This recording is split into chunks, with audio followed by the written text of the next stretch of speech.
The protagonist, a young man, reflects on his lifelong love for video games. "I've liked games ever since I was young," he thinks. He explains that his frequent hospital stays led him to spend a lot of time gaming. Games became a significant part of his life. The young man is shown intensely focused on his handheld game console. Until the game ends with a game over screen. He lets out a frustrated sigh, "Ah, phew," and laughs. The protagonist, frustrated, questioned the AI's actions. "How's the AI so stupid? Why would you heal him instead?"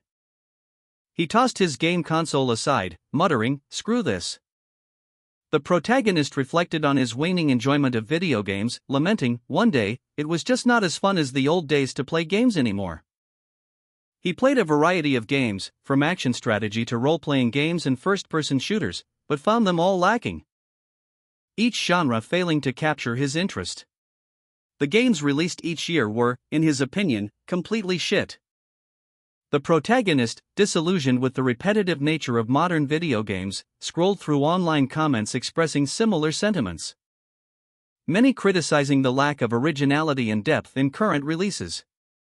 The comments highlighted the prevalence of games that were essentially clones of each other, differing only in superficial aspects. Sitting in a hospital bed, the protagonist pondered aloud, "Isn't there some original game out there?" His weariness and frustration were palpable. This led him to discover Dungeon & Stone, an indie RPG game. A game described as a roguelike pixel game released in 2000, unlike other games of its type. Intrigued, he wondered, "What's this game?" The game's genre was identified as an RPG indie game. The protagonist, while browsing online, encountered a game with 2D pixel graphics, commenting that such graphics were rare these days. He noted that the game, Dungeon & Stone, was only available in English. He hesitated, mentioning that the game's style wasn't typically his preference, but decided to try it out since it was free.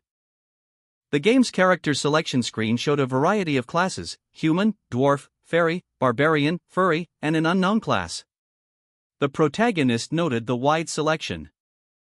He opted to quickly choose a barbarian character, stating he wasn't planning on playing extensively. The protagonist, a level 24 barbarian in the game Dungeon & Stone, encountered an in-game event. His character felt the effects of an unknown command, experiencing nausea and confusion, while simultaneously blocking an enemy attack. The game's interface displayed options: read a scroll, or quit. He sensed 2 nearby shops. And then an in-game message appeared: an unknown party had contacted him, suggesting a night companion. He considered the offer, muttering to himself, "Ah, that's what I'm supposed to do here." The protagonist, initially impressed by the game's illustrations, found himself completely absorbed in the gameplay. Realizing with a start that it was late, he had become completely obsessed with Dungeon & Stone, exclaiming, "This game is so much fun." The protagonist's screen displayed a party of pixelated adventurers in Dungeon & Stone. The game's charms, according to the protagonist, were either unique or absolutely terrible. A "Stark you died" message appeared, along with the options to start a new game or delete the game entirely. The game required a restart from the beginning upon death. Initially, the protagonist found the game enjoyable. The protagonist, frustrated, swore loudly in his hospital room after dying in the game. He blamed the in-game priests for his demise. A nurse scolded him to be quiet. He mumbled an apology. The protagonist, still playing Dungeon & Stone, muttered coordinates to himself, identifying a trap in the game. The protagonist reflects on his past struggles in the game Dungeon & Stone, admitting that his stubbornness led him to repeatedly fail due to the lack of available tutorials in either Korean or English. He is shown searching online for help, highlighting his determination despite the challenges. However, he declares his unwavering resolve to conquer the game independently, no matter how long it takes. A flashback sequence begins, showing the protagonist's life before the game. He is seen in a hospital, then as a public service worker, and finally, back at university, graduating and attending job interviews, showcasing his perseverance through various life stages. The narrative opens with a text box detailing the protagonist's employment and his continued dedication to playing Dungeon and Stone, even while commuting to work. Despite repeated failures, the game screen shows a "you died" message, a common occurrence for him. Frustrated, the protagonist exclaims "fuck" again, as he is met with another "you died" screen, highlighting his persistent struggles in the game. The screen shows his character's stats and inventory, indicating multiple attempts and deaths. Another "you died" message appears, underscoring his repeated failures. Yet again, the "you died" message flashes on the screen, emphasizing the cyclical nature of his gameplay and repeated deaths. 9 years pass. The protagonist, now older, smiles confidently, suggesting a significant change in his approach to the game. A triumphant grin spread across the protagonist's face, his eyes gleaming with manic energy. As the words "the final boss room" flashed across his screen, the imposing, ancient doors of the final chamber loomed before him, bathed in the flickering light of torches. A pixelated representation of the protagonist's character approached the ominous gate of the abyss. He exclaimed, "Did you see that, you bastards? Is there anyone else who has gotten to this point? Hell yeah!" The protagonist leaned back in his chair, overcome with exhilaration after finally reaching the game's final challenge. The protagonist, overcome with emotion, exclaimed, "9 years. I sacrificed my 20s for this."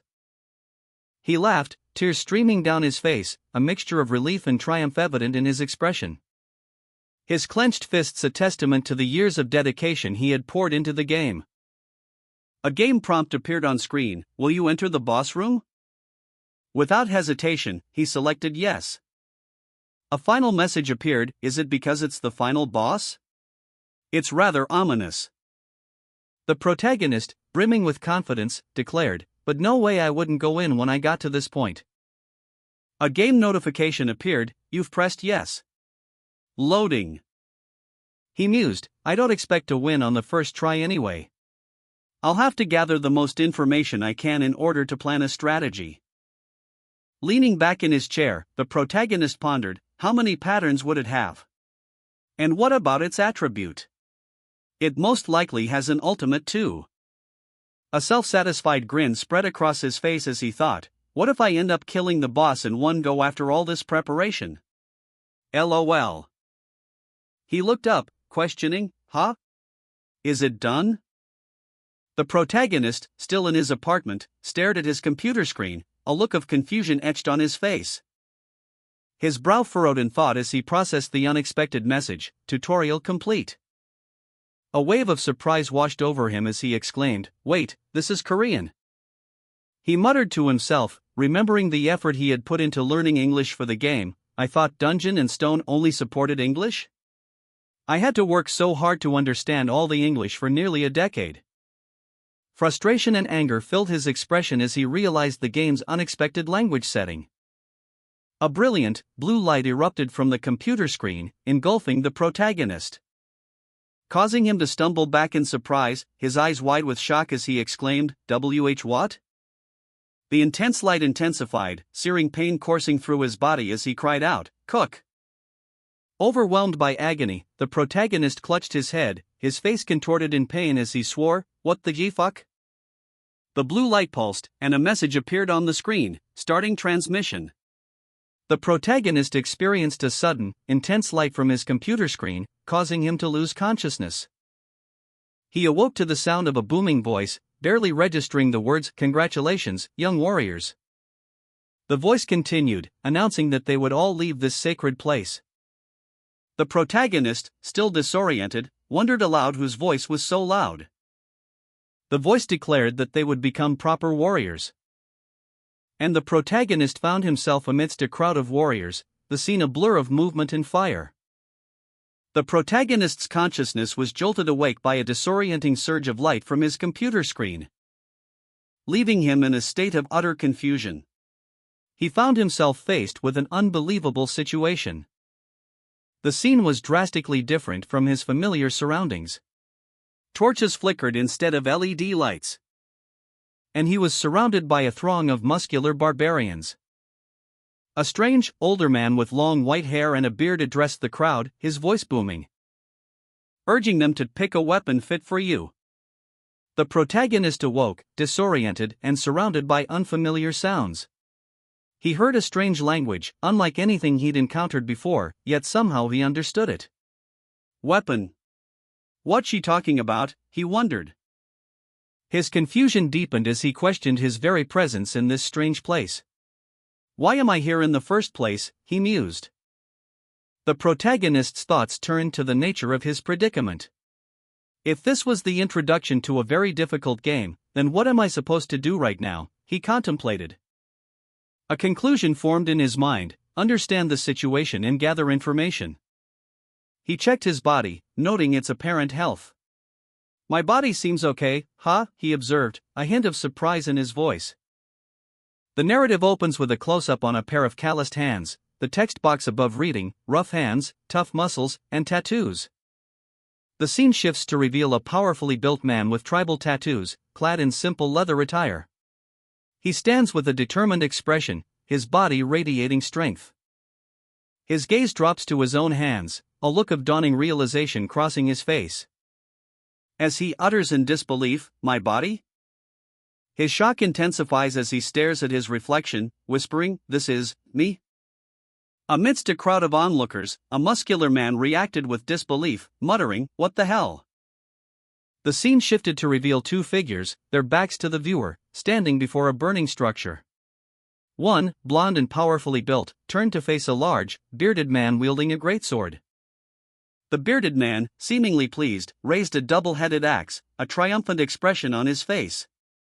The double-headed axe. Great choice. He then declared, "Vanon's third son, Carrick. You are now a warrior." Fenelene, her voice booming, commanded her second daughter, Einar, to step forward. Einar, however, paused, a look of recognition dawning on his face. This situation felt strangely familiar. A young warrior chose a sword, while another was presented with a spear, deemed a fitting weapon for a man of his stature. The ceremony continued, culminating in the young warriors receiving blessings and recognition as warriors. Einar's eyes widened in surprise, he felt a sudden certainty. This was the moment he had been waiting for. The game, Dungeon and Stone, had begun, and he was ready to choose his character. Einar selected the Barbarian class, a powerful warrior known for their strength and resilience. The selection screen shimmered, confirming his choice. Einar, his face etched with a mixture of shock and determination, found himself within the game Dungeon and Stone. He had chosen the Barbarian class. And now, the reality of his choice crashed down upon him. Yes, the Barbarian I was just playing, he thought, disbelief coloring his every feature.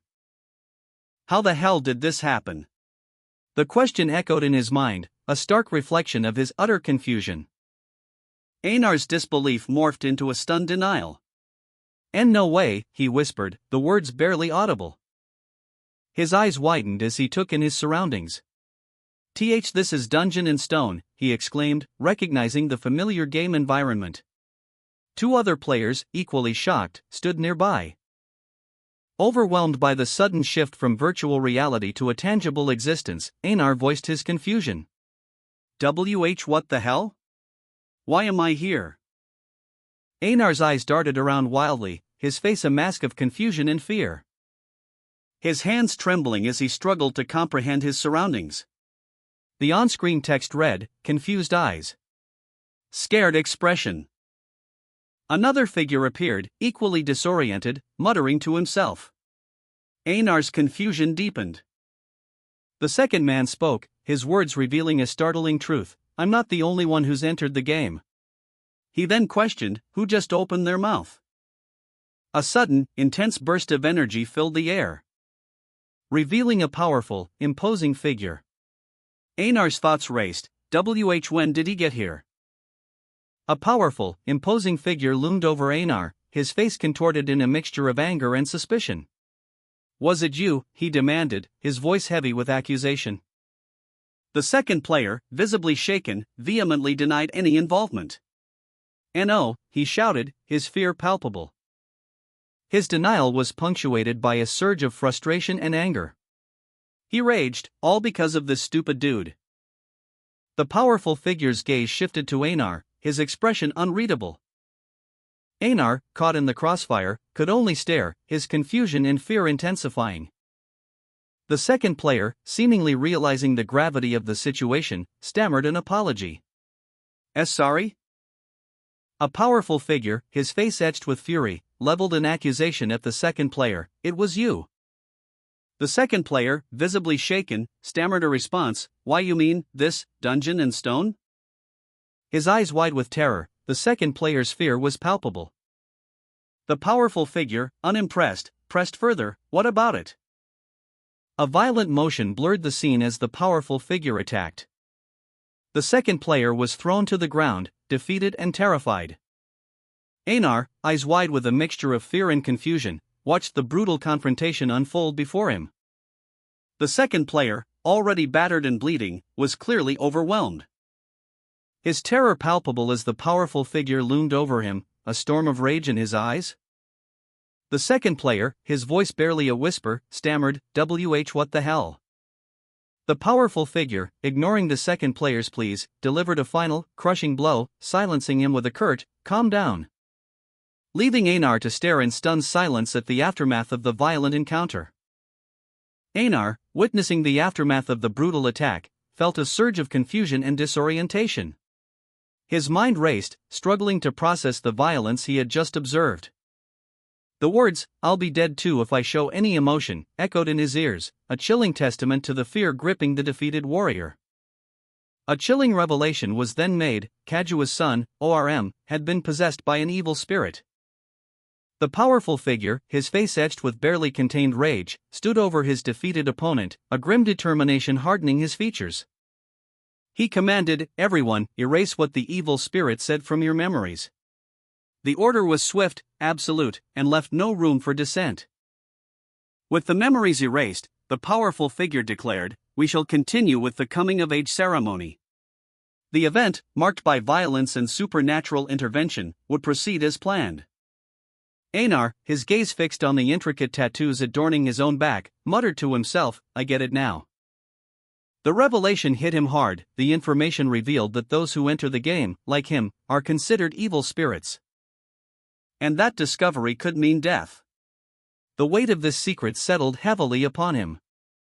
A chilling thought crossed his mind: it could have easily been his head rolling on the ground, had the powerful figure not intervened. Einar's resolve hardened. He silently vowed, "I need to get through this without being found out." A voice announced, "There is a small problem." A powerful figure addressed a large assembly of soldiers, commanding, "Senik's fourth son, Siram, step forth." Siram, along with another man, stood before the assembly. Siram hesitated, his expression uncertain, while the other man remained stoic. Siram's inner voice stated, "Don't know my name." Siram, still unsure of his identity, muttered to himself, "Damned game, it should at least tell me my name." He looked around anxiously, adding, "Isn't there a stat window or something?" He examined his own body, noticing the intricate tattoos covering his arms. A grim reminder of his uncertain situation. He thought, "I can't just guess when my life depends on it." Siram resolved to take a risk, however small the chance of success. He thought, "The possibility's low, but this is the only way I have right now." A countdown appeared in his mind: 2 seconds until I move after the name's called. Siram considered the possibilities, muttering to himself, "It could be some other evil spirit's name, but I'll leave that to luck."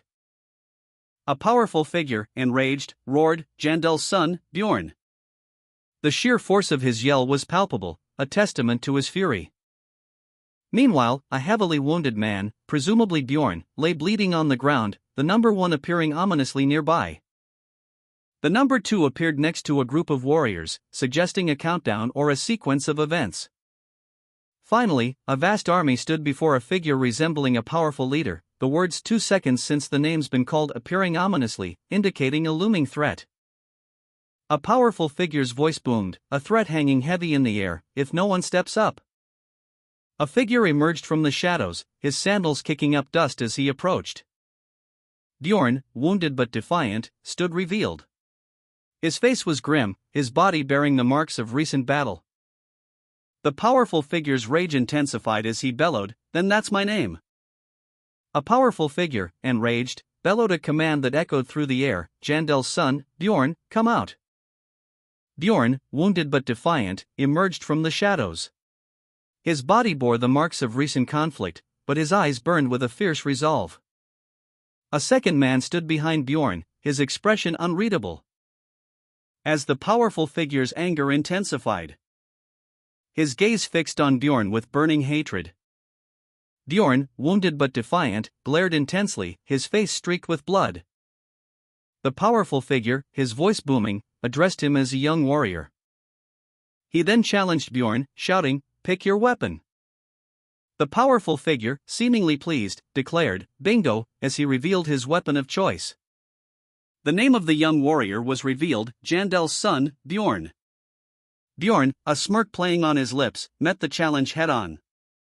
Bjorn, wounded but defiant, reacted instantly to the powerful figure's outburst, "That's my name." Serum, observing from a distance, began to formulate a plan. "All right, now I have to make the second important decision." Bjorn clenched his fist, his resolve hardening. The image focused on his tribal tattoos and worn leather straps.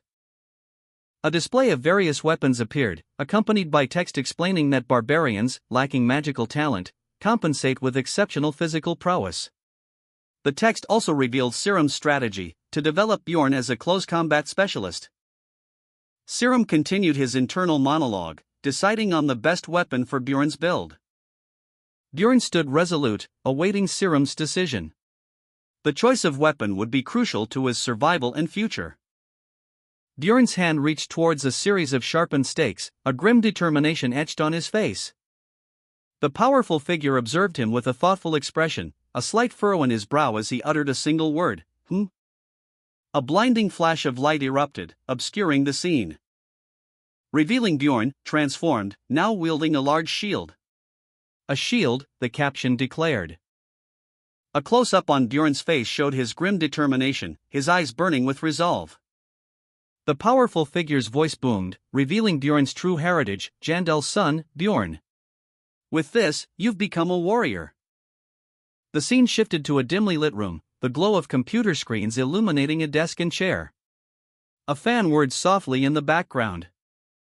As data streamed across the monitors, displaying various numerical values and character information. The overall item level was recorded as +24. And a message confirmed that character information had been recorded and transmitted to the administrator. Bjorn Jandel's stats were displayed: Level 1, Physical 25, Mental 35, Ability 1, Item Level 24, and an overall combat index of 67. Bjorn, a powerfully built man, stood ready for battle, his large frame clad in sturdy armor. He wielded two massive greatswords, their weight seemingly effortless in his grip. A fierce expression on his face as he prepared to face his opponent. His choice of weapon was purely aesthetic, he had chosen the greatswords simply because they looked cool. Bjorn's battle ended abruptly. He was defeated, his body lying lifeless on the ground. His initial strategy, based solely on aesthetics, proved insufficient. Bjorn's consciousness flickered back to life, only to be met with the jarring realization that he had died again. His frustration was palpable. He pondered his character's shortcomings, recognizing the need for improved survivability. His next iteration would require a more strategic approach. Bjorn's reflection on his past battles revealed a pattern: his playstyle, while effective, lacked stability. He had always relied on brute force, barely surviving each encounter. A reliance on the berserker meta, as he called it, using weapons like dual axes, large hammers, and flails. But this approach proved inconsistent. His weapons lay scattered, broken remnants of past struggles. A stark reminder of his precarious victories. A pivotal moment arrived when a thought struck him. Standing before a weapons merchant, Bjorn pondered a fundamental question: does a barbarian have to be played as a dealer? The image of a sturdy shield, gleaming with potential, filled his mind, suggesting a new path. Bjorn reviewed information on the barbarian race. They are known for high vitality and strength. He noted that while not as effective as a dwarf tank, the Barbarian still provides a solid foundation for a tank build. Bjorn reflected on the intensive training required for this combat method. Despite this, he decided to proceed, unwilling to abandon his research efforts. A powerful explosion rocked the area. The result of Bjorn's experiment. The force of the blast was immense. Dust and debris filled the air, obscuring the immediate aftermath. Bjorn stared in disbelief as the screen displayed the aftermath of his experiment. A powerful explosion had rocked the virtual world, exceeding his expectations. The game's log confirmed the results. A cockatrice had been defeated with unexpected efficiency. A triumphant grin spread across Bjorn's face as he muttered, "What an OP character."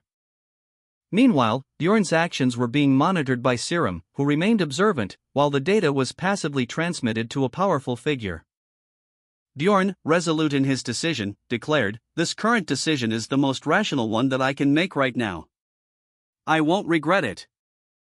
A booming voice echoed, "Open up the gates." Massive gates, bound by thick chains, began to groan and creak open, revealing a dark, imposing structure, a labyrinthine city looming in the distance. A stark announcement appeared: "Barbarians that have gone through the coming-of-age ceremony will enter the labyrinth." Bjorn, among a crowd of young barbarians, felt a mix of apprehension and excitement. A solemn voice stated, "They'll go to the city with a labyrinth," adding to the growing tension. Before a massive gate, Bjorn and other warriors stood ready. A powerful figure, silhouetted against the light, commanded, "Warriors, depart." Their fate, it was declared, lay within the labyrinth ahead. With a roar, Bjorn and the other warriors charged into the labyrinth, their determination burning bright. The ground trembled beneath their powerful strides. Bjorn, battered but resolute, stumbled through the labyrinth's treacherous passageways. His resolve hardening as he muttered, "I'll run along with them for now." A wave of warriors, sent by the powerful figure, surged forward into the labyrinth steps. Their movements a blur of steel and determination. Serum observed them, a question forming in his mind, "But, do they know where they're going?" One of the warriors cried out, "I think we've lost our way." Another warrior, enraged, shouted, "Damn it! Venom's third son, Carrick, had led them astray." The warriors blamed him for their predicament, accusing him of being unfit to lead and demanding accountability. One warrior cynically remarked, "Fucking jokes, it's not as if they're any good either since they followed him." Carrick, acknowledging his failings, announced, "All right. Stop it. I admit that I'm not qualified and will step down as the leader." The warriors, their armor battered and their spirits low, stood in disarray. Their leader, Carrick, had just resigned. A young woman stepped forward, her declaration ringing with newfound authority, "I'll be the one to lead everyone then." The crowd murmured, their eyes fixed on Einar, Feneline's second daughter. Her confident posture and unwavering gaze spoke of a strength they hadn't noticed before. Whispers of approval spread through the ranks. "Einar is wise, she should be able to lead us to the right path," someone declared. Einar's expression softened into a subtle, knowing smile. She seemed to understand the weight of the responsibility she now bore. Meanwhile, a powerful figure observed from afar, his gaze fixed on Einar. A single word escaped his lips, "Einar." Serum, observing the unfolding events, felt a sense of unease. A thought bubble above her head read, "I think I'm lost." Einar, his face etched with worry and distress, muttered, "Not you too." His internal monologue echoed his visible distress, "How could this be?" Meanwhile, a group of soldiers, their faces contorted in urgency, shouted, "We must arrive at the labyrinth within the designated time." The soldiers continued their heated debate, one of them declaring, "Einar doesn't deserve to lead. The next leader should be Tatan's second son, Jean." Another countered, "No. I don't agree. I think." Serum, observing the chaotic scene from a distance, thought to herself, "Are these losers brainless?" Amidst the throng, a muscular man with tribal markings pondered aloud, "If this keeps going on, we might really never reach the labyrinth." He added quietly, "I don't want to attract attention yet though." A woman with long, braided blonde hair appeared nearby. She was then addressed by a voice, "Hey." The voice belonged to Bjorn, Jandel's son, who had just appeared. Bjorn approached the blonde woman, placing a hand on her arm. She reacted defensively, asking, "Are you also here to blame me?" Bjorn responded calmly, "No. I'm here to tell you how to get to the labyrinth." Bjorn, his expression grim, placed a finger to his lips, a clear warning. Siram's eyes widened in disbelief and alarm as she processed his urgent message. Bjorn's instructions were simple: you just need to follow those guys. Bjorn gestured towards a group of armed figures moving through the night, their presence immediately raising Siram's concerns. "Ugh, gross. There are barbarians swarming over there," she muttered, noticing the group's rough appearance. Bjorn, however, dismissed them dismissively as "those foolish savages." Siram, observing Bjorn, exclaimed, "I see." Bjorn, reacting positively, declared, "All right. I'll give that a try." Bjorn triumphantly announced to a group of people, "I've found the way to the labyrinth." Siram, questioning Bjorn's claim, asked, "Oh, why Zanar? They're not brainless for real, right?" Bjorn, leading Siram, commanded, "Follow me." They approached a dark, imposing castle. A surge of purple energy erupted, revealing a colossal labyrinthine structure. "It's the labyrinth," someone exclaimed. "The sacred dimension of battle, visible to all present." Another voice declared, "I see the labyrinth." Bjorn, witnessing the spectacle, muttered to himself, "Damn it. It really is the labyrinth." Bjorn's face tightened with grim determination. He was wrestling with a difficult decision. His internal monologue revealed his doubts: is it really the right decision to enter the labyrinth? Bjorn considered his options, concluding, "Honestly, I don't think anyone would realize me leaving the group right now." Siram, frail and sickly his entire life, lay in a hospital bed, his thoughts consumed by a single question: could someone as physically weak as he possibly survive the labyrinth's monsters? His anxieties deepened as he considered the harsh reality of Rafdonia's taxes, a system that demanded tribute from all citizens over 20, with execution as the penalty for non-compliance. The weight of this system, a cruel game of dungeon and stone, pressed heavily on him. He despaired, questioning the fairness of a system that condemned the weak to certain death. Images of overflowing treasure chests and a king's crown flashed before his eyes, highlighting the immense wealth accumulated through this brutal tax system, and the dire consequences for those unable to pay. While there were alternative ways to earn money, the most common, and often the only viable option for many, was venturing into the perilous labyrinth. Two monstrous creatures, one reptilian and the other resembling a demonic canine, loomed menacingly. Text on the panel read, 1. Go into the labyrinth and fight monsters. Two villagers, one a young man and the other an older, gruff-looking man, carried trays of food. They appeared to be working at a tavern.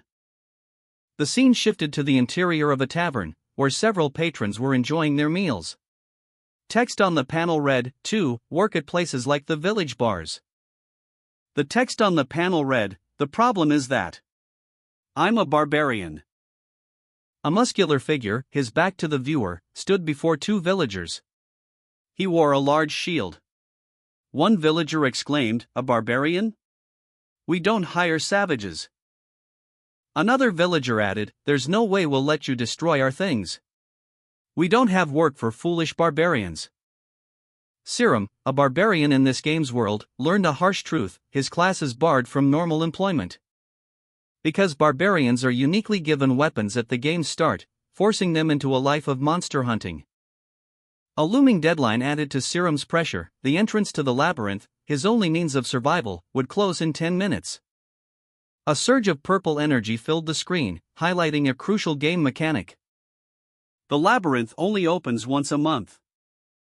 Siram, facing a month of potential starvation, resolved to enter the labyrinth, despite the risks. Siram grappled with his predicament, his inner monologue a torrent of anxieties. He questioned his prospects, even if he managed to survive a week with the meager rations provided by the tribe chief. Considering that even a month in the village would leave him in the worst possible condition. Despite this grim outlook, he resolved that entering the labyrinth was his only viable option.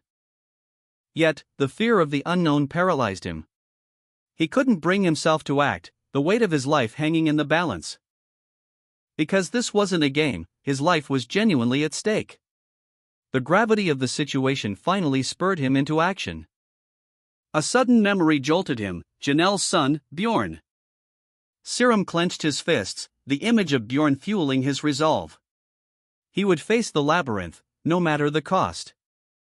A young man with dark hair stood before a tall woman with long, white hair, her expression serious. She carried a large sword on her back. The young man's thoughts revealed that the woman was Einar, the third daughter of Fenelin. But Einar corrected him, stating that she was the second daughter. She explained that the other warriors had already entered the labyrinth, and they were the only ones left who hadn't yet entered. Time was short. A warning appeared, only 5 minutes remained until the labyrinth's portal closed. As Einar and the young man approached the shrinking portal, they observed that it was rapidly decreasing in size. Bjorn, Jandel's son, declared he would enter the labyrinth first, with Einar following close behind. Einar, observing Bjorn's departure, recognized him as Jandel's son. She then expressed her gratitude for his assistance. Bjorn, still slightly bewildered, looked on with a questioning expression. Bjorn's curiosity piqued, he humbly asked Einar how he could become as wise as her. Einar smiled enigmatically at Bjorn's question. Bjorn, awestruck, expressed his admiration for Einar's intelligence, stating he had never encountered such a clever barbarian before, and declared his desire to emulate Einar's wisdom. Einar, though amused by Bjorn's ambition, offered a cryptic response, suggesting that true wisdom requires careful consideration before action, a concept Bjorn readily grasped. Bjorn, grateful for Einar's guidance, promised to repay the favor upon his return from the labyrinth, leaving Einar with a thoughtful expression, questioning Bjorn's chances of survival. Bjorn pondered the nature of barbarians, reflecting on the game's portrayal of them as fearless individuals. He questioned whether this perception held true in reality. A close-up of Bjorn's face revealed his intense focus and a hint of apprehension. Bjorn's gaze hardened as he confronted his own fear. Einar's lips parted slightly, a subtle expression of curiosity and concern crossing her face. Einar's expression shifted, her eyes widening slightly as she posed a pointed question, "Are you also afraid?" Einar's question hung in the air, prompting Bjorn to confront his inner turmoil.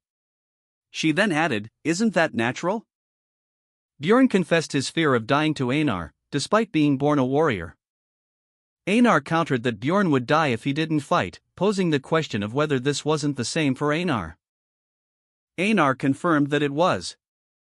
Bjorn, upon hearing this, reflected on the shared plight of those around him. Realizing that many are forced to fight simply to survive in their monster-infested city.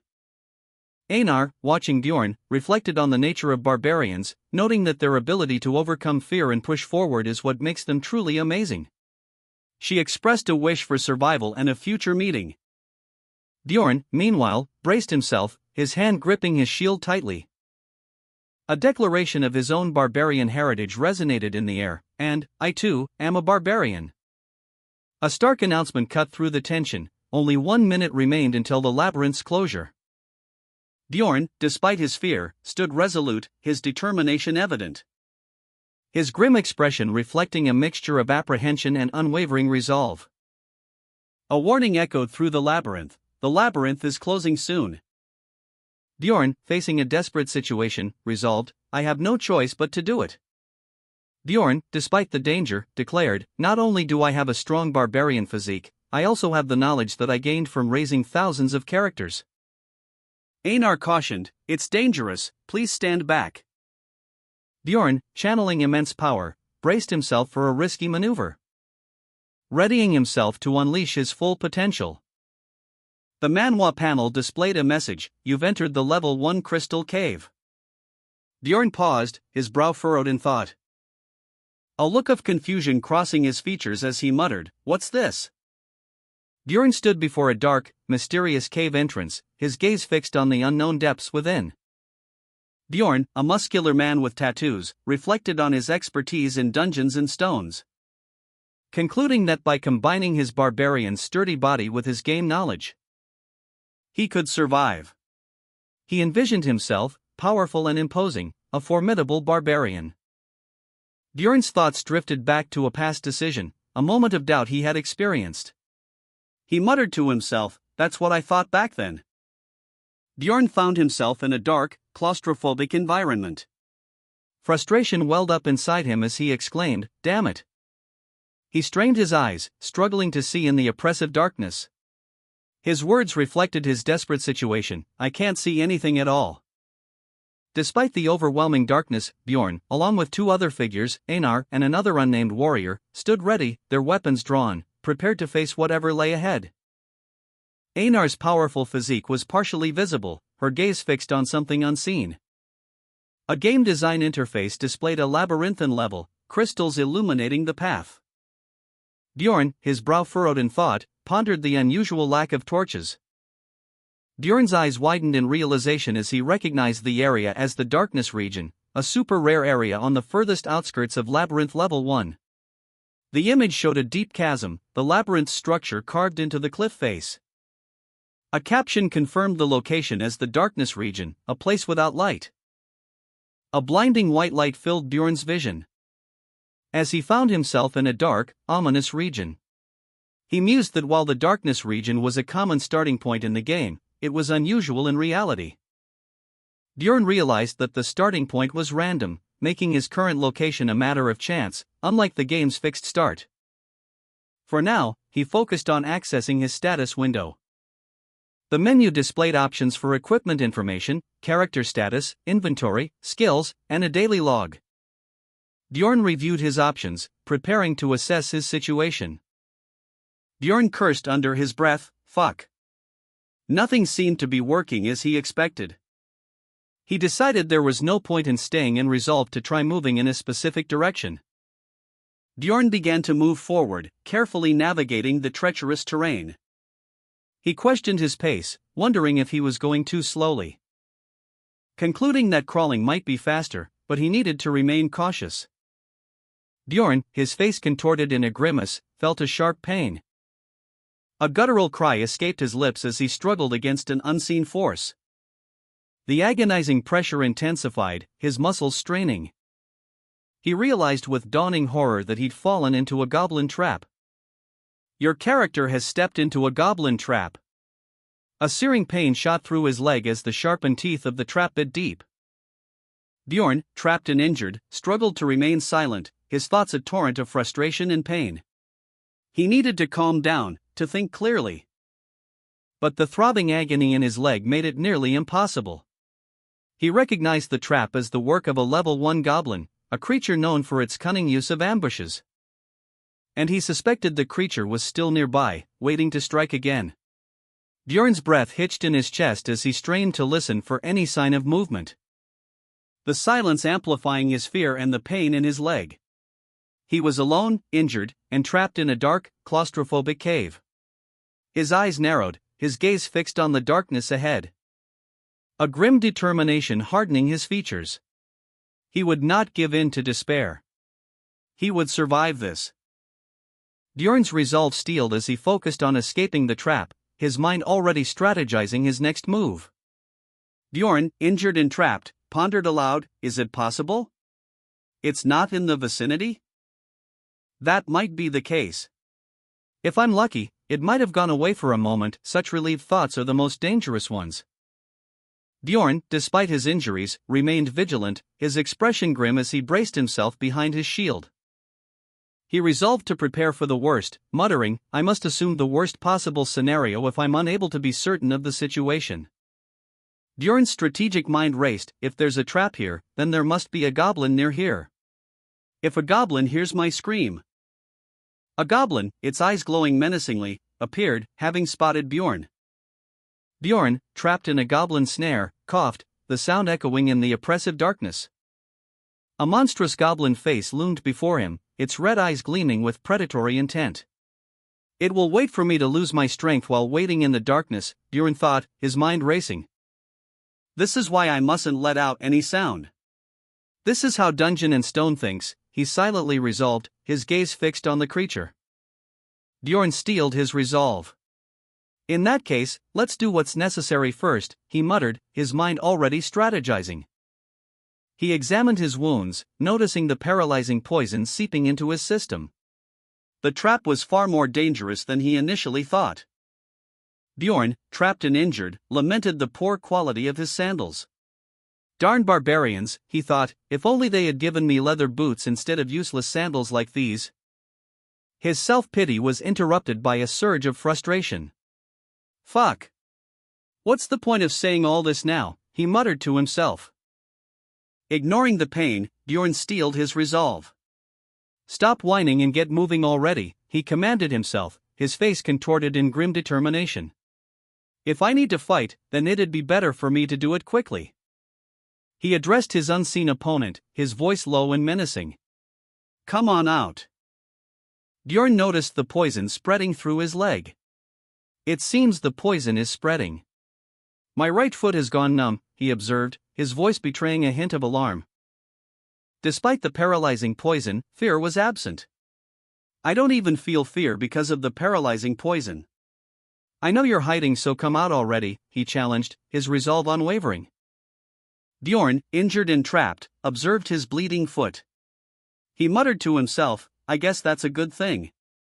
His quiet contemplation was shattered by a sudden outburst of anger. Damn it, why is it so quiet, he shouted, his voice echoing in the confined space. Bjorn's defiance intensified as he directed his challenge towards his unseen assailant. I said, come out, you son of a bitch. A moment of doubt flickered in his mind. He questioned, or, could all of this be my own delusion and there really isn't a goblin here? Despite his uncertainty, Bjorn remained resolute. He stood, his back to the viewer, a determined figure amidst the shadows. He resolved, but, even if I'm just acting like an idiot here. Bjorn, injured and trapped, glared defiantly at his unseen assailant. Just stay where you are then. I will be leaving, he heard a voice say. His mind reeling, Bjorn muttered to himself, I'll become an idiot who survives. The attacker continued, their voice dripping with malice, your mother's a goblin. The relentless assault on Bjorn's mind continued, your father's a goblin as well.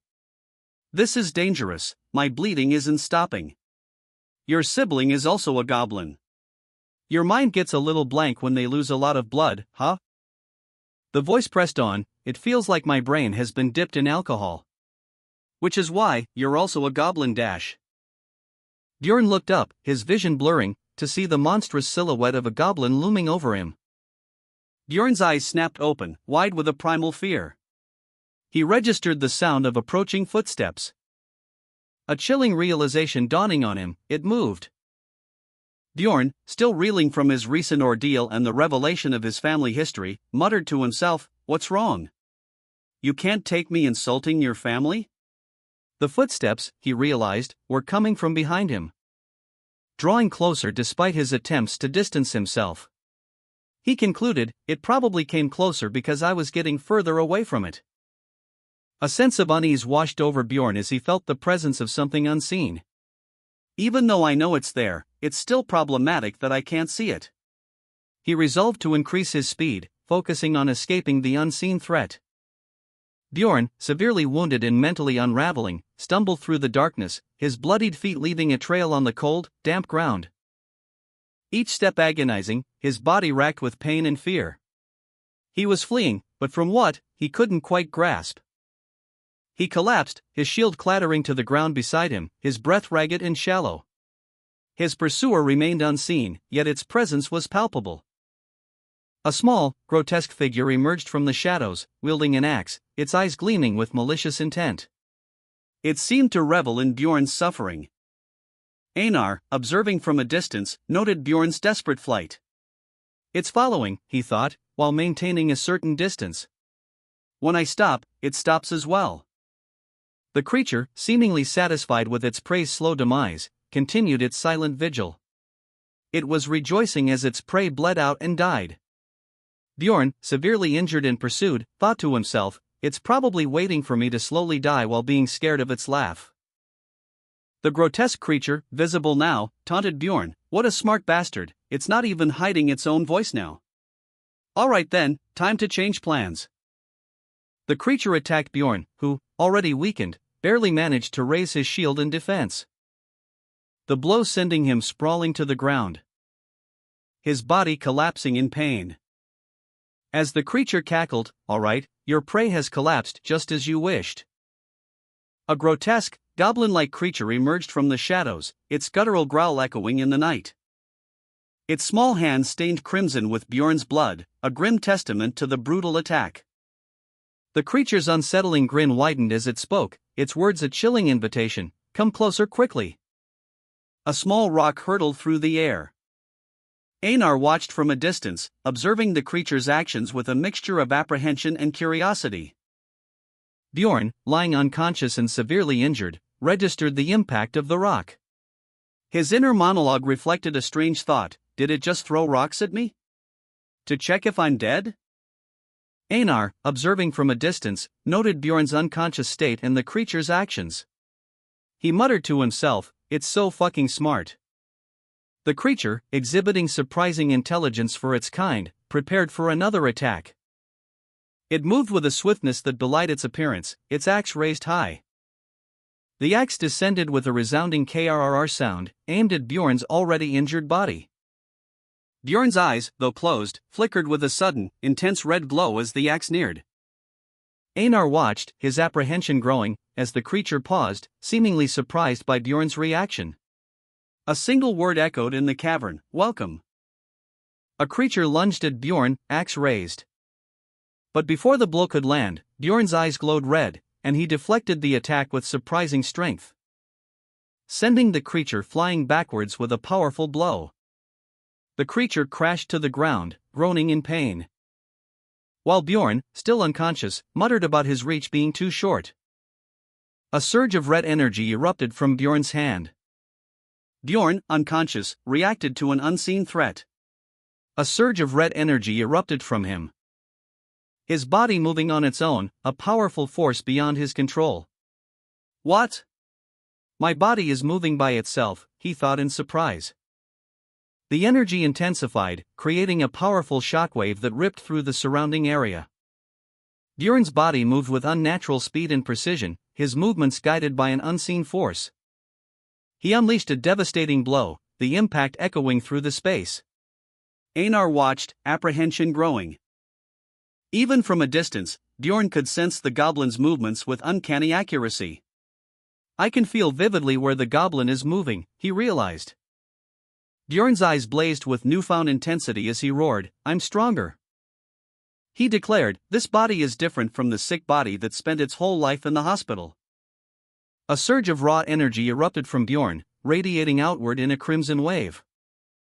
As he shouted, "You're the prey here, fucking goblin.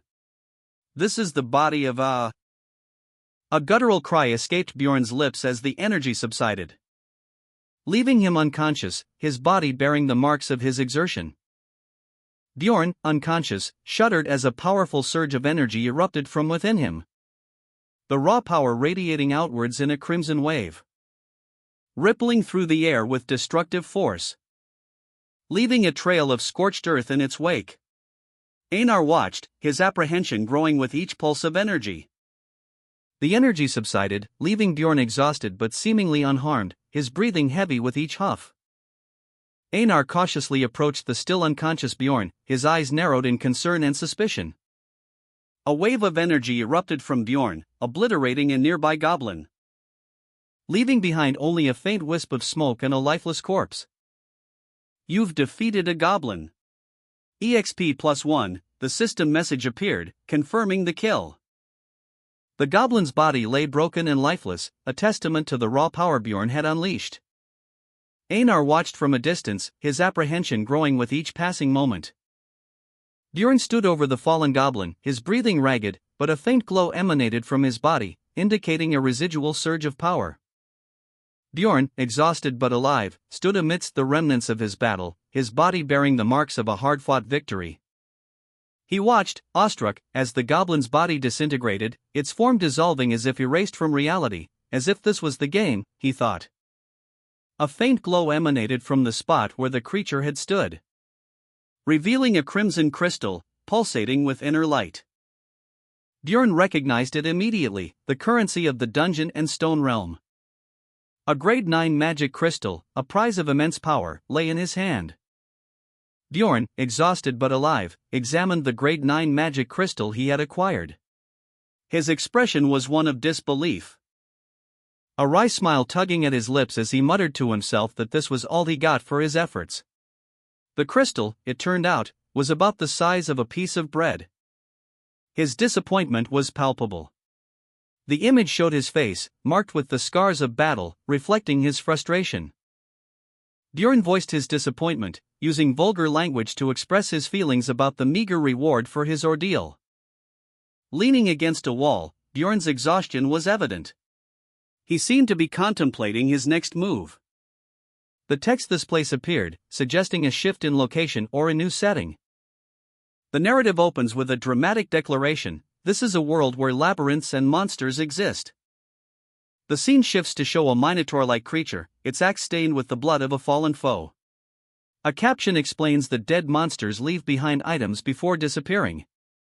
Outside the labyrinth, the familiar game scenery is shown, where various races coexist peacefully in a city. A group of adventurers, including an elf, a dwarf, a human, and a beast person, are seen conversing near a castle. A character's internal monologue confirms this is indeed the world of the game they know. However, a sudden shift to a bloody scene suggests a darker, more violent reality.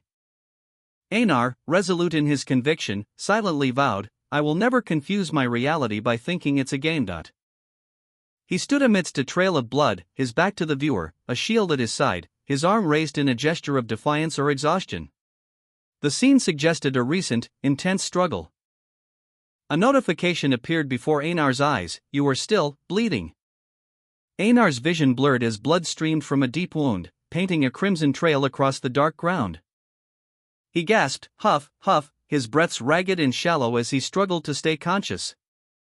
Einar lay on the ground, his body battered and bruised, a testament to the brutal battle he had just endured. His shield lay beside him, slightly askew. With a final, pained exertion, Einar coughed, "Cook, phew."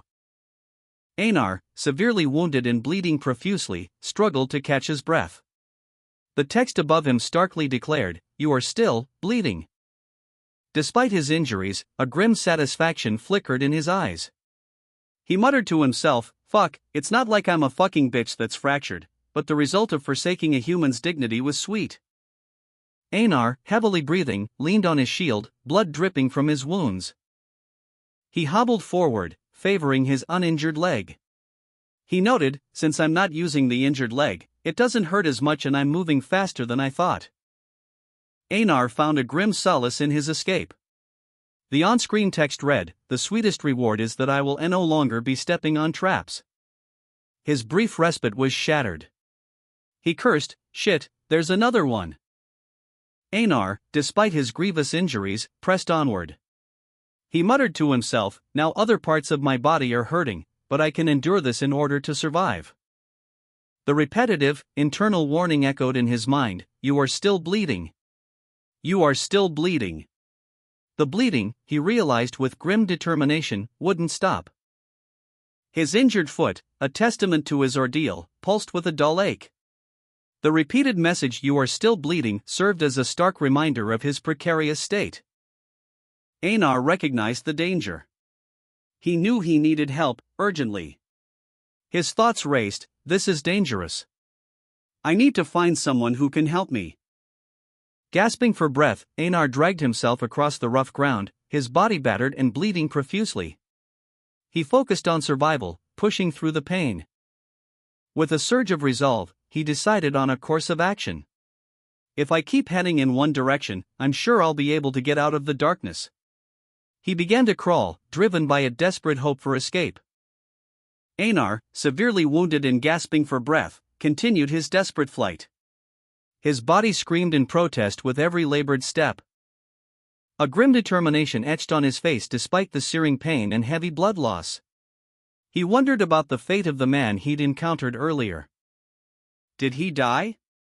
Or did he awaken in his original body? The question lingered, a stark contrast to the immediate threat of Einar's own mortality.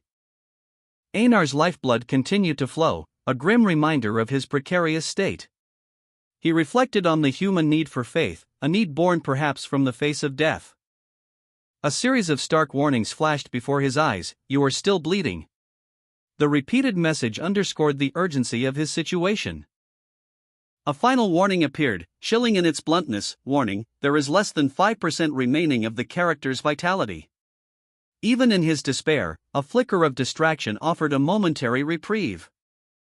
A stark warning appeared: "If you do not receive treatment soon, the character may die." Einar, critically injured, muttered to himself, "Just like me in this situation." Einar, bleeding profusely, continued his desperate escape, his body leaving a crimson trail as he slid down a rocky precipice. His labored breaths heavy with pain, yet his eyes held a flicker of determination. He gasped, "I guess I'm doing well, it's getting brighter." Despite his critical injuries, he pressed onward, his will to survive overriding his physical limitations. He muttered, "Of course, the entire first floor." Einar, critically injured and bleeding, found himself in a dark cave. He knew he couldn't stay there, the darkness offered no protection. His bloodied hands clenched into fists, his gaze fixed on a faint light emanating from a distant opening. Einar struggled to his feet, his breathing ragged and heavy. "Huff, huff." He gasped, pushing himself onward. Despite his dire condition, a flicker of hope ignited within him. "I'm sure there's bound to be one or two people who can help," he thought, only to immediately dismiss the idea with a bitter laugh. "Fuck, what a joke." Einar collapsed, his body giving way to exhaustion and pain. A shadowy figure loomed over him, its presence both menacing and mysterious. The figure's voice echoed in the cavern, cold and devoid of sympathy. "Why would they help a dying barbarian like you?" Einar, critically injured and disoriented, heard a voice, seemingly from within his own mind, derisively questioning his intelligence and comparing him to a barbaric idiot. He acknowledged the voice's assessment, muttering to himself that he was really going insane. Einar's vision blurred further, and he began to see illusions. Despite his worsening condition, he reasoned that even with his impaired vision, he would likely encounter monsters before any other humans. His fragmented sense of self continued to plague him, his identity felt like it was splitting and merging repeatedly. Einar realized he was losing blood rapidly and feared that this was contributing to his mental deterioration. He resolved to survive, no matter the cost. Voices, taunting and mocking, echoed in Einar's mind as he lay bleeding. "Survive? Just look at you. How do you plan on doing that? Loser, you're gonna die soon, aren't you?" The voices urged him to give up, promising comfort and surrender, but Einar's resolve hardened. "Shut up, I won't give up, no matter what," he silently vowed. Einar's body, battered and broken, was shown from an overhead perspective, blood pooling around him. His shield lay discarded nearby. A close-up on his clenched fists, bruised and bloodied, emphasized his stubborn refusal to yield. A stark white panel appeared, punctuated by multiple exclamation points, followed by the word "light" in bold, capital letters. Below, a warning message flashed: "Warning, there is less than 4% remaining of the character's vitality." Despite his critical injuries, Einar gasped for breath, his eyes blazing with defiance, his will to survive burning brighter than ever. Einar, critically injured, whispered a desperate plea: "Please, anyone." His fading consciousness punctuated by 3 exclamation points, reflecting his dire situation. A swirling vortex of light engulfed him, as if responding to his silent call for help. Suddenly, he found himself surrounded by a group of adventurers, their expressions a mixture of surprise and concern. One of them exclaimed, "An adventurer?" Another adventurer, Draus, noticed Einar's condition. "Draus, there's a dying barbarian over there." The other adventurer responded, "A barbarian?" A series of on-screen warnings flashed: "Warning, there is less than 4% remaining of the character's vitality." Then, "You are still bleeding." Finally, "Warning, there is less than 2% remaining of the character's vitality." A notification appeared before Einar's eyes: "Achievement accomplished. Condition, vitality drops below 2%. Reward, your mental stat will keep rising by +1." Gasping for air, Einar, near death, muttered, "Fuck, if you know I'm a novice, help me, you asshole." A group of adventurers, observing Einar from a distance, exchanged concerned glances. One of them questioned, "Isn't that suspicious?" Another adventurer, a female archer, voiced her confusion, "How did a novice get here faster than us?" Einar, barely conscious, lay on the ground, his body battered and bruised. His labored breaths were barely audible as he weakly whispered, "Hell, Gore.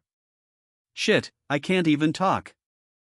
Einar, near death, his body bloodied and eyes wide with pain, could only growl in agony. He pleaded for help, his voice strained, "Fuck, don't just stare at me and help me." A knight, his features sharp and eyes-piercing, observed Einar with a calculating gaze. The knight approached Einar's group, addressing someone unseen, "Priestess Erzina, do you think you could treat this man?" Einar, witnessing the arrival of a priestess, was shocked. "What? A priestess? There's a priestess in your party?" He realized the implications. If they have a priestess, they must be pretty high level. "What a miracle, I'm save." "I refuse." Priestess Erzina, her expression unreadable, stood with her arms crossed, a golden sun emblem gleaming on her chest. A question mark floating above her head, reflecting her uncertainty.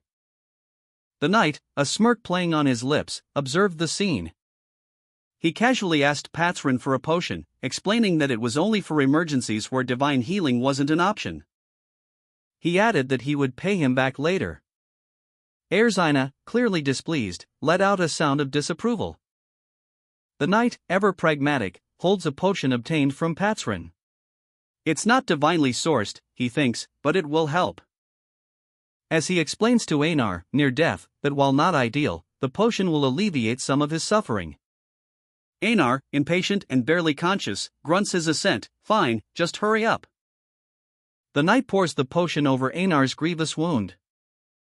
The crimson liquid seeps into the wound, a faint glow emanating as Einar's vitality begins to recover. A system message confirms, Einar's vitality is quickly increasing due to the potion's effects. Einar's eyes widened, a surge of intense pain washing over him. He involuntarily gasped. A guttural cry escaping his lips as the agony intensified. His face contorted in a mask of suffering. "It hurts. It hurts," he screamed, the words barely audible over the sheer intensity of his pain. His body convulsed. "It feels like my entire body is melting," he groaned, the heat searing through him. The potion's effects were far more intense than anticipated. Einar's mind raced, understanding dawning on him. "So this is the reason they didn't allow you to use the potion mid-battle," he thought, the realization adding another layer to his torment. The knight watched, his expression grim. The potion's aftereffects were clearly brutal. Einar's pained breaths filled the silence as the last of the potion spilled from the broken vial. Einar, his body slick with sweat, lay gasping on the cavern floor, the potion's effects still coursing through him. He heaved ragged breaths, the pain slowly receding. "Phew!" he whispered, collapsing onto his hands and knees. His hands trembled as he touched the ground, the lingering effects of the ordeal evident in his labored movements. Einar's eyes flickered open, his gaze fixed on the ground. "I really thought I was going to die," he thought, the near-death experience still fresh in his mind. The knight, observing Einar from above, spoke, his voice laced with a mixture of concern and curiosity. "Now, will you tell us? How did a novice manage to get here before us?" The knight loomed over Einar, his imposing figure casting a shadow over the weakened man. Einar, still recovering from the potion's effects, remained silent for a moment, contemplating his next move. A wounded Einar, his body bearing the marks of a recent ordeal, is approached by a knight. The knight's words, "If you know of a secret passage, I would like to purchase that information," reveal his intent to acquire knowledge of a hidden route. The knight observes Einar's injuries, his tone shifting to one of suspicion as he states, "So that was your objective." He continues, his suspicion growing, "It's probably for the best, there's nothing more suspicious than goodwill without a reason." Einar, still recovering, explains, "I don't know. As soon as I stepped into the labyrinth, I was here." The knight, thoughtful, responds, "I see. I read about it before. He explains the phenomenon of dimensional instability, stating, due to the dimensional instability, I heard that you could fall into the outskirts of the darkness at times. Though the probability is so low that it only happens once every 100 years. Einar, still recovering from his injuries, winced as he spoke, his voice raspy. He explained that dimensional rifts occur once every 100 years. And that this party, which included a mage and a priestess, was exceptionally high level. Einar continued, expressing disbelief at his own experience in the labyrinth, something unprecedented even for seasoned adventurers like them. The knight, observing Einar and the other party members, remained intrigued but suspicious. He listened intently to Einar's tale. Then, with a subtle smile, dismissed Einar, waiving the cost of a healing potion. Einar, his face etched with weariness and bearing the marks of countless battles, looked away, his gaze distant and troubled. A stark reminder of the brutal trials he had endured within the labyrinth. A caption box appeared, stating, "Time spent within the labyrinth is as precious as gold." Einar reflected on his ordeal. A group of adventurers, a female archer, a nun, a knight, and a hooded figure, were shown walking through a cavernous passage within the labyrinth. Another caption box appeared, stating, "It's a miracle they spent this much time on me to begin with." The image transitioned to a blurry, indistinct scene, suggesting the passage of time and the intensity of Einar's experiences. A focus on a bloodied hand gripping a shield, emphasizing the physical toll of his journey. A caption box appeared, stating, "I should be happy that I survived." Finally, Einar is shown, his body covered in wounds, but his expression resolute. He stands defiantly, clutching his shield, a testament to his resilience. Einar, wounded but alive, reflected on his ordeal. He felt a disgust at the thought of being pitted. Emerging from the labyrinth, Einar saw a group of adventurers, including a knight and a priestess, making their way along a blood-stained path. Their conversation revealed their assessment of Einar's survival. The knight commented on Einar's luck, noting that even a minor misstep could have been fatal. While the priestess pointed out that Einar's survival was largely due to his encounter with them, implying that he would have perished otherwise. The knight, agreeing with the priestess, added that there were many others like Einar who had perished in the labyrinth. The priestess, her expression unreadable, pondered silently. A thought bubbled above her head containing only 3 ellipses. The knight, Patron, scoffed, questioning whether everyone thinks as highly of Einar as the priestess seems to. He pointed out that if it weren't for the temple, Einar's wounds would not have healed. Patron continued, noting that he's met many two-faced individuals. And then sharply criticized the knight, Draus, for his perceived naivete. A close-up on Einar's hand, gripping a portion of his weapon, the image emphasizes the detail of his equipment. Patron and the knight discuss Einar's continued survival, with Patron questioning if the trail will end soon. The knight remarks that it has been a while. Patron expresses skepticism about Einar's luck, judging his actions so far as barbaric. The priestess listens intently. Draus confidently asserts that the trail must end somewhere nearby. The group, guided by Draus, approaches a turn in the path. The knight comments on the value of having such a knowledgeable guide. The priestess praises Draus's exceptional memory of the first floor's map, noting that most guides only know a fraction of what he does. The priestess and another woman, possibly an archer, exchanged a few words. The archer, smiling, confirmed that she knew the general direction of their destination. Meanwhile, Knight observed the surroundings with a thoughtful expression. His gaze was intense, suggesting a careful assessment of their situation.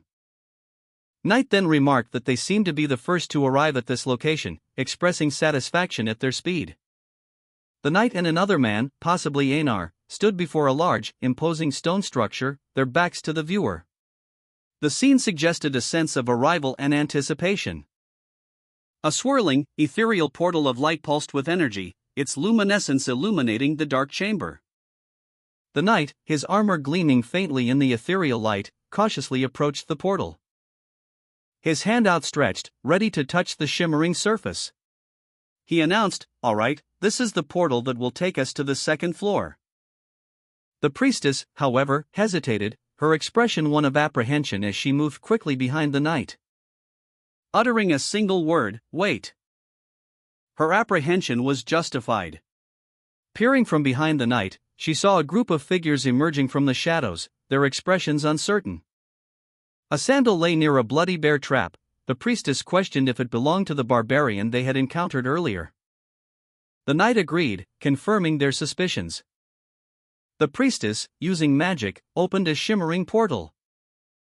The light from the portal illuminated a deep chasm, revealing a dark, seemingly bottomless pit.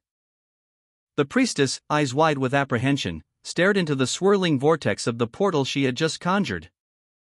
While the knight, his expression etched with concern, watched her with a mixture of worry and determination.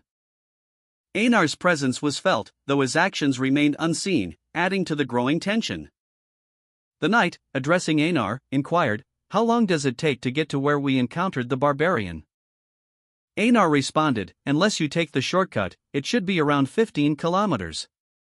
Einar added, with a grim expression, "He crawled out such a long way in complete darkness." Einar, his face etched with a mixture of disgust and disbelief, muttered, "What a monstrous bastard."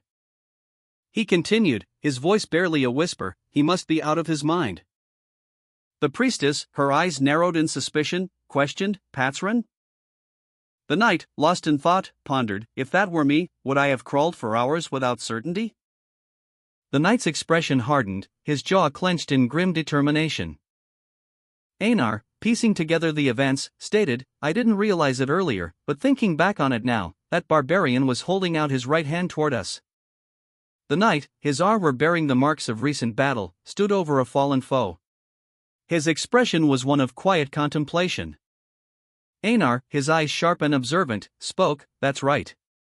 He showed us the magic crystal." He continued, emphasizing the barbarian's tenacity. Even after crawling that entire time, he didn't forget his trade item. The knight, holding the crimson crystal, understood the significance of the barbarian's actions. The crystal was the only thing the barbarian had left to trade. Einar, reconsidering his earlier assessment, admitted, "I take back what I said earlier." The priestess, her voice laced with urgency, asked the knight, "Drows, what was that barbarian's name?" Einar scoffed, questioning whether the barbarian's survival was mere luck, suggesting such individuals typically meet an early end. But immediately corrected himself, stating that such individuals possess an extraordinary resilience, defying death unless under exceptional circumstances. The panel shows a close-up of the barbarian's face, his eyes blazing with fierce determination, his expression one of gritted teeth and raw fury. His inner monologue reveals his unwavering resolve, no matter the hardship or agony, he will persevere. The barbarian's powerful physique is shown, his body scarred but unyielding, his red hair a stark contrast against the bloody backdrop. He lets out a roar, a primal scream of defiance, as he unleashes a powerful attack. A wave of dark energy erupted from the barbarian, a violent crimson surge that consumed the surrounding area. A testament to their unwavering resolve and refusal to yield to death. A system message appeared, announcing, "You have defeated the goblin." Following his near-death experience, another system message appeared, "You have defeated the goblin." The barbarian, enraged, unleashed a furious attack, shouting, "Smash, you son of a bitch!" The force of his blow obliterated the goblin. He continued his relentless advance, encountering more goblins along the way. His narration stated, "I kept running into goblins." The barbarian, enraged and relentless, unleashed a devastating blow, the force of which sent a shockwave rippling outwards. A message then appeared, "You have defeated the goblin." Despite his victory, the barbarian's expression hardened as he muttered, "They keep coming." He reflected on the battle, admitting, "I was nervous at first, but since I got my vision back, goblins were no threat." He noticed the poorly concealed traps, muttering to himself, "Idiots, at least cover it with dirt or something." Suddenly, another goblin appeared, swinging its axe with surprising ferocity. The barbarian reflected on the goblin ambush, noting that their tactics were predictable and their hiding places obvious. He swiftly dispatched another goblin with a brutal axe blow, shouting, "Where are you going, you fucker?" Continuing his relentless assault. The barbarian paused, his face grim, acknowledging that the only problem was his overwhelming hunger. Ugh, I'm so hungry, he groaned. His hunger was evident in his expression, a stark contrast to his previous battle rage. The barbarian, battered but victorious, reflected on his recent battle. He muttered to himself, I'm pretty sure the deputy chief gave me some food. A faint memory of a promised meal flickering in his mind as he examined the spoils of war, a small, blood-stained pouch. He opened the pouch, revealing only a single, lifeless goblin. His expression shifted from hopeful anticipation to utter disappointment. Fuck! He cursed, the word hanging heavy in the air. The barbarian slumped to the ground, his earlier triumph overshadowed by gnawing hunger. He questioned his recent actions. Was it the wrong decision to crawl on the ground? 5 out of 7 days' worth of rations were gone.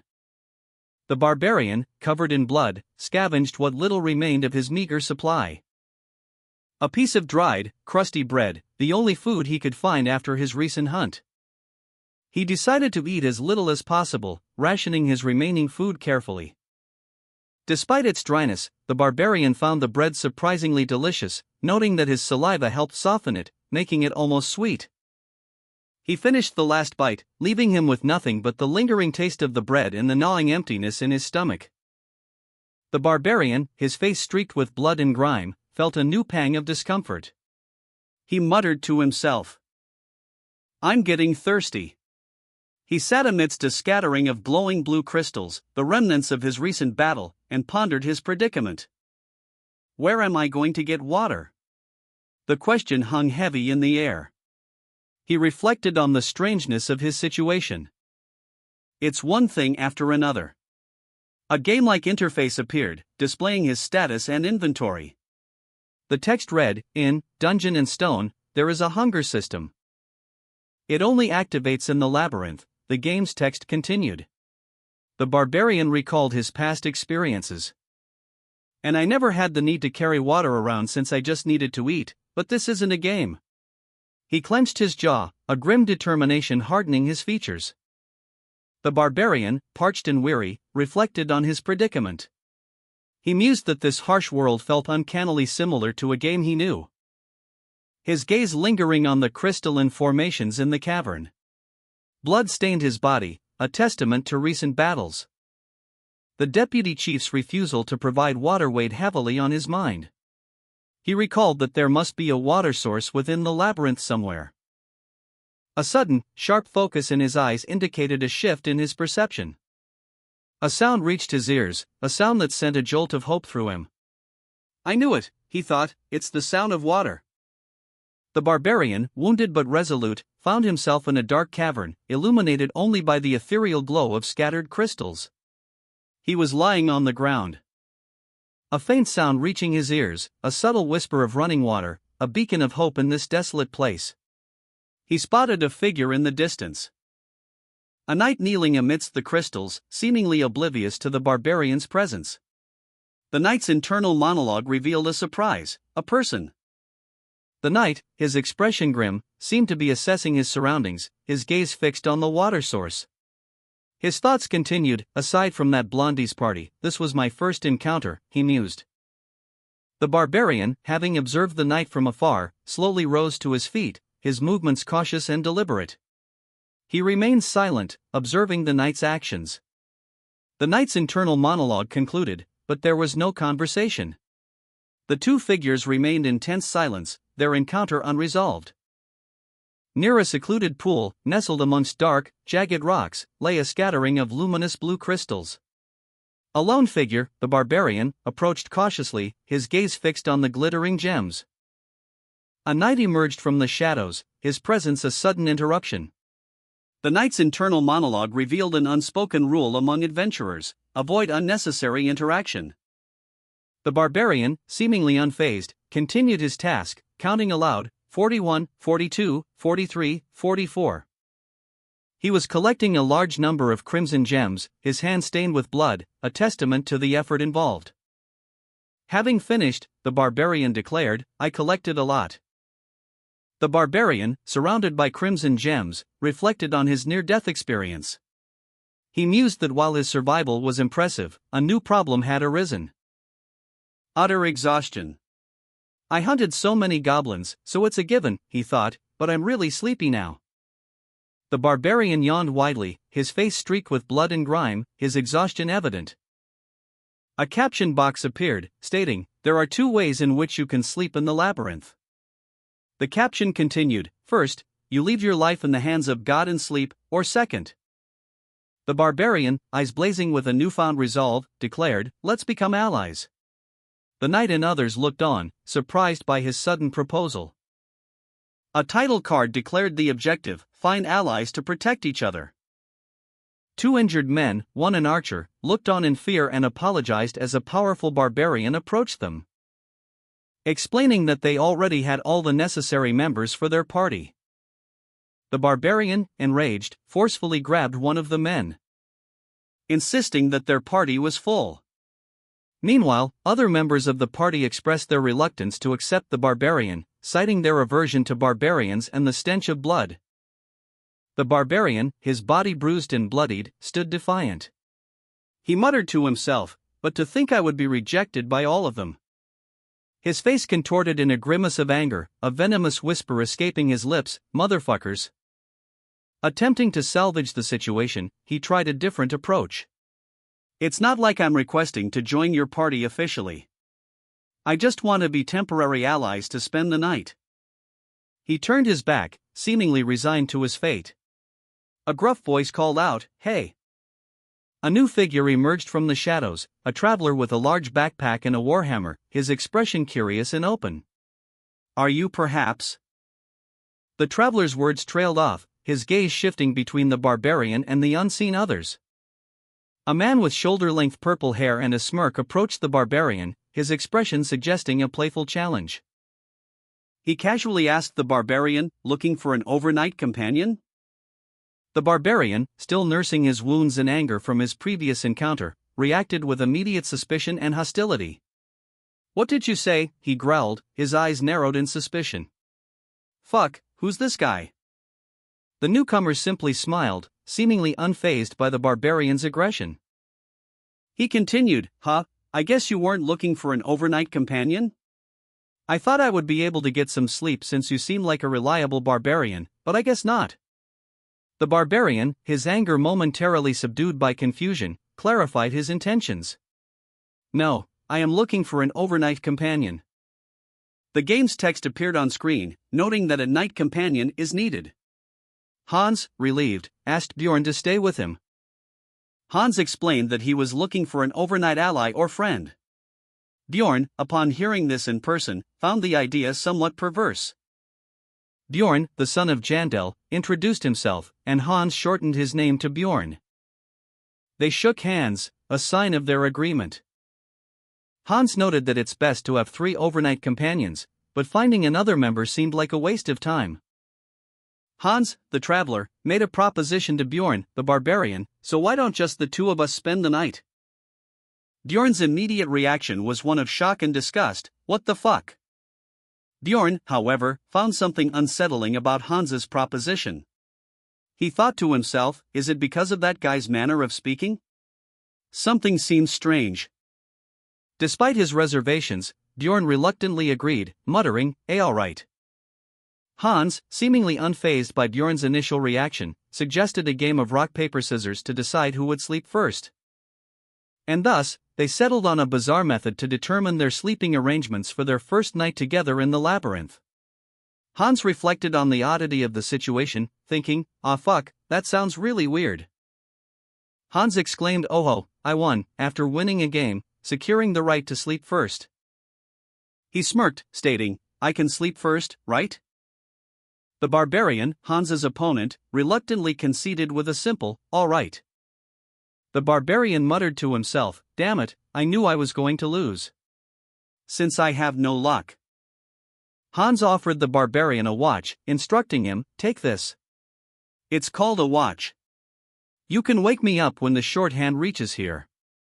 Hans added, "I guess he thought barbarians don't know how to read the time. Do you understand? I can explain it to you again." Hans, victorious in their game, looked down at the barbarian with a hint of condescension. The barbarian, defeated and nursing his wounds, muttered, "Fucking hell. His thoughts turned to the common perception of barbarians in Dungeon and Stone, a perception he was acutely aware of. The barbarian examined the ornate watch Hans had given him as a means to wake him, commenting on its expensive appearance. Despite his initial displeasure, he recognized the potential strategic value of the watch. Hans, meanwhile, settled comfortably into his sleeping bag, observing the barbarian's reaction with amusement. He mused on the stark contrast between the barbarian's rough exterior and the luxurious comfort he now enjoyed. His thoughts drifted to the possibility of borrowing the barbarian's sleeping bag. Hans, sprawled comfortably, grumbled about the lack of excitement. "It's so fucking boring since there aren't any goblins or adventurers," he complained, though he admitted it was convenient. The barbarian, his face bruised and bloodied, abruptly sat up. He clutched a small, ornate pocket watch. His gaze fixed intently on the timepiece. "Hurry up, time," he muttered, a grim determination etched on his features. The watch's hands seemed to tick with an almost palpable urgency, mirroring the barbarian's restless energy. A close-up on the watch emphasized its intricate details and the weight of the moment. The image of the watch's face filled the panel, highlighting the passage of time and the barbarian's growing impatience. The barbarian woke Hans, saying, "Hans, get up." Hans, still sleepy, asked if anything had happened. The barbarian responded that nothing had happened, and Hans replied, "All right, thanks." The barbarian told Hans to get some sleep, promising to wake him in 2 hours. Hans agreed, saying, "All right." However, the barbarian's inner monologue revealed his inability to rest. "There's no way I could rest." A man with purple hair carefully examined a small, dark object in his hand. He murmured, "He didn't break it." The man's internal monologue filled with doubt. "How do I trust someone I just met?" Elsewhere, Hans slept soundly, snoring loudly. His body was covered in cuts and bruises. His snoring echoed through the cavern, like a savage who's had a long day. Hans, observing the barbarian, silently wished that his actions would go unnoticed. The barbarian's wounds were visible, a testament to a recent struggle. Hans chuckled, finding the barbarian's naivete amusing. His plan was working perfectly. He mused on the ease with which he could manipulate the barbarian's simple mind. Hans confirmed the barbarian's deep slumber, pleased with his success. Hans, however, remained wary, his own vulnerability apparent in his exposed state. Hans, satisfied with his manipulations, mused to himself, "I'm sure he'll act if he's got ulterior motives." He then called out into the darkness, "Show yourself." The barbarian, startled awake, sat up, his body bruised and battered. He groaned, "I didn't sleep a wink. For 2 hours, this bastard did nothing." His frustration mounting, he realized his mistake. The barbarian lamented, "I should have slept. What the fuck did I do?" The barbarian awoke, a wave of confusion washing over him. He muttered to himself, "But there's no way I would let my guard down so easily around a complete stranger." He sat up, his gaze fixed on the ground. The weight of his recent vulnerability settled heavily upon him. He thought, "I cannot sleep until I decide you're trustworthy." His body ached, exhaustion battling with his wariness. He grimaced, a low groan escaping his lips. "Though I feel like I'm going to die from fatigue." Despite his exhaustion, sleep evaded him. His eyes remained open, his mind racing. He whispered, "I can't fall asleep." The barbarian, his face streaked with grime and blood, awoke with a start. His eyes, narrowed in suspicion, scanned his surroundings. A tense alertness replacing the exhaustion that had threatened to pull him under. A figure, Hans, approached, his expression a mixture of amusement and something else, something colder. Hans's presence unsettling the barbarian's fragile peace. I wasn't sleeping," the barbarian mumbled, his voice rough. Hans chuckled, a light, almost mocking sound. "Why don't you wipe off the drool on your face first?" he teased, his words laced with a subtle undercurrent of manipulation. The barbarian, embarrassed, quickly wiped his face. "Ahem, sorry," he muttered, his gaze dropping. Hans continued, his tone shifting to a more reassuring one. "Well, it's all right. Thankfully, nothing happened while you were sleeping, so I won't say much. The barbarian's eyes widened in surprise and suspicion. Hans offered to let the exhausted barbarian rest, suggesting he stand guard while the barbarian slept. The barbarian mumbled his thanks, his face a mask of weariness and lingering battle wounds. Hans continued his subtle manipulation, suggesting the barbarian sleep since it was his turn to stand guard. Hans's smile was unnervingly pleasant. The barbarian, still weary, again mumbled his thanks. Hans, extending a hand, introduced himself and subtly probed the barbarian, asking if he was looking for an overnight companion. Hans, with a charming smile, addressed the barbarian. He spoke to the barbarian for the first time since the barbarian had been in a difficult situation. And, surprisingly, did not blame him for falling asleep. "Well, it's all right," Hans said, his tone light and reassuring. "Thankfully, nothing happened while you were sleeping, so I won't say much." Hans's words hung in the air, a question forming in his mind, and refused to be compensated for my mistake? The barbarian, resting in a cavern of ice crystals, thought to himself, in the dungeon in stone, that I know. There is no one. Hans's eyes snapped open, he was awake. A subtle smile played on his lips as he observed the barbarian.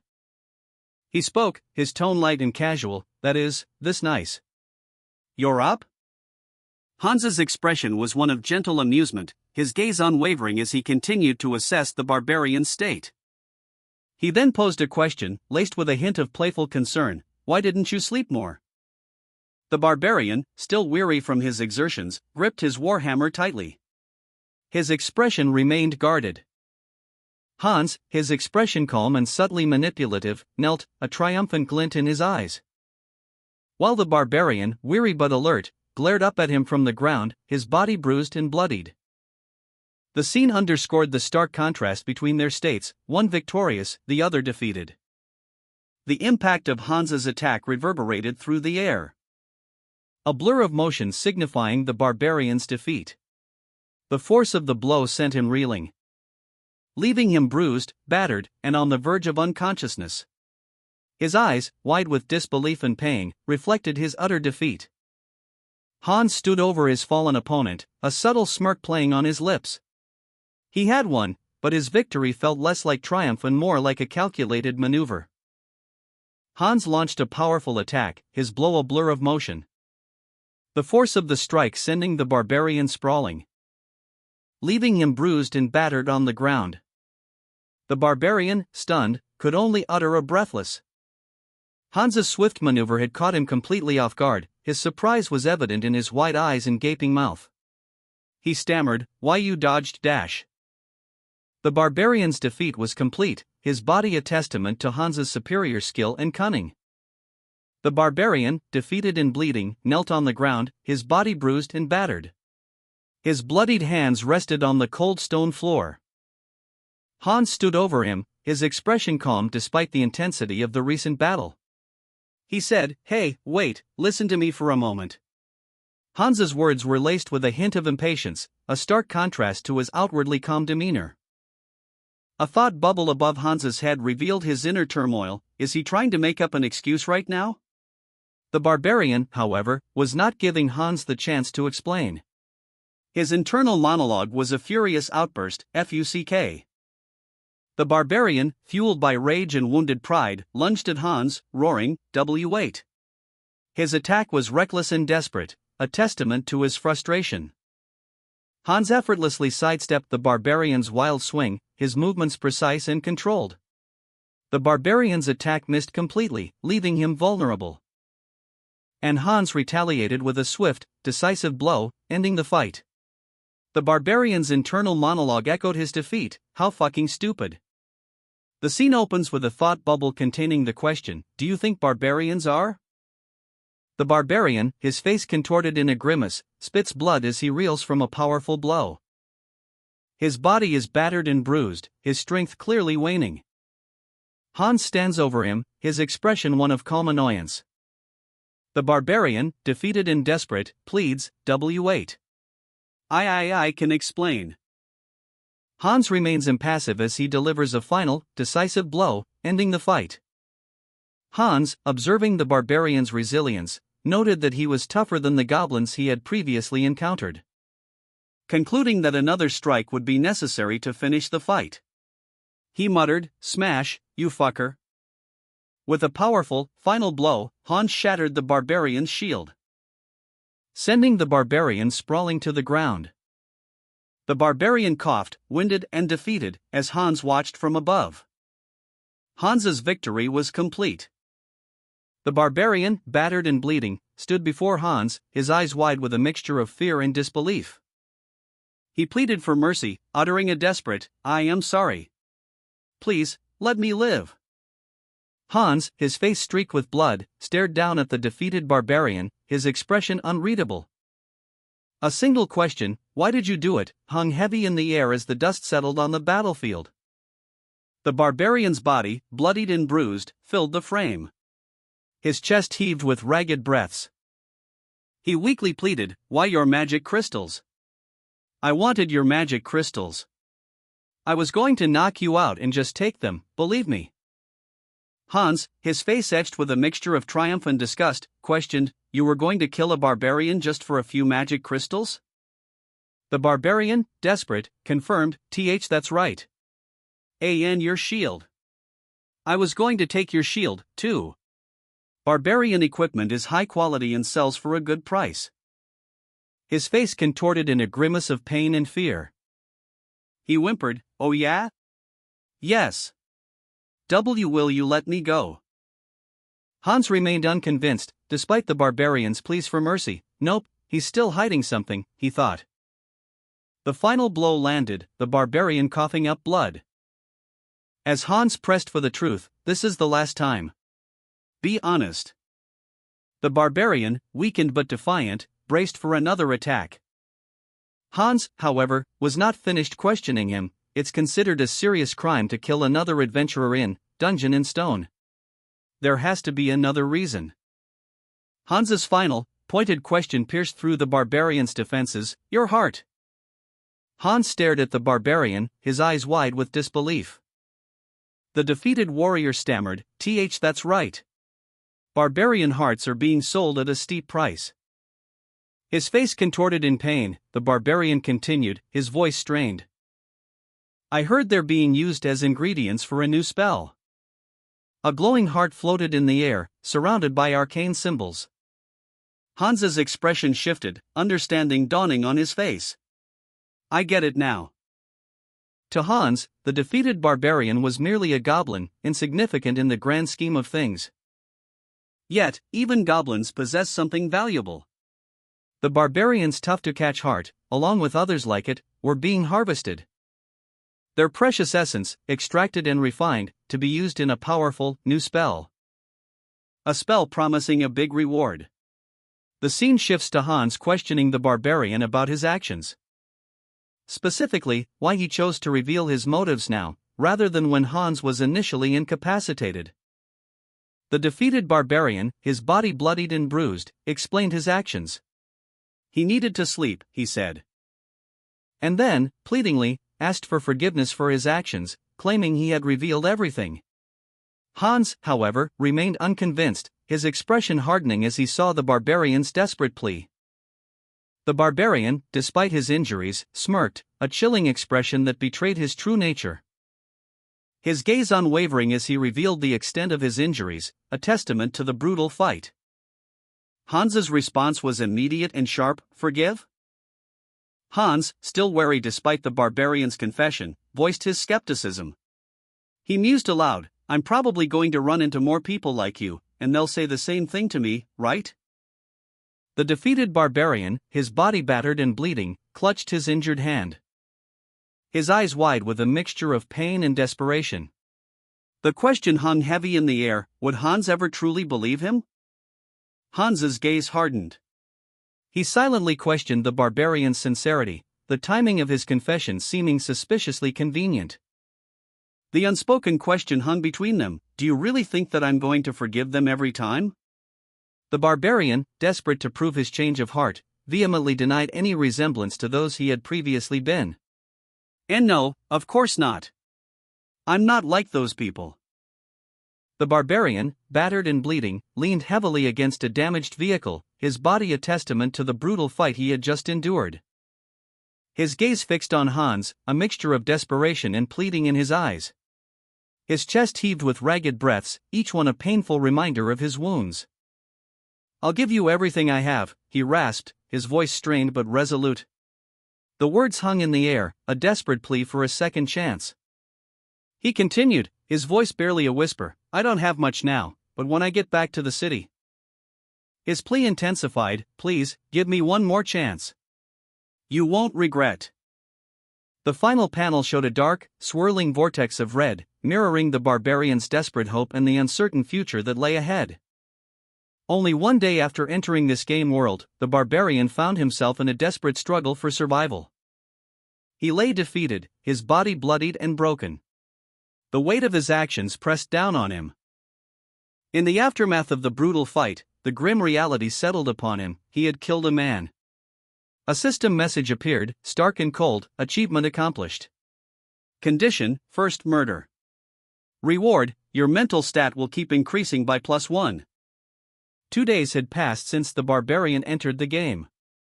He received a system notification: he had equipped a shoulder pad, increasing his overall item level by +13.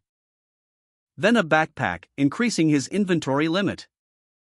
And finally a hammer, resulting in a +30 increase to his overall item level. The barbarian reflected on his progress, noting that he had progressed beyond his previous savage lifestyle. He now used a water bottle to quench his thirst. A compass to find his way. The narrative reflects on the irony of the barbarian's situation: he was only able to treat injuries with bandages and potions. After having killed a man. The image shows a bloody weapon, emphasizing the brutal act. It was only through this act that he could begin to live a more normal life. The barbarian, Bjorn Jandel, now walks away, his improved equipment reflecting his changed lifestyle. He carries a backpack, a shield, and a weapon, his level increased significantly. The barbarian, his muscles tense, swung his hammer with brutal force. The impact sending the goblin sprawling. With one hit of my hammer, the goblin disappears. Should I have selected weapons from the beginning? No, I didn't know I'd be this good at fighting at the time. The barbarian examined his blood-stained hammer, a thoughtful frown creasing his brow. Is it because I'm in the body of a barbarian? During battle, it feels like I'm in somebody else's body.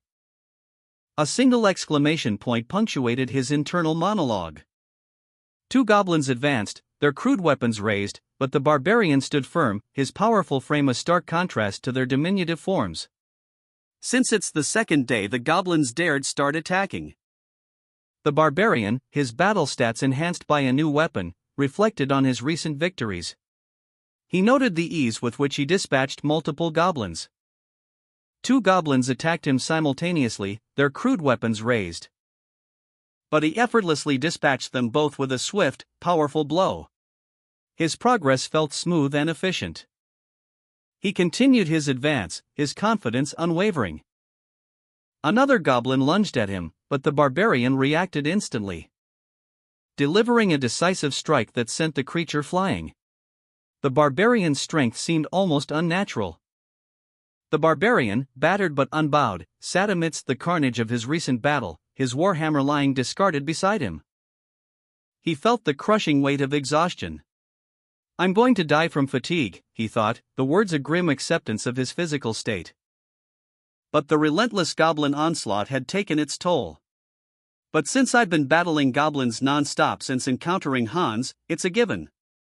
I won't last much longer, I need to sleep," he admitted to himself. Despite his exhaustion, a pragmatic thought crossed his mind: I may not have an overnight companion, but I might be better off without one. His reasoning was simple: since there's a higher chance of survival if I get stabbed by the goblin's daggers. The barbarian's face hardened, a grim determination settling upon his features.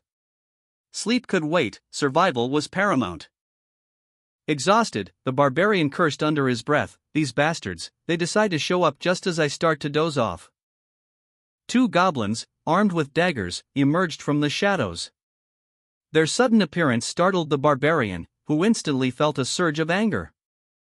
He roared, "It hasn't even been 10 minutes, you assholes." With a furious swing of his warhammer, he smashed one of the goblins. The impact sent the creature flying, its body crumpling upon impact. The other goblin, however, managed to escape. The barbarian, still recovering from his previous battle, felt a sudden surge of adrenaline as two goblins launched a surprise attack. He reacted instantly, his powerful blows felling both attackers with brutal efficiency.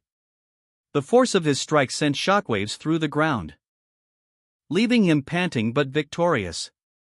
"Since I killed all of them within my sight," he muttered, exhausted but resolute. A silent plea escaping his lips, "Please stop appearing." The barbarian slumped against the rock face, his body aching, his mind weary from the relentless onslaught. The barbarian, exhausted from a recent battle, murmured a plea for a brief respite, "Please let me sleep just a little." A goblin, unseen until this moment, crept upon the sleeping barbarian, its wicked blade poised to strike. The barbarian, despite his exhaustion, remained completely unaware of the impending danger. Suddenly jolted awake, the barbarian's eyes snapped open, revealing a look of intense fury. His rage ignited, he roared, "You fucking asshole!" The barbarian, roused from sleep by a goblin attack, reacted with furious speed, smashing the creature with a mighty blow, sending it sprawling into the darkness. His eyes blazing with barely contained rage, the barbarian stood over the fallen goblin, his massive warhammer clutched tightly in his hand. The goblin's body lay broken and still, a testament to the barbarian's raw power. A goblin, its eyes gleaming with malice, lunged at the barbarian. The barbarian, though wounded and exhausted from the surprise attack, managed to overpower his attacker. He muttered, "Yes, leave. I don't even have the energy to chase you," as the goblin fled, leaving the barbarian to assess his injuries. The barbarian examined his chest wound, realizing how close the goblin had come to killing him. He reflected, "If I were any shorter, or if the goblin was able to jump higher, it would have stabbed me in the throat. To think I wouldn't even sense them." He decided, "I really need to rest properly. First, I have to treat the wound." Applying a healing potion, he winced at the burning sensation.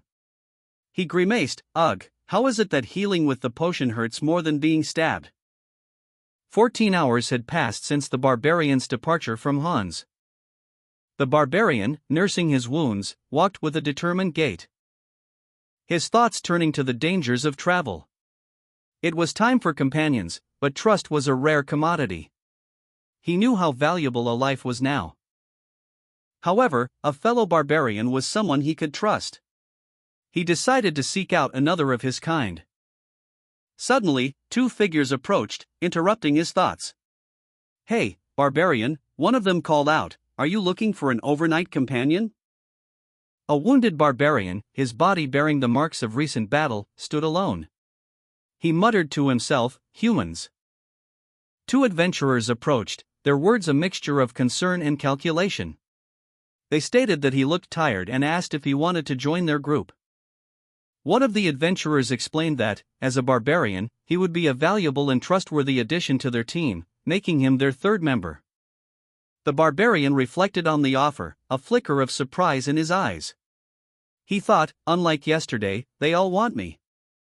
However, he ultimately rejected their offer, declaring, "No, I'm looking for another barbarian." He explained that, covered in blood and with only one shoe, he would have looked terrible as an overnight companion. The adventurers, slightly taken aback, asked if he was looking for someone. One adventurer voiced his concern, "That's gonna be tough." The barbarian, seemingly unfazed, questioned, "Why is that?" The second adventurer explained, "Since they would have ascended within 2 to 3 months as soon as they'd had their coming-of-age ceremony, there's probably less than 100 on the first floor." The barbarian, acknowledging this, mused, "Right. With such a large build, it must be laughable for me to be struggling on the first floor." The second adventurer offered a parting blessing, "May Lafdonia protect you on your journey." The barbarian, accepting the well wishes, muttered, "Thanks, do I have to give up on finding another barbarian?" He then resolved, "All right, let's be realistic. It doesn't matter if it's a barbarian or not, I just need to find an overnight companion. The barbarian, his face etched with grim determination, adjusted his pack. Sweat beaded on his brow, reflecting the weight of his decision. He resolved to find an overnight companion, any species besides a human. His internal monologue revealed a pragmatic calculation. Other species, he reasoned, were less prone to the unpredictable shifts in loyalty and morality that often plagued humans. Elves, known for their unwavering commitment, or dwarves, sharing the barbarian's spirited nature, would be ideal traveling companions. But ultimately, any non-human species would suffice. The barbarian believed that other species possessed more consistent traits than humans, making them safer and more reliable allies. This conviction stemmed from his observation that other species rarely exhibited the capricious changes in behavior common among humans. After making his decision, the barbarian spent an hour exploring the cave. A young elf woman with long silver hair sat alone in a dark cave, her bow and quiver resting beside her. She appeared forlorn and vulnerable. Meanwhile, a powerfully built barbarian, his back to the viewer, approached the cave entrance. He seemed to sense something. The elf, startled by an unseen presence, looked up in alarm. Her eyes widened as she registered the barbarian's arrival. The barbarian, having found her, spoke only 2 words, "Found you." The elf, startled, looked around wildly. Her eyes wide with fear as she sat alone, vulnerable. Then, a deep voice cut through the silence, "Found you." A system notification appeared before the barbarian, "You have encountered an injured elf."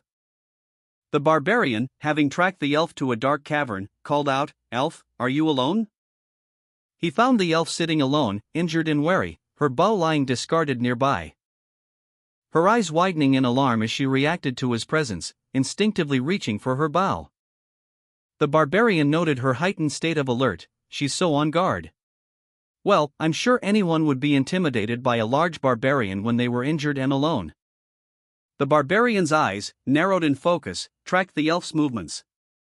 Observing the injury to her stomach, a wound too precise for a goblin dagger, he deduced that she had been attacked by a human. His expression hardened, suspicion clouding his features, as he considered the implications of this new information. Meanwhile, the elf, wary and injured, cautiously approached the large, imposing figure of the barbarian. The scene opens with a blurry image of legs and a trail of what appears to be water or some other liquid, suggesting a recent struggle. An injured elf, kneeling on the ground, her face etched with pain and desperation, cries out for help, "Please help me, mister." A camera focuses on the elf's lower body, revealing a bloody wound and her discarded bow nearby, emphasizing her vulnerability.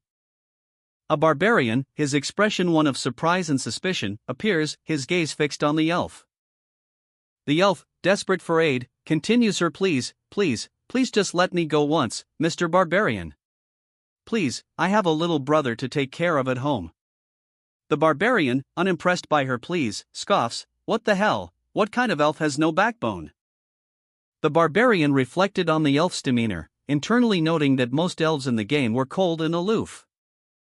And judging by her appearance, he expected no different. Had he known her personality, he mused, he would have approached her differently. The barbarian decided to try a different approach, resolving to dispel any misunderstanding with a simple smile. He offered a reassuring smile, which caused the elf's eyes to widen in surprise. And the barbarian reassured her, stating that he had no intention of harming her. The elf cried out, "Liar." Tears streaming down her face, the elf pleaded, I know you're a barbarian, but do you really have to do this? Please, just once, let me live." The barbarian, his face etched with internal conflict, silently questioned his own actions. Wondering, what the hell do all the barbarians do? He then reflected on the elf's reaction, internally musing, why is she so intimidated from one sentence? The barbarian, still grappling with his recent actions and the weight of his stereotype, muttered to himself, what is with their image? Then, seemingly out of character, he offered a gentler suggestion to the terrified elf, why don't you treat your wound first? We'll talk later. The elf, still trembling, noticed the barbarian offering her lyco leaves and bandages, a gesture of unexpected kindness. She whispered, "Lyco leaves." Bandages, realizing the medicinal properties of the leaves. The barbarian explained, "So it was lyco leaves. I was afraid that they were poisonous, but now I can use them." The elf, still confused and frightened, questioned, "Why are you giving these to me?" The barbarian, his face etched with a mixture of confusion and resolve, declared, "Well, there is a reason." The elf, wounded and weary, listened intently as he continued, "I'll stand guard, so treat your wound first." The elf, clutching medicinal leaves and bandages offered by the barbarian, sat quietly, her expression a blend of gratitude and apprehension. In her mind, a thought formed, "I want to become overnight companions with this elf." The barbarian's internal monologue revealed his rationale. "It may sound trashy, but it's not exactly the worst situation for her either." A close-up on the elf's injuries highlighted the extent of her wounds: injured, fatigued, and a beautiful appearance. The injured elf, her face etched with worry, stared blankly ahead. Her expression reflected a deep concern for someone else's plight. A silent acknowledgement of a situation far more dire than her own. "She's in a much worse situation than I am," she thought, her gaze unwavering. A moment later, a single word echoed in her mind: "It's finished." The implication hung heavy in the air. Nearby, a blood-soaked bandage lay discarded, a stark reminder of recent violence. The barbarian, observing the scene, muttered to himself, "Already? I guess she's pretty handy." His tone held a hint of surprise. He then turned his attention back to the elf, noting her less guarded demeanor. "Since she seems to be less guarded, we should make our move," he decided, his eyes hardening with purpose. Introductions. Bjorn, son of Jandel, identified himself. Bjorn, appearing pensive, observed his surroundings. The elf, still apprehensive, showed subtle signs of relief. She whispered the name Erwin. Bjorn, seated before the elf, questioned her apprehension. "Why are you so afraid of me?" he asked. The elf responded that it was because she was an elf and he was a barbarian. Bjorn seemed confused by this reasoning.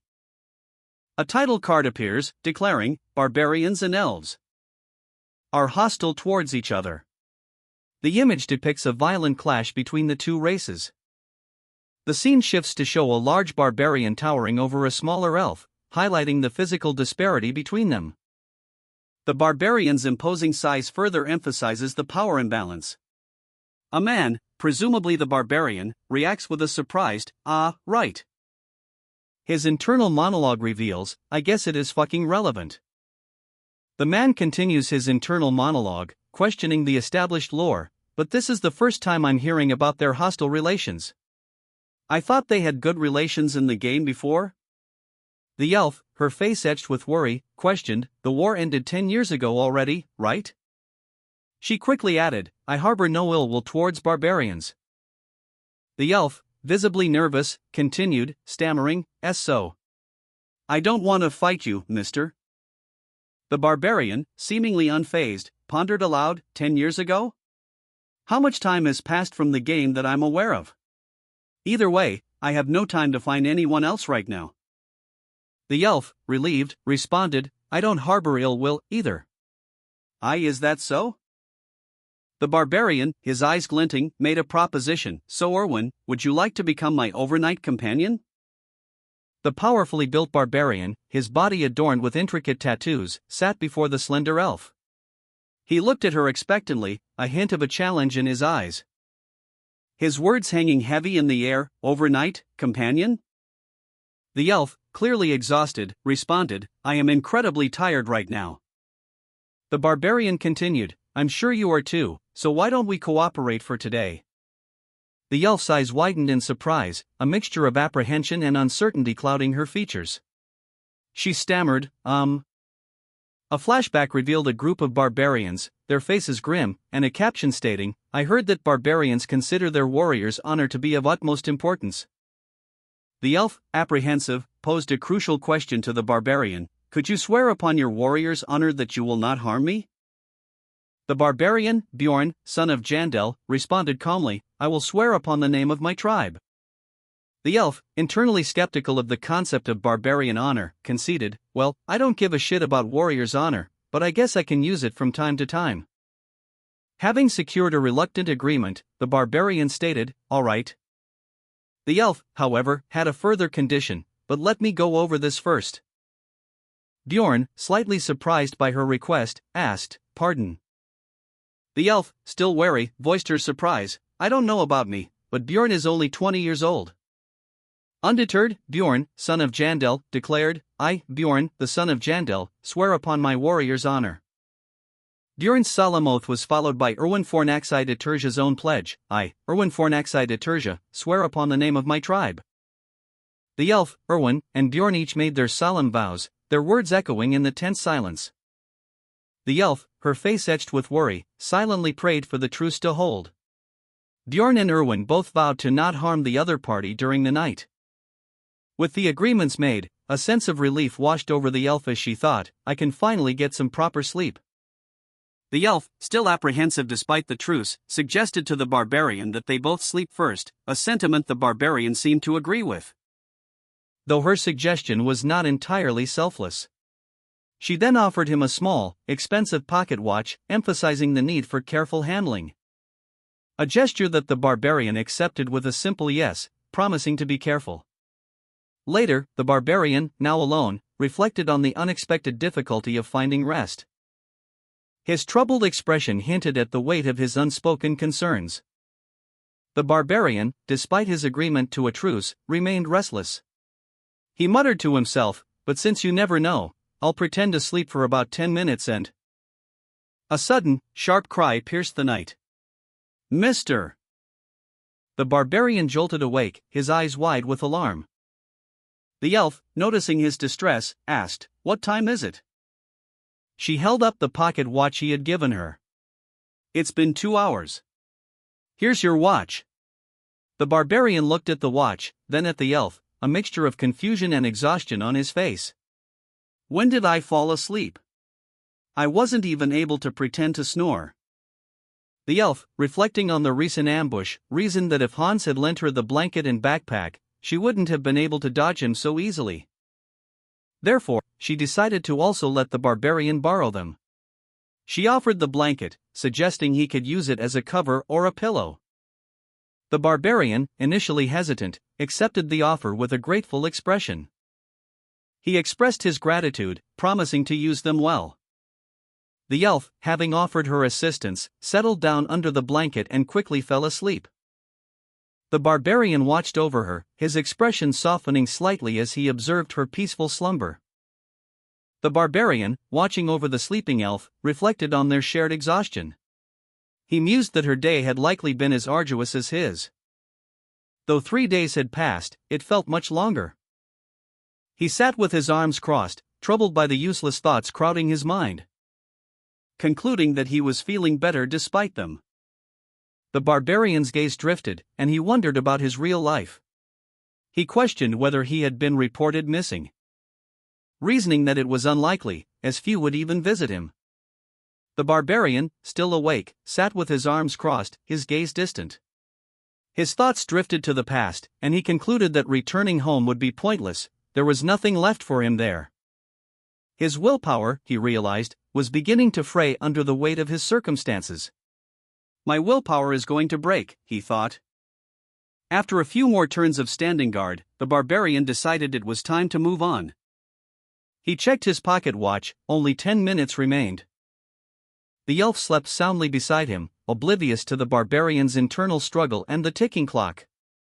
The barbarian looked at the elf, then at the crystal in his hand, a thoughtful expression on his face. I wonder. He mused, his eyes narrowed in contemplation. The barbarian pondered aloud, if I should ask her again. The elf slept soundly, oblivious to his internal debate. He continued his internal monologue, since she's an elf, she'll pull her weight in battle. But if we become allies, I need to split the rewards with her, so my share will decrease. Though the goblins have been appearing in swarms since 3 days ago. He reflected, I can easily defeat 3 to 4 goblins by myself. The barbarian weighed his options: safe sleep, or more magic crystals? What's a more logical? The barbarian and the elf moved through a dark, cavernous passage, their footsteps echoing in the vast space. Their progress illuminated only by faint, ethereal blue crystals embedded in the walls. A question mark appeared, highlighting the uncertainty of their situation. A companion of the barbarian noticed the elf, whispering, "Hey, isn't that the elf?"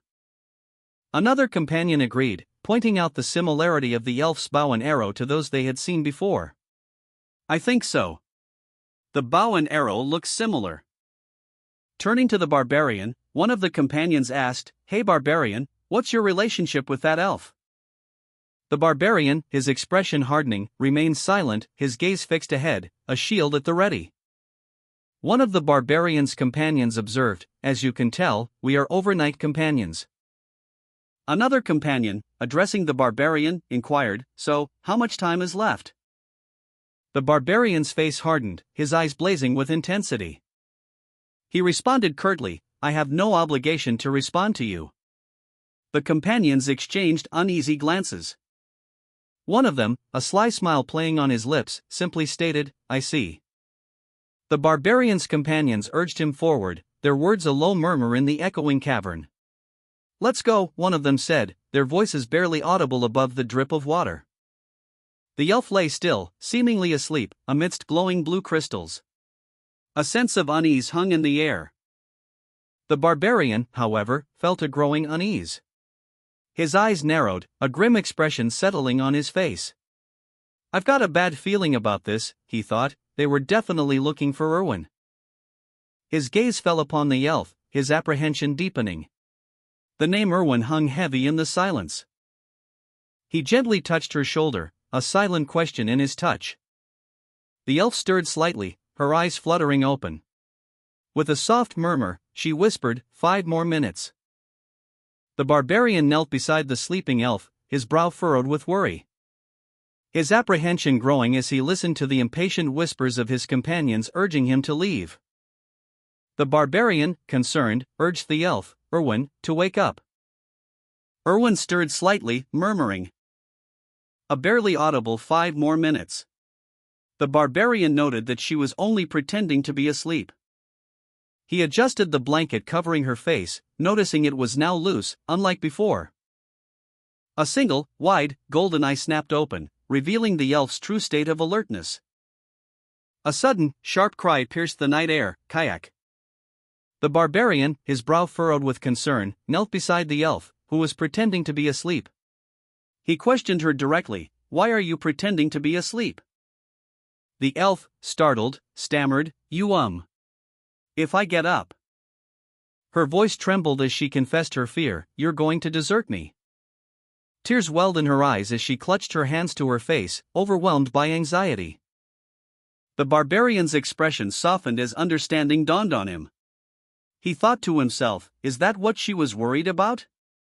Erwin and the barbarian were not official allies, but temporary companions for a single night, their agreement ending the moment the elf awoke. The barbarian, visibly agitated, clenched his fists. While one of his companions questioned what had transpired between the elf and the barbarian. The elf, startled by the question, nervously denied anything significant happened. The barbarian, however, countered by asking how the companions knew the elf. The barbarian's companions, observing the scene, noted the symbol on the garments of the figures attacking them. They recognized it as belonging to the Crystal Union, the same clan that had previously attacked the barbarian. The elf, witnessing this, appeared anxious. The barbarian, realizing the scale of the threat, not just a couple of attackers, but an entire group, concluded that the situation was worsening. He considered leaving the elf behind to escape the danger. However, upon learning that the elf was only 20 years old, the barbarian's resolve softened. He decided to continue traveling with her, suggesting they talk while moving. The elf, anxious and vulnerable, trailed behind the barbarian, her gaze lingering on his back. He carried a large pack, his muscular frame suggesting a readiness for any challenge. A silent question hanging in the air between them. "Are you going to help me?" she finally asked, her voice barely a whisper. The barbarian, though apprehensive, remained decisive. He continued walking, his gaze fixed ahead. "I'll hear your story first before I decide," he responded, his voice low and steady. He added, "I'll listen while we're moving since we're behind schedule." The elf's face brightened. A relieved smile spread across her features. "Oh, okay," she exclaimed, her anxiety visibly easing. The elf, lying on the ground, recounted her experience. She explained that she had met her current companions on her first day within the labyrinth. While asleep, she sensed something strange and awoke to find herself in a precarious situation. A situation that was only worsened by the arrival of a gruff-looking man who seemed to be in charge of her group of companions. He told her to go back to sleep, seemingly unconcerned by the strange events that had transpired. Later, she learned that this man was the manager of a clan that operated within the labyrinth.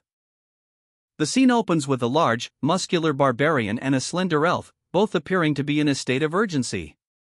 The barbarian carries a large warhammer, while the elf holds a bow and quiver of arrows. A speech bubble above them reveals that this is a clan that conducts its main business on the first floor. The elf, visibly shaken, recounts her escape from an attack. She explains that she managed to escape, but was pursued and injured by the attackers. The barbarian, concerned, presses for more details, questioning how the elf was injured.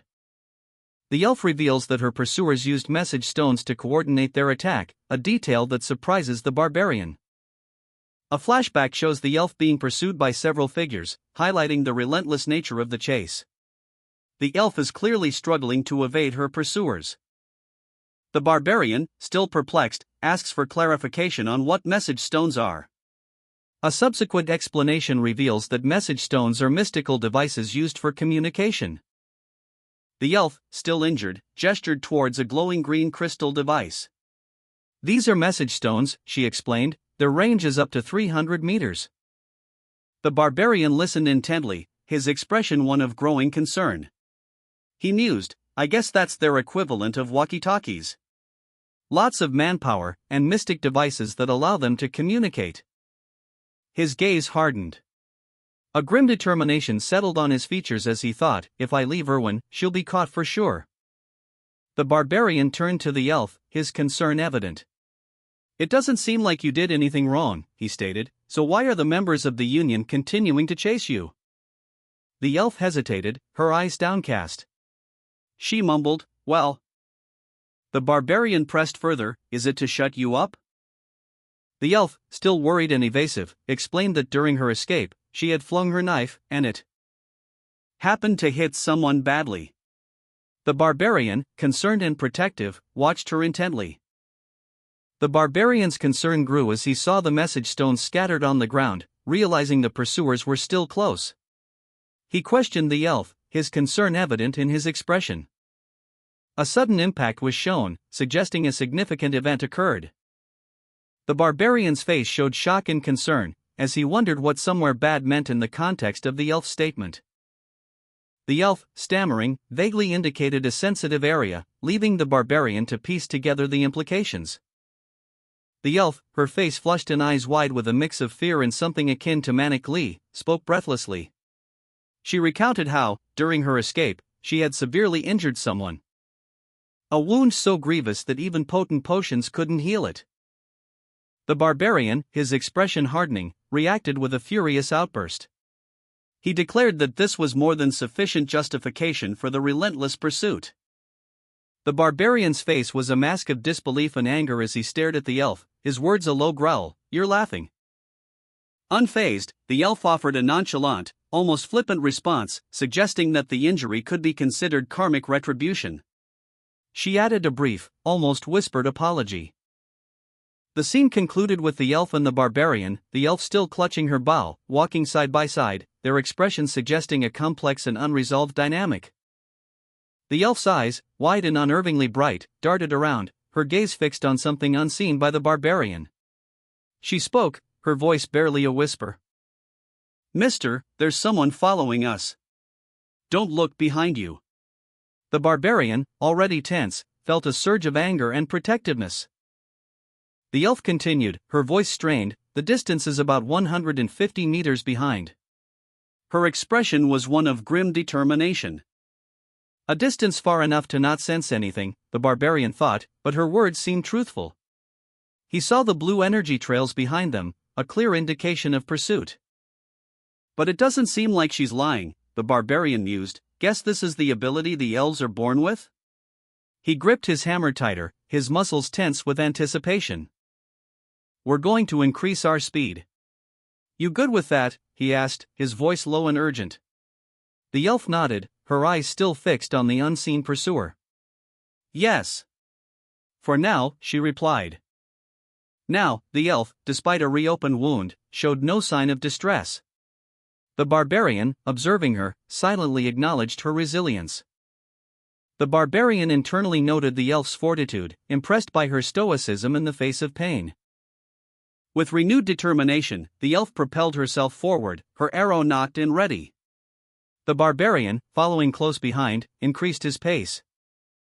They moved with a coordinated urgency, a silent understanding passing between them.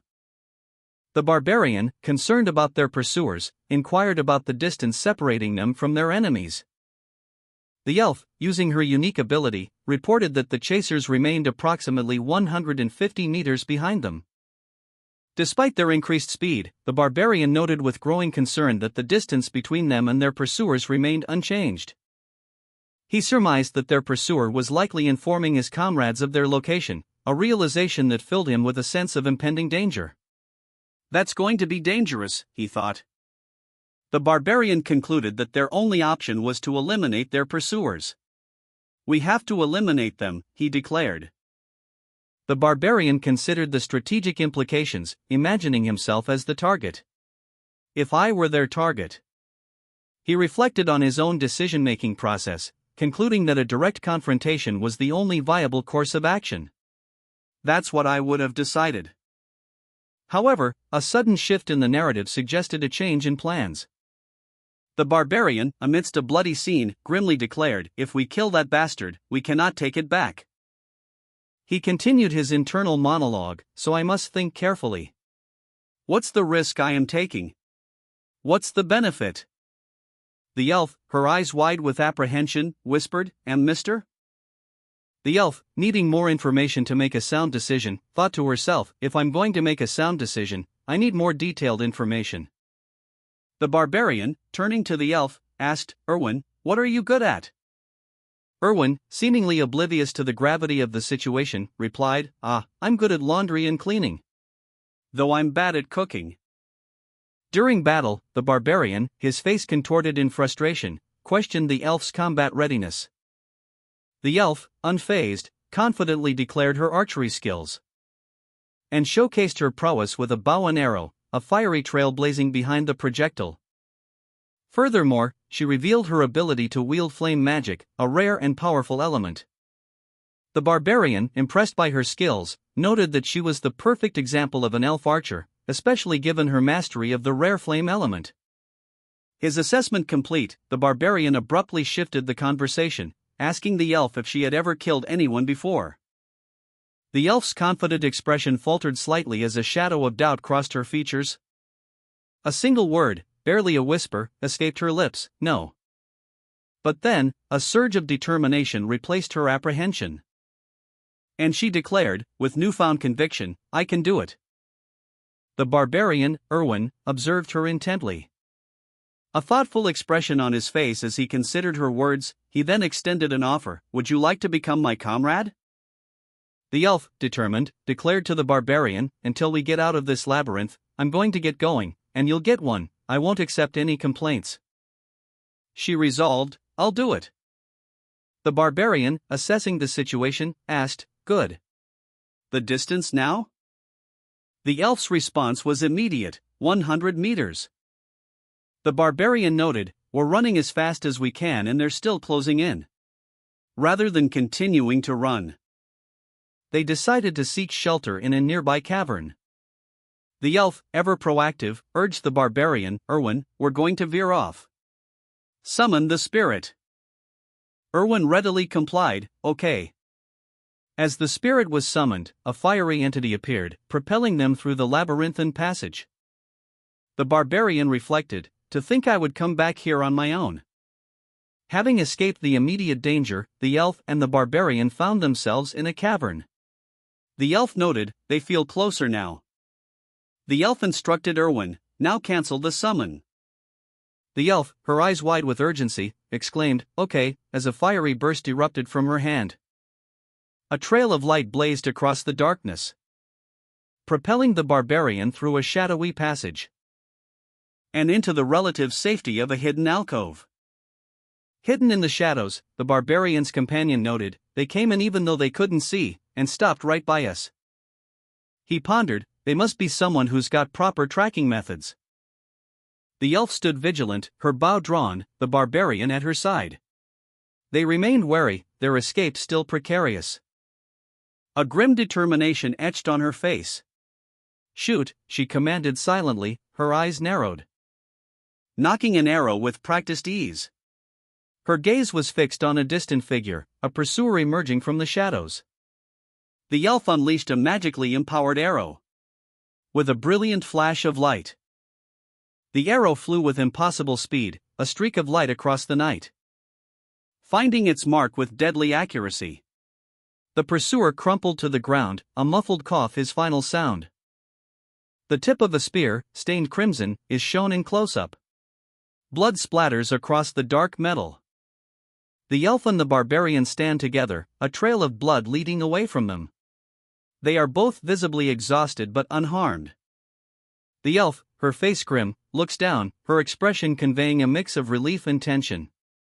She seems to be assessing the situation. The elf speaks, her words a quiet affirmation of the barbarian's success, "You did well." The barbarian, still breathing heavily, acknowledges the elf's words, his thoughts turning to the near miss they just experienced. "If you hesitated, we would have been in danger."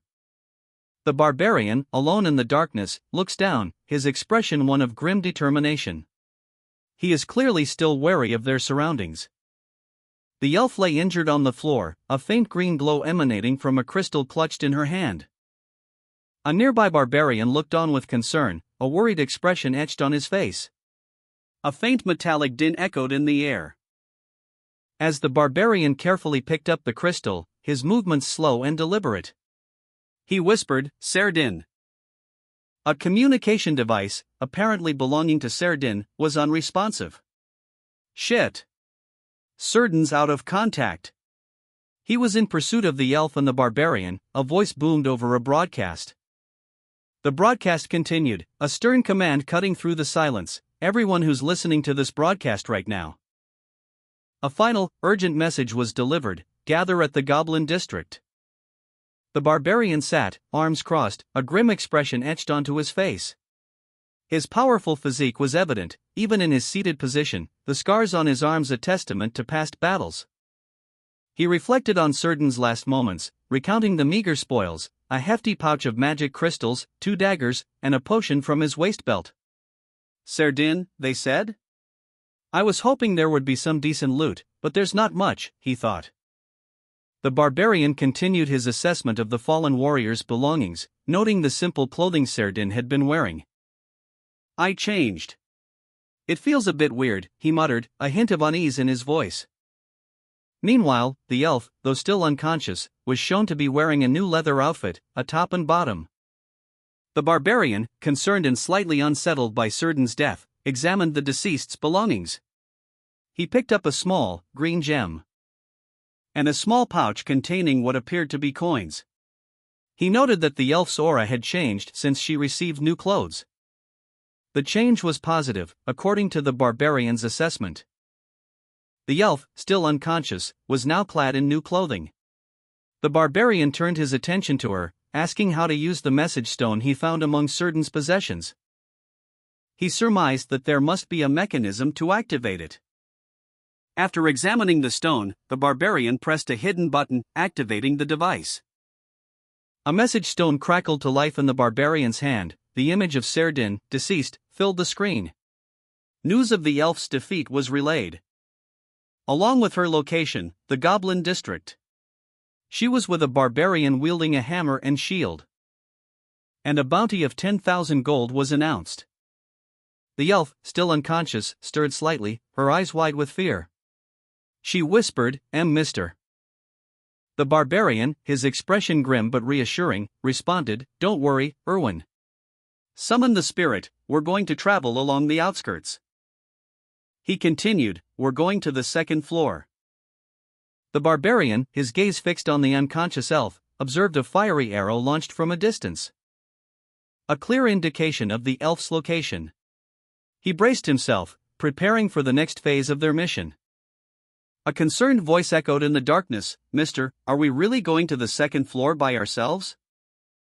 The barbarian's heavy footfall punctuated the silence as he began his ascent. The unconscious elf lay on the ground as the barbarian approached cautiously, muttering to himself. He was clearly determined to proceed despite the apprehension expressed by his unidentified companion. The elf, still unconscious, was shown to be carrying a bow and quiver full of arrows. The caption box above her explained that the first and second floors of the dungeon were completely different. The barbarian, seemingly aware of this difference, stated that it would be all right as long as they stayed near the entrance, suggesting a strategic plan. He then added that he and the elf were a good match, a comment that caused the elf to blush upon waking. The elf, surprised and slightly flustered, questioned the barbarian's statement, prompting him to confirm that a melee tanker and a long-range dealer are always a good match. This exchange revealed a tactical understanding between the two adventurers, highlighting their complementary skill sets.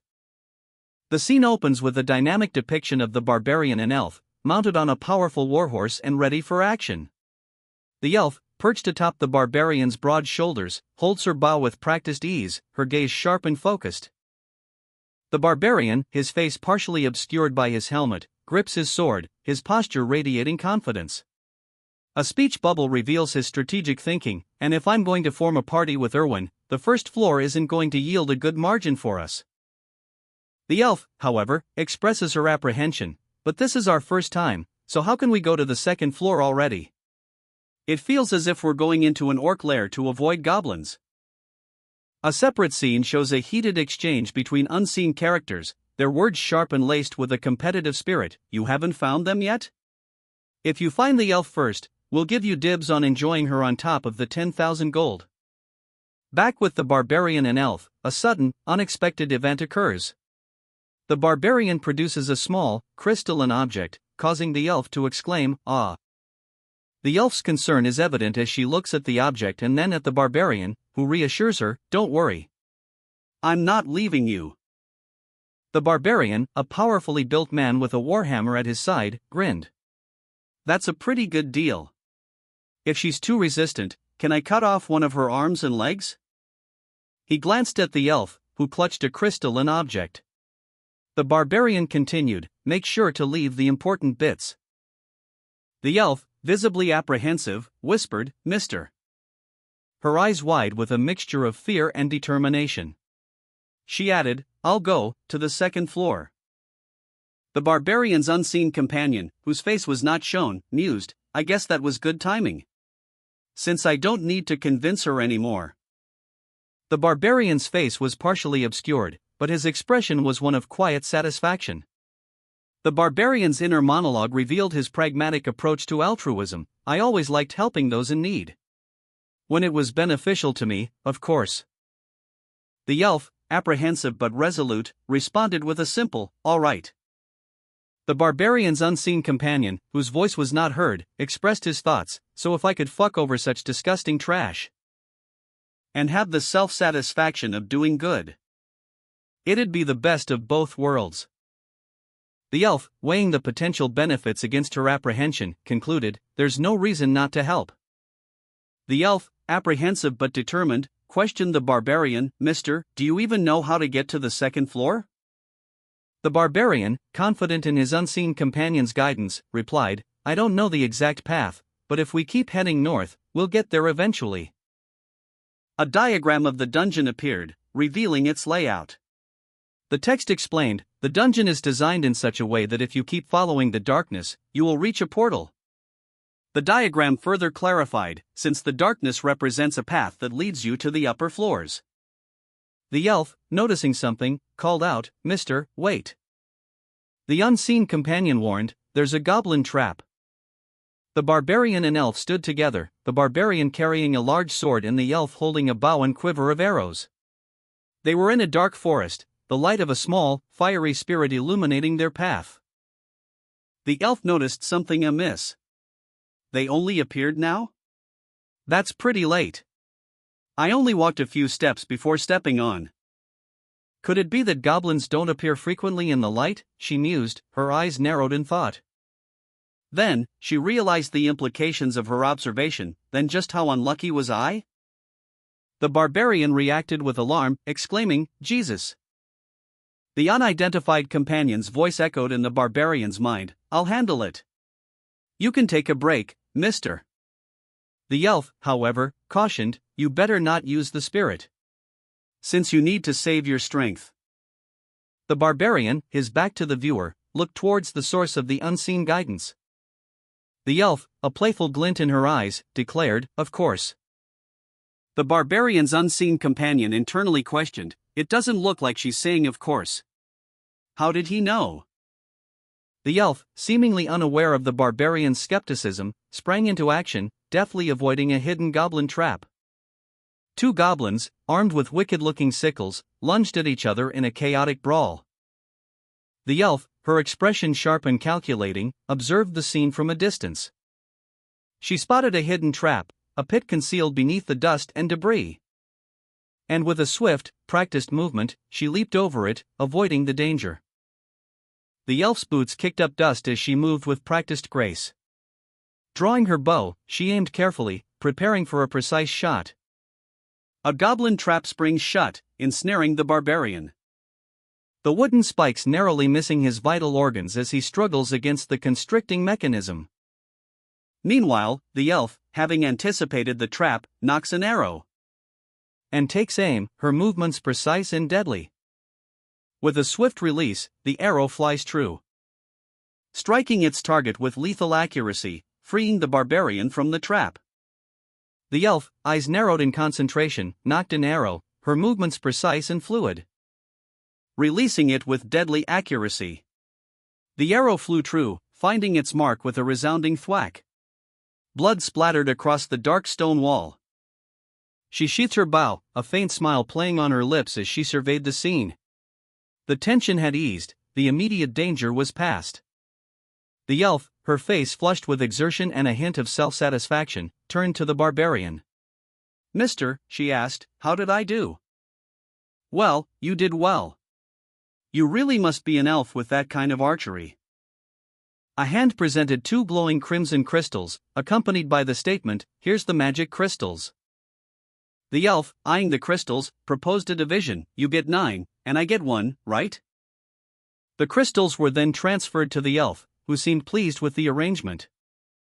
A satisfied smile spreading across her face as she explained, "There's something my younger sibling has been asking me for." And added with a gleam in her eyes, "If we keep progressing like this, I'll earn a little bit, too, right?" The barbarian, observing the exchange, simply responded, "Right. Work hard." The elf, suspicious, questioned if someone was trying to insult her. As additional details were transmitted, her bounty was raised to 20,000 gold, dead or alive. The barbarian reassured her, stating that there were many who would search for her in the dark. Observing their lack of teamwork, the barbarian commented on their poor coordination. The elf announced her intention to relocate to hunt razor-mane wolves, inviting anyone who wanted a break to join her. Noting that many weren't even interested. Despite their success, the barbarian felt suspicious, predicting something bad would happen soon due to his bad luck. The elf, clutching the barbarian's leg, appeared apprehensive. As she cried out, "Mister!" Two ghouls emerged from the darkness, their horrifying features illuminated by an eerie glow. The elf exclaimed, "There's ghouls!" The barbarian, surprised, questioned, "Huh? Why are there ghouls here?" The elf explained, "On the first floor, there are different monster appearances based on the direction you go. The ghouls are supposed to appear in the south." The barbarian pondered aloud, "Did we roam too far and get to the border?" His gaze narrowed, a question forming in his mind, "Do I fight them by myself?" The elf, her eyes wide with alarm, looked on with concern. She responded, reassuringly, "No, we will fight together." A book fell open, revealing details about the game's experience system. The text explained, "You are only awarded for the first time when you defeat a monster of the same species. Meaning you need to defeat as many species as possible in order to level up." The elf declared, "So this is actually a great situation. I'll take the lead, so you take care of the ones at the very back." The elf, positioned behind the barbarian, readied her bow and arrow, while the barbarian, armed with a large hammer, prepared to face the oncoming ghouls. The barbarian's foot came down heavily on the ground, causing the ghouls to momentarily pause. The barbarian recalled the game's mechanics. If this is like the game, the ghouls should not attack until you're within a certain range. Suddenly, the ghouls lunged forward with terrifying speed. A horde of ghouls emerged from the darkness, their glowing eyes fixated on their prey. A horde of ghouls, their decaying flesh clinging to bone, lunged forward. The barbarian, however, remained calm. "Thankfully, this is going as I expected," he thought, his gaze unwavering. As the ghouls closed in, the barbarian's companion shouted, "Where do you think you're going?" With a roar, the barbarian met the oncoming assault, his powerful blows sending ghouls sprawling. His movements a blur of controlled fury. The barbarian's internal monologue continued, "Ghouls are stronger and faster than goblins," he noted, adapting his strategy. The barbarian, confident in his abilities, effortlessly deflected the ghoul's attack.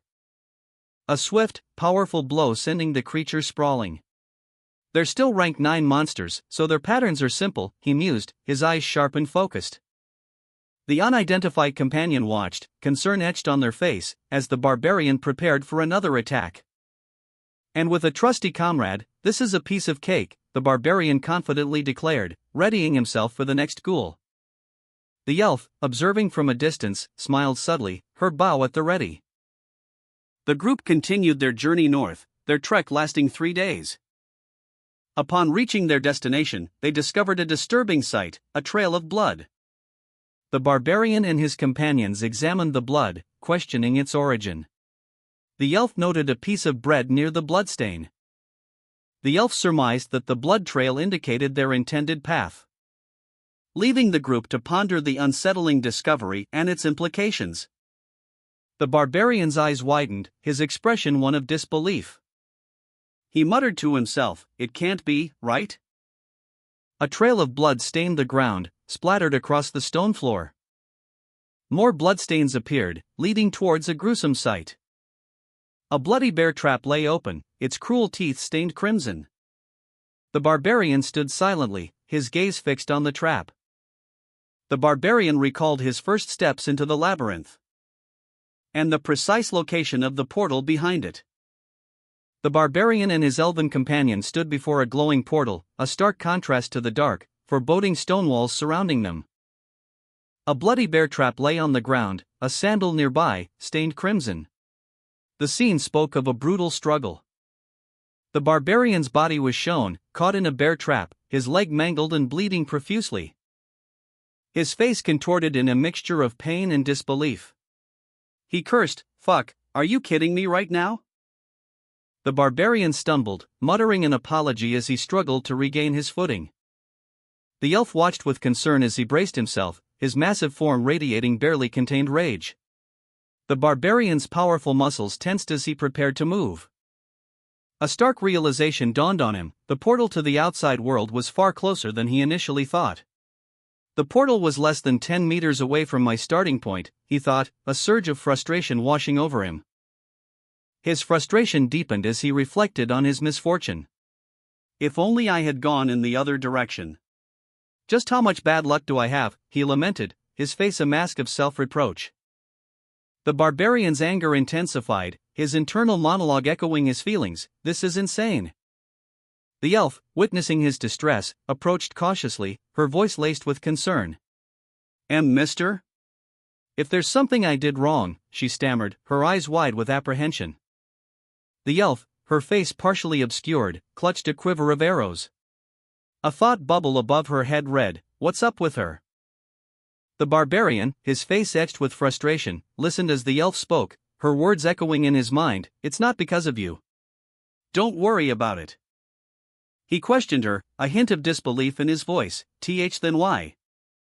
The elf's eyes widened, a list of words appearing above her head: blood, bread, sandal.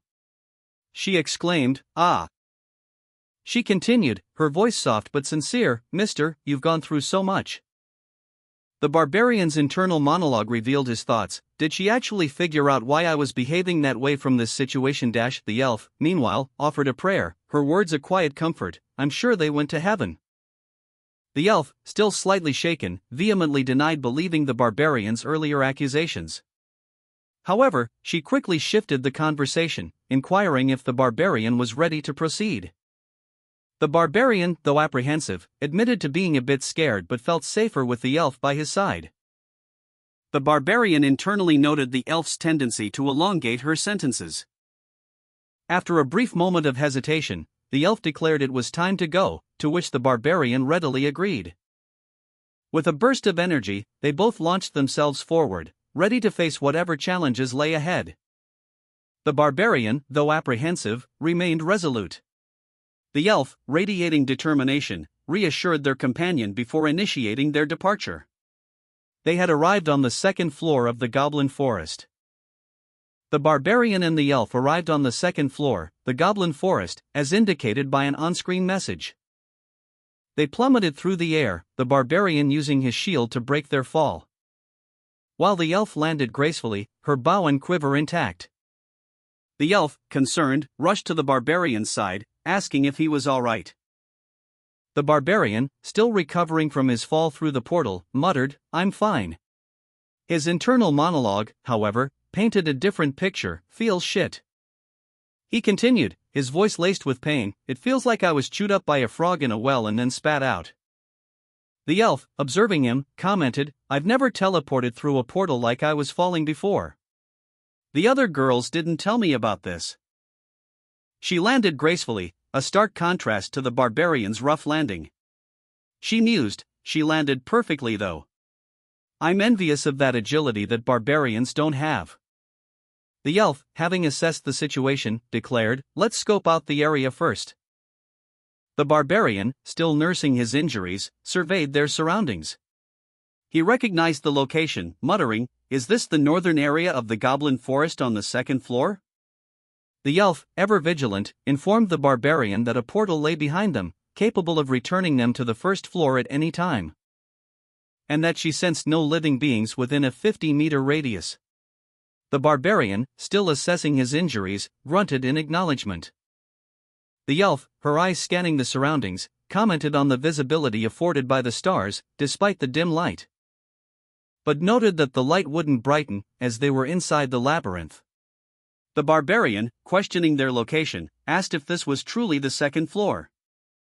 The elf, expressing her surprise at finding a forest on the second floor, explained that the previous descriptions likely referred to a different second floor area. She revealed that there are 4 portals on the first floor, each leading to a different region, the North Goblin Forest. A monstrous wolf, its eyes glowing menacingly, stalked through the night, its shadow falling upon a gruesome scene, a horde of decaying zombies, their bodies rotting and limbs contorted. The text West, Land of the Dead appearing ominously above the decaying figures. In the south, the text South, Dark Rocky Mountains is shown, accompanied by images of hulking stone golems. The elf, her eyes wide with sudden realization, exclaimed, "I think I remember. And wherever you go, it'll all lead to the third floor," she added, a question mark hanging in the air. The barbarian, still recovering from their injuries, questioned the elf, "We go back automatically once the labyrinth closes, right?" The elf, thoughtful, confirmed, "Yes. It's 168 hours for the first floor and 240 hours for the second." A bright flash engulfed the barbarian and elf as they were suddenly transported through a portal. The portal closed behind them, leaving them disoriented but safe. The elf explained that once the time runs out, the labyrinth spits the explorers back out into the city. She added that the Crystal Union won't come here since they can't even work well together. The elf explained their plan: "We'll stay here on the second floor before the 168 hours are up, and then we'll go back down to the first floor." However, she acknowledged the impracticality of remaining by the portal all day, stating, "But we can't just stay here by the portal all day. So let's explore the place a bit." The elf then instructed the barbarian, "Take the lead, Erwin." The barbarian, Erwin, nodded in agreement, "Okay." The barbarian, despite knowing the forest held only monsters, felt a wave of nostalgia. He commented that it felt reminiscent of a fairy shrine. A sentiment echoed by the elf, who agreed that the forest had a strangely familiar feel. The elf smiled, her expression suggesting a shared understanding or inside joke. The barbarian, ever observant, warned the elf, "There are traps, so try to follow my footsteps." He pointed out a hidden trap, saying, "See, there's a trap there too." The elf, however, replied, "I don't see anything." The barbarian, guiding her, instructed, "Over there underneath the leaves. Watch." With a swift movement, the barbarian triggered a hidden trap, shattering the camouflaged mechanism, revealing its true nature. He mused, she was right. Is this the detection ability of fairies? The elf, radiating confidence, posed a question to her companion, "What do you think?" The barbarian, observing her from the ground, offered an internal assessment, "Suddenly she looks real dependable." He then responded curtly, The barbarian continued, "I think you're good at throwing rocks, but there's no need to praise her." The elf reacted with disbelief, exclaiming, "That's it? It was always your duty to find the traps." The barbarian, unmoved, concluded, "Don't get so excited over something as small as that." The barbarian, seemingly unimpressed, offered a backhanded compliment to the elf, "You're already a proper explorer." The elf, however, reacted with a surprised and slightly flustered expression.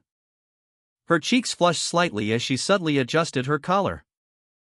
The barbarian continued his assessment, muttering to himself, "A proper explorer, she's rather easy to control."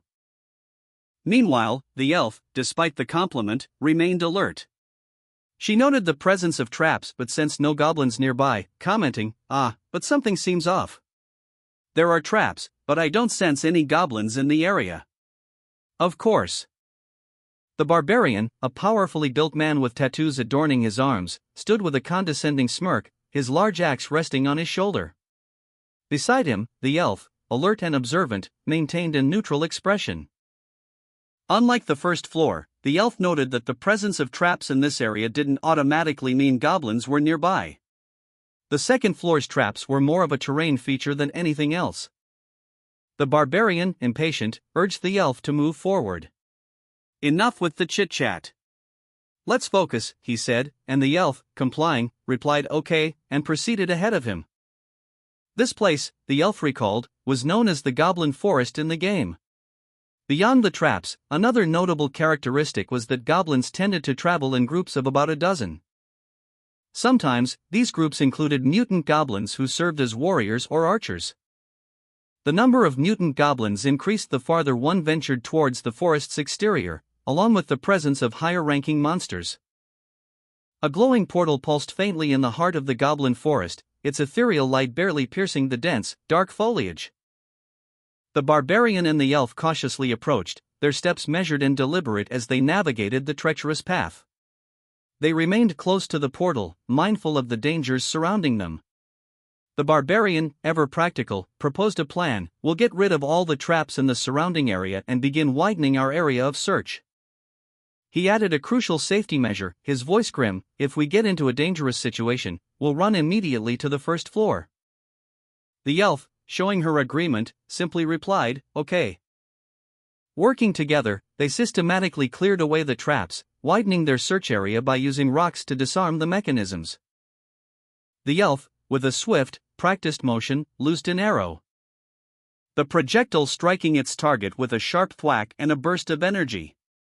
It would be a problem if they were to accidentally step on one while running away, she thought. The man, seemingly relieved, asked if he had done well. The elf, pleased with his performance, praised him, calling him a proper explorer. Suddenly, her expression shifted, eyes widening in alarm, as she urgently warned him of a nearby group of goblins. The elf, kneeling, assessed the situation, her brow furrowed with concern. "How many?" the barbarian asked, his voice tight with apprehension. The elf responded, "I'm not sure, but definitely more than 10. She added, estimating the distance, "I think they're about 50 meters away." The elf's eyes widened slightly, a flicker of worry crossing her features. "What should we do?" The barbarian, ever vigilant, considered their options. He replied, "On my own, I can get to about 30 meters away from them." The pair stood poised, ready to face whatever threat lay ahead. The barbarian, his eyes blazing with a fierce blue light, declared, "I see. We'll do it according to the plan." The elf, observing the barbarian's resolve, simply responded with a curt, "Okay." The elf moved silently through the undergrowth, her steps making no sound despite the tall grass. The barbarian, watching her, commented, "It's amazing how she doesn't make any sound despite walking through all the grass. I guess that's what a fairy is like." Ahead, a group of goblins was revealed, their presence undetected until now. The barbarian, his expression grim, stood silently in the forest, his gaze fixed on something unseen beyond the trees. Meanwhile, the elf moved with practiced ease through the undergrowth, her keen eyes spotting a group of goblins emerging from the shadows. She nocked an arrow, her movements fluid and precise. And with a swift release, the arrow flew, a blur of motion, finding its mark with deadly accuracy. From a distance, the elf loosed an arrow, questioning if she had hit her target. The impact too far to hear. The barbarian, Erwin, was alerted to the situation behind him, and responded with a curt "okay" as he prepared for action. Erwin charged into a group of goblins, engaging in close-quarters combat. Observing that the second floor was markedly different from what he expected, the narrator observes that there are 3 times the usual number of goblins on the first floor, a fact that is deemed rather intimidating, even if they are just goblins. Further adding to the challenge, there is also a goblin warrior among them. Despite the apparent danger, the barbarian surprisingly feels no fear, rather, his warrior's heart begins to twitch. The intensity of the situation causes a physical reaction within him. The panel shows a close-up of the barbarian's heart, which is shown to be pulsating rapidly. The barbarian felt the surge of adrenaline as a horde of goblins materialized before him, a battle cry escaping his lips as he braced himself for the onslaught. He met the first wave of goblin attacks with his shield, deflecting their blows, the sheer number of goblins overwhelming him. But with a mighty swing of his sword, he cleaved through several goblins at once, sending them sprawling as more goblins swarmed him, their attacks relentless. Surrounded, the barbarian braced himself against the relentless goblin onslaught. 2 goblins attacked from the front, 2 more from behind, he was outnumbered, his eyes blazing with fierce determination as he met their attack head-on. He roared, a sound of pure rage and defiance, swinging his sword in a blur of motion, deflecting blows and countering with brutal efficiency, his shield a wall against the goblin's desperate attacks, his face contorted in a grimace of exertion, a red haze of fury clouding his vision as he fought for survival, unleashing a devastating counterattack that sent several goblins sprawling. The barbarian fought with the strength of a cornered beast. The barbarian, wounded but unbowed, unleashed a furious counterattack against the goblins. His rage fueled his every movement, his eyes blazing with a fierce determination as he braced for the next onslaught. A swift, brutal swing of his blade cleaved through a goblin, its body falling to the ground with a sickening thud. Another goblin lunged, but the barbarian effortlessly deflected the blow, a powerful strike sending the creature sprawling. The barbarian grunted, pain momentarily forgotten in the heat of battle. He dodged another attack, narrowly avoiding a fatal blow. That was dangerous, he thought, my head would have gone flying if I had reacted a second slower. The barbarian, wounded but unyielding, found himself relentlessly pursued by a fresh wave of goblins. "Damn it," he muttered, "they won't even give me time to catch my breath." Even as he braced himself, the relentless assault continued. He observed, even if they were normal goblins, more than 5 is pretty threatening. He grimly acknowledged to himself, then I'd have to just put up with being injured. But a new threat emerged from the shadows. 2 more goblins charged, their blades glinting menacingly. The barbarian's thoughts raced, but that's if I was alone. Suddenly, a beam of light erupted from the darkness, striking down several goblins at once. The barbarian, using his shield, deflected another attack, buying himself precious time. An unseen arrow, fired with deadly precision, pierced a goblin's chest. The force of the impact sending the creature sprawling to the ground. A female elf, seemingly exhausted but relieved, lowered her bow, muttering phew. Observing the scene from a distance, a figure noted, seems like Erwin has gotten back into position. I'll finish this off. Erwin, the barbarian, roared, you bastards, his eyes blazing with fury as he prepared for a final, desperate assault. A system message appeared, you have defeated the goblin warrior. EXP plus 11 foot. The barbarian, having vanquished the final goblin, received 11 experience points and reflected on his victory. He earned 11 magic crystals as loot from the defeated goblins. Considering the time it took to earn 44 crystals on the first floor, this was a satisfying reward, he mused.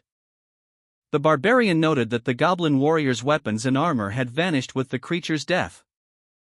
He decided to give the elf some of the crystals, reasoning that even though they were both 9th rank, a swordsman's magic crystal held more value. The elf, a smile playing on her lips, presented 2 shimmering crimson crystals to the barbarian. 2? Thanks, he exclaimed, his voice filled with gratitude. He then declared, let's keep moving. The barbarian, though outwardly agreeable, harbored a different thought, I am looking forward to seeing how much I can get by the end of the 4 days. Once they ventured beyond a 3-kilometer radius. A goblin archer, unseen until now, loomed in the shadows. There's an archer this time. The goblin prepared to loose an arrow.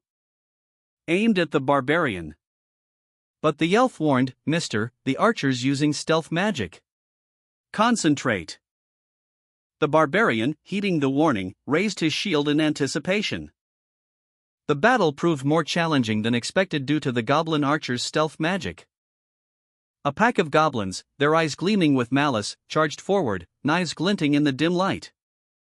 The barbarian, bracing himself, met their onslaught with a mighty blow, his powerful muscles rippling with exertion, sending one goblin sprawling with a thunderous impact.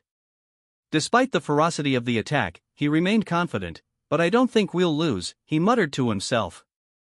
He spun, his movements a blur of motion, deflecting another attack.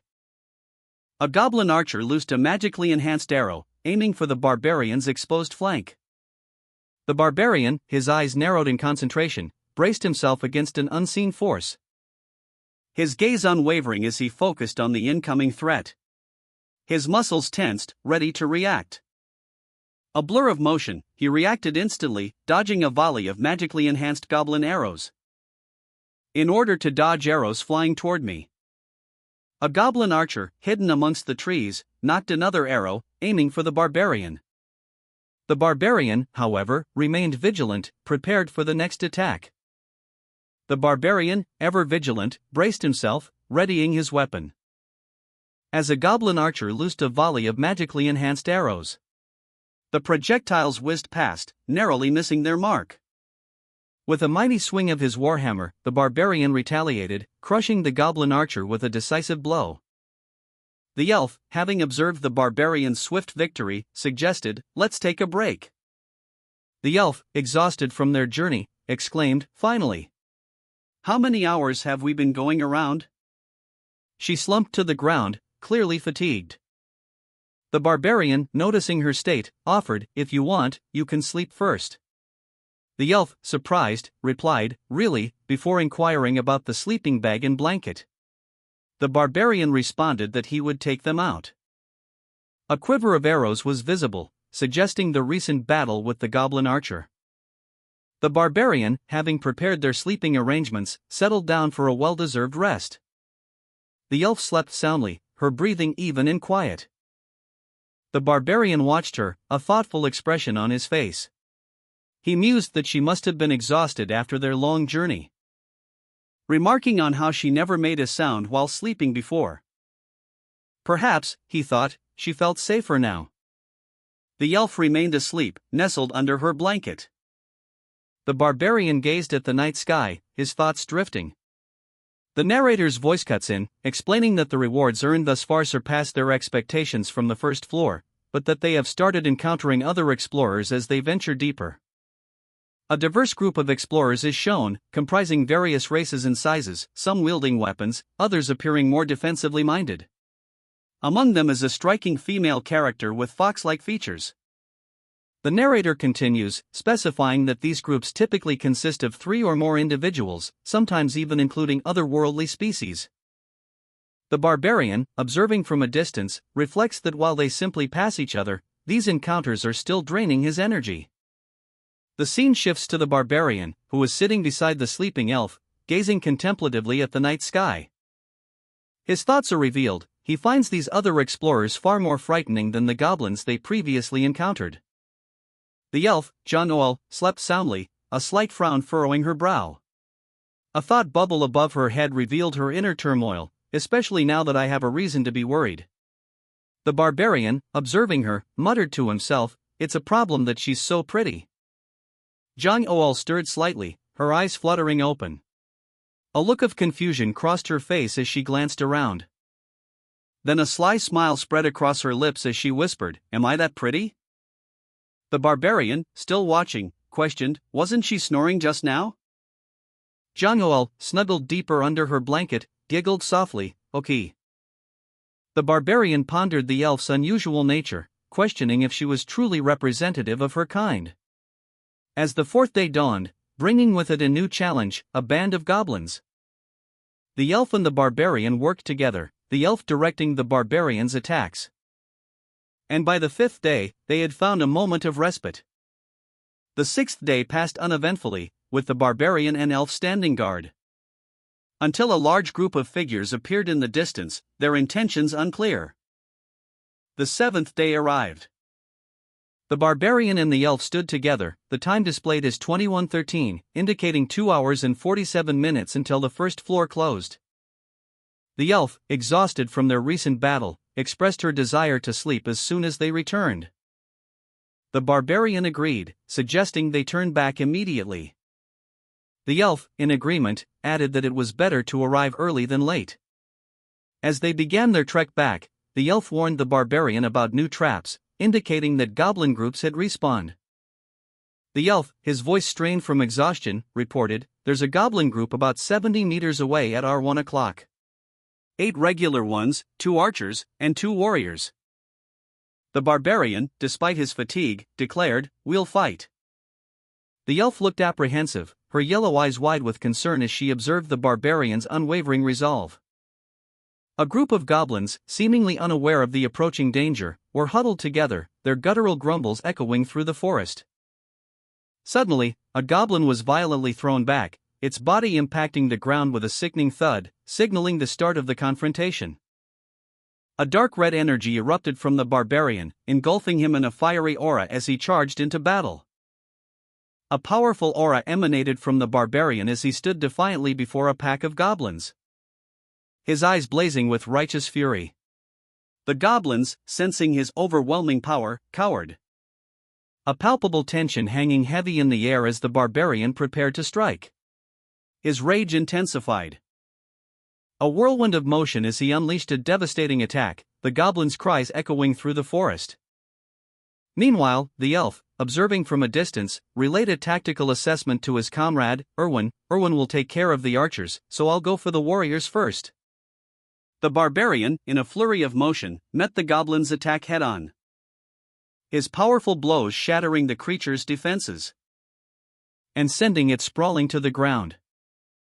After all those fights, the barbarian reflected, he'd become quite adept at these skirmishes. The elf, observing from a distance, confirmed the presence of 2 archers. She possesses the skill to eliminate threats precisely when needed.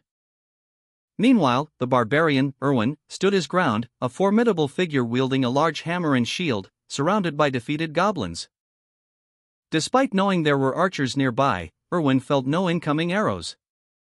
His efficiency in combat had improved significantly, the time it took to eliminate the goblins had shortened considerably. The elf, witnessing Erwin's prowess, expressed her approval with a cheerful "Good job, Erwin." She then requested an update once he had dealt with the archers, stating that she didn't want to worry about them while fighting. The barbarian, unsure if his last strike landed, expressed his uncertainty to the elf. The elf, upon hearing his doubt, questioned him with a curious expression. She then explained that uncertain information could be more dangerous than a confirmed miss, highlighting the importance of clear communication in combat. Observing the elf, the barbarian felt a swell of pride, noting her significant growth in recent days. The elf excitedly alerted the barbarian to something interesting nearby. The elf, ever vigilant, spotted something amidst the chaos of battle, a faint, ethereal glow emanating from a fallen goblin archer. This was no ordinary treasure, it was an essence, a concentrated fragment of the goblin's power. The barbarian, witnessing the discovery, registered a mixture of surprise and curiosity. He muttered to himself, "Damn it. Here of all places." A narrator's voice explained that a character's destiny hinges on the essences they choose to absorb. The elf, having discovered a goblin archer's essence, remarked on its incredibly low drop rate, expressing surprise at finding it. The barbarian, observing the glowing essence, remained silent, but internally expressed concern, feeling uneasy about their unexpected luck. The elf questioned whether consuming the essence would transform the consumer into a goblin. But the barbarian clarified that it only grants a portion of the goblin's abilities, citing the archer from the first floor as an example. The barbarian, slightly apprehensive yet curious, crouched low to the ground, a spectral razor-mane wolf looming behind him. He had tracked the creature using its essence, following its scent. The elf, observant and inquisitive, approached the barbarian, her expression questioning. "Do you want it?" she asked, referring to the essence. The barbarian, after a moment of consideration, responded with a shrug. "Ha? Well, not really." But the elf, showing a newfound assertiveness, declared, "I'll take it if you don't want it." A subtle smile played on her lips as she confidently took possession of the essence. The barbarian observed her, commenting internally, "I feel like she's getting more thick-skinned." "Well, whatever." The barbarian, carrying a large, boxy device on his back, declared to himself, "I already know what essence I want." The barbarian, Erwin, internally debated the financial implications of carelessly acquiring essences. He reasoned that a goblin archer's essence wasn't particularly appealing to him, considering his current priorities. He then addressed the elf, saying, "All right, Erwin." The elf proposed a deal: "If you just promise me one thing, you can have the essence." He continued, explaining that he had intended to tell Erwin this earlier, on the first floor. But the moment passed. The scene shifted to show the elf and the barbarian walking away, the elf holding a glowing blue essence. The barbarian seemed uncertain. Suddenly, the elf commanded, "Don't move." A group of armed men, led by a stern-faced warrior, stumbled upon the elf and the barbarian. Barbarian and fairy. "What the hell are you guys doing right now?" the leader demanded, his voice laced with suspicion. The men's expressions were a mixture of anger and confusion as they surrounded the pair. The elf, startled by their sudden appearance, stammered, "What do you mean? We're just hunting." A look of realization crossed her face as she muttered to herself, "I knew we were too lucky."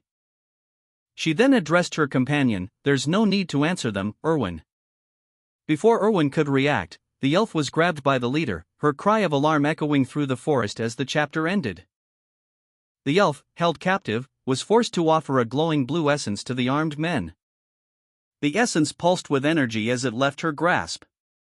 But before the men could claim it, the elf consumed the essence, causing a blinding flash of light. One of the men recoiled in shock, shouting, "What the hell? She ate it? What the hell have you done?" Another man roared, "That essence was ours."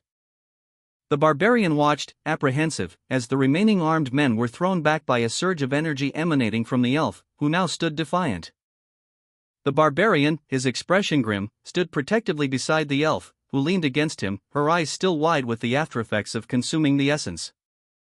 She muttered a weak thanks as she recovered slightly, her thoughts turning to the armed men she anticipated encountering. I've been expecting to come across these kinds of guys, she mused, already assessing the situation. A group of armed men, alerted by the essence's presence, rushed towards them.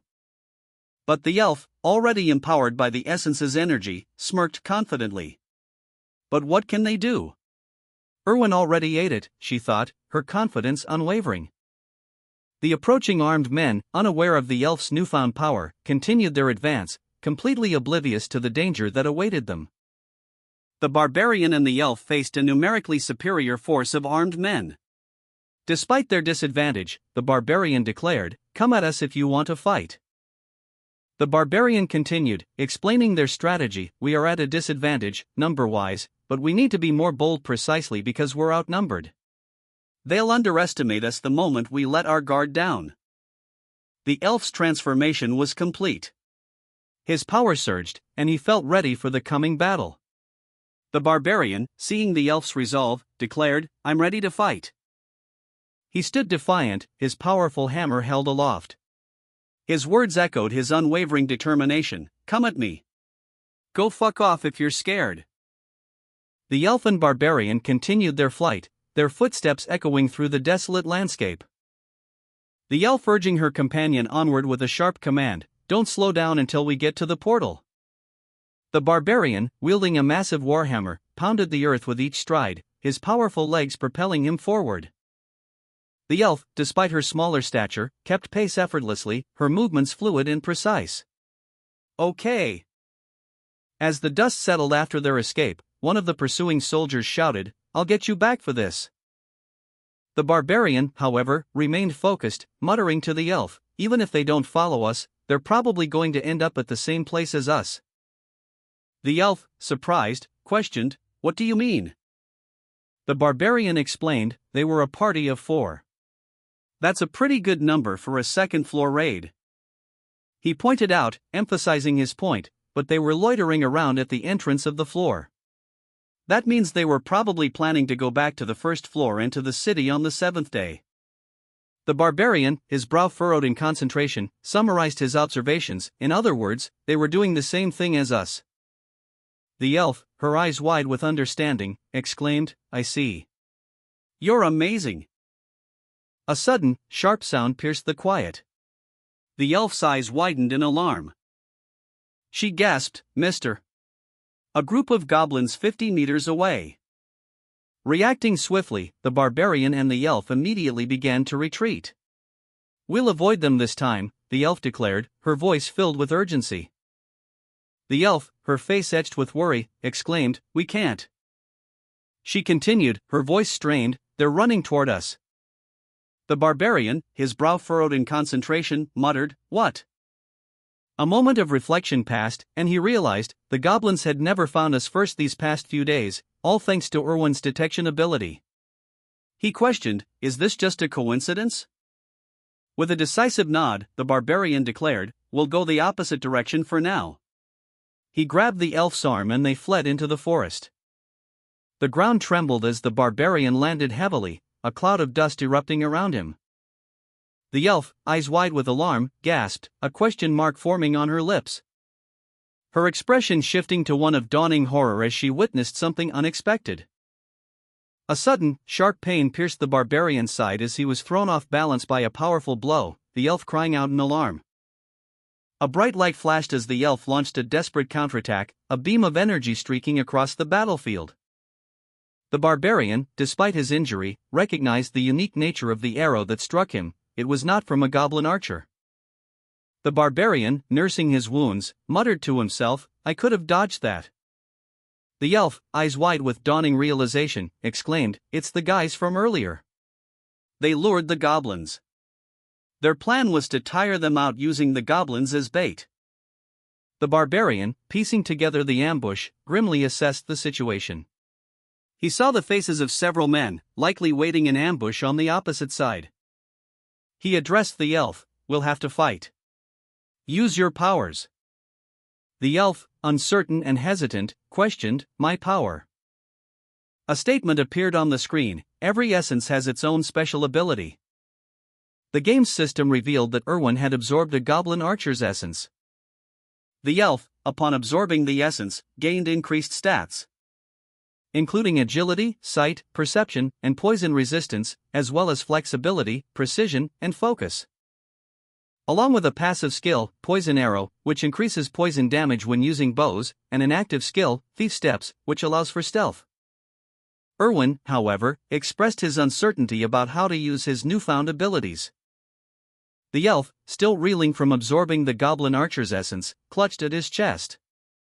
A faint blue glow emanating from his skin. A new skill manifested, Thief Steps, granting him the ability to stealth. He wondered aloud if the skill activated by will alone, rather than a verbal command. And the barbarian, observing the elf's newfound ability, expressed surprise that it worked.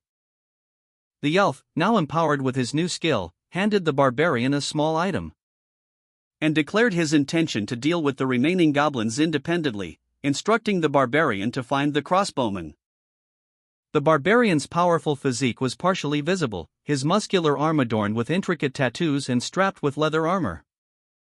A glimpse of his determination hardening his features as he listened intently. The elf, her face etched with worry, questioned the barbarian, "Huh?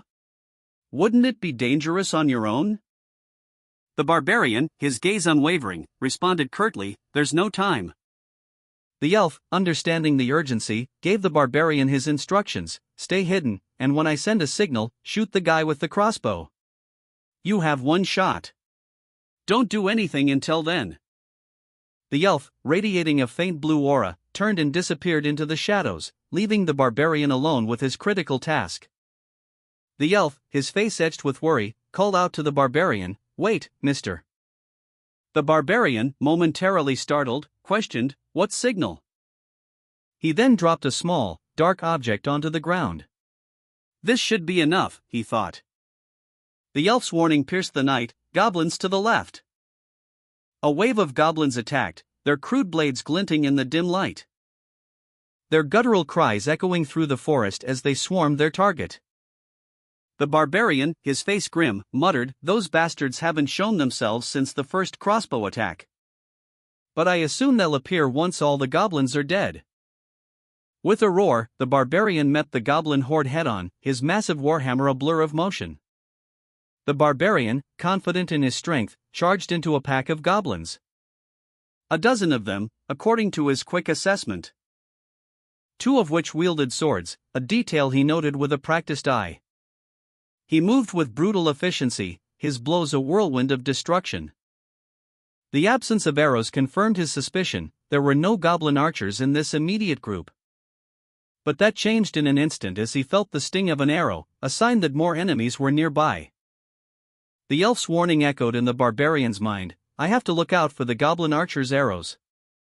A goblin lunged at the barbarian, its eyes glowing menacingly. The barbarian reacted instantly, his muscles tense with anticipation.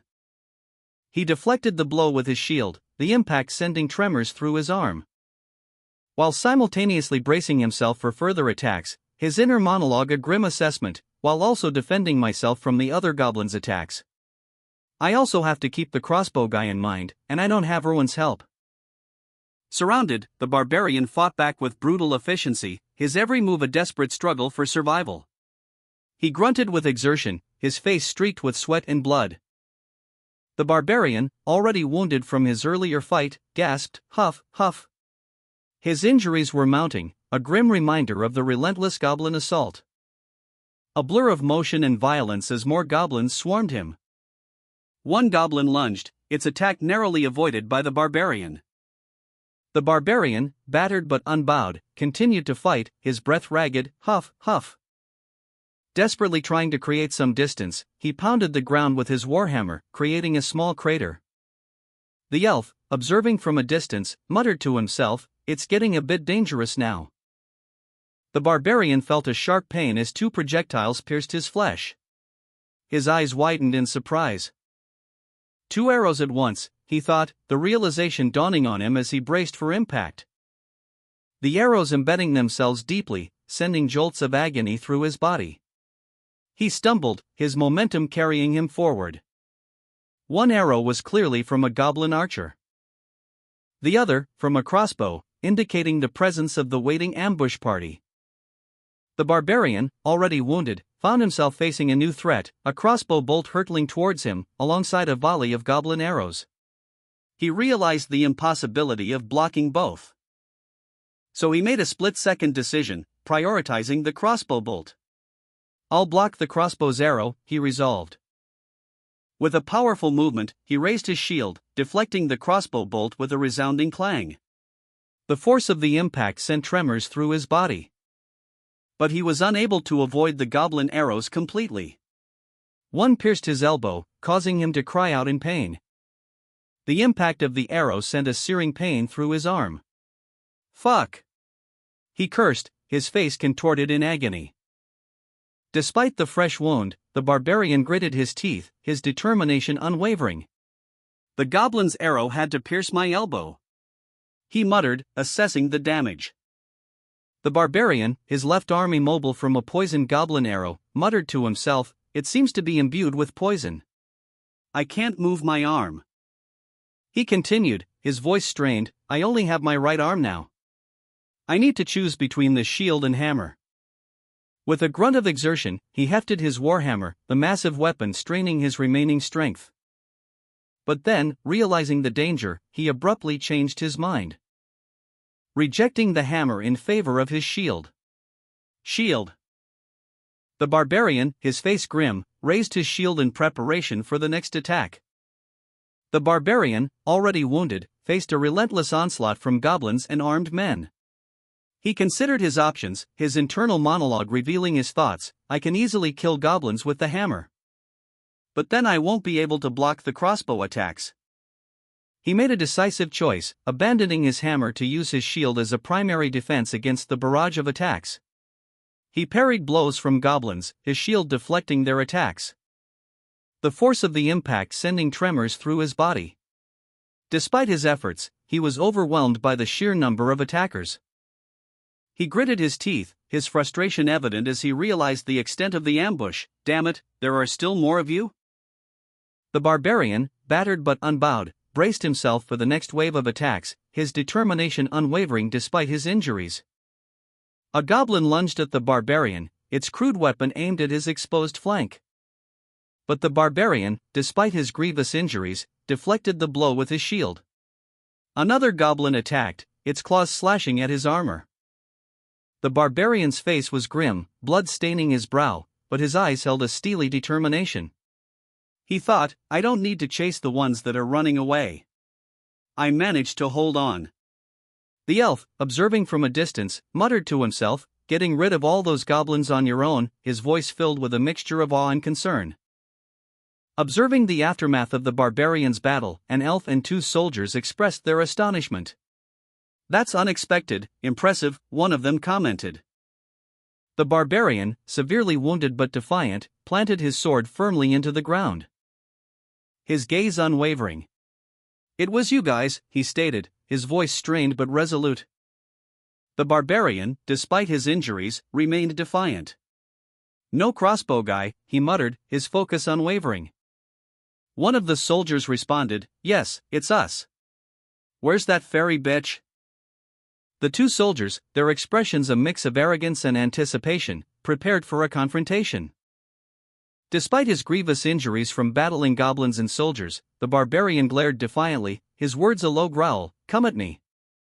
One of the soldiers, impressed despite himself, observed, "You really are a barbarian. You're full of energy even after all those goblins. However," he added, "but it looks like you're quite injured." The soldier pressed his advantage, attempting to extract information. "If you tell me where the fairy bitch is, I'll let you go." The barbarian, despite his wounds, smirked inwardly. His thoughts were clear: does he think I'm that stupid? His silent amusement was short-lived. The soldier, noticing the barbarian's reaction, questioned, "Did you just laugh? Psycho."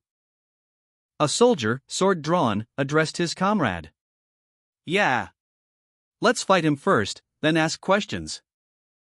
Another soldier cautioned, "Don't let your guard down." The soldiers prepared for battle, one comparing the upcoming confrontation to hunting a giant monster. With a battle cry of "Let's go," the soldiers charged towards the barbarian.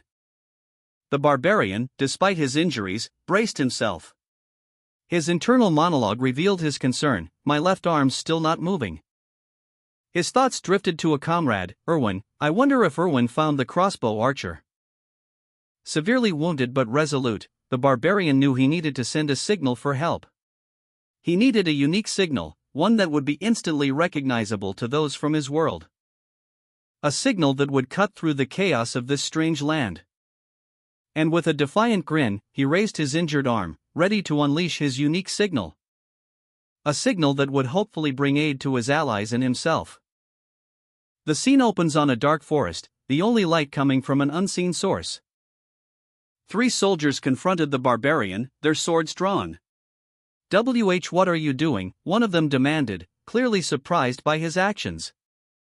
Ignoring their questions, the barbarian, severely wounded but defiant, raised his arm in a clear signal. He wondered if Erwin had recognized the signal. He couldn't hear anything because she was far away. He had no choice but to trust her. The barbarian, severely wounded, was sent hurtling through the air by a powerful blow. A blur of motion as a soldier's blade sliced through the air, narrowly missing his head. He crashed to the ground, his body impacting with a resounding thud. Gasping for breath, the barbarian cried out, "Elias," as another soldier's blade pierced his side. The soldier, relentless in his attack, continued his assault, driving the barbarian further into the ground. A final blow connecting with a sickening crunch. The elf watched, horrified, from a distance. The barbarian, battered but unbowed, coughed up blood, muttering, "This Elias guy is strong." He braced himself, his powerful muscles tensed as he prepared for another onslaught from the soldiers. Despite his injuries, his resolve remained unshaken. "But I can't back off." The barbarian launched a desperate attack, aiming to create a distraction. His plan, to buy time and create an opening for Erwin. He threw himself into the fray. But his strength was failing him. A soldier, his face etched with disbelief, questioned whether the barbarian had truly fallen to the crossbowman. The scene shifted to show the barbarian's final moments, a blur of motion as he was struck by a powerful blow. A sudden, bright flash of light marking the impact. 2 soldiers watched in horror as the arrow found its mark. The arrow, imbued with immense power, streaked towards its target. A soldier, his eyes wide with alarm, exclaimed, "An arrow," as he and his comrade braced for the impact. Another soldier, observing from a distance, wondered aloud, "Crossbow? Erwin? Whose?" The elf, observing from a distance, witnessed the barbarian fall, pierced by a crossbow bolt. A flash of movement, too quick to see clearly, left the elf certain of the attacker's identity. It must be Erwin, he thought, his concern deepening. Meanwhile, the horrified soldiers watched the barbarian's death. One soldier, shouting, urged his comrades to focus on the fallen barbarian. While another, bracing himself, declared, "I'll block." A barbarian, shield raised, charged forward, shouting, "Where do you think you're going?" The force of the impact sent tremors through the barbarian's body. As he braced himself against an unseen attack, his expression shifted to one of grim determination as he realized the nature of the threat. The barbarian cursed, "Damn it, the shield bastard." His thoughts revealed his strategy. He had intended to block Erwin's arrows alone. A fierce clash of steel echoed through the forest as the barbarian fought desperately, but he was clearly overwhelmed. He muttered, "I can't take them all at once on my own." The barbarian, his body already riddled with wounds, braced himself against another attack. Then, a figure emerged from the shadows, a mysterious man wielding a katana. He moved with deadly precision, his blade a blur as he struck. The barbarian, despite his efforts, was no match for the katana's swiftness. He thought, "I need to give up what I can." His left arm, already useless, hung limp. He muttered, "I can't use my left arm anyway." A grim determination settled on his face as he made a final, desperate gamble. If I can trade off my unusable arm with the redhead, he thought, resigned to his fate. The barbarian, muscles bulging, swung his massive warhammer with ferocious power, aiming a devastating blow. But before the hammer could connect, a blur of motion erupted. A katana, wielded with deadly precision, sliced through the air, cleaving through the barbarian's defenses and ending his life instantly. The barbarian's body fell limply to the ground. Nearby soldiers recoiled in horror, their eyes wide with shock as they witnessed the swift, brutal execution. One soldier, barely able to speak, stammered, "Why you, monster?" From a distance, unseen, a figure watched. A voice, cold and devoid of emotion, echoed in their mind, "That's not a bad trade-off." The figure, cloaked in shadow, vanished as quickly as they appeared, leaving behind only the stunned silence and the lifeless body of the barbarian. A figure, cloaked in mysterious, moved with impossible speed, leaving only a faint trail of purple smoke. The barbarian, caught completely off guard, was already falling, his shield useless against the unseen attack. A moment of stunned silence followed the swift, brutal end of the barbarian. The elf, eyes wide with horror, stared at the scene unfolding before him. One of the soldiers, attempting to react, shouted a warning, but it was too late. The soldier raised his shield, bracing for impact, but a wave of intense heat engulfed him. A voice, filled with admiration, cuts through the night. "Nice, Erwin." The fallen barbarian, his body marred by wounds, hears a taunting voice above him, "Serves you right. Did you think you could block all of them?" Meanwhile, a soldier, his face contorted in pain, clutches his burning arm. Another soldier, wielding a sword, attempts a desperate block against an unseen assailant. A flurry of motion, too fast to follow, ends with a resounding impact. The soldier is thrown back, defeated. The elf watches, horrified, as the soldier falls. He is clearly shaken by the display of power. A final, unseen blow ends the fight. The scene is left in chaos and smoke. The only sound is the heavy breathing of the survivors. The barbarian, muscles bulging, charged a soldier, shield raised in defense. But the soldier, despite his best efforts, was no match for the barbarian's raw strength. He gasped, "This is looking bad." Another soldier, witnessing his comrade's struggle, declared, "I'll go take care of the fairy bitch." A swift, unseen katana sliced through the air. The barbarian, momentarily distracted, was caught off guard. He muttered, "Damn it, I'd have to chase him too far." A voice boomed, "Give up, barbarian," as the katana found its mark, ending the barbarian's life instantly. The elf, eyes wide with horror, muttered to himself, "I'll just have to trust Erwin." The aftermath of the brutal battle was laid bare, the ground was littered with debris and the barbarian lay lifeless. A soldier, his face etched with fear and exhaustion, stumbled back, his shield shattered, a testament to the ferocity of the unseen katana wielder's attack. Another soldier, wounded and terrified, watched in stunned silence as the dust settled. The barbarian's body, a gruesome spectacle of violence, crashed to the earth, a final, silent testament to the katana wielder's skill. A blur of motion, a flash of steel, and the barbarian's life was extinguished in an instant, leaving only the lingering scent of blood and the echo of a silent scream. The barbarian, caught completely off guard, was bisected by an unseen katana wielder. A sound like tearing fabric, kuluk, echoed through the air. His body collapsing in a shower of blood and gore as the force of the blow sent him sprawling. The Korean onomatopoeia further emphasized the impact.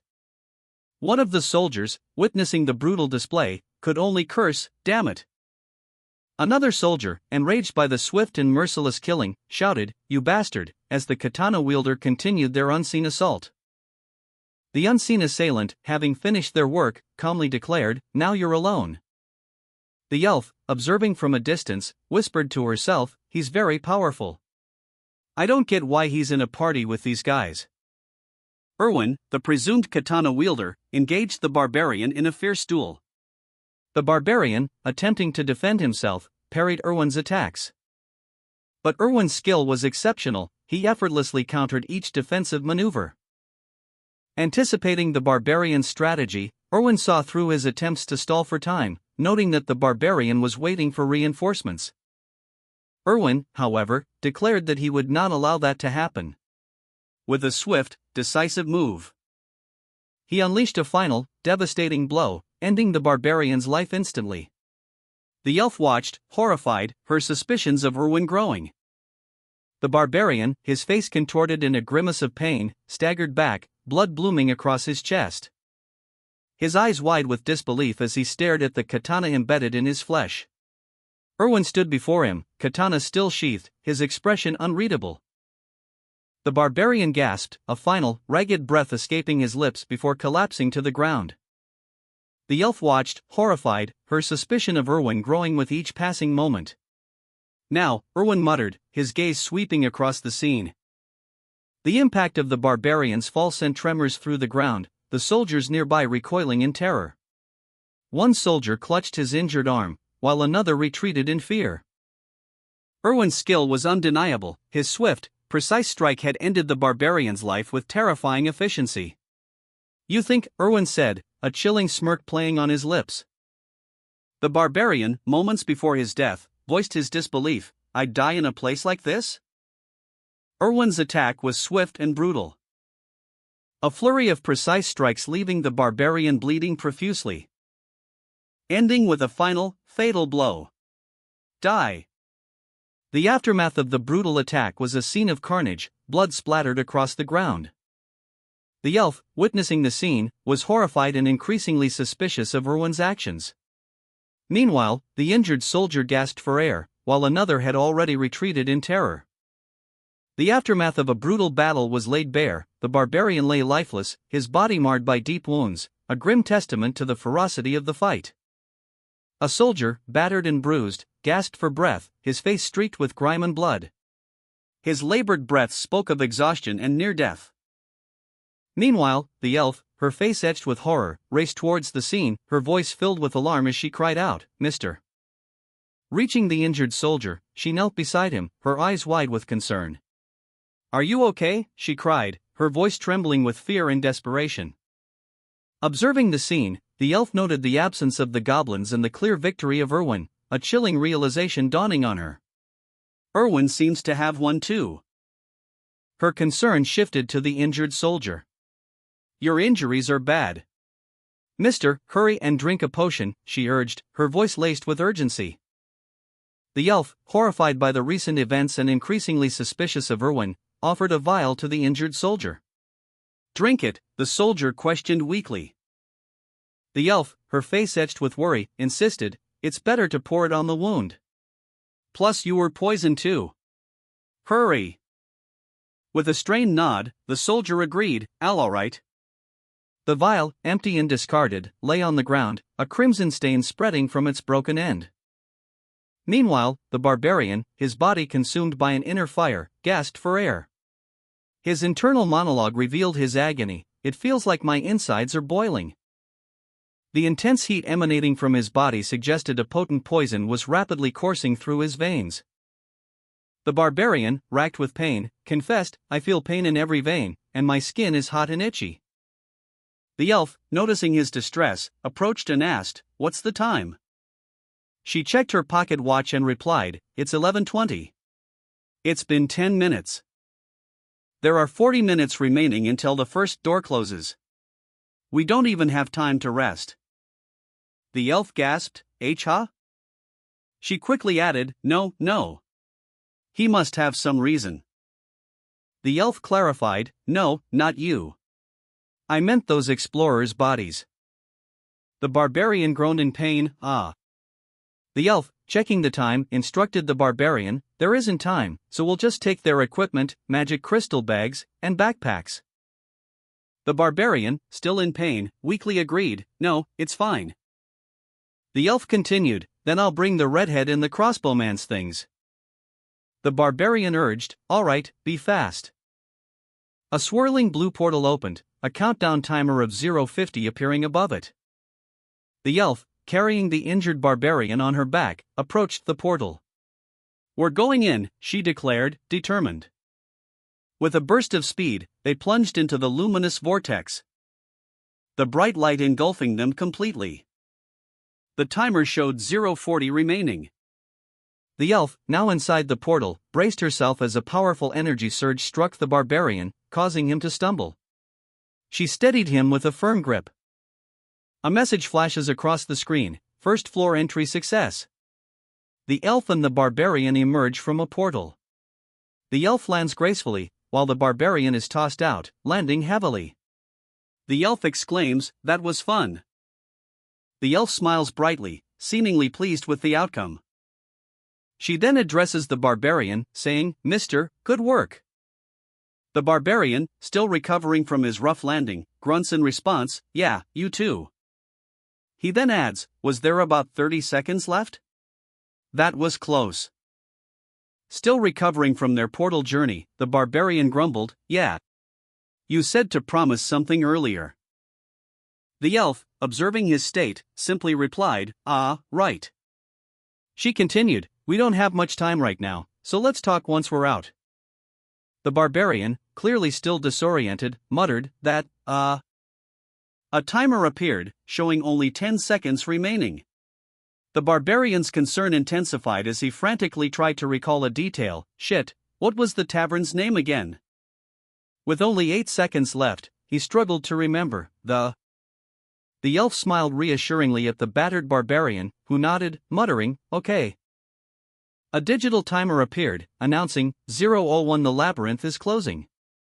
A swirling vortex of light engulfed the pair. As text appeared, character is being transported to Raphidonia.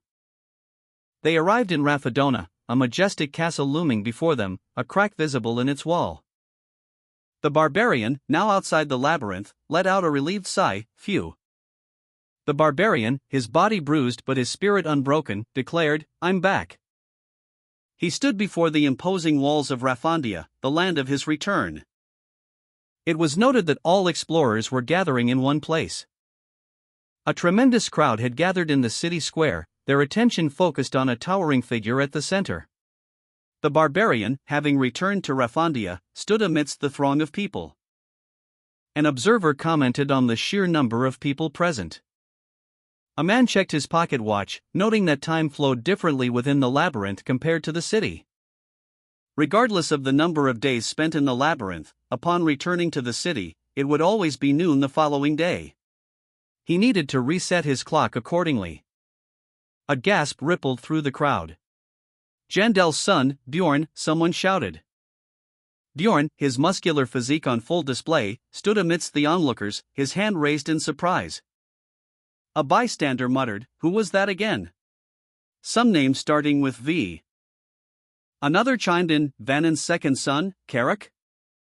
Two powerfully built men, Carrick and another warrior, engaged in a brief arm wrestle. The second man was identified as Vanon's third son.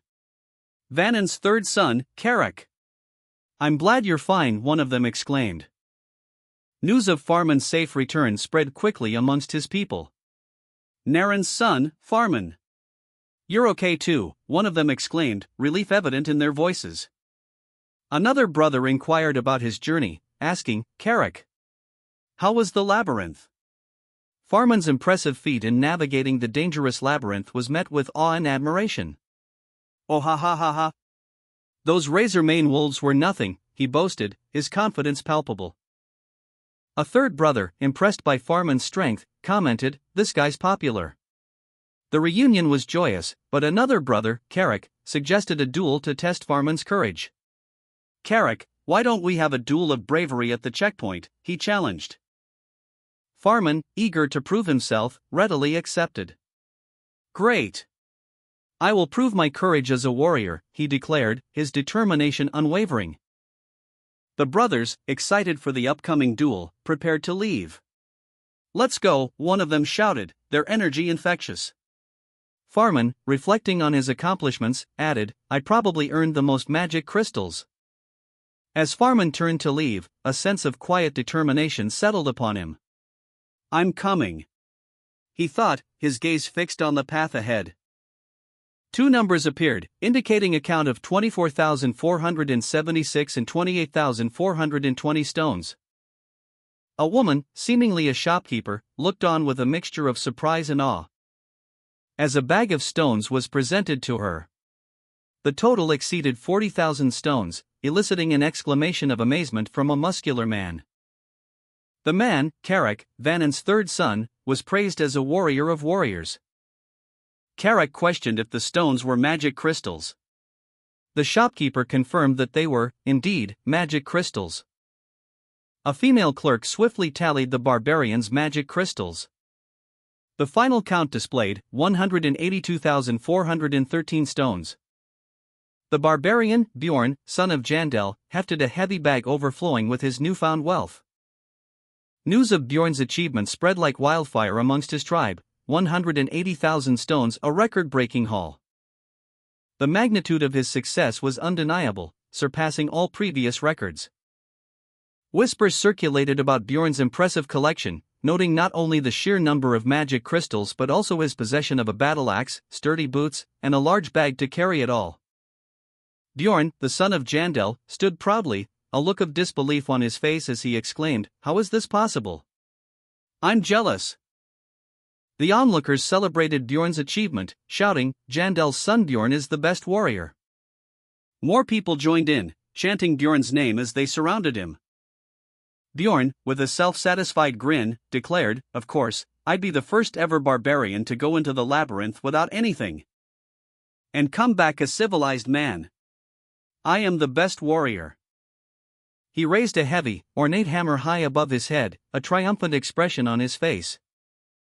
The image focuses on Bjorn's back, his powerful physique accentuated by the worn leather straps of his armor.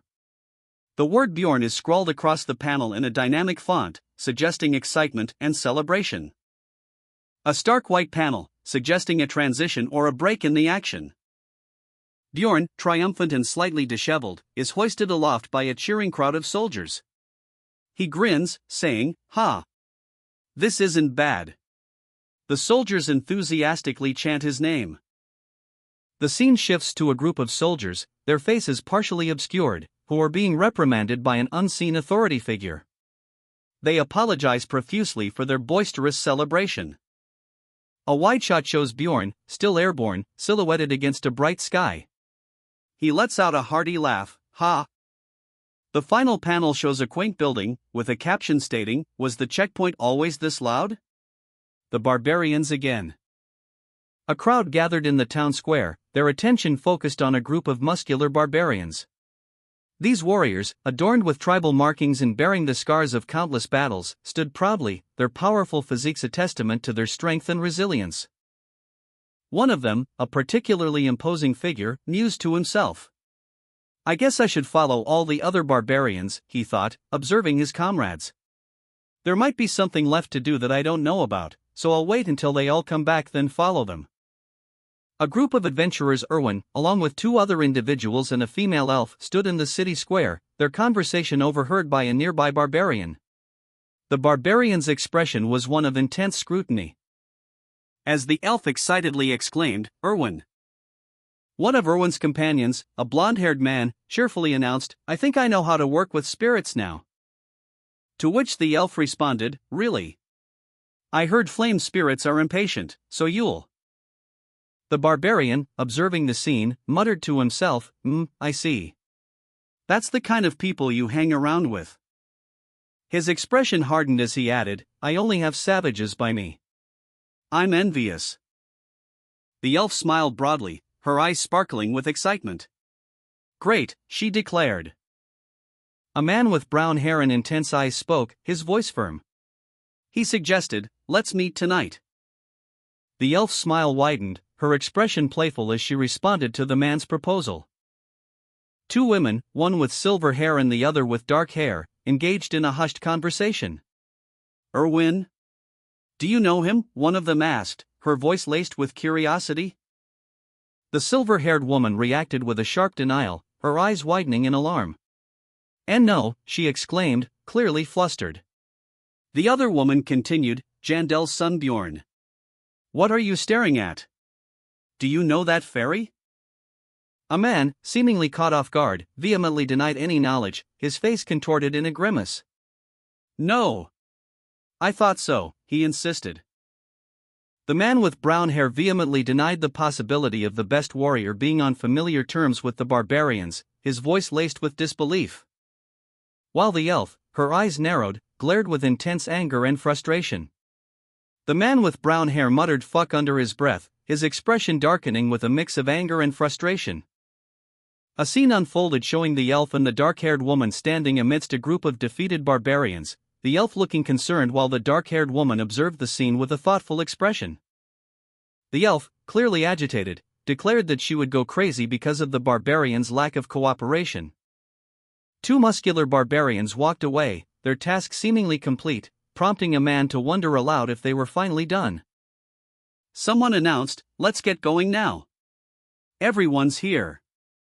Two muscular barbarians, brimming with energy, declared, "All right. Let's go." The man with brown hair reflected, it'd be impossible to talk to her when in this kind of atmosphere. "I'll have to talk to her later tonight." A young boy cried out, "Dad." The camera focused on the barbarians, their imposing figures dominating the frame. As they prepared to depart, the man with brown hair, his face etched with worry, embraced his son, whispering, "I missed you." The man with brown hair, relieved and happy, expressed his feelings to his son, saying, "I missed you too. How have you been?" The reunion continued with a heartfelt embrace between father and son. The son exclaimed, "Brother, you're back," and an elderly woman nearby expressed her joy, saying, "I'm so glad you're alive." The scene shifted to a woman desperately searching for her husband, shouting, "Reincarnated! My husband, where's my husband?" A young girl, overcome with grief, cried out, "Mom, where's my brother?" while her mother, distraught, wailed, "Pell, Pell." A dark-haired woman, consumed by guilt, repeatedly declared, "It's all my fault. It's all my fault." Another person nearby stated, "No, we couldn't do anything." The man with brown hair reflected on the game he had played many times, noting that it had similar scenes of joy and sorrow. The man with brown hair, amidst a throng of barbarians, cried out, "Robin!" His desperate plea echoed through the scene as he witnessed the suffering around him. A blonde woman searched frantically, a young girl grieved, and a dark-haired woman looked on with guilt. The man's face was etched with a mixture of relief and profound sadness. Later, the man with brown hair, seemingly attempting to cope with the overwhelming events, raised a large mug and muttered, "Drinks." The man with brown hair, still reeling from the day's events, gulped down a large drink. "Drinks," he exclaimed, the word echoing his desperate need for solace. A nearby barbarian woman followed suit, also downing a large mug of ale with gusto. Another barbarian, this one male, also drank deeply, his face contorted in a grimace as he swallowed. The man with brown hair watched them, a mixture of disgust and weary acceptance on his face.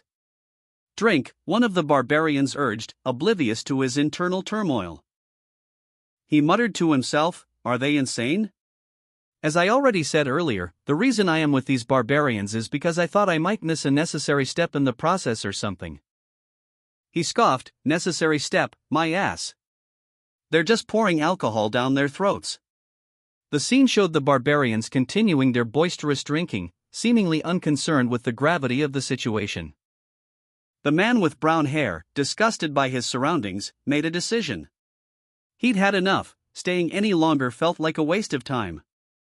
He had somewhere else to be. His departure surprised the boisterous barbarians, who reacted with shock and disbelief at his sudden announcement. "What? You're going to leave now?" one exclaimed. Another barbarian added, "Today's protagonist, Jandel's son, is leaving? How come?" The man with brown hair, Bjorn, reflected on their words. "Was I the protagonist?" he mused, irritated that they wouldn't let him leave peacefully. Despite their protests, Bjorn pressed on, receiving a final, somewhat reluctant farewell. "Well, can't be helped. Best of luck." Est warrior, Jandel's son Bjorn, they shouted as he departed. Bjorn walked away, leaving the boisterous tavern behind, a faint smile playing on his lips. The man with brown hair, relieved, departed from the barbarian's tavern, his silhouette fading into the twilight. A slight frown etched on his face as he reflected on his recent experiences. It's peaceful, he thought, a welcome change. He noted the absence of monsters and hostile humans, a stark contrast to his previous surroundings. The words "it's peaceful. There aren't any monsters or humans that will harm me" here echoed in his mind. Meanwhile, a dark-haired woman, perhaps a half-elf, pondered their evening plans with a companion. "What should we do this evening?" she mused. Her companion, a blonde-haired woman, suggested a drink, her words barely audible above the sounds of the bustling town. The dark-haired woman's husband had ventured into the labyrinth, leaving her with a sense of unease. The town, they both agreed, possessed a unique atmosphere of order and tranquility. This place has laws and rules and a feeling of relaxedness, the dark-haired woman thought. The man with brown hair, his pack slung over his shoulder, stood before a weathered wooden structure. Rows of simple, worn clothing hung from makeshift racks, swaying gently in the breeze. His gaze drifting over the scene. He reflected on his situation, a quiet strength in his eyes. "Even if I were to fall down on the ground here, I would be able to get up like nothing happened. Someone might even lend me a hand before I can," he mused. A thought that betrayed a surprising confidence in his new, uncertain surroundings. He held a piece of light-colored cloth, stained with dark splotches. A grim reminder of his recent journey. This place might be the other world, and much more barbaric than 21st century Earth. He thought, approaching a building. A sense of foreboding tempered by a quiet determination. He paused before a door, the number 305 clearly visible. Then entered. The man with brown hair, now alone, stood under a shower, the water washing away the grime and the lingering uncertainty of his arrival. His back, adorned with intricate tattoos, was visible. The man with brown hair, having arrived at his new dwelling, leaned back, his eyes closed. "It's peaceful," he thought. Living in this city might not be so bad after all, he mused, a cautious optimism blooming in his chest. He felt a sense of contentment as he dried himself after a shower. "That feels nice," he thought. The man with brown hair threw himself onto the bed, a sigh escaping his lips as he relaxed into the soft bedding. He lay there, basking in the quiet of his new room, the sunlight warming his skin. But then, a wave of doubt washed over him. No, to be honest. The man with brown hair awoke in his new lodgings, a wave of homesickness washing over him. He murmured, "I want to go home." His longing intensified as he reflected on his isolation. "I really want to go home. Even if there isn't anyone to greet me home." Night had fallen. The man looked out from his window at the moonlit scene. The clock showed 9:18 p.m. The man stretched, his muscles still slightly sore from his recent ordeal. He calculated the time since leaving the labyrinth. "I came out of the labyrinth at noon, so I must have slept around 4 to 5 hours. Having rested, he made plans for the next day. I'll get going to the Black Whale Tavern to meet Erwin." The man with brown hair questioned an older man about the Black Whale Tavern, only to learn that it had disappeared 10 years prior. The older man, carrying a bag of potatoes, looked surprised by the question, and confirmed that the tavern had indeed vanished. He explained that the previous owner's son had gotten into gambling, leading to a change in ownership and name. The man with brown hair, showing a thoughtful expression, considered this new information, noting that the world within the game had changed over the years. He then asked about the new name of the establishment, and after a moment of recollection, the older man revealed it to be Python Pooth. The man with brown hair stood before the tavern, its sign reading Python Pooth in a foreign script. He was slightly surprised, wondering aloud if this was the Black Whale Tavern, noting that it looked different than in the game. His gaze hardened, a determined expression settling on his face. He seemed confident in his ability to navigate this new world. He mused that he could at least read the language of this world and planned to visit a library later. Inside the tavern, a barmaid cheerfully greeted a new customer with a welcome and offered more drinks here. Amidst the chaos, a woman lamented, "What a mess. Where is Erwi Dash?" Suddenly, a voice boomed, "Here." Two elves, one with white hair and the other with gray, looked towards the source of the commotion. The white-haired elf questioned, "The woman there is, from earlier?" The gray-haired elf, eyes narrowed, stated, "You're that barbarian." A muscular man with brown hair, Bjorn, son of Jandel, appeared, confused and asking, "Who are you?" The white-haired elf answered, "Her older sister." The man with brown hair questioned the dark-haired woman, asking if her older sister's name was Teresia. She responded that he could call her Teresia, revealing that her full name was Erwin Fornaxi de Tertia, but she preferred not to use it. The elf, observing the interaction, then turned to Teresia and asked why she was there. The elf, addressing Teresia as Barbarian, posed a pointed question, why she had requested a meeting with such a young girl so late at night in a tavern. The question hung heavy in the air, leaving the scene unresolved. The elf, her eyes narrowed, accused Teresia of bringing Erwin to an inappropriate tavern the previous night, further criticizing her for abandoning the young girl and leaving her out all night. The elf's anger escalated, calling the barbarian thick-skinned. The man with brown hair, clearly surprised, questioned what the elf meant by last night. His expression showed confusion and a dawning realization of a situation he was previously unaware of. The elf's face was contorted in fury, her eyes blazing with barely contained rage. She glared, her expression conveying intense suspicion and accusation. As she spat out the words, "Are you trying to play dumb?" The man with brown hair, Erwin, looked increasingly perplexed. He turned to the blonde woman beside him, his brow furrowed in concern, and asked, "Erwin, how long has it been since we left the labyrinth?" The blonde woman responded, about 30 hours. Erwin's eyes widened in disbelief. 30 hours? He had expected a much shorter time frame. The man with brown hair awoke feeling refreshed, noting to himself, "No wonder I felt so refreshed when I woke up." He realized the reason for his refreshed state, it was because I slept over a day. The elf woman, her expression unreadable, looked at him with a questioning gaze. She then offered a sincere apology, stating, "I'm sorry, Erwin." The elf offered a further, more formal apology, "I apologize." The man with brown hair awoke with a start, his brow furrowed in confusion. He muttered to himself, "I was asleep all that time." The elf, eyes wide with shock, whispered to her companion, "She's really shocked. Has she never seen a barbarian apologize?" The elf, seemingly still surprised by the man's apology, continued, "I didn't expect you to be on time anyway since you're a barbarian." Clearing her throat, the elf then asked, "So, why did you call Erwin here?" The man with brown hair responded curtly, "I have no obligation to tell you that." The man with brown hair, his face contorted in irritation, snapped at the elf. "You can ask Erwin if you're so curious." The elf, her eyes narrowed, muttered to herself, "I knew these damn barbarians are so interesting." She smirked, adding, "Just a beginner too." The man scoffed. "What does that have to do with this? You should throw away that kind of attitude unless you intend on taking care of Erwin all your life." The elf, along with 2 other women, looked on in stunned silence. One of them whispered, "How savage." The man, seemingly unfazed by their reactions, pulled out a large sum of money. "Here, take this. It's 350,000 stones."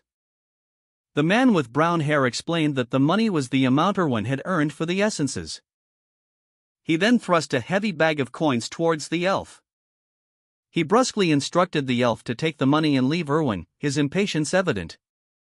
The elf, however, hesitated, questioning why the man wasn't taking the money himself. Her eyes narrowed, suspicion growing as she wondered if the man had a hidden motive. Finally, the man turned to Erwin, seeking his agreement to the elf's departure with the money. 2 elves sat at a table, a pouch of money between them. The man with brown hair explained that the deal for providing essences was contingent on his receiving the desired amount. He appeared impatient as he emphasized the terms of their agreement.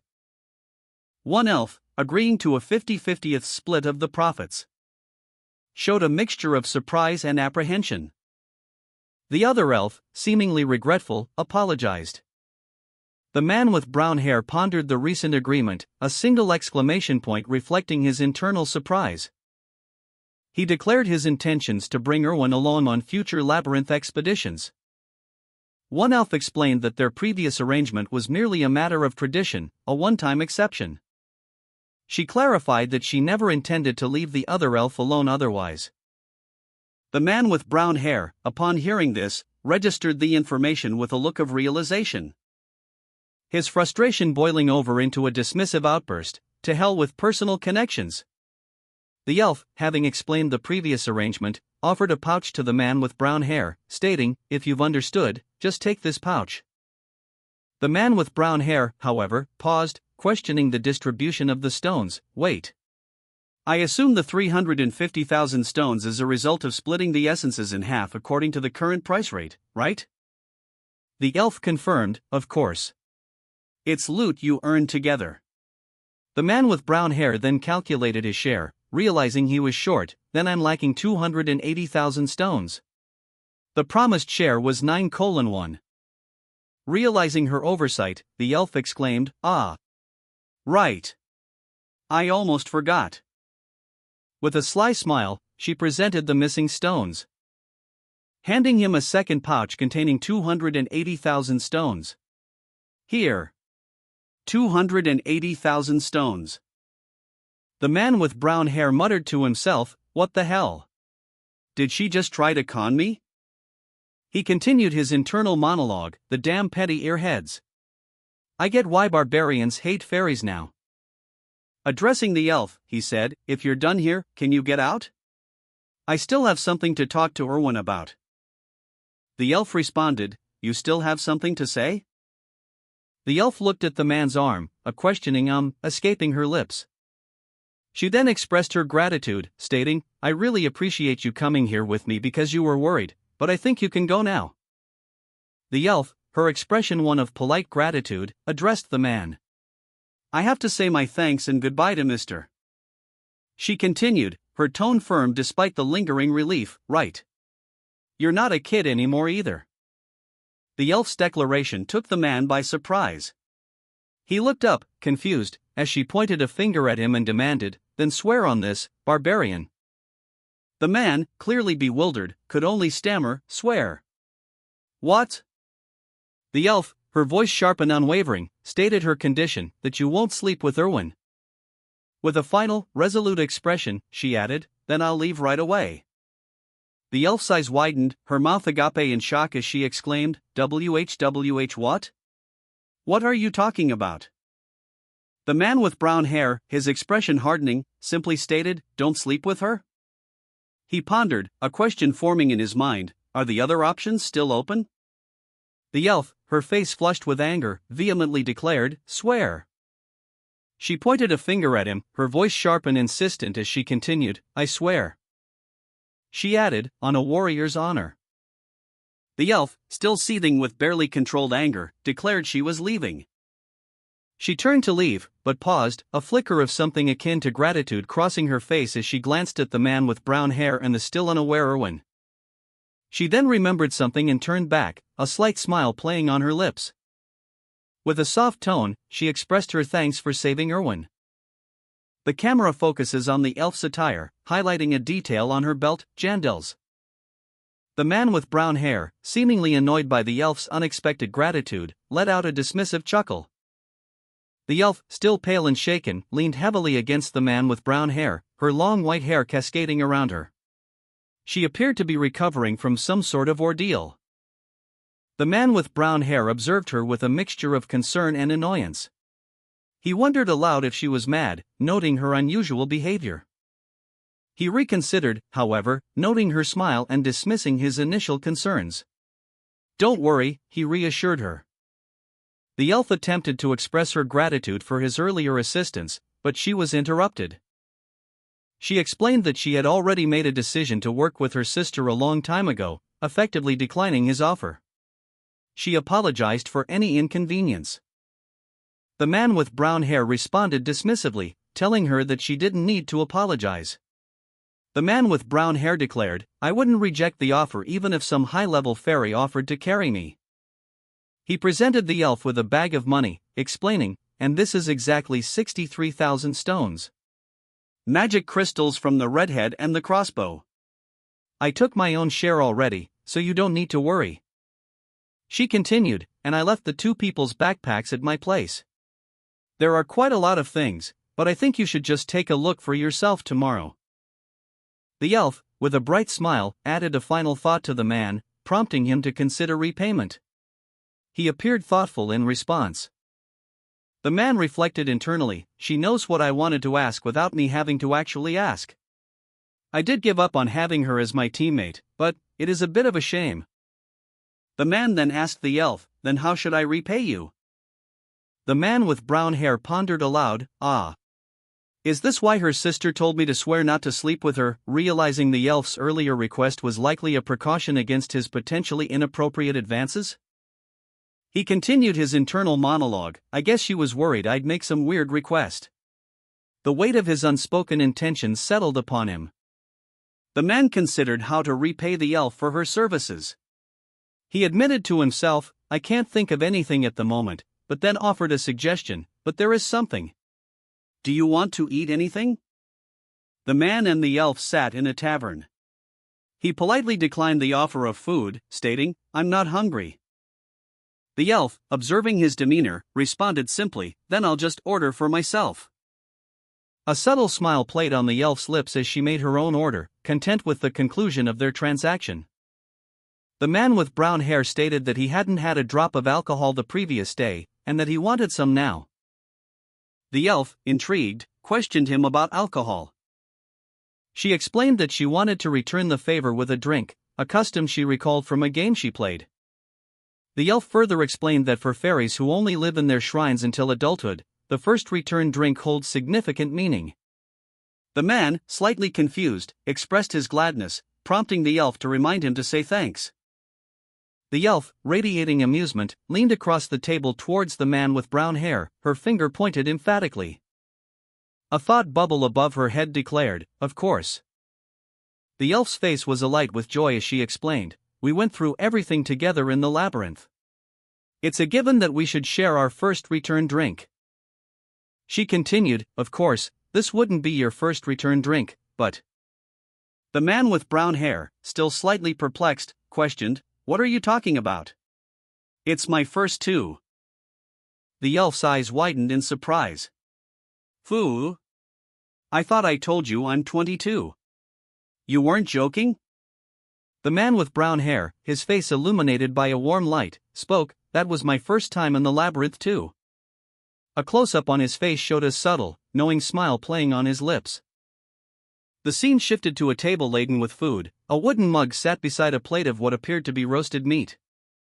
More food was visible, a cake, sliced meat, and skewers of what looked like grilled meat and vegetables, accompanied by a fried egg. The elf, her expression bright and cheerful, approached the man, exclaiming, Mister, you did great. The man with brown hair, a confident smile playing on his lips, raised his tankard. He addressed the elf, saying, you too. With a hearty laugh, he and the elf simultaneously clinked their tankards together, the contents splashing out in a celebratory burst. The scene shifted to show a table laden with food, suggesting a celebratory feast following their labyrinth adventure. The elf, observing the man, commented, Mister, you're wearing a shirt today. The elf, cheerful and observant, shared a celebratory drink with the man, commenting on his attire, yeah, and you're wearing a skirt today. The man, relaxed and jovial, responded with a hearty laugh as he drank deeply from his mug. The elf's eyes sparkled with amusement as she watched him. Whoa, you're so good at drinking, she exclaimed. The man, still enjoying his drink, shifted the conversation, addressing an absent third party, Erwin, you said you wanted to repay me earlier, right? He paused, seemingly lost in thought, a thoughtful expression crossing his face. His gaze drifted downwards, as if considering something. The elf, her expression shifting to one of mild concern, watched him intently. Her eyes widened slightly as she registered his pensive mood. A single word escaped her lips, a soft question hanging in the air, what? The man with brown hair, still preoccupied with thoughts of Erwin and the debt owed to him, spoke, but not here. The security will come after us.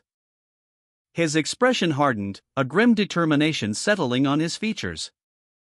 The elf, noticing his pensive mood, leaned closer, concern etched on her face. She softly asked, should we go to your room? The man, his gaze unwavering, responded curtly, right. That sounds good. The man with brown hair issued a terse command, "Erwin, spread wider." The camera focuses on a door marked 305. A sense of anticipation hangs in the air. The man with brown hair reacted with a pained grunt, He winced, clearly in discomfort. The intensity of the scene increased. A sharp cry escaped his lips as he clutched his shoulder. Waff! My shoulder! The elf, eyes wide with alarm, exclaimed that the situation had never escalated to this point. Her voice laced with worry as she witnessed the man's struggle. The man, clearly injured, heeded her advice and rested. He checked his arm, relief washing over him as he confirmed it was still intact. An unseen narrator commented on the lack of noticeable flexibility in real life. The elf, suspicion growing, questioned if the man had brought her there solely to test her abilities. The man with brown hair explained that using abilities was prohibited within the city limits. He stated his only intention was to compare the essence of the game and real life. But the elf, unconvinced, retorted that she didn't know. Dungeon and Stone is described as not a user-friendly game. The game's statistics are shown, highlighting that the main stats are body, mind, and ability. It is noted that pressing the plus button reveals thousands of detailed stats, such as stamina, which, if increased, would have various effects on the character. Further details on the game's complex stat system are shown. A graphic depicting a muscular man's torso appeared, overlaid with icons indicating increased carrying capacity and enhanced physical attack capabilities. The text below confirmed these stat boosts. The narration explained that different characters can perform different actions despite having the same stats, illustrated by a muscular man with a body stat of 50. The man with brown hair explained that he had discovered this through thousands of hours of gameplay, revealing that even after 9 years, there were still unknown stat effects within the game. He muttered about the damned developers. The man then stated that obsession was one such stat he didn't fully understand, as he looked at the elf, who appeared surprised. The man with brown hair explained that a particular stat, gained from the essence Erwin consumed, functions as a lower-ranking aspect within the mind stat. He admitted to knowing nothing else about this stat beyond its classification. The elf, intrigued, questioned if there was anything else they should be doing. The man with brown hair then inquired if anything had changed in Erwin since leaving the labyrinth, suggesting possibilities like increased overthinking or patience issues. The elf, after a moment of contemplation, responded that she wasn't sure. Erwin, upon returning, displayed a newfound fondness for cookies, consuming far more than he ever had before. A stark white background. The man with brown hair pondered the implications of Erwin's altered behavior, suggesting that increased obsession might correlate with heightened desire within the game's mechanics. He acknowledged the possibility of other, unknown stat increases resulting from Erwin's labyrinth experience, intending to investigate further. Elf, noticing Erwin's exhaustion, commented on his sleepiness. While the man with brown hair, despite Elf's observation, expressed his intention to continue his investigation. A single candle burned low in a dimly lit room, its wax dripping onto the surface below. Erwin lay fast asleep in a bed, his face relaxed but showing signs of exhaustion. He stirred slightly, his eyes fluttering open as he mumbled, "Wait." A look of dawning realization crossed his features as he recalled something important. She told me not to sleep with her. The man with brown hair slept soundly beside the elf, seemingly oblivious to the implications of their shared bed. He awoke with a start, a thoughtful expression on his face. "Well, I guess it doesn't matter," he mused to himself. "I assume she meant the other kind of sleeping together." The man with brown hair surveyed the loot, consisting of several swords, a shield, a hammer, a quiver of arrows, and other assorted equipment. He declared, "So, this is the loot." A collection of weapons and armor lay scattered on the floor, including 2 swords, a crossbow, and a leather belt. The man with brown hair, impressed by the quantity, exclaimed, "Whoa, that's a lot. It was worth going early to my lodgings." He then turned to the elf and asked, "Are you gonna sell all this?" The elf, sitting beside him, responded, "Everything except for a few." The man with brown hair asked if he could purchase the leather outfit and belt from the elf, and she agreed, provided he deducted the cost from his share of the loot. He then offered 350,000 stones for the remaining items, which, combined with the previous offer, totaled 180,000 stones. The man happily received his share of the loot, a total of 250,000 stones, leaving the elf with 1,450,000 stones. The man with brown hair stared at the sacks of loot, a look of disbelief on his face. He muttered to himself, "Mister, this isn't a dream, right?" The elf, clutching one of the sacks, looked equally astonished. She questioned, "How much is all this worth?" The elf silently calculated her earnings. "If I subtract Erwin's share, I've earned 1,400,000 stones. I never earned this much money the first time around when playing the game." The man with brown hair, pleased with his share, simply commented, "Nice start." He then suggested, "All right, then let's part here." The man with brown hair watched the elf's surprised reaction, questioning, "Why is she surprised? There's nothing more for us to do." The elf and the man with brown hair continued their journey together, their paths converging towards the central square. "We're taking the same path, so we can walk to the central square together," the man with brown hair suggested. The elf, though content with the company, felt a pang of sadness. "All right. I wanted to be with you longer," she thought to herself, a hint of melancholy in her tone. As they approached the square, a massive crowd came into view, their murmurs and hushed tones filling the air. The sheer scale of the gathering was striking. The elf and the man with brown hair exchanged confused glances. "Ha! Why is there a crowd here?" the man with brown hair questioned, his brow furrowed in curiosity. Suddenly, a chilling realization dawned upon them both. That's an execution." The words hung heavy in the air, the gravity of the situation settling upon them. A knight in shining armor, his face grim, bellowed a command to the crowd.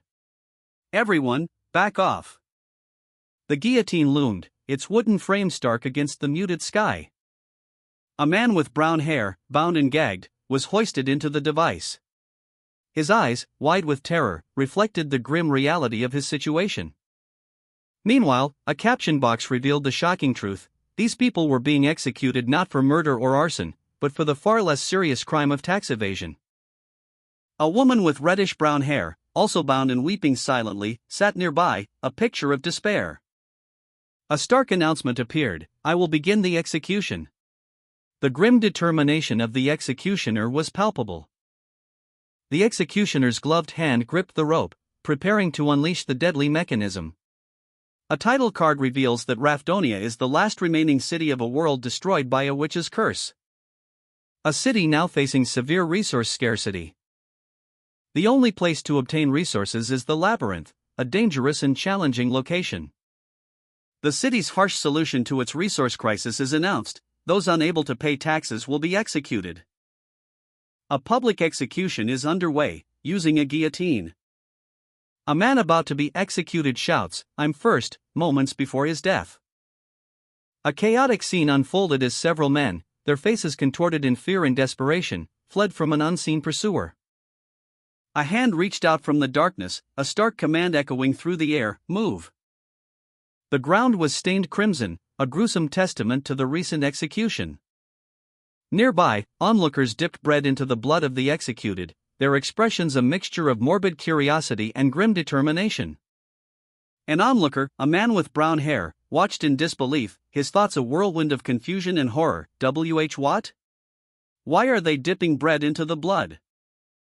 A fair-haired elf, witnessing the macabre scene, explained, her voice barely a whisper, "There's a legend that you'll be blessed with financial luck if you drink the blood of the executed."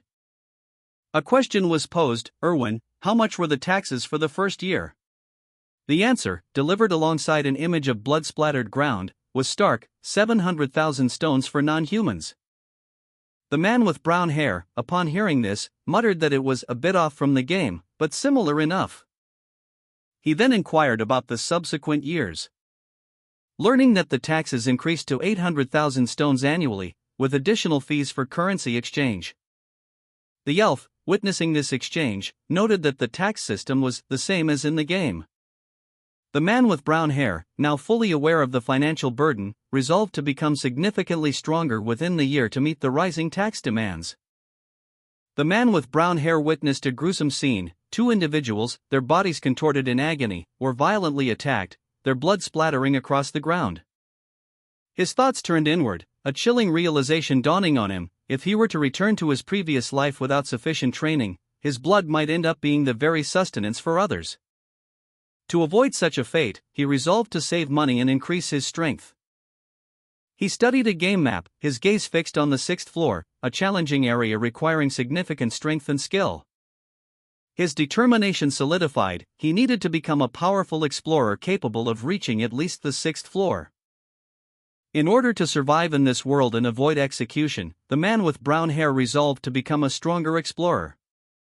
He entered a grand library, noting its impressive size. It was far larger than the one he remembered from the game. The man with brown hair walked through the library, noticing the stares of other patrons, and overheard a nearby conversation. A librarian commented on how unusual it was to see a barbarian in such a place. He found two women asleep at a table, surrounded by open books. A young woman with blonde hair lay unconscious on the floor, muttering incoherently about Einar's second or third daughter. Meanwhile, a man with brown hair entered a grand library, his gaze immediately drawn to the unconscious woman. He cautiously approached, concern etched on his face, wondering what she was doing there. He gently adjusted her hair, his worry deepening as he noticed a small cut on her lip. The woman's eyes flickered open, revealing a trace of blood on her lips and a pained expression.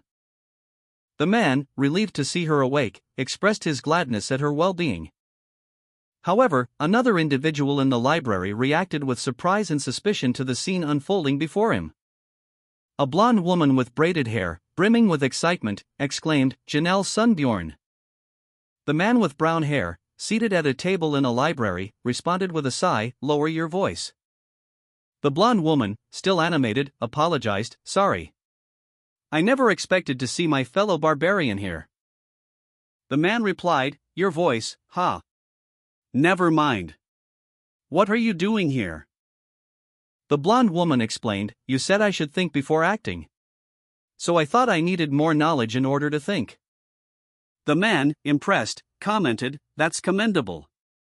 She's definitely a bit different from the other barbarians." The blonde woman, seated at a table with a powerfully built man, stated that something must have happened in the labyrinth. She explained that other barbarians would have simply bragged about their experiences in the labyrinth, but her unusual approach indicated a different kind of experience. This led her to the decision to study, although she admitted that reading was difficult. The man, impressed by her initiative, asked if that was the problem. The blonde woman revealed her plan to visit the shrine to learn to read and write from the elders. As she prepared to leave, the man asked if she was going now, and she replied that she would forget her goal if she didn't act immediately. Einar, the blonde woman, suddenly recalled a promise she had made. She had vowed to repay the man with brown hair for his advice, should they both survive their ordeal. And now, with a determined smile, she explained her plans to visit the Angry Bull Inn for help if needed. The man with brown hair listened attentively, his expression supportive. Finally agreeing with a simple, "All right." He seemed to understand the weight of her decision. A final reminder was given, "Don't forget this promise in a couple of days, Einar." The blonde-haired woman, Einar, walked away, her powerful physique and intricate tattoos visible. She mused to herself, "I think I'm going to need your help soon." Einar, now in a grand library, pondered aloud, "Anyway, how do I find the book I need in a place this large?" The sheer scale of the library was overwhelming, it was indeed humongous. Einar approached the librarian's desk and found the librarian asleep at her post. Einar sighed. The man with brown hair, observing Einar's predicament, thought, "She must be a librarian, right? She's sleeping on the job." A woman with long, light blue hair sat at a desk, a slight blush on her cheeks as she cleared her throat, a sound that echoed in the otherwise silent room. Her expression shifting from a slight nervousness to one of quiet contemplation. She seemed lost in thought. A man with a backpack approached the librarian, a woman with light blue hair, inquiring about books related to the history of Farsidi. The librarian, after a moment of contemplation, uttered the name Farsidi with a mystical aura surrounding her. A surge of purple energy enveloped her as she revealed hidden knowledge. The man reacted with surprise to the librarian's display of power. The man with the backpack felt a strange sensation, a subtle shift in his surroundings. He looked down at his hands, a question forming in his mind. Did she just use magic on me? He wondered, his surprise evident. The woman with light blue hair, seemingly oblivious to his internal monologue, explained, "You'll be able to find the books you want if you go around now. You cannot borrow any. Please return them to where you found them once you're done." The man, still processing the unexpected magical intervention, questioned, "But what changed?" The woman with light blue hair, already drifting off to sleep, murmured, "I just have to walk around." She fell asleep again. The man observed her, utterly perplexed, muttering, "What is this woman?" The man with the backpack, upon entering the library, quickly understood the magic system at play. Realizing that the magic highlighted books related to the keywords he was thinking of. This revelation made sense to him, explaining why there was only one librarian in such a vast library. He selected a book to begin his research. The book's title was Fallen World, and it detailed a catastrophic event from thousands of years prior, a witch's curse that rendered a land uninhabitable. A cataclysmic event unfolded, leaving only the fortress of Rafunia unscathed. The royal family's desperate act of opening a path to another dimension aimed to alleviate the starvation caused by limited resources, inadvertently creating today's labyrinth. The man with the backpack, deep in thought, reflected on the world's history, noting its similarity to a game's prologue. He then selected a book titled Alchemy's Basics Annotated I. Discovering its contents detailed how magic crystals from monsters can be transformed into essential resources like bread, water, and steel. The man with the backpack, struggling with a complex alchemic theory, admitted to himself, "I can't understand the theory no matter how many times I read this." But resolved to continue, muttering, "But I'll just memorize it for now." He then moved on to another book, Sacred War III, which detailed the historical conflict between barbarians and fairies. He commented, "All right, but this fourth book, this is what I need to read." The title of the fourth book, Evil Spirits of the Abyss, appeared.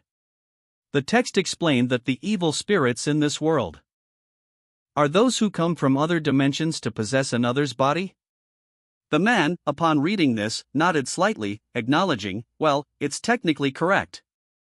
However, he noted that the book lacked a crucial explanation. It doesn't describe why it happens. A fierce battle raged between a knight and a demonic entity. The knight fought valiantly, but the demon's power was immense. Meanwhile, a man with a backpack, his expression determined, researched ancient texts in a dimly lit library. He carefully examined a book, his eyes scanning the pages. He muttered to himself, realizing that as long as he avoided certain words, he would be safe from the evil spirit possessing him. The book detailed the reign of King Lavigan III, the first immortal king, whose death marked the beginning of a mysterious game 150 years prior. The man realized that the knowledge he possessed contradicted the reality of the game's timeline, a discrepancy explained by the game's start date. He then noticed the title of the next book, Dimensions Instability Observation Records. A look of concern crossed his face. The man with the backpack examined a book, questioning if it was the same one the blonde man had read. He reflected on his past experiences, recalling the blonde man's words about the hardships he had faced. And the man's appearance, a blonde knight in shining armor. The book mentioned a theory about portals closing the moment they are entered. He connected this to the instability he was experiencing. Realizing his current predicament might be his own fault, leading him to suppress these depressing thoughts. The man with the backpack sat alone in a dimly lit tavern, his posture slumped in defeat. He muttered to himself, "It's already dark. I'll read the rest later." The man reflected on his recent experiences, noting that 3 days had passed since he left the labyrinth. He lay in bed, contemplating his situation. He had been there for a month, he realized. And the labyrinth opened every first at midnight, giving him 27 days to prepare. He resolved to find a new member starting tomorrow. Erwin's eyes snapped open, his gaze sharp and intense. As a voice urgently called out, Mr. Wake up. A woman's voice, questioning, Erwin?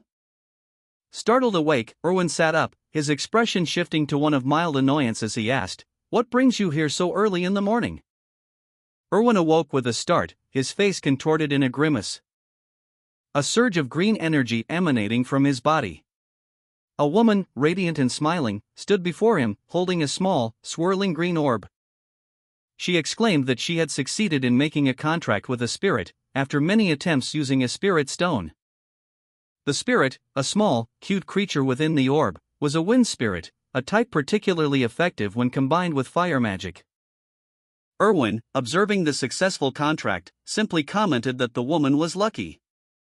A text box appeared, explaining that a spirit stone is an item that allows one to sign a contract with a spirit, but with only a 10% chance of success. Erwin observed a scene unfolding before him. A woman attempted a spirit contract, the process depicted by a pixelated, blue, rod-like image. The cost was high, but she persisted, having already made 10 attempts. The woman, successful in her endeavor, exclaimed with glee, understanding that she could now rid herself of an unwanted presence. However, her celebratory outburst caused an unexpected disruption. A man, clearly irritated, questioned the mess she was making in his house. The wind spirit, still somewhat unruly, continued to cause a disturbance, swirling around the room and lifting a piece of furniture. The woman, realizing the extent of the chaos she had inadvertently created, looked on in horror, her face reflecting a mixture of shock and distress. Overwhelmed with remorse, she apologized profusely, promising to clean up the mess immediately. A small, swirling vortex of green energy, resembling a cartoonish tornado, appeared before Erwin. It had a simple, almost childlike face. The woman, having successfully contracted a wind spirit, sat on a bed, beaming with pride. A man sat beside her, looking irritated. The man commented that while she claimed to be efficient, her speed was truly remarkable. The text box above reads, She said she was talented at cleaning, but she really was fast. Another text box appeared, congratulating her on her successful spirit contract. Congratulations on having a contract with a spirit. The woman giggled, expressing her thanks. However, the man's concern remained. He suggested she focus on preparing for her return to the labyrinth instead of celebrating. He questioned the wisdom of celebrating before facing the dangers of the labyrinth again. The text box reads, But you don't have to take time out of your day to come to me. Wouldn't it be better to spend your time more wisely before going back into the labyrinth? The woman, her face etched with a mixture of excitement and slight apprehension, confessed to the man, That's true, but... She continued, explaining that she had rushed to share the news with him because she wanted him to be the first to know. The man, intrigued, questioned if it was because she considered him her first colleague. He mused internally that she seemed to have some kind of special connection to him. The woman, beaming, proudly displayed her newly acquired wind spirit. The man observed, commenting that this type of relationship is best kept professional. However, she declared her intention to remain in the area permanently, offering her services to anyone who might encounter problems. She adopted a confident, almost businesslike demeanor, declaring herself open for business.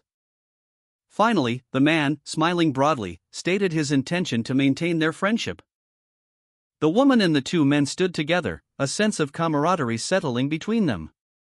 We're fellow comrades, one of the men stated, solidifying their newfound bond. A subtle smile playing on the woman's lips as she looked at them. She felt a surge of happiness and confidence. Her joy was palpable, a bright okay escaping her lips as she expressed her delight at the successful contract. She was ready to begin her work. The woman, pleased with the outcome, reflected on her success. It's good to have connections, she mused, acknowledging the importance of networking.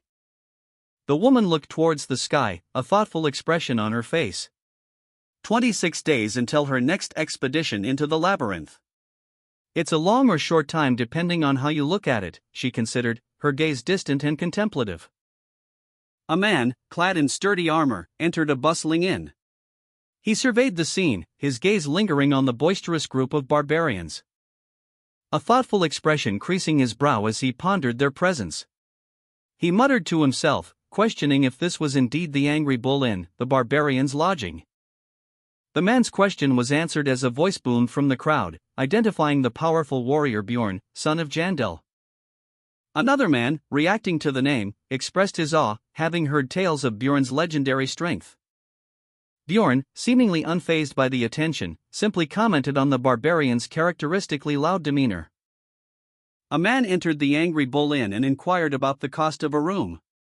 The innkeeper responded that it was only 300 stones a night, causing the man to express surprise at the low price.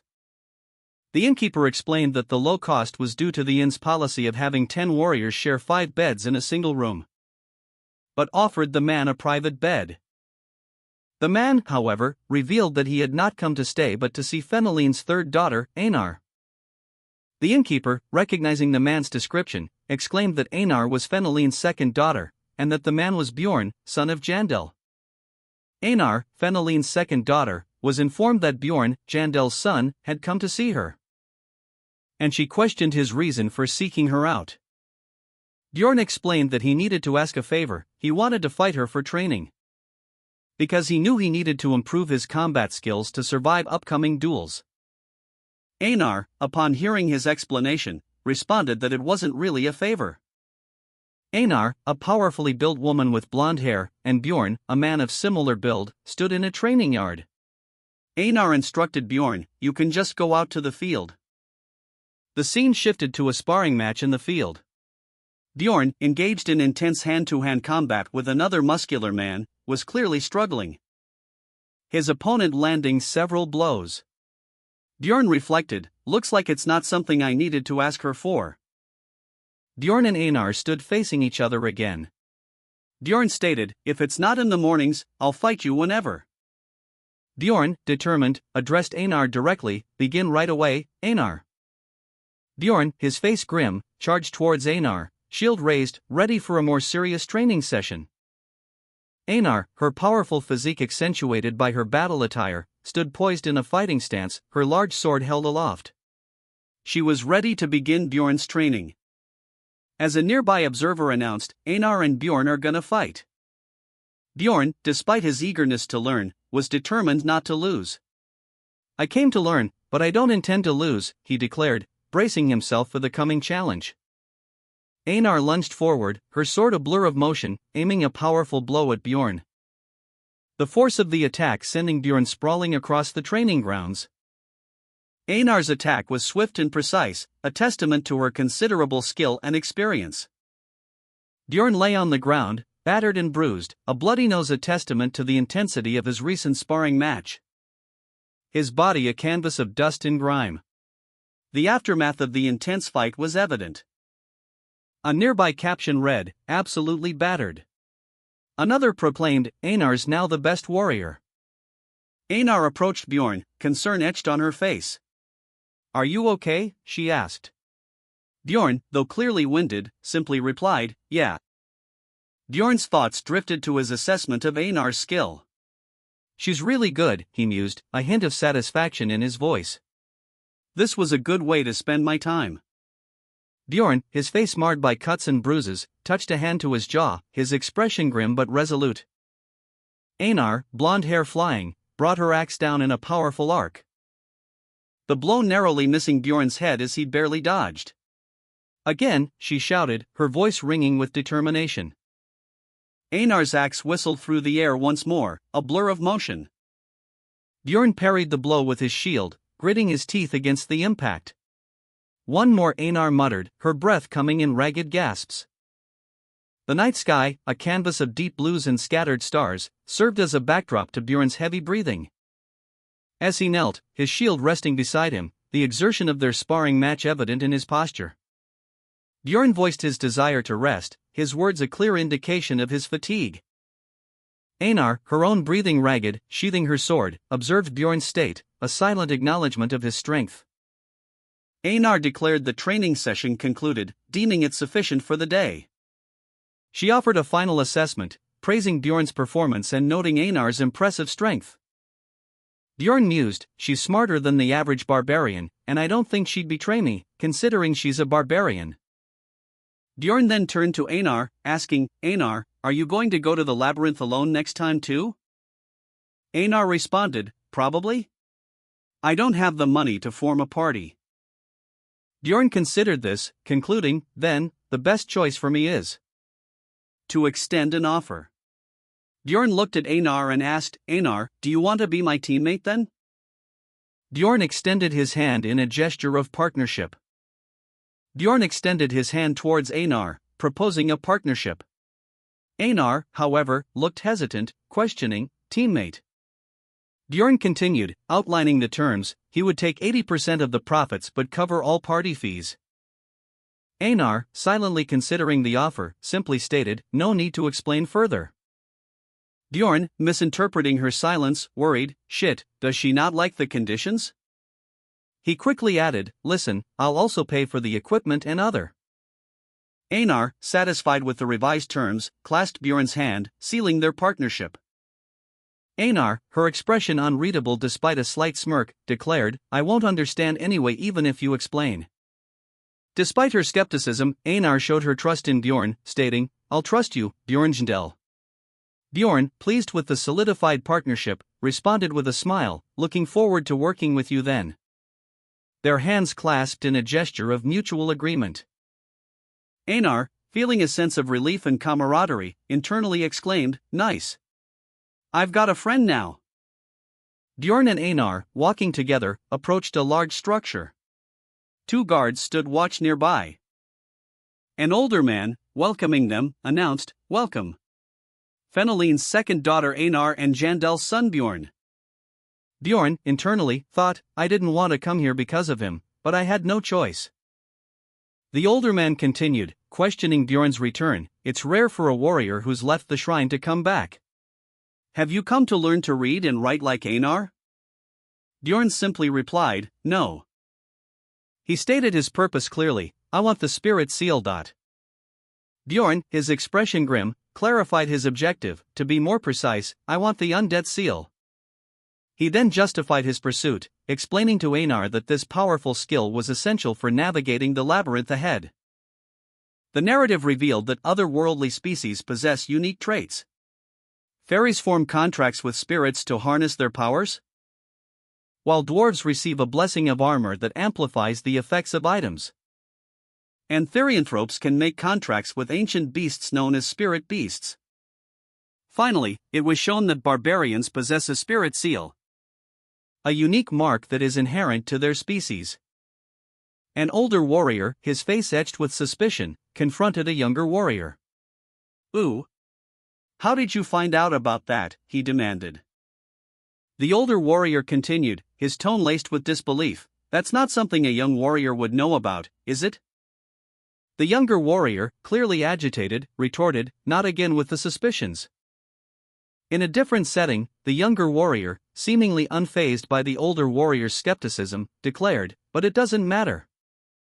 He explained his actions, stating, this is why I went to the library and looked for information on the spirit seal. He concluded simply, I read about it in a book. The younger warrior recounted a passage he had read, explaining that spirit seals were instrumental in the war against the fairies. Prompting the older warrior to question his source, is that how you knew? You read a book? How interesting. The older warrior, despite his skepticism, expressed pride in both the younger warrior and Einar, affirming that there was no reason to deny a warrior a spirit seal if they requested one. The younger warrior, emboldened, declared his intention to obtain a spirit seal immediately, only to be met with a startling revelation from the older warrior, but young warrior, you need about 800,000 stones for a spirit seal. The older warrior, his face etched with a knowing smirk, challenged the younger warrior with a pointed question, think you can afford that? His intense gaze bore into the younger warrior, emphasizing the weight of his words. The younger warrior, his expression shifting from determination to apprehension, questioned, are you serious? The older warrior explained, right. This was difficult to obtain in the beginning of the game because of its price. The higher your rank, the more rare ingredients you need other than just money. He revealed a list of rare ingredients needed for the spirit seal, highlighting the significant cost. The older warrior continued, specifying the cost. This is 1 bag of 500,000 stones and 3 of 100,000 stones. Bjorn, Jandal's son, clutched a pouch of money, a triumphant grin spreading across his face. I have money. The older warrior, observing Bjorn's sudden wealth, raised a skeptical eyebrow. He questioned, Jandal's son Bjorn. Where did you get so much money? Bjorn, unfazed, simply replied that he had already prepared an excuse. He added, with a sly smile, I would have been disappointed had you not asked. Bjorn then recounted his tale, explaining that he had encountered a hurt fairy on the first floor. And, without a hint of remorse, revealed that he had exploited her, using her as a slave to obtain magic crystals. The younger warrior recounted his recent acquisition of wealth, explaining that he had fed a fairy in essence and received money from her sister as payment. A detail accompanied by a gleeful image of the two fairies, one distressed and the other seemingly resigned to their fate. His boastful laughter filled the air. The younger warrior's laughter continued, unrestrained and cruel.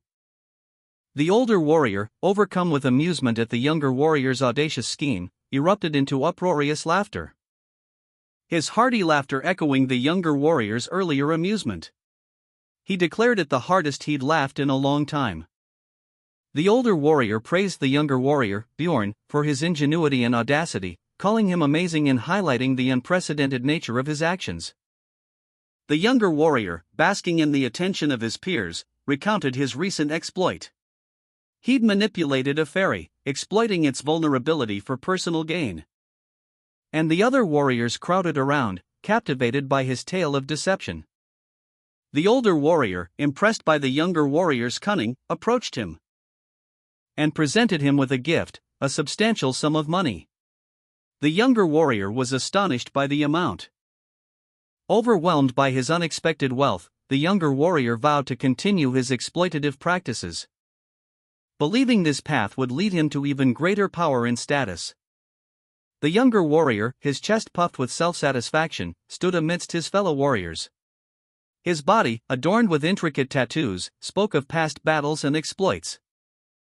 A triumphant grin spreading across his face as he absorbed their celebratory cheers. Internally, he mused, these people are starting to grow on me. They're more charming than I thought. The younger warrior's delight was palpable, his cheeks flushed with a mixture of exhilaration and newfound camaraderie. His gaze held a hint of mischief, hinting at future exploits. A muscular figure, his back to the viewer, stood bathed in a soft, ethereal light. The text above him read, a spirit seal is a kind of strengthening technique. A detailed explanation of the spirit seal process is revealed. It works by making the body absorb the essence of magical ingredients to give it special power. Barbarians tattoo babies when they're newborns while their souls are clean, so that the soul pathways are still visible even as adults. This is why all barbarians are tattooed. The older warrior offers the younger warrior one more chance to consider the immortal path. The younger warrior, already showing signs of self-satisfaction, sits in a meditative pose before the older warrior, preparing to receive the advanced spirit seal. An advanced spirit seal, the seal of the immortal, is the essence of a tanker barbarian. The older warrior states that he will begin the process.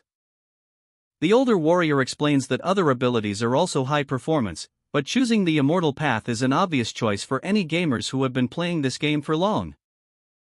Intricate, glowing runes erupted across the younger warrior's skin as the older warrior initiated the advanced spirit seal ritual. The process was clearly painful, but the younger warrior gritted his teeth, determined to endure. His face contorted in agony as the power surged through him. It hurts like shit, he screamed, the pain overwhelming him. A system message appeared, confirming the successful activation of the Immortal Seal's first level, granting him greatly increased natural regeneration and a 13-point boost to his physical stats. The younger warrior, despite the excruciating pain, managed to pull back a concealing curtain, revealing a determined expression. The younger warrior, exhausted but empowered, expressed his gratitude with a simple thank you. He stood before the older warrior, the immortal seal now a glowing tattoo across his back. The older warrior, observing the younger warrior's departure, questioned the younger warrior's unusual behavior, internally wondering, why she laughing?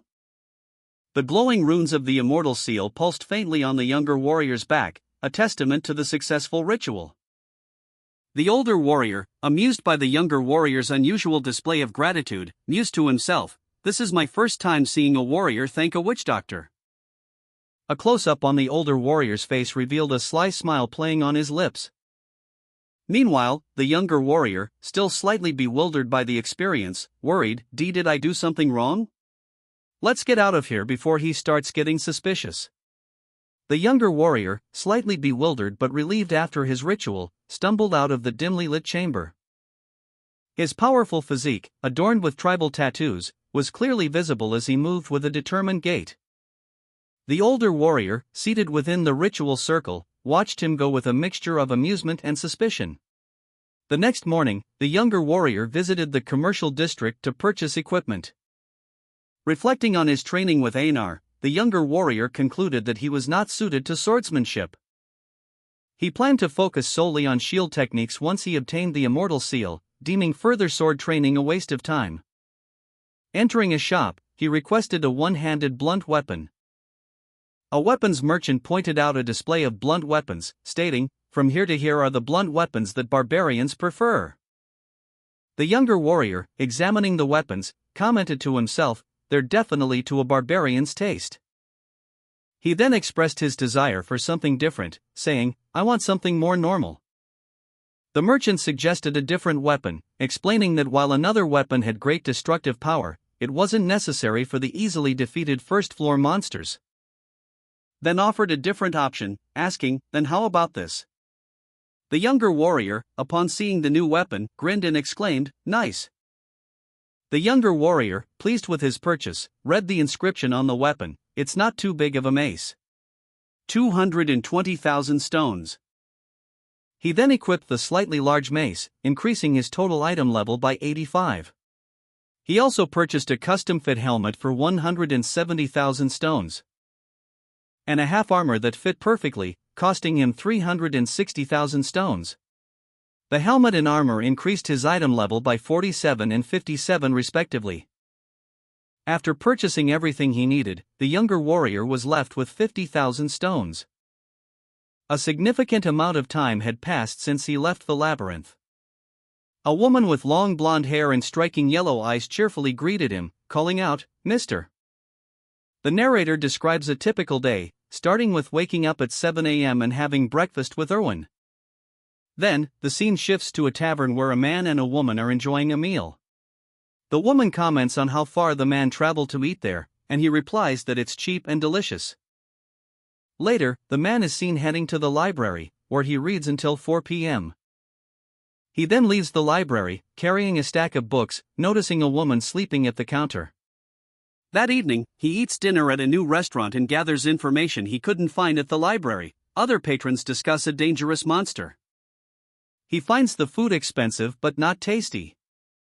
The man's narration begins, "At about 5, I go to where the barbarians are residing and train." He begins his training, engaging in intense physical combat with another barbarian. A flurry of blows exchanged in a close-quarters duel.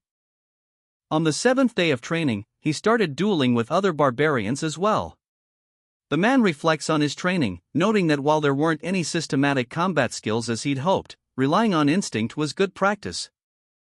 He breathes heavily, a satisfied grin on his face. His training has increased his reflexes and flexibility. A text box appears, "Repeated training has increased reflexes." Another text box appears below, "Repeated training has increased flexibility." Repeated training sessions yielded noticeable improvements, Bjorn's eyesight sharpened, and his physical stats increased by 1 point. This consistent training regimen allowed Bjorn to achieve a level of skill where he could sometimes defeat Einar in duels. Bjorn, the son of Jandel, emerged victorious from his latest sparring match. His opponent congratulated him, acknowledging his growth.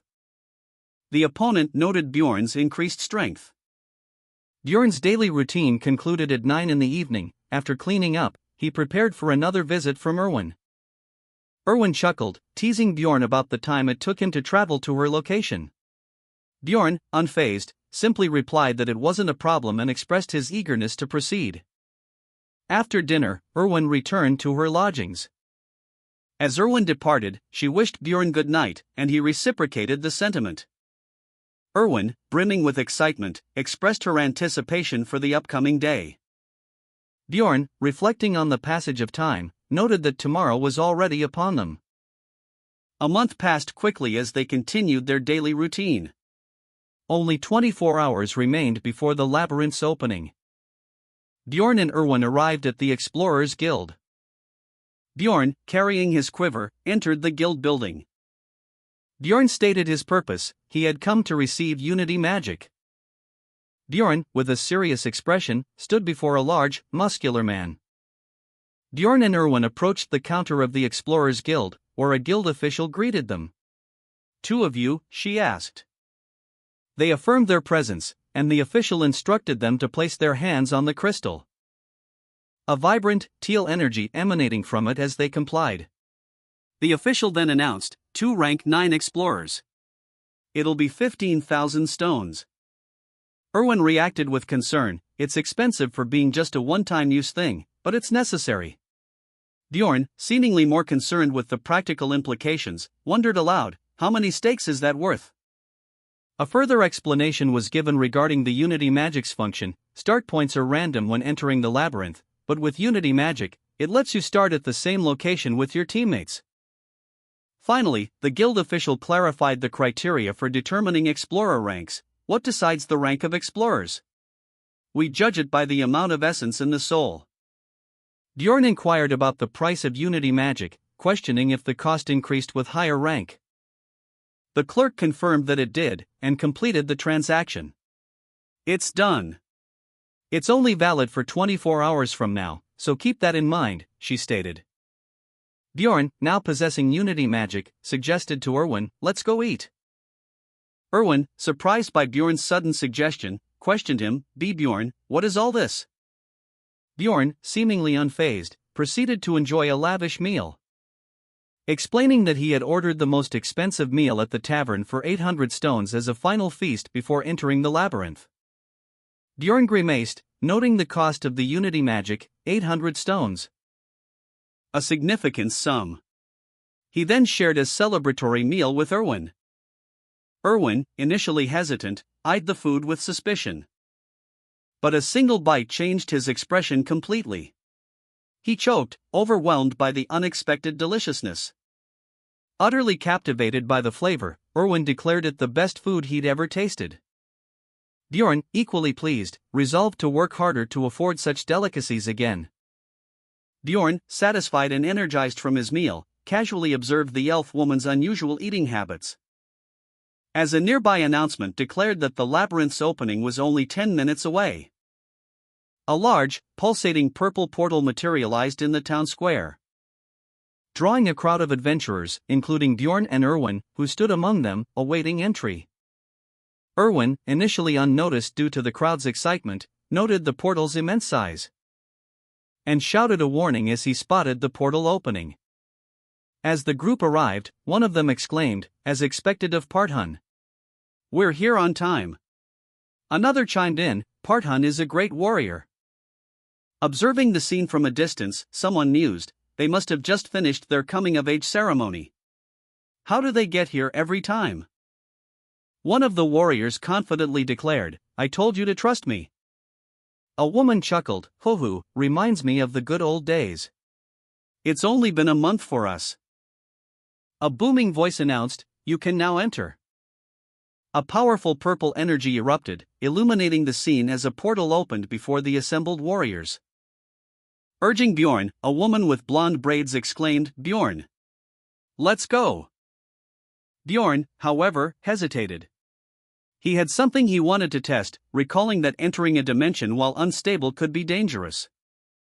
But the woman, undeterred, confidently declared that it would be fine. Bjorn, resigned, stated that he wouldn't understand her reasoning anyway, and that he would simply follow her lead. A warning appeared, only 1 minute remained until the gate to the labyrinth closed. The woman's expression turned anxious. Despite the time constraint, she questioned whether they should enter immediately. Observing the swirling purple energy emanating from the labyrinth's entrance, Bjorn noted that it was significantly smaller than during his previous visit. The blonde-haired woman, her face etched with worry, urged him forward. She stated that they needed to enter before the gate closed. Bjorn, despite his apprehension, felt the pressure of the closing gate and the woman's insistence. With a determined shout, she propelled them both into the labyrinth's depths. Bjorn, caught off guard, stumbled forward, his spear held aloft as a shield against the chaotic energy. He braced himself for the unknown dangers that lay ahead. Bjorn's eyes snapped open, a grim realization washed over him. He knew what this meant. I knew it, he thought. Einar, the woman with blonde braids, cried out in alarm, I can't see, Bjorn. Bjorn responded calmly, calm down, Einar. It's the dark region. Bjorn, holding a torch, stated, I brought torches this time. Einar, her vision impaired by the darkness, exclaimed, what's that? Bjorn. Bjorn, his face illuminated by the torch, confidently stated, this is still here as I expected. A large, dark monument loomed before them, emanating an eerie purple glow. Bjorn explained, it's a monument, we can open a portal to the second floor with that. We'll go to the second floor right away. Bjorn, a determined glint in his eyes, muttered to himself, an expert gamer should know how to utilize bugs. A wave of energy erupted from Bjorn's hand, the light intensifying as it reached towards the dark abyss above, until a brilliant, blinding flash engulfed the area. Bjorn and Einar stood before a glowing monument, its surface pulsing with ethereal energy. Einar, despite his apprehension, felt a surge of hope. Einar's eyes widened in surprise and a hint of fear as the energy intensified around the monument. Bjorn, a powerful warrior clad in gleaming armor, stood triumphant, a fierce light emanating from him. His expression was one of grim determination as he let out a battle cry, let's go. A system message appeared, announcing Bjorn's level up and an increase in his essence capacity. Character has leveled up. The maximum capacity of essences has been increased by 1. Einar, observing Bjorn from a distance, voiced her astonishment, how did you do it? The dark, swampy ground around them was treacherous, the earth squelching with each step. The remnants of ancient stone structures were visible in the gloom. Einar continued, relaying information from the village chief. The chief said it'll take at least 3 days to get to the second floor. Bjorn, seemingly unfazed by the arduous journey ahead, responded casually, I read it in a book. Einar, impressed by his feat, exclaimed, ooh, you're amazing. Anyway, this place isn't much. The faint cries of the dead echoed across the desolate landscape, even the winds seemed to whisper of death. Bjorn and Einar, their backs to the viewer, journeyed deeper into the cursed land, the island of the dead, as it was known. Einar, sensing a strange energy, asked Bjorn, can you feel it too? Bjorn, initially confused, felt a surge of power coursing through his veins. What? It feels like something is filling my entire body from the insides of my veins. A wave of energy washed over Bjorn, a visible manifestation of his growing power. Bjorn's spirit status had increased. Einar, witnessing this, exclaimed, your spirit status must have gone up. Congrats! Spirit status? So this is leveling up. A title card appears, stating, there are also levels in Dungeon and Stone. Bjorn's character sheet is displayed, showing his stats. His level is now 2, and his MP has increased. Another title card explains, your MP, which is needed when using skills, increases with your level. The amount of essences you can consume also increases with each level. Bjorn, now level 2, stands powerfully, 2 blue essences floating beside him. He declares, since I'm now level 2, I can take 2 essences. Einar observes Bjorn, expressing confusion, but that's weird. Your spirit status increased without killing any monsters. Bjorn explains, I think opening that portal counted as an accomplishment. I did it knowing it would. Bjorn, powerfully built and wielding a massive warhammer, stood amidst a pile of slain monsters. The text above him read, EXP +1, and accomplishments. This was how experience was gained in this world. But gaining experience points was limited to 1 per monster type. After a certain point, it became very difficult to obtain more. One method to overcome this limitation was to open the first portal using a speedrun. The experience gained from opening the portal didn't stop after the first time. If used well, it was an easy way to gain experience points. Bjorn, pleased with his discovery, resolved to keep this method secret. He muttered to himself, "I'll need to gatekeep this trick." Bjorn then instructed Einar, what we just talked about is a secret. If anyone asks, tell them it took about 2 days to get to the second floor. Bjorn, pleased with his recent discovery, addressed Einar. "All right," he stated, "now Einar won't talk." Bjorn continued, explaining his reasoning. "Soon enough, the experienced explorers will get here. They'll question it if they see that we're already here as beginners. So it's best we remain unseen," he concluded. Bjorn then instructed Einar, "We should get out of here first." Einar, though frightened by the monsters, responded, "I'm more scared of the damn explorers than monsters." Bjorn meticulously attached a torch to his helmet, securing it with rope. He called this his Barbarian candle mode, a practical method already employed by other explorers, though he found it somewhat embarrassing. Einar, observing Bjorn's preparations, exclaimed that it was awesome and not at all hot. Bjorn explained that torches are magic tools, lasting 3 days once activated. A warning appeared: the land of the dead contained stronger monsters than the goblin forest. A terrifying image of powerful monsters and undead creatures filled the panel, underscoring the danger ahead. Bjorn and Einar continued their journey, navigating a path less treacherous than the goblin forest. The lack of traps made their progress smoother. Einar, impressed by the relative ease of their travel, commented that this place was much better suited for 2 barbarians to traverse. Bjorn, meanwhile, remained vigilant, his hand resting on the pommel of his axe, his muscles tense and ready for action. A sudden change in Einar's expression signaled a shift in their surroundings. Her eyes widened, reflecting a dawning sense of alarm. With a sharp cry of warning, "Bjorn! Ghouls!" she alerted him to the approaching danger. 3 ghouls emerged from the shadows, their decaying forms shambling forward with unsettling speed. An unseen narrator observes, "There are only 3 ghouls, probably because it's just the first day. There'll be about 3 times this amount on the 3rd day." Meanwhile, Bjorn, itching for action, declares, "I was starting to itch from the lack of action. This is good. I'll get rid of them on my own." Bjorn, a powerfully built warrior with blonde hair and a confident smirk, grips his large sword, preparing for battle. He charges forward with a battle cry of Hyea, his movements swift and decisive. Bjorn's sword creates a blur of motion as he expertly fights the ghouls.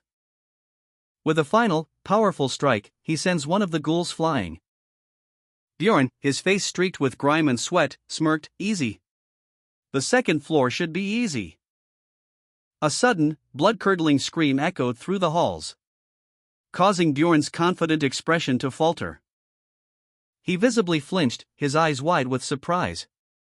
A companion whispered, "What was that blood-curdling scream just now? She has a lot of fear for someone her size." Another companion, observing the scene, stated, "It's a banshee. They don't attack first most of the time, so just ignore it." Bjorn's companion expressed concern, "I see, but are you sure we don't have to kill it? Wouldn't it be dangerous?" Bjorn's companions expressed their concerns about engaging the banshee, stating that their attacks would be ineffective and that attacking first would result in a curse. They further explained that the banshees would pursue them relentlessly until they escaped the labyrinth. Bjorn's companions watched in horror as a banshee's terrifying wail echoed through the labyrinth, causing Bjorn to react with fear and concern about the curse. Bjorn's companions praised his decision to avoid conflict, recognizing the wisdom in his choice. Suddenly, Bjorn and his companion were attacked by a wave of skeletons emerging from the shadows. The group braced themselves for battle, ready to face the new threat. Bjorn and his companions were suddenly beset by a wave of skeletons, their bony swords glinting menacingly under the purple twilight. Bjorn's companion, Einar, expressed concern, his face etched with worry as he was embraced by a female companion. Einar, despite his apprehension, declared his intention to deal with the threat, his resolve hardening as he prepared for battle. Einar, amidst the chaos of battle, coughed and issued a tactical instruction to his companion, advising her to strike at the skeleton's weak points. Following Einar's advice, Bjorn's companion unleashed a fierce attack, her movements precise and deadly, shattering the skeleton's bones with each strike. The battle concluded with the skeletons vanquished, their remains scattered across the battlefield. Bjorn's female companion, slightly unnerved by a previous encounter, questioned if something was amiss, but quickly dismissed her apprehension, whispering that she had worried for no reason. A system message then appeared, confirming that they had defeated a skeleton, granting them 1 experience point. Following the battle, the group traveled north for 8 hours. And, as expected, encountered new monsters. These were elder ghouls, double the size of normal ghouls. Alongside skeleton mutants, including warriors and archers. Bjorn, Einar, and Bjorn's female companion continued their journey north, encountering only a few enemies along the way. Due to their early start in Bjorn's enhanced combat skills, he reflected that his mace was now perfectly sized and weighted for him, allowing him to crush skulls with greater efficiency than his previous double hammer. His improved strength was evident in his powerful swings, which easily shattered the enemy's defenses. Bjorn noted that his new armor, a vest-like design, reduced the surface area he needed to protect, enabling a more aggressive fighting style, further enhancing his combat effectiveness. The group pressed onward, their resolve strengthened by their recent success. Bjorn, empowered by his enhanced skills and equipment, engaged a skeletal archer in close combat. His steel helmet, though not ideal against crossbows, proved sufficient against the weaker arrows of the skeleton. The helmet easily deflected the half-broken arrows. With a swift, powerful strike, Bjorn sent the skeleton flying with a resounding kick. He urged the defeated foe, "Get stronger and come back." Bjorn, reflecting on his victory, acknowledged his prowess in battle, but also recognized the existence of another equally skilled barbarian. Bjorn's female companion engaged a skeletal archer in close-quarters combat, swinging her greatsword with ferocious power, the force of the blow shattering the archer's skeletal frame. Bjorn, observing the fight, mused, "The Hela was supposed to be the barbarian's ancestral goddess, right? She's good. I didn't understand at first why she would shout every time we were fighting." The skeletal archer, dismembered, crumbled into dust. Bjorn's female companion's attack struck the skeletal archer, but the blow seemed to have little effect. The arrow simply rolled off its body. The archer remained standing. Bjorn reflected on the contrast between this fight and his past experiences with Erwin, finding this current battle refreshingly different. He observed his companion's fighting style, noting its unique effectiveness within the context of a barbarian party. Bjorn's female companion informed him, "Bjorn, your arm's injured." Bjorn responded, "It'll heal soon. It's already closing." His wound was rapidly healing, prompting his companion to exclaim, "Oh, it's already being covered up. Is this the spirit seal thing?" She expressed excitement and curiosity about the phenomenon. A narration box explained, "The undead seal's level 1 effect is better natural regeneration." Another narration box detailed the specifics. "It takes only about 1 minute to heal injuries 0.5 centimeters deep. Plus, my stamina itself recovers quickly too, increasing my endurance." Bjorn's female companion observed his rapid healing, commenting, "It's done, but it sure is effective." Bjorn's companion noted the change in terrain, stating, "The ground is no longer wet. The terrain's different." She added, "Plus the banshee's howling has gotten much louder." Bjorn, still recovering, warned Einar, "Get ready, Einar." Bjorn's companion announced, 8th rank monsters will come out soon. Bjorn and his companion prepared themselves for the impending arrival of the 8th rank monsters. Bjorn's female companion tensed, her ears picking up a strange, unsettling sound. What's that sound, Bjorn? She exclaimed. Einar, ever vigilant, responded instantly. Speak of the devil. The female companion's eyes widened in terror as she identified the approaching threat. Get in position, Einar. It's a death fiend. A monstrous creature, a death fiend, emerged from the shadows, its horrifying visage a testament to its deadly nature. Bjorn, despite his recent injuries, braced himself for battle, his undead seal granting him a rapid recovery. Bjorn's companion, despite her fear, remained focused, her observations providing crucial information. I heard that it eats the light of the labyrinth, she stated, but I couldn't see it until it was right there. The death fiend's terrifying appearance exceeded even her expectations. And it looks scarier than I expected. Bjorn, his face grim, instructed Einar, aim for the head like I said earlier. There's no point in attacking anywhere else. Einar, her expression resolute, replied, All right. I trust you. The death fiend lunged, unleashing a terrifying roar. Its massive form a blur of motion as it charged towards them. Einar met the fiend's attack head-on, her weapon ablaze with power. The impact sent shockwaves through the air. Einar, fueled by adrenaline, launched a fierce attack against the death fiend.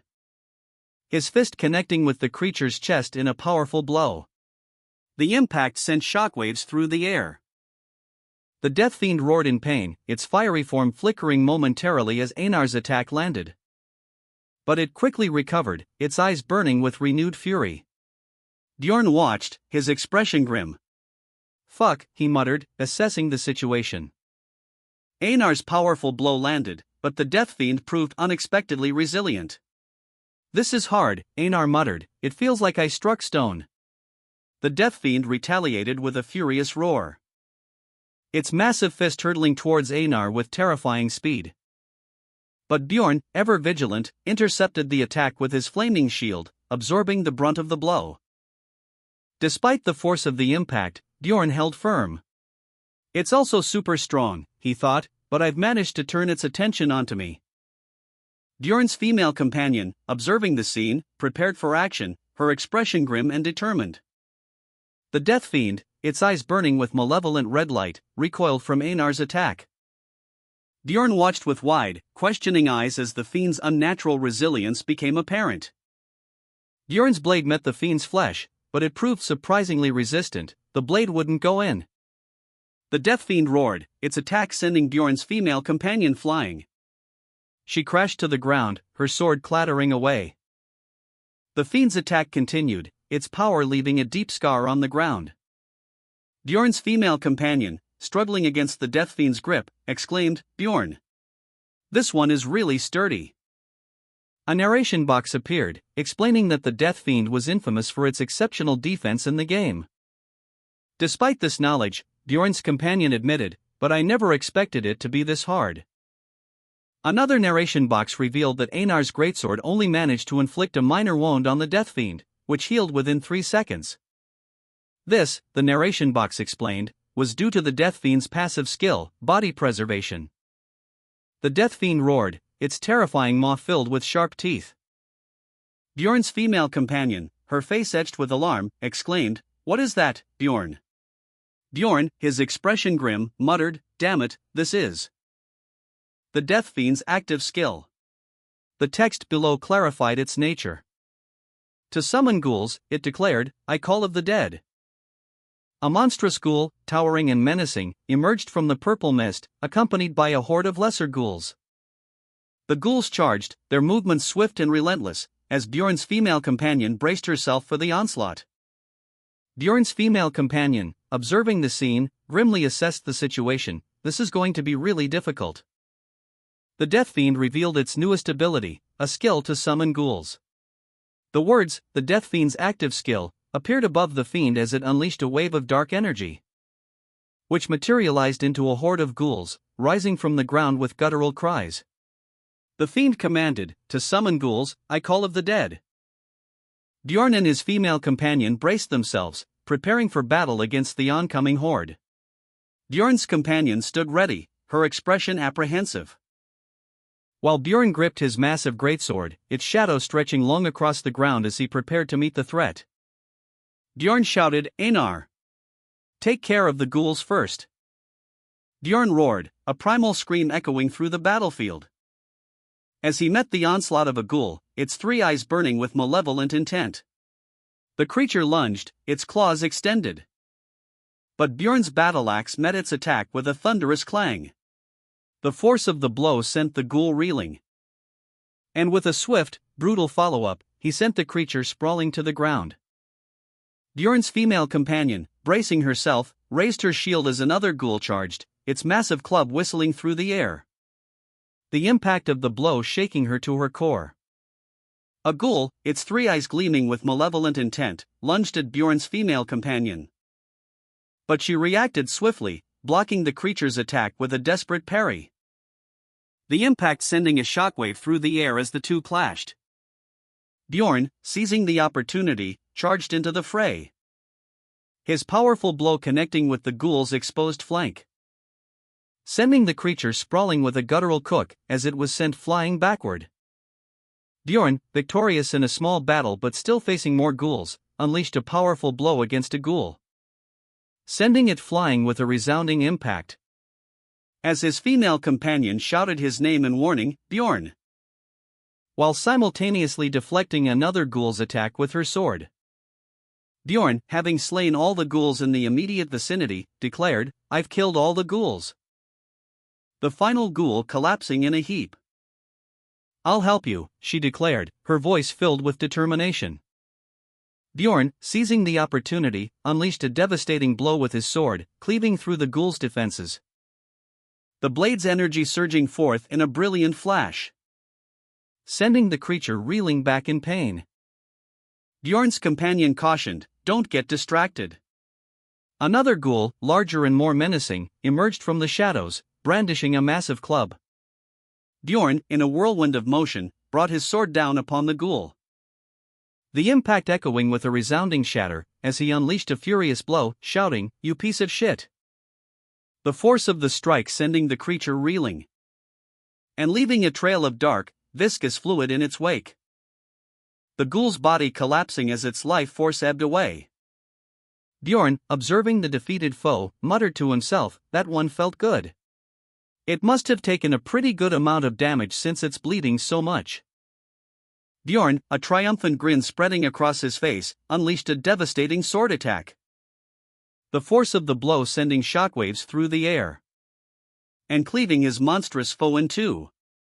The ghoul's body collapsed, its demise complete. Bjorn, slightly winded but unharmed, muttered, "What the fuck? It's fine." He exhaled sharply, the tension leaving his body. Bjorn's female companion observed, her eyes widening slightly as she realized the power of his attack. "It's an attack that kills goblins in one hit," she thought. A hulking ghoul, its three eyes glowing menacingly, loomed before Bjorn. The creature's regenerative abilities were clearly a problem, its flesh rippled and reformed even as Bjorn's sword sliced into it. Bjorn's female companion watched, her expression a mixture of concern and apprehension. He muttered to himself, realizing he couldn't overcome the ghoul's regeneration quickly enough. He considered abandoning the fight and hunting lesser monsters instead. The ghoul lunged, its claws extended, aiming to strike Bjorn. Its expression shifted to one of surprise as Bjorn's sword found its mark. In a blur of motion, Bjorn was suddenly thrown back, the ghoul's strength surprising even him. He landed hard, his female companion rushing to his side. She cried out, "Einar," as she saw a figure emerge from the shadows. The figure was Einar, who had arrived unexpectedly. Einar moved with surprising speed, his powerful arms wrapping around the ghoul. The ghoul's expression shifted to one of anger and surprise as it was suddenly restrained. Bjorn's female companion, observing the ghoul's erratic movements, noted its attempts to disrupt the mystical balance of the area, and urgently exclaimed, "Good idea, Einar." Einar, heeding her call, swiftly intervened, his attack striking the ghoul with immense force, sending it sprawling with a resounding impact. Bjorn, seizing the opportunity, joined the assault, shouting "Take down," as they finished off the creature.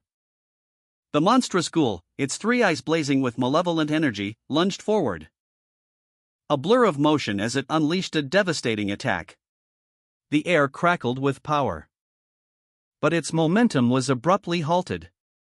A powerful force slammed into it from the side, sending the creature sprawling to the ground with a thunderous crash.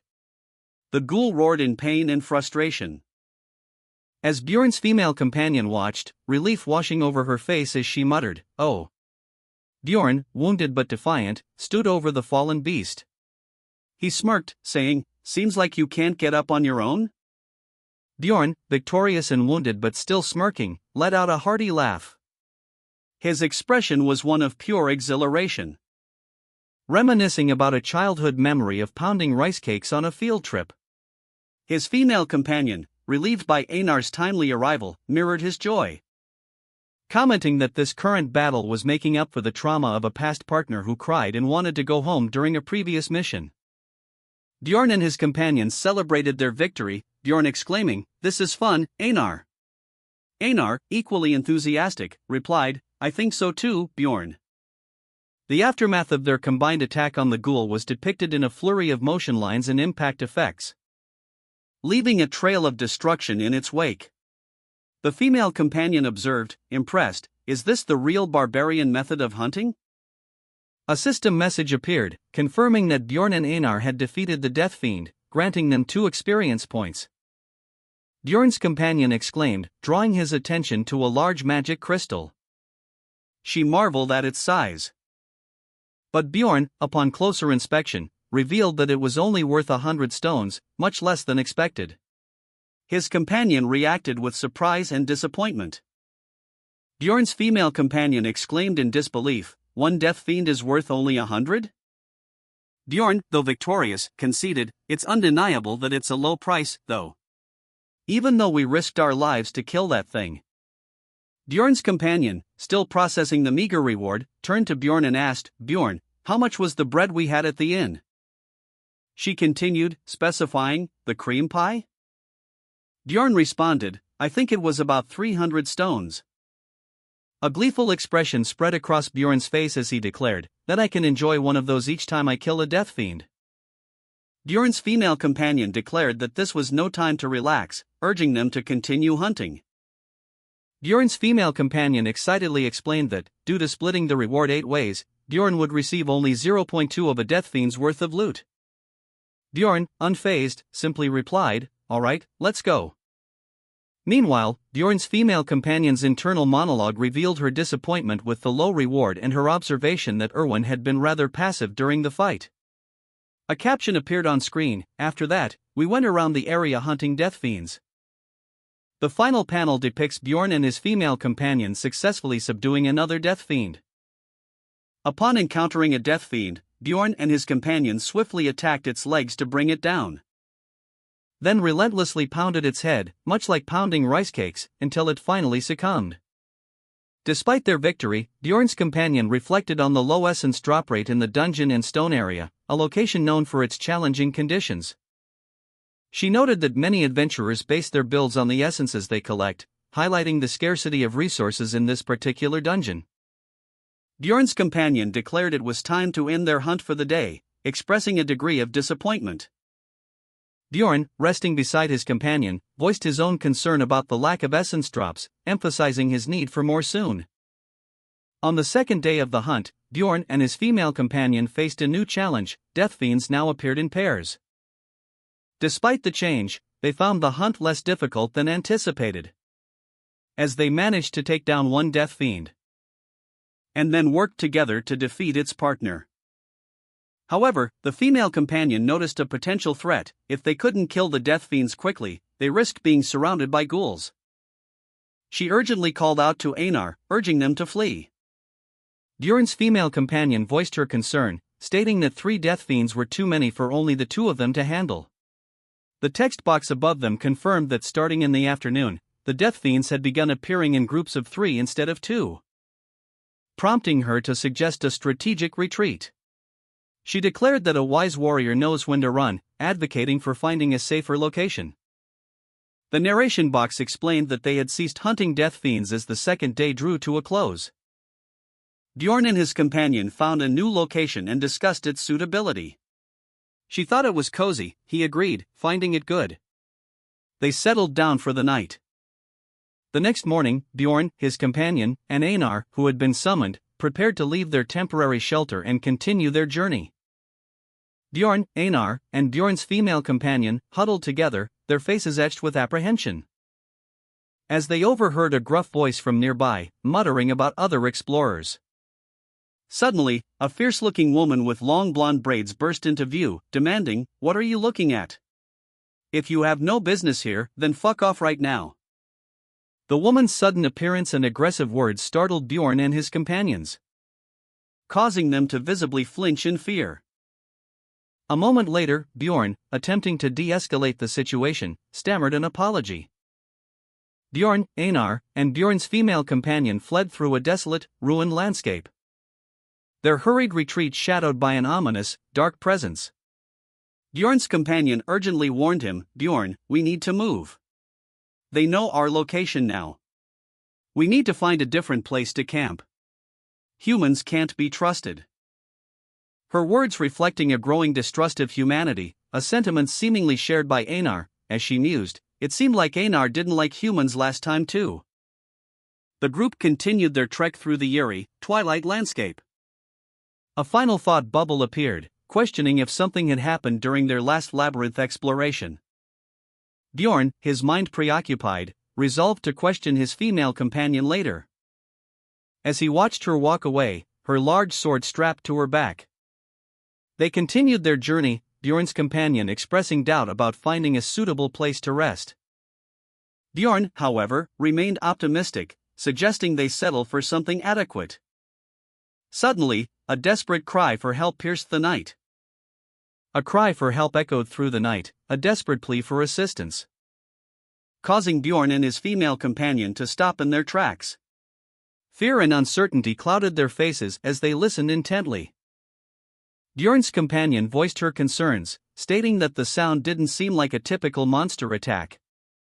She surmised that it was more likely a case of one person killing another. Bjorn, though apprehensive, remained resolute.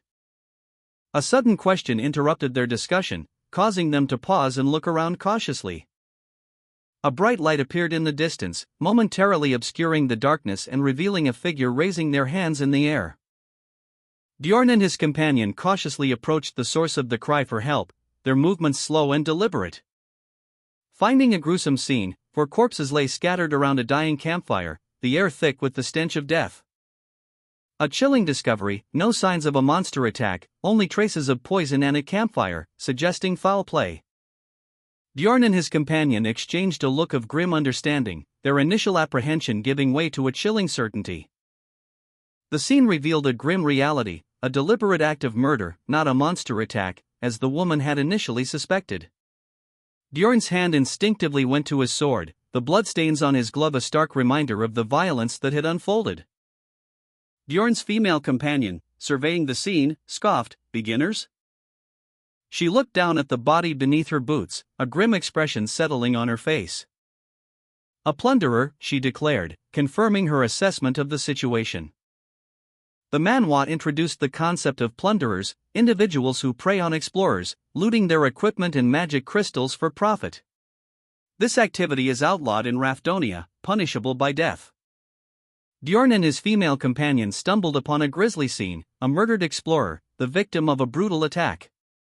The woman identified the deceased as a plunderer, further solidifying the understanding that plunderers are dangerous and ruthless criminals in this world.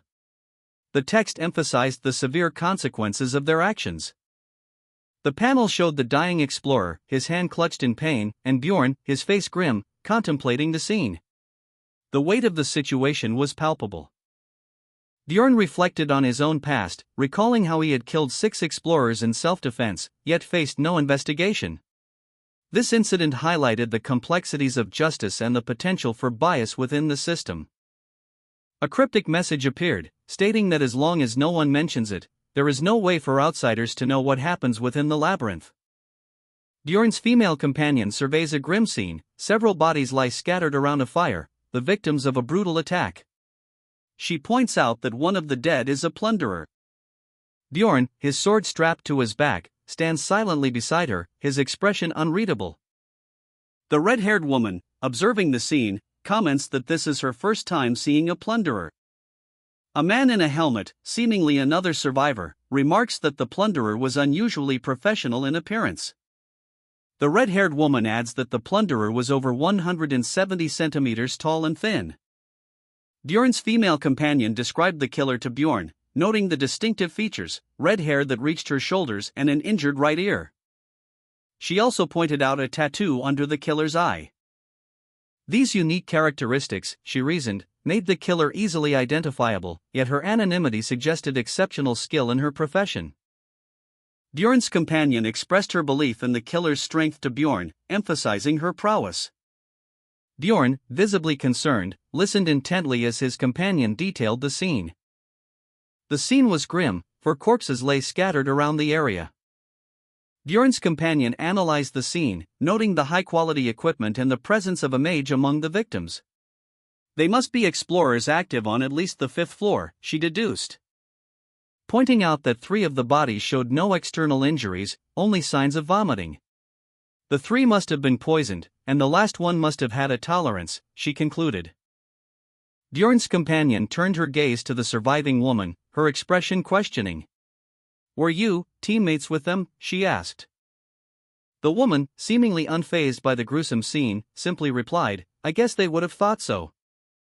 The scene shifted to reveal 2 more figures standing over the bodies, their expressions grim. The woman's casual response hung heavy in the air.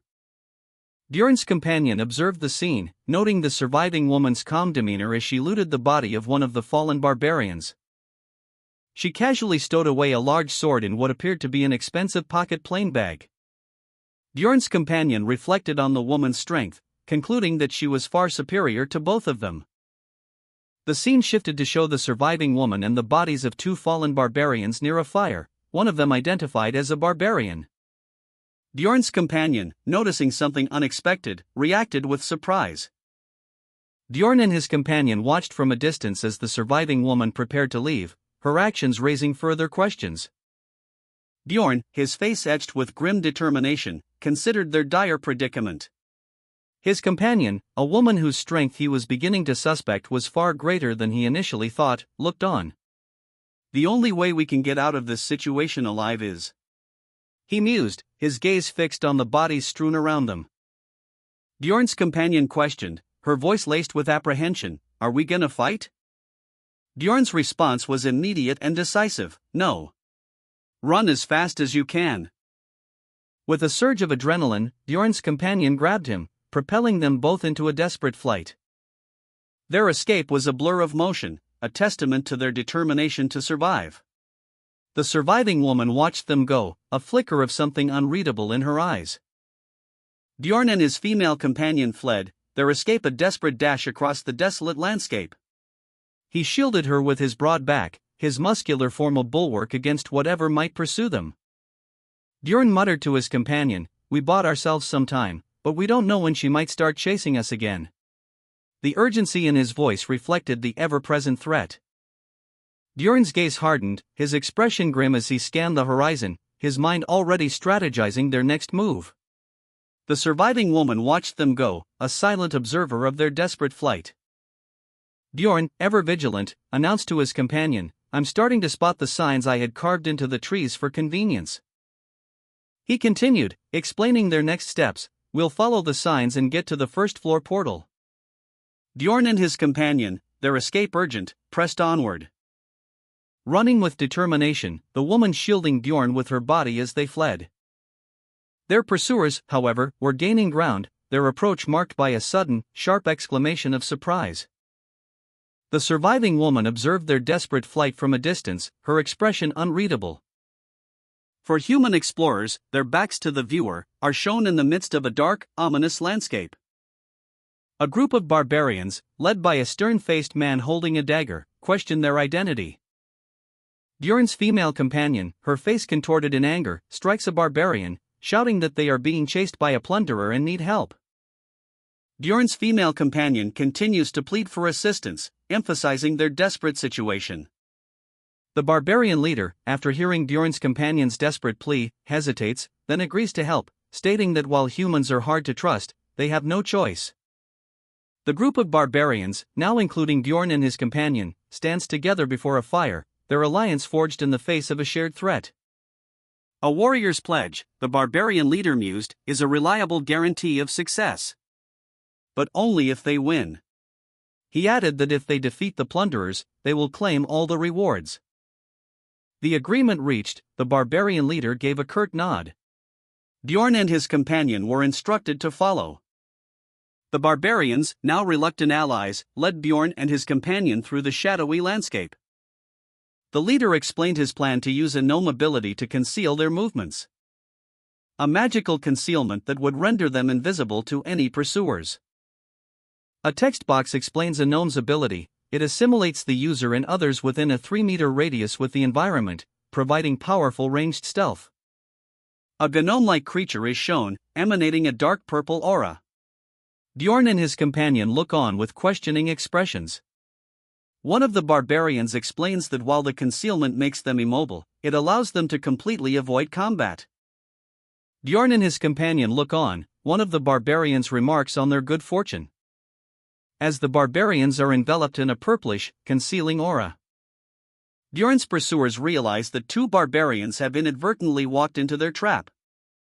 A close-up on a man's face, his mouth open in a wide, sinister grin. The word hell is written dramatically across the image.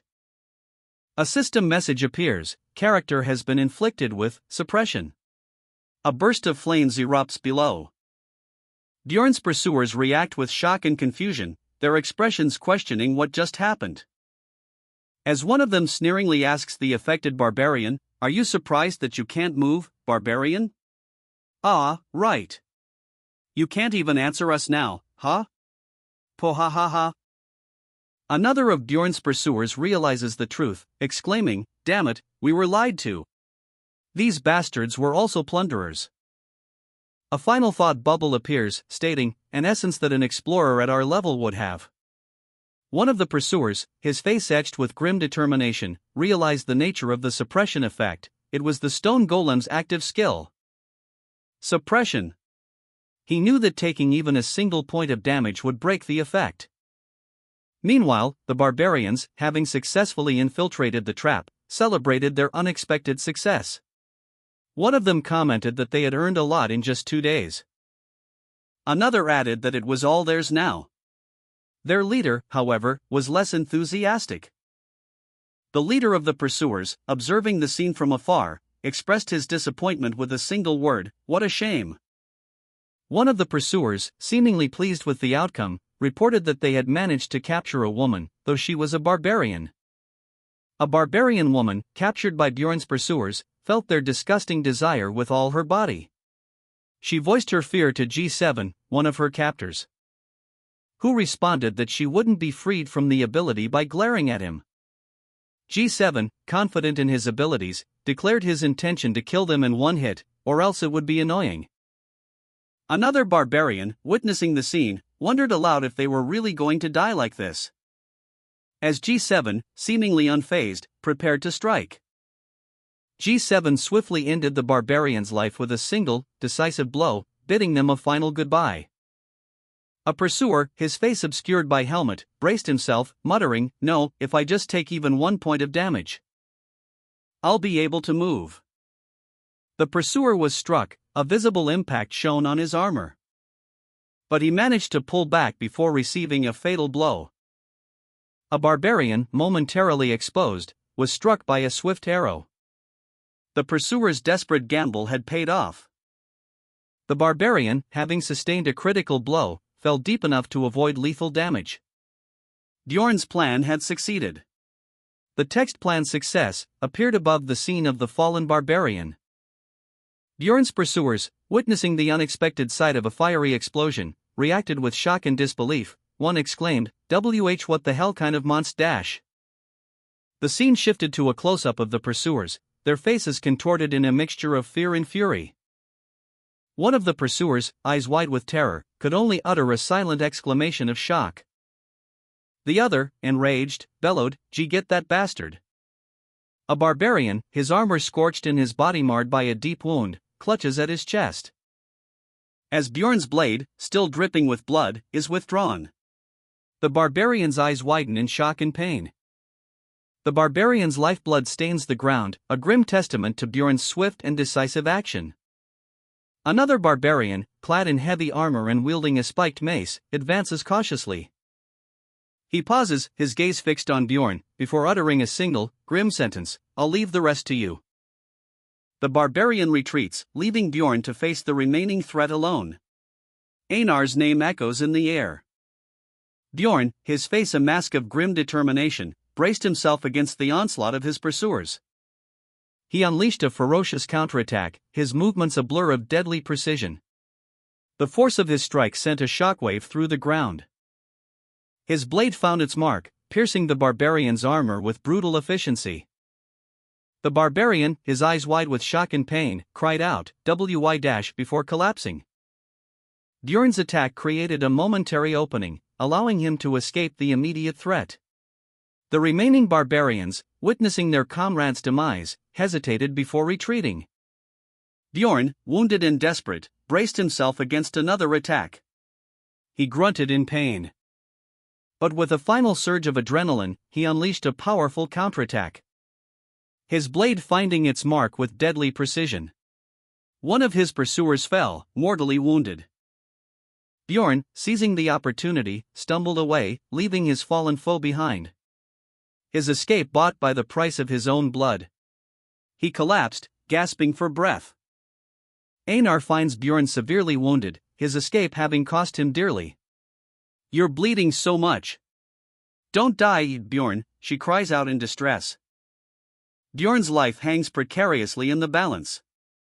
Einar's voice cracks with fear as she realizes the gravity of his injuries. "Bjorn's dying," she whispers, her eyes wide with terror. Overcome with grief and rage, Einar vows revenge. "Bjorn's killers. All right. I'll avenge you," she shouts, her face contorted in fury. Bjorn's health plummets to critically low levels, triggering an in-game achievement.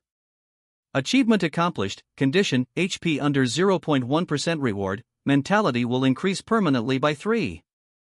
A small, blood-stained vial lies discarded on the ground. Einar notices the vial, a glimmer of hope in her eyes. "This will." Einar examined Bjorn's throat wound, her expression grim. "Definitely leave a scar," she muttered, her voice laced with concern. Bjorn, wincing slightly, spoke, "Good thing I got the Immortal's seal when I got the money. I would have died long ago if it weren't for that." Einar smiled, a hint of dark amusement in her eyes. "Great, Bjorn. You're probably the only barbarian with a throat scar." Bjorn thought to himself, his gaze drifting off. Does she see it as something like a medal? He reflected on his near-death experience, the sheer improbability of surviving such a brutal attack. Few could withstand having their throats pierced and live, even those with incredible strength. Einar, having gathered Bjorn's equipment, declared, "If you got all your equipment, let's go chase the guy. He couldn't have gone far." A terrified man, his face contorted in fear, pleaded for his life, his voice barely a whisper, "Don't kill me." Einar, his expression grim, tightened his grip on the man's throat. As the man struggled desperately against his hold.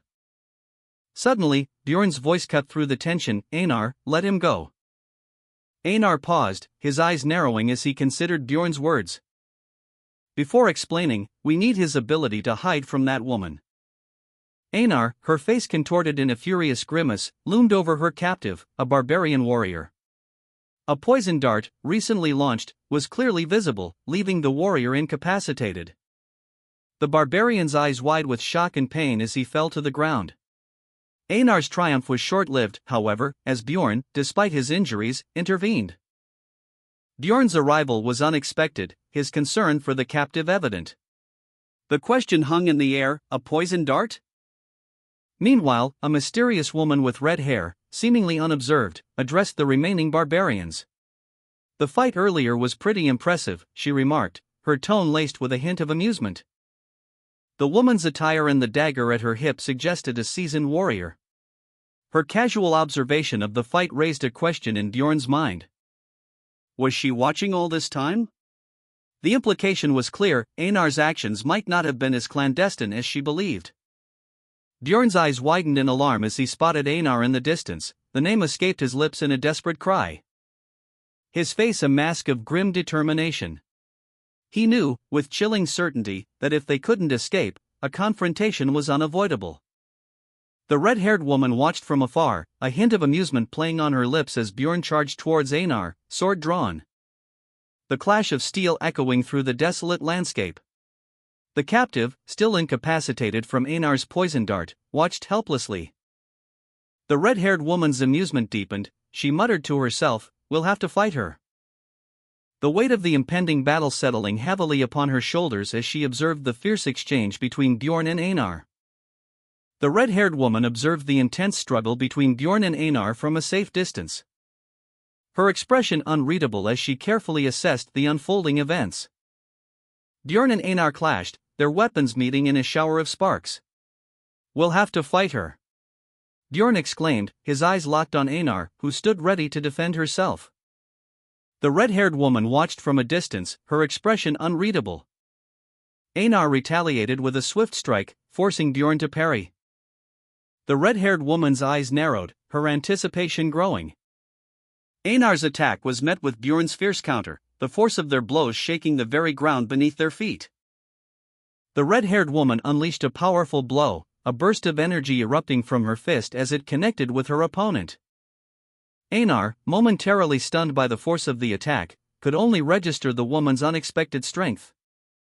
His thoughts racing as he wondered about the extent of her power, questioning how many essences she possessed.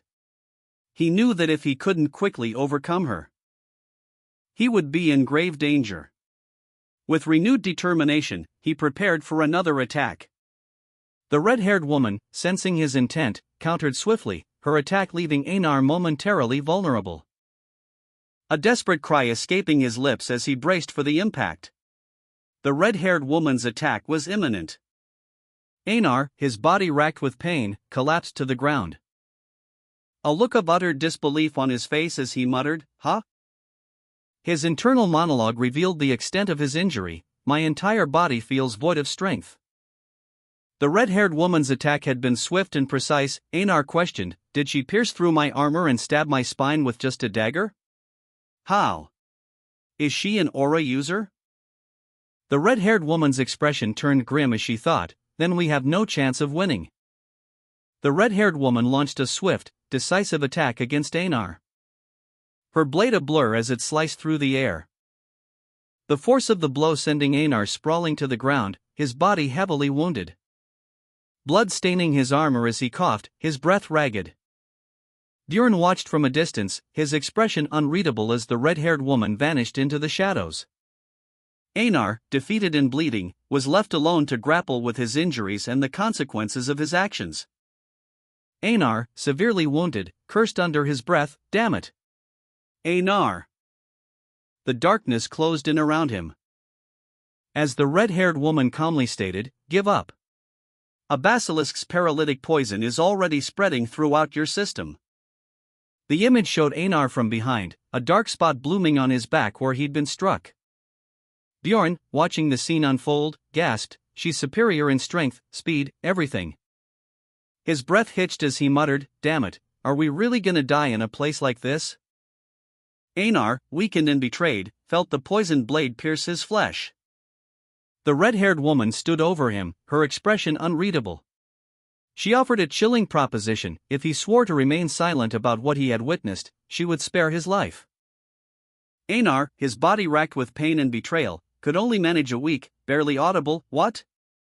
The red-haired woman revealed her plan to Einar, stating that she had intended to poison him from the beginning. She claimed that she did not wish to kill barbarians because she felt indebted to them. The red-haired woman's expression turned serious as she contemplated the situation. Bjorn, witnessing the aftermath of Einar's defeat, reflected on the red-haired woman's actions. He realized that she had only intervened after Einar was already poisoned, implying that she would not have killed them if the other group had succeeded in doing so earlier. Einar, weakened and dying from the poison, warned Bjorn not to trust the red-haired woman, convinced that she was manipulating them. Bjorn, suspicious of the red-haired woman, questioned her about her actions. He pressed her, his tone hardening, demanding to know what would happen if he refused to cooperate. The woman's response was chillingly simple: she would kill him. She stated that killing Bjorn was part of her promise, though she refused to elaborate on the details of that promise, dismissing his further inquiries as none of his concern. Her expression hardened, revealing a steely resolve.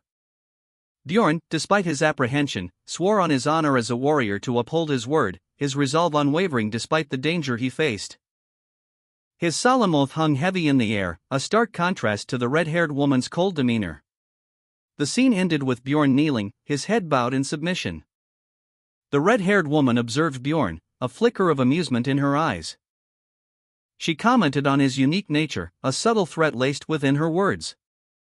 Bjorn, seemingly unaware of the danger, was suddenly attacked, a blade piercing his armor. The red-haired woman's attack was swift and precise, leaving Bjorn wounded and gasping for breath. Bjorn, defiant despite his injury, refused to cooperate with the woman's demands. The red-haired woman stood over Bjorn, her expression cold and calculating. Bjorn, wounded but defiant, met her gaze. She declared that she had no other choice but to end this, and said goodbye. With a swift motion, she kicked Bjorn to the ground and stood over him, her expression hardening further. Bjorn, despite his injuries, mustered his strength. He thought, no, Einar will die at this rate. He swore on it, his voice filled with desperate determination. The red-haired woman stood over Bjorn, dagger in hand, her expression cold and resolute. Bjorn, wounded and bleeding, lay on the ground, his breathing ragged. He was clearly in pain, but his eyes burned with defiance. His gaze was fixed on the woman, his determination unwavering despite his injuries. But a warrior's pledges, Bjorn muttered, his voice strained but firm. You said you'll do whatever I say. Trust me, Einar, he shouted, his voice filled with desperate hope. Einar, his face contorted in anguish and fear, looked on helplessly. Bjorn, wounded and desperate, defied the red-haired woman holding him at knife point. To hell with that fucking ego. What's the point of keeping up your ego if you're about to die, he screamed, his voice raw with pain and defiance. His plea was a desperate attempt to appeal to Einar, reminding him of a prior agreement. Bjorn's face was streaked with blood, his eyes burning with a fierce determination. Despite his injuries, Bjorn's resolve remained unshaken. All right. I swear, he finally conceded, his voice strained but firm. The red-haired woman, her expression unchanged, remained cold and calculating. She paused, seemingly considering Bjorn's desperate plea. She then posed a single, chilling question: what floor? Bjorn, wounded and desperate, sat slumped against a crumbling wall, his breathing ragged. The red-haired woman, her expression cold and unwavering, watched him intently, a knife still clutched in her hand. A silent tension hanging heavy in the air between them. Einar, observing from a distance, remained conflicted, his gaze shifting between the two. Bjorn and Einar, their backs to the viewer, walked away from the scene of the confrontation. Bjorn appeared to be leaning heavily on Einar for support. Einar, his voice laced with concern, spoke of the red-haired woman's identity, revealing that she was an 8th-floor explorer. He speculated that their survival hinged on a promise she had made. But a lingering uncertainty clouded his expression, hinting at unresolved doubts about the situation. The red-haired woman, an 8th-floor explorer, stood amidst the ruins, her expression unreadable. She looked back at the path she had just traveled. A final threat echoing in her words: it'll be different next time, plunderer. Bjorn and Einar, having seemingly escaped immediate danger, found themselves in a crystal cave. Einar braced himself as a powerful force erupted from the ground, sending them both flying. Bjorn, concerned, asked Einar if she was all right. Einar, injured and lying on the ground, simply replied that it hurt, but added that as a warrior, she didn't deserve to talk about her pain. She reflected on her earlier desperation, questioning the shame of begging for her life. Bjorn, carrying Einar, stated that the warrior who survives is the strongest, implying they now have a chance of winning next time. Bjorn continued, saying he wouldn't understand if she said too much. But Einar replied that she thought she understood what he meant. Einar concluded that enduring shame and the desire to kill oneself meant she was a strong warrior like Bjorn. Bjorn, carrying the injured Einar, paused, his expression grim. He looked out at the night sky, his thoughts heavy with concern. Bjorn's internal monologue revealed his own emotional state. He admitted to himself that he didn't feel the same overwhelming emotions as Einar, but he still felt profoundly affected by their ordeal. Despite his exhaustion and the lingering effects of their escape, Bjorn remained resolute, expressing his determination to one day exact revenge for what they had endured. Meanwhile, Einar, resting nearby, was also awake. She reflected on the events of the past 20 hours, acknowledging her profound exhaustion.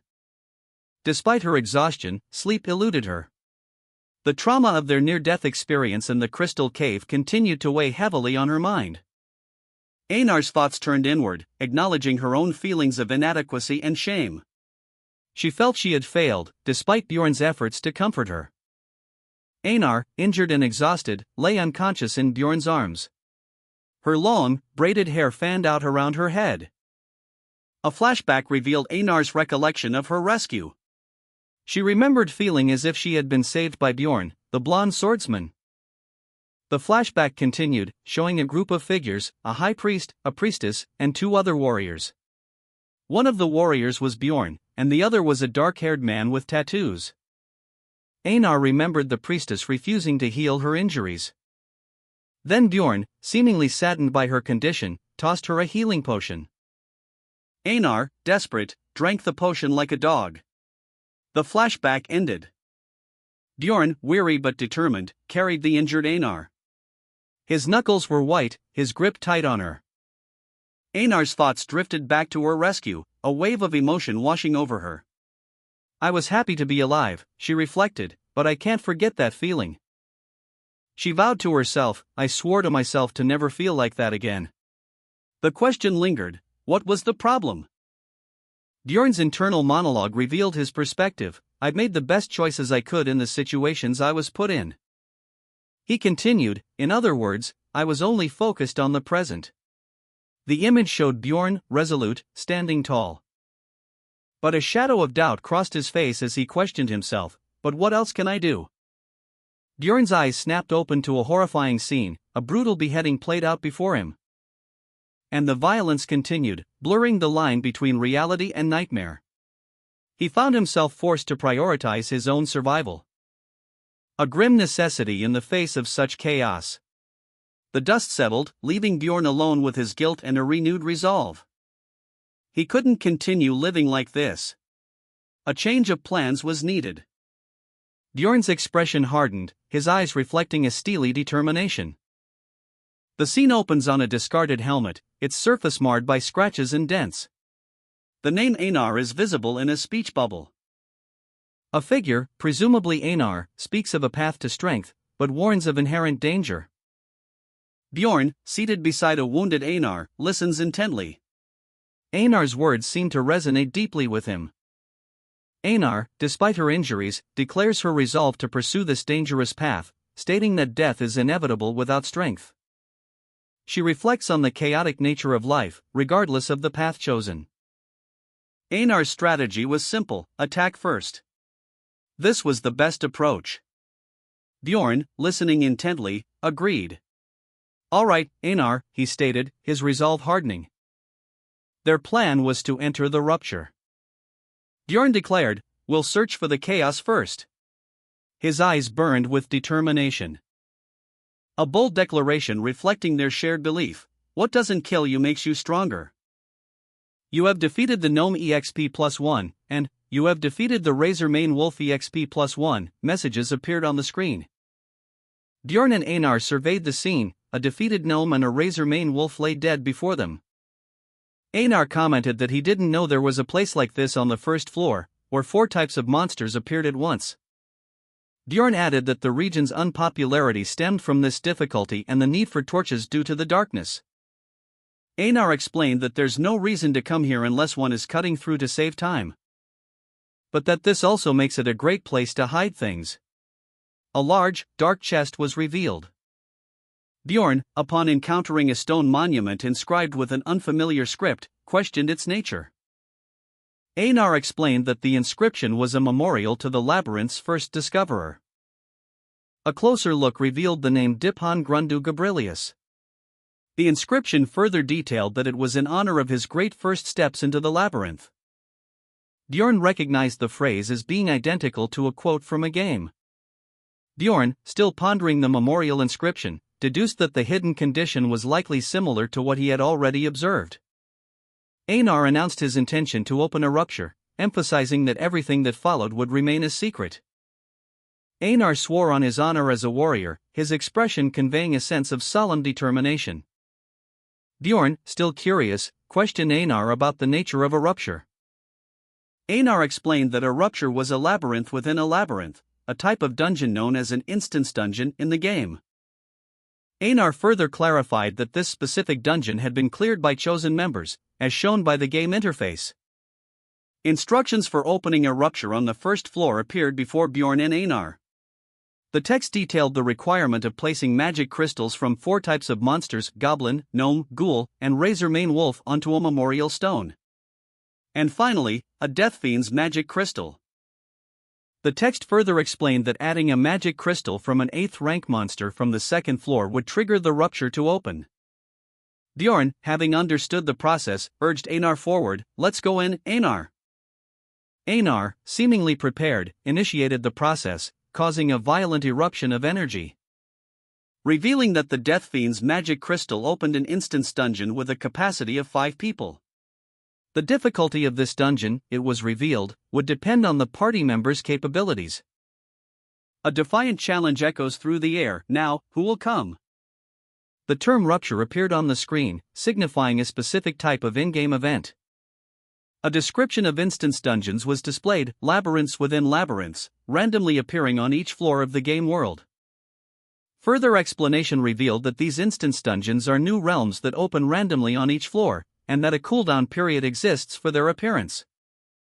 The text detailed that the first floor's rupture requires at least 3 months in city time to naturally reopen, but that players have found ways to force the ruptures open, due to the inefficiency of waiting. This was illustrated by a depiction of red gems, implying the use of resources or items to artificially trigger the opening of a rupture.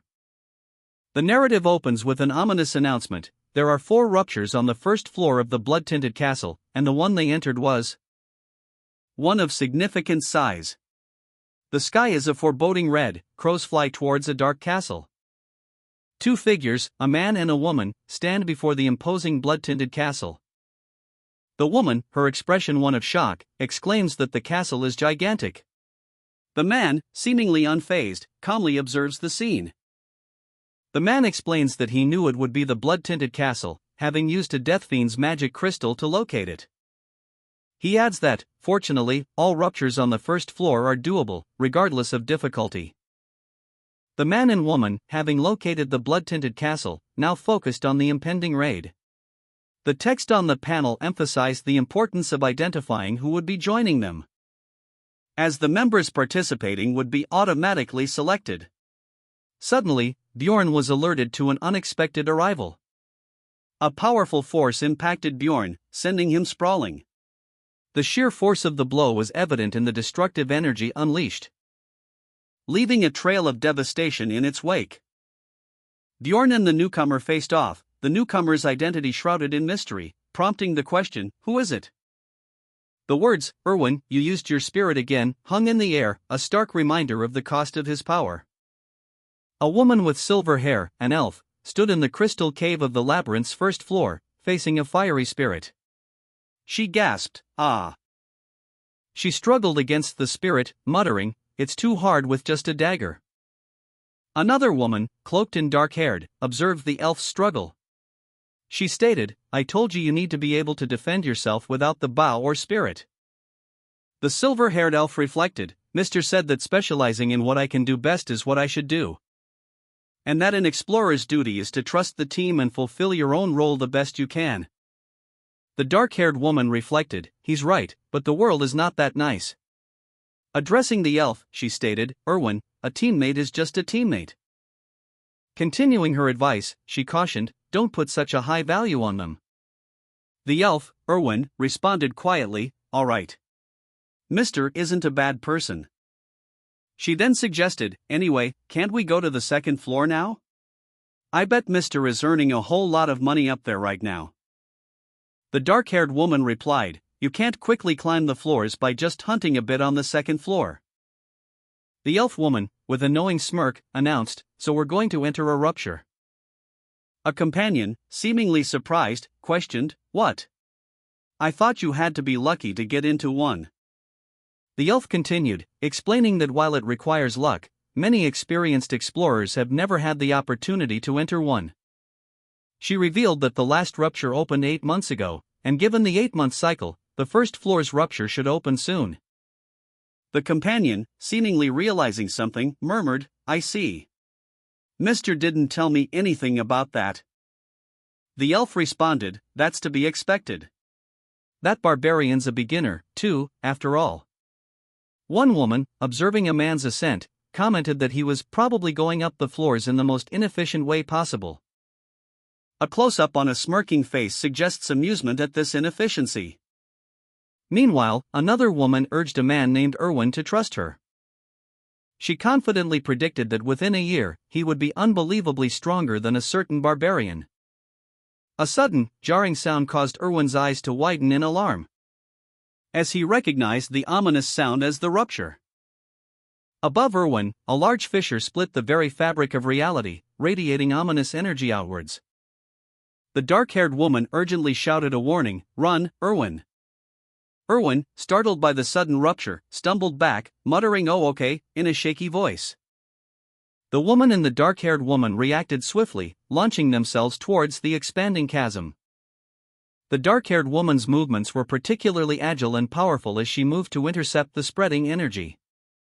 The woman with silver hair reacted swiftly, shielding Erwin from a surge of ominous, crimson energy. As the dark-haired woman, with a powerful display of magic, intercepted the spreading energy, the crimson energy dissipated, leaving behind only faint traces of its destructive power. The two women stood back to back, surveying the aftermath. The dark-haired woman's expression was grim. She turned to the other woman and asked, were we too late? A maniacal laugh echoed through the cavern, suggesting otherwise. The woman, her blonde hair framing a concerned face, watched over Erwin, who was still recovering from the recent energy surge. As the dark-haired woman announced, our first party member is. A large, jovial dwarf emerged, exclaiming, you've finally managed to get in. The dwarf, pleased with their arrival, added, 2 barbarians. Not bad. The dark-haired woman then revealed, a dwarf. She continued, then the second is. A blonde woman, clad in a pink robe and pointed hat, stood before the group, a staff in hand. She pondered aloud, I was wondering where it would be. Then, with a knowing smile, she declared, it's the blood-tinted castle. The others reacted with surprise, one exclaiming, a mage? The newly assembled party, a dwarf, a blonde woman, a man in military attire, and a woman in a witch's hat, stood before the blood-tinted castle. The dwarf, jovial and pleased, surveyed his companions, while the blonde woman, confident and knowledgeable, pointed out a detail. There are still mages on the first floor, she stated, her voice conveying a mixture of caution and determination. The man in military attire, observing the party's composition, silently assessed their strengths. The party composition isn't bad, he mused, his thoughts revealing a pragmatic approach to the situation. The dwarf, his initial joy slightly tempered by the blonde woman's warning, exchanged a brief, meaningful glance with the witch. To think I'd see a mage here, he muttered, a hint of surprise in his tone. And the witch, her eyes twinkling, responded with a confident smile. No, this is amazing, she exclaimed, her enthusiasm infectious. The blonde woman, observing the interaction, turned to the man in military attire. Bjorn, is a mage that great? Wasn't the librarian also a mage, she inquired, her tone suggesting a deeper understanding of the situation's complexities. The blonde woman, Aluia Raven, introduced herself to the party. She is a 9th rank mage, a fact that was revealed through on-screen text. A nearby man explained that mages are a valuable resource to the city, and only those with verified skills are allowed entry. Implying Aluia's presence signifies her proven skill and worthiness. Aluia, amused, commented on the dwarf's surprising knowledge, calling him knowledgeable for a barbarian. She then revealed her name, Aluia Raven, with a confident smile. The dark-haired woman internally noted Aluia's condescending demeanor, but also reflected that compared to other mages in the game, Aluia was relatively kind. A woman, observing the scene with a mix of apprehension and curiosity, noted the arrival of a professional carrier, as indicated by a nearby text box. The dwarf, Hikarad Murad, introduced himself, stating that he had been an explorer for 3 years. His jovial demeanor slightly tinged with surprise at the attention he was receiving. A blonde woman, confident and slightly condescending, observed Hikarad's equipment, commenting on its quality. Bjorn, Jandel's son, and Einar, Feneline's second daughter, joined the group, their introductions adding to the lively atmosphere. Erwin, still recovering, passively observed the interactions of the group, his expression unreadable. The blonde woman, with a hint of condescension, questioned the group's presence on the first floor, her words implying a lack of understanding of their purpose. And Hikarad Murad, the dwarf, and the blonde woman stood defiantly, their expressions conveying a mixture of surprise and defiance. The dwarf explained that he couldn't divulge the details of their arrival, but he'd heard of a rupture opening up around that time. The blonde woman, observing the situation, surmised that their method of arrival was being kept secret, referring to it as ladder kicking, a term describing the act of preventing competitors from catching up. The blonde woman proposed that the loot be divided among them, excluding Tarjin, but only if everyone followed her orders. Hikarad Murad readily agreed, stating that it was common sense to follow the mage's orders within the labyrinth's confines. Following close behind, the party continued their journey. Einar, internally reflecting on the situation, acknowledged the presence of a mage within their group, concluding that she had to heed the mage's guidance. Bjorn, meanwhile, remained visibly apprehensive, his expression reflecting his unease. The blonde woman, however, voiced her disagreement with Einar's assessment. Her outburst startled Bjorn, who could only stammer in response. She then boldly declared her desire for Bjorn to take the lead, a statement that left the others speechless. The blonde woman, confident and assertive, declared Bjorn to be a warrior wiser than anyone, emphasizing that he was no ordinary barbarian. Further highlighting his unusual habit of reading for 6 hours a day. The dwarf, observing this, commented that a barbarian reading was certainly unique. But the blonde woman interrupted, insisting that Bjorn wasn't just unique, he was great. Her voice rising in a furious outburst, her face contorted in anger. Finally, she triumphantly proclaimed Bjorn's name, emphasizing his status as a great warrior. The scene shifted to show Bjorn standing before the party, the blonde woman's declaration echoing in the air. Bjorn's face registered shock and disbelief as the blonde woman's words registered. A silent, wordless moment hung in the air as the weight of her demands settled upon him. Bjorn's internal turmoil manifested as a pained whisper, "Fuck, please stop." The blonde woman, seemingly oblivious to his distress, continued, expressing envy towards Bjorn's relationship with his wife. "It's a great thing to be respected by one's wife." "I'm envious of you, barbarian." "Ha ha ha." Bjorn, flustered and embarrassed, stammered a denial, "Wife? I'm not a." The blonde woman, seemingly unfazed by his protest, declared, "Let's all stop and get going." Einar reflected on the recent conversation, relieved that the topic had shifted. He noted that even Raven seemed uninterested. The blonde woman, meanwhile, declared that a significant amount of investigation was needed. Bjorn, apprehensive, questioned the group's hasty departure, pointing out their unfamiliarity with each other's skills. The blonde woman, however, dismissed his concerns, asserting that only she and Tarjin were necessary given the relatively low rank of the monsters inhabiting the blood-stained castle. The dark-haired woman silently hoped to remain unnoticed until the very end. The blonde woman, her expression confident and assertive, gestured towards a man with a backpack, seemingly dismissing the others.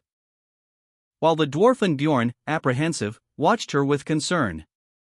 The blonde woman's declaration that only she and Tarjin were needed hung heavy in the air. The blonde woman stated that she would be taking all the loot from the Guardian, explaining that she needed it for her research. This announcement caused a stir among the group. The dwarf, visibly agitated, questioned her decision to take all the loot. The scene ends with a title card, "Conflicts like this." The dwarf, his face contorted in anger, glared at the blonde woman. "Do I look like an idiot to you, mage?" he roared. The blonde woman, unfazed, simply stated that in the world of Dungeon and Stone, conflict over loot was commonplace. A heated argument erupted between the dwarf and the blonde woman, their disagreement escalating rapidly. The blonde woman, revealing her ambition, declared that the Guardian's loot, known as the Rupture's Flower, would be hers alone. Bjorn and the other party members watched, apprehensive, as the tension thickened. The blonde woman's assertion highlighted the party's lack of coordination and the potential for conflict over the valuable treasure. For a financially stable mage, research is a priority, but for an explorer, money is paramount. The blonde woman declared, "But I'm gonna give you all the magic crystals that come from the rupture." Meanwhile, a man in a brown hat observed the scene, thinking to himself, "Raven just triggered the money problem."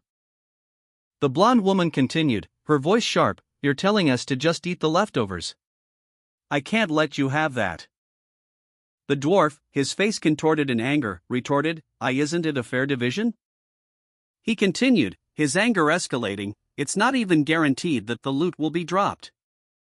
Observing the blonde woman's shocked expression, a narrator's voiceover commented, "She looks really taken aback. She must have not expected such a response." The blonde woman conceded, stating she would allow the others to have the numbers item, but that she would keep the Guardian's essence for herself. The dwarf and blonde woman then proposed a dice roll to determine ownership of the Rupture Stone. Bjorn and the dwarf noticed that the blonde woman and another party member had excluded them from the loot discussion, prompting Bjorn to object. Bjorn declared that he would not return empty-handed, and that he intended to take the Rupture Stone, regardless of the others' agreement. The blonde woman, exasperated, declared that her offered magic crystals should be enough compensation, adding that the dwarf's greed was excessive, and questioned the necessity of having two barbarians in their party. The dwarf, Bjorn, muttered to himself, revealing his anger and disbelief at the blonde woman's seemingly amicable facade, realizing she had only been pretending to be nice. Bjorn, undeterred, demanded 2 additional essences, excluding those belonging to the Guardian, as his share of the loot. The blonde woman, sighing, conceded, agreeing to relinquish the Rupture Stone. The blonde woman and the dwarf exchanged a look, a silent agreement passed between them. The blonde woman nodded, a subtle smile playing on her lips as she stated, "All right, that much is good." The dwarf, seemingly satisfied, added, "I agree." The blonde woman then conceded that this was all they could reasonably expect, considering the location's lack of tempting essences, a fact she pointed out to the dwarf. Bjorn, the warrior, approached the blonde woman, inquiring if they had reached an agreement. The dwarf, seemingly having forgotten his earlier anger, simply stated, "Keep your promise." As the group resumed their amicable facade, their earlier conflict seemingly forgotten, the woman observed the party's interactions, noting their sudden shift in demeanor. The blonde woman, having just relinquished the Rupture Stone and additional essences, reflected on the events of the day. She realized once again the urgent need to grow stronger. Bjorn, having agreed to the terms, let out a relieved sigh. Despite the setbacks caused by those he considered obstacles, Bjorn's resolve remained unshaken. He vowed to continue his ascent, regardless of the challenges ahead. The narrative reveals that the blood-tinted castle is divided into 4 distinct chapters. The first chapter focuses on the drawbridge at the castle entrance, while the second details the urban warfare within the outer castle wall area. The third chapter depicts the underground prison located in the inner castle wall area. And finally, the fourth chapter centers on the demon worshipping room situated within the castle lord's chamber. The scene opens with a dramatic, blood-red sky, the words gargoyles appearing in his speech bubble. Two imposing gargoyle statues flank a large, ornate doorway, their stone forms hinting at a hidden power. As a party of adventurers cautiously approaches the entrance, their expressions a mix of apprehension and determination. A close-up reveals one of the gargoyles, identified as an 8th-rank monster. Its massive claws rest on a stone pedestal, a silent threat. The narration explains that while it appears static like a normal statue, it springs to life upon detecting enemies. A gargantuan gargoyle, its wings spread wide, loomed before the adventurers. It immediately launched a ferocious attack. One of the adventurers, Bjorn, braced himself for impact. The gargoyle's attack was known for its petrifying touch. A common strategy to defeat these creatures was to sacrifice one party member to the petrification while the others fought off the gargoyle. A desperate cry pierced the air. Bjorn, a female adventurer, seemingly a powerful warrior, reacted instantly, pushing another party member out of the way of the gargoyle's attack. A close-up on a woman's intense, calculating gaze. Her blonde hair is partially obscured by a wide-brimmed hat, and a hint of a smirk plays on her lips. A title card appears, but it is a different story when there is a mage. Below, the name Kartina Bjr is displayed in a stylized font. Kartina Bjar, a mage, is shown wielding a staff, a radiant glow emanating from her hands. Her expression is one of confident anticipation. Her powerful magic surges, a crimson energy swirling around her. A gargoyle's curse is broken, shattering into crystalline fragments as Kartina's curse-canceling magic takes effect. A gargoyle, capable of petrifying its opponents, loomed before Kartina Bjar and the adventurers. But Kartina, confident in her abilities, prepared to counter its threat. Dismissing the challenge with a nonchalant, "It's a piece of cake." Kartina unleashed a wave of potent magic, striking the gargoyle with blinding speed. The force of the blow sending the creature sprawling, leaving the adventurers relieved and awestruck as the gargoyle's threat was neutralized. One of the adventurers let out a relieved wah. Kartina Bjar unleashed a torrent of magical energy, a blinding flash of light erupting from her hands as she struck the gargoyle. The force of the blow sending the creature sprawling, its body shattering into fragments as it crashed to the ground. The gargoyle lay broken, its once menacing form reduced to rubble. A system message appeared: "You have defeated the gargoyles. EXP +1. Kartina Bjar stood triumphantly over a defeated gargoyle, her powerful magic having swiftly ended the threat. The adventurers watched, impressed by her skill as the dust settled.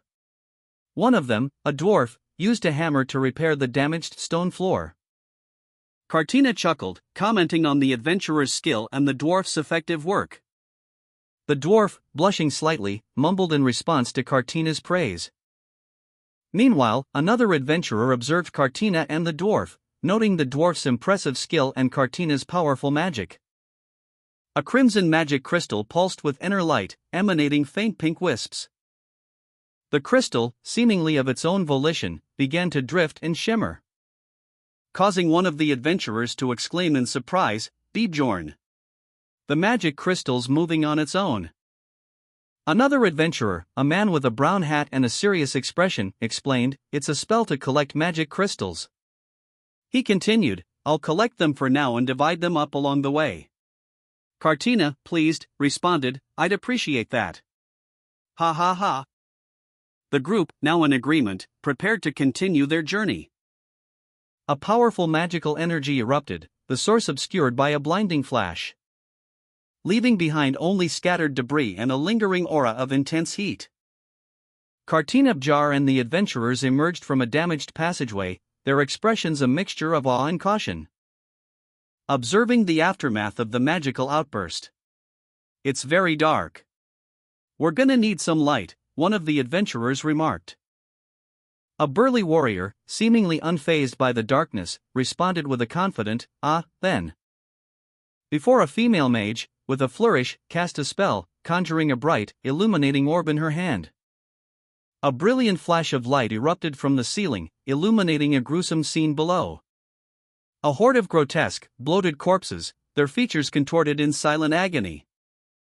The adventurers, Kartina Bjar among them, cautiously observed the aftermath from a distance. The ceiling, once ornate, now showed signs of damage from the magical event. A single, grotesque corpse lurched forward, its decaying flesh glistening under the magical light. The text above it read, "Dead Men." A narration box appeared, explaining that these were rankless monsters that do not reward any EXP nor magic crystals. The corpses do not vanish either unless it spits out an essence. A group of adventurers, consisting of a blonde woman, a blonde man in plate armor, a muscular man with tattoos, and a shorter, dark-haired man, stood before a gateway. One adventurer declared that using magic against their current foes would be a waste of mana, while another scoffed, finding the idea of using magic against such opponents laughable. The panel shifts to show a gruesome scene. Several grotesque, fleshy figures, seemingly dead, lay sprawled on the ground in a pool of blood, their bodies contorted and decaying. Their mouths were agape in silent screams. Their red eyes glowed with a malevolent light, even in death. One of the adventurers confidently stated that they would finish the task quickly.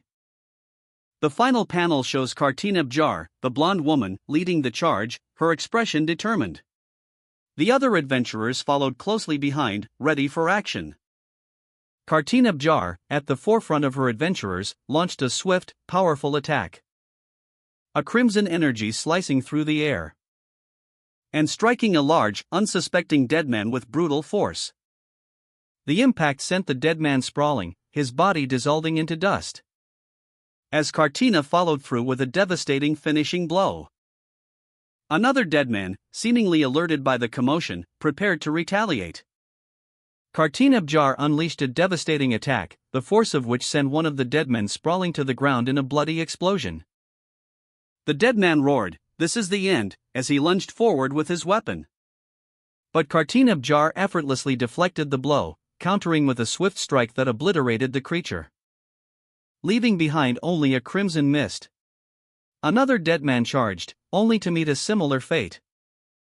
Kartina Bjar's eyes narrowed, his gaze sharp and intense as he observed the battlefield. A nearby adventurer pointed out, "That's the Deadman Commander's blowhorn." The adventurers had discovered a large, ornate horn, seemingly the commander's signaling device. Kartina Bjar, still recovering from her battle, questioned its use. A nearby adventurer, with a chuckle, cryptically replied that she would soon find out. A dramatic visual effect emphasized the transition to a new location. The adventurers faced a steel door, too strong for the dwarf's hammer. Kartina Bjar confidently declared she would handle it. Kartina Bjar, her expression one of quiet determination, muttered the incantation, Agen Diruth. With a flourish of her staff, she unleashed a torrent of fire, directly at the steel door, the intense heat warping the metal and causing it to glow. The adventurers watched in awe as the door began to melt away, revealing a dark passage beyond. One adventurer, his eyes wide with surprise, let out a gasp of astonishment. The intense heat from Kartina's spell caused a section of the ceiling to crumble, revealing a glimpse of the vast space beyond the newly opened passage. Kartina Bjar, radiating power, stood amidst the remnants of a melted steel door. The air shimmered with residual magical energy, a serene smile playing on her lips as she addressed the adventurers. "Then, shall we go?" she inquired. One of the adventurers muttered under their breath, "Mages are too OP." The adventurers, awestruck by Kartina's display of power, cautiously approached the newly opened passage, their eyes scanning the ancient stonework of the castle entrance. The path ahead remained shrouded in mystery. Kartina Bjar, observing the scene before her, confirmed to herself that the bridge was raised as she had anticipated. She then turned to the adventurers and requested that one of them blow into the horn. One of the adventurers, complying with her request, readily agreed. The adventurer blew the horn, a sound echoing through the ancient structure. As the sound reverberated, the adventurers stood before a newly revealed passage, their expressions a mixture of apprehension and excitement. An on-screen message appeared, "The magic seal that had been sleeping for a long time has been activated." Kartina Bjar, mid-sentence, abruptly stopped drinking from her horn. A look of dawning horror spreading across her face as she exclaimed, "WH what?" The adventurers behind her also reacted with alarm. A warning appeared in the air, "The bridge is coming down." Kartina's eyes widened in terror as she saw the blood-red water rising rapidly, threatening to engulf the bridge. Kartina Bjar, perched precariously on the crumbling bridge, spotted something horrifying in the blood-red waters below. "Wait," she stammered, "THTH, there's something I in the water." A caption box appeared, explaining the ominous scene: dark red bloody waters and the red sky. There's a reason this place is called the blood-tinted castle. Another adventurer, attempting to reassure Kartina, dismissed her concerns. "They're just dead men. Don't worry." Kartina, though clearly still frightened, retorted defensively, "Humph. I didn't say I was worried." The adventurers pressed on through a gruesome chamber, the air thick with the coppery tang of blood. Before them, several grotesque, bloated figures lay submerged in crimson water, their flesh glistening with a disturbing sheen. Their moans and gurgles echoing through the cavern. The adventurers, though visibly disturbed, maintained a determined pace, their focus fixed on escape. A grim reminder of the relentless deadmen pursuing them. On-screen text declared, "You have to survive against endless deadmen." It's quite a difficult chapter, but Kartina, despite her fear, revealed a confident smile. She had anticipated this challenge, already preparing a spell to counter the threat. With a powerful voice, Kartina commanded, "Everyone, come here." The adventurers gathered around her, their apprehension momentarily replaced by anticipation. On-screen text read, "It's an easy chapter as long as you have a mage who can do wide-range attacks." Kartina Bjar, confident and prepared, invoked the ancient spell, Latherna Diruth. A surge of radiant, green energy erupted from her staff. The magical incantation taking visible form as swirling patterns of light, engulfing the adventurers in a protective aura. The adventurers, initially apprehensive, felt a surge of hope as the spell's power enveloped them. Kartina Bjar, radiating confidence, channeled her magical energy. The Latherna Diruth spell taking shape as a radiant symbol. A wave of protective power enveloped the adventurers and the surrounding area, neutralizing the immediate threat with stunning effectiveness. The grotesque, monstrous figures lay inert on the ground. One of the adventurers exclaimed in awe, "That's amazing." Another, more stoic, simply stated, "They're just dead men."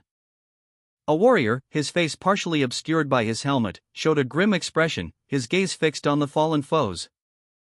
One of the adventurers voiced their surprise, admitting they had anticipated Kartina's skill but not the sheer magnitude of the power difference between them. Meanwhile, Kartina, radiating confidence, simply smiled, stating that all they needed to do now was wait for the drawbridge to lower. Another adventurer expressed their astonishment at the swiftness of their victory. The drawbridge, groaning under unseen forces, began to slowly descend. Dust and debris rained down from the ancient structure as the adventurers prepared to enter the imposing fortress ahead. With a flick of her wrist, Kartina Bjar unleashed the Latherna Diruth spell, instantly neutralizing the enemy forces guarding the drawbridge.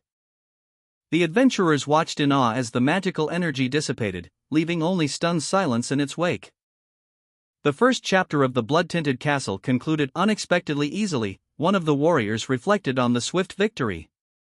Another warrior, his face obscured by a helmet, stood silently, his thoughts unreadable. The adventurers easily traversed the drawbridge and entered the outer castle, a structure that surrounded the main castle. A map showed their position, highlighting the outer castle's location relative to the main fortress. Normally, countless enemies would have guarded this area, but Kartina Bjar, with a confident smile, unleashed the Latherna Diruth spell. The spell's radiant energy surged forth, neutralizing the unseen enemy forces. A wave of green energy erupted from Kartina Bjar, engulfing the remaining enemies, neutralizing most of them instantly. The adventurers watched in awe as the spell's power subsided, leaving behind a scene of devastation. One of the adventurers observed, She couldn't kill all of them at once like earlier, but it's still very powerful. Another adventurer added, just one spell from her killed 90% of the mob. The drawbridge began to lower, signaling their entry into the fortress. The adventurers, now confident and eager, prepared to advance into the dark fortress. The scene shifted to reveal a gruesome sight, a trail of slain undead creatures leading towards the fortress entrance. A monstrous death fiend, its three eyes blazing, loomed over the battlefield, its massive form a terrifying presence. Despite Kartina's powerful spell, one of the adventurers observed that the creature remained unharmed, noting its regenerative abilities. Kartina, confident and powerful, addressed her companions, her voice ringing with determination, to the fortress. Einar, a powerfully built warrior, responded with a resounding yep, his eagerness palpable. Einar, his expression fierce and determined, charged forward, ready for battle. The death fiend roared, its attack imminent. Kartina, at the forefront of the adventurers, engaged the death fiend in close combat. She lunged forward. Her attack was met by a powerful counter from the monstrous creature. Above them, the words, formation, double barbarian tackle, appeared, signaling a coordinated assault. Two adventurers, following Kartina's lead, executed the double barbarian tackle, slamming into the death fiend with immense force, sending it crashing to the ground. The impact created a shockwave that rippled outwards. The adventurers watched, momentarily stunned by the effectiveness of their combined attack. One of the adventurers, observing the scene, questioned, "Is that how you normally hunt?" Another adventurer responded, "They're real cheerful about it." From the shadows, a powerful magical energy surged as a blonde-haired sorceress, Laviod announced her presence with a dramatic flourish. Laviod, poised and ready, watched the battle unfold. As the death fiend, its multiple eyes wide with rage, lunged forward, letting out a guttural roar as it was struck by a powerful blow. The impact causing a visible worsening of its injuries. An injury-worsening spell had taken effect. The narration explains that a death fiend's advantage lies in its passive regenerative skill, body preservation. Despite this advantage, a final, decisive blow was delivered. Kartina Bjar, with a fierce expression, lunged forward, her blade a blur of motion, cleaving through the death fiend's defenses with a resounding impact. "A death fiend is nothing more than a chunk of meat," she declared, her voice ringing with confidence. The death fiend, its regenerative abilities overwhelmed, dissolved into a wisp of purple smoke. The lingering magical essence dissipated into the air, leaving behind only the faint scent of decay. Later, amidst the adventurers, Laviod observed Kartina. "Bjorn," he said, "I get why everyone praises mages." Laviod, observing the aftermath of the death fiend's defeat, mused aloud, "There sure are a lot more things you can do when you have a mage on the team." Kartina Bjar, the victorious mage, responded with a confident smile, "Well, that's what we study so hard for. Of course, talent is needed too." Kartina's demeanor shifted subtly, a hint of playful arrogance in her eyes. As she struck a pose, a subtle show of her power and confidence. Laviod, observing her, internally noted, "I get the gist of her character. She likes to pretend to be humble, but she really enjoys showing off and is devoted to her studies and research." Kartina, her expression brightening, announced her next plan, "I was thinking of collecting research material around here. Would you all help me?" Kartina declared that their research had progressed quickly thanks to the adventurers' assistance, and proposed they move to the next research location. The adventurers, eager to continue, expressed their excitement, one even wondering about the monetary value of the cream pies they'd earned, while another urged them to hurry. One of the adventurers noted that Kartina had thoroughly inspected the area but overlooked a specific detail, prompting a sense of confusion. The scene shifted to reveal a damaged statue in a courtyard, hinting at a possible mystery. A narrator's voice explained that some gamers habitually press buttons to interact with unique objects or suspicious walls, continuing to explain that this habit allowed them to discover countless hidden features in the game Dungeon in Stone over the 9 years they played. The narrator then reflected that revealing this information to Kartina would bruise her ego, given her life's dedication to her studies. Kartinabjar, his face partially obscured by his helmet, resolved to avoid any actions that might arouse suspicion. The scene shifted to reveal a damaged section of a castle wall, hinting at the extent of the destruction. A group of adventurers, a muscular warrior, a powerfully built woman, a robed mage, and a smaller, dwarfish figure marched through the ravaged landscape. The image transitioned to a dark, almost entirely black panel, suggesting a shift in location or time. The adventurers arrived at the inner castle, a section of the castle that lay beyond the outer walls, as indicated by an on-screen caption. They stood before a large, damaged gate, their figures silhouetted against the fiery, apocalyptic sky. Kartinabjar, wielding her staff, expressed her disappointment. She had heard of this place, but it seemed to offer nothing of value. One of the adventurers agreed, stating that they didn't even see any monsters. Kartina declared that they should move on to the next location. An adventurer, his face grim, searched through the rubble of the inner castle. The scene shifted to reveal a dark, ominous opening in the ground. The adventurers, having explored the inner castle to no avail, discovered a mysterious opening in the ground, leading them downwards.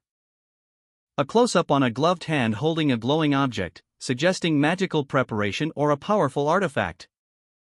The adventurers descended into the darkness, the message, "You have entered the underground prison's first floor," appearing on screen as they entered a dungeon-like environment. Kartinabjar, along with the other adventurers, stood in a dimly lit chamber.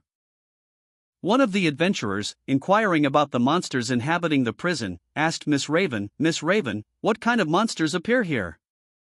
Miss Raven, a blonde woman in a witch's hat, responded, listing the various creatures they might encounter: skull rats, banshees, death fiends, chimera wolves, ghoul lords, and corpse golems. Another adventurer commented, "I've fought all those monsters before except the corpse golem." A warrior, his face partially obscured by a helmet, holds a torch aloft. The text in the speech bubble clarifies that corpse golems only appear within the blood-tinted castle. Meanwhile, within the dimly lit prison, an adventurer laughs, "Ha ha! A new experience." They warn their companions to watch out for flesh explosions. Another adventurer explains that while the explosive power of the creatures isn't significant, their bodily fluids are highly acidic and lethal at close range. They add, reassuringly, that they'll take care of any such situation before it becomes a problem. A mage laughs, "Ha ha ha! There's nothing to be afraid of when you have a mage." They add that their success is due to the bravery of the warrior in their party. The warrior, however, is clearly annoyed. Their internal monologue reveals their frustration. "What the hell? Did they already forget about the argument we had over the loot?" Kartinabjar asks the warrior if the skeletal remains they are observing are also monsters. Kartinabjar, her expression a mixture of curiosity and apprehension, pointed towards the skeletal remains. "Those are the skull rats I mentioned earlier." The adventurers listened intently as she continued, explaining that skull rats were weak, rankless monsters, almost like the undead.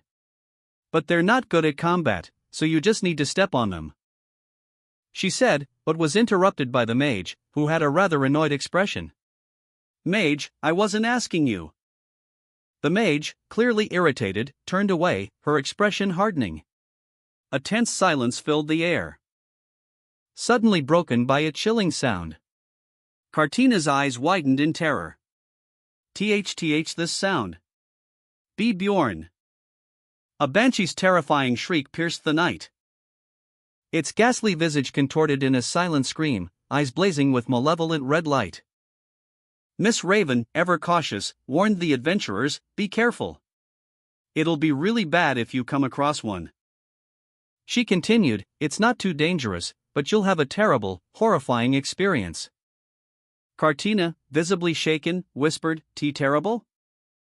Miss Raven, unimpressed, muttered to herself, "She's being so childish." Kartinabjar, terrified and shaken from the banshee's cry, urgently demanded more information from Miss Raven and the adventurers. Miss Raven, however, seemed annoyed and dismissive. Miss Raven, holding a glowing orb labeled Refreshed, calmly explained that she had heard mages possess methods for dealing with banshees. The adventurers, impressed by Miss Raven's knowledge, expressed their astonishment. Miss Raven, having shared her knowledge, declared that she would personally handle the banshee problem. With a swift movement, Miss Raven vanished, leaving the adventurers and Kartinabjar to watch her depart. The adventurers, however, were not left alone for long, as a mysterious figure appeared, uttering the words Tirun Shell. A fiery explosion erupted, engulfing the adventurers in a wave of intense heat and energy. A banshee's terrifying shriek pierced the air, as its chilling wail echoed through the night. The creature's rage was palpable. 3 banshees descended upon their prey, their spectral forms a blur of motion as they swooped down. Miss Raven, however, stood ready. With a powerful incantation, Iherno Hendar, she unleashed a torrent of fiery energy, engulfing the banshees in a searing inferno. Miss Raven, her fiery magic still crackling around her, turned to the adventurers. "Then, shall we get going?" she asked, a hint of a smile playing on her lips. The adventurers, still reeling from the spectacle of her power, exchanged awestruck glances. One of them, a burly warrior, whispered to his companion, "She's OP as hell." Meanwhile, Kartinabjar, though relieved, remained cautious, her eyes scanning their surroundings. A monstrous chimera wolf, a creature of nightmare with the body of a wolf and the heads of multiple venomous snakes, was revealed. Its presence filled the viewer with dread. Followed by the chilling visage of the Ghoul Lord, a pale, gaunt figure with a crown and a staff, surrounded by his grotesque zombie minions.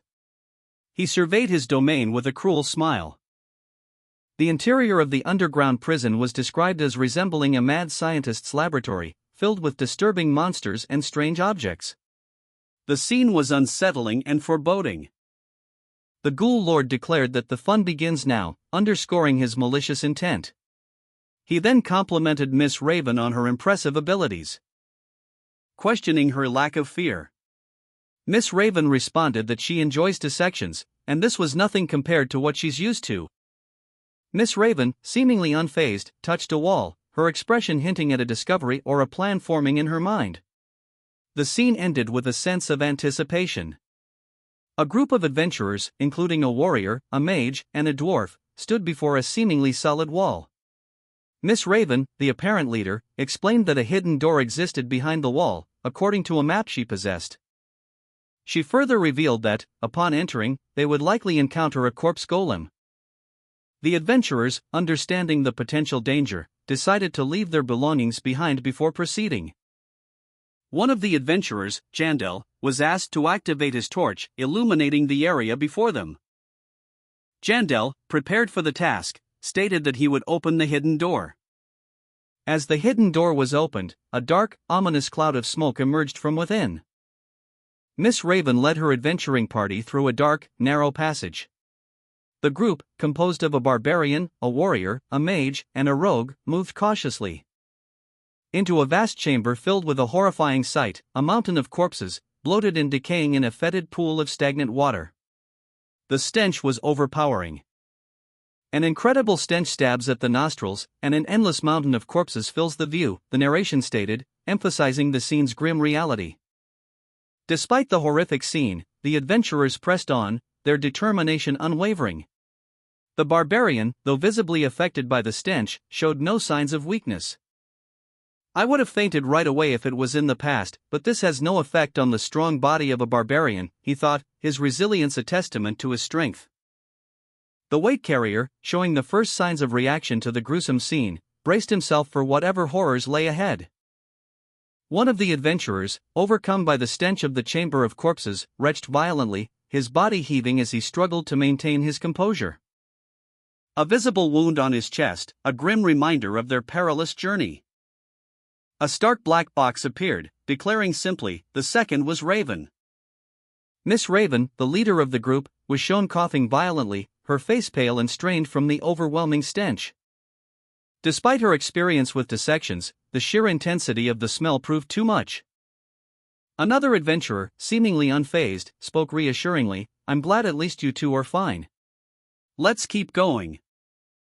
A warrior, his helmet adorned with a burning crest, declared, "All right." The adventurers came upon a horrifying sight, a vast expanse of corpses lay before them. One adventurer muttered, "That's The group, consisting of a muscular warrior, a blonde woman, a robed mage, and a dwarven warrior, stared in disbelief at the mountain of corpses. The stench was overwhelming. One of the corpses seemed to speak, uttering a faint, "Hello?" Another corpse echoed the greeting, causing the adventurers to react with shock. "It's talking to us?" Miss Raven, one of the adventurers, felt a wave of nausea from the stench, while the other adventurers seemed unaffected. The corpses continued to whisper, "Where are we hungry?" A wave of nausea washed over Miss Raven as the stench of death filled her nostrils. Above her, a chorus of pained cries echoed through the chamber. "Save me! Father!" Meanwhile, one of the adventurers recoiled, his face contorted in disgust, muttering, what the hell?" as he witnessed the horrifying scene before him. His companion, however, remained relatively unaffected, his shock evident in his wide eyes. The adventurer's gaze fell upon a gruesome sight, a single, malevolent eye, pulsating with dark energy, embedded within a mass of writhing corpses. A system message flashed before his eyes: "First boss, corpse golem, has appeared." The monstrous form of the corpse golem fully revealed itself, a horrifying amalgamation of countless corpses, their anguished cries forming a cacophony of suffering. "Hurts! It hurts," they wailed. The sheer scale of the horror was overwhelming, a sea of decaying bodies, each a testament to unspeakable suffering, stretched as far as the eye could see. More cries of "hurts, it hurts, and kill me" filled the air. One of the adventurers, finally finding his voice, exclaimed, "Fuck, weren't these things silent in the game?" A warrior, his face etched with grim determination, declared, "There's no time to waste." He then urged his companions, shouting, "Everyone, get it together." One of them, visibly frustrated, muttered, "Damn it, this dwarf bastard." The scene shifted to reveal that the dwarf was frozen in place. His companion exclaimed, "He's frozen." The adventurers found themselves in a horrifying chamber filled with a multitude of corpses, one of them whimpering, "Where are we?" The corpses, grotesquely animated, cried out in unison, "It hurts! It hurts! It hurts!" A monstrous sound, gobble gobble, echoed through the chamber. One of the adventurers, his face etched with disgust and disbelief, muttered, "These bastards were pretending to be so fucking good."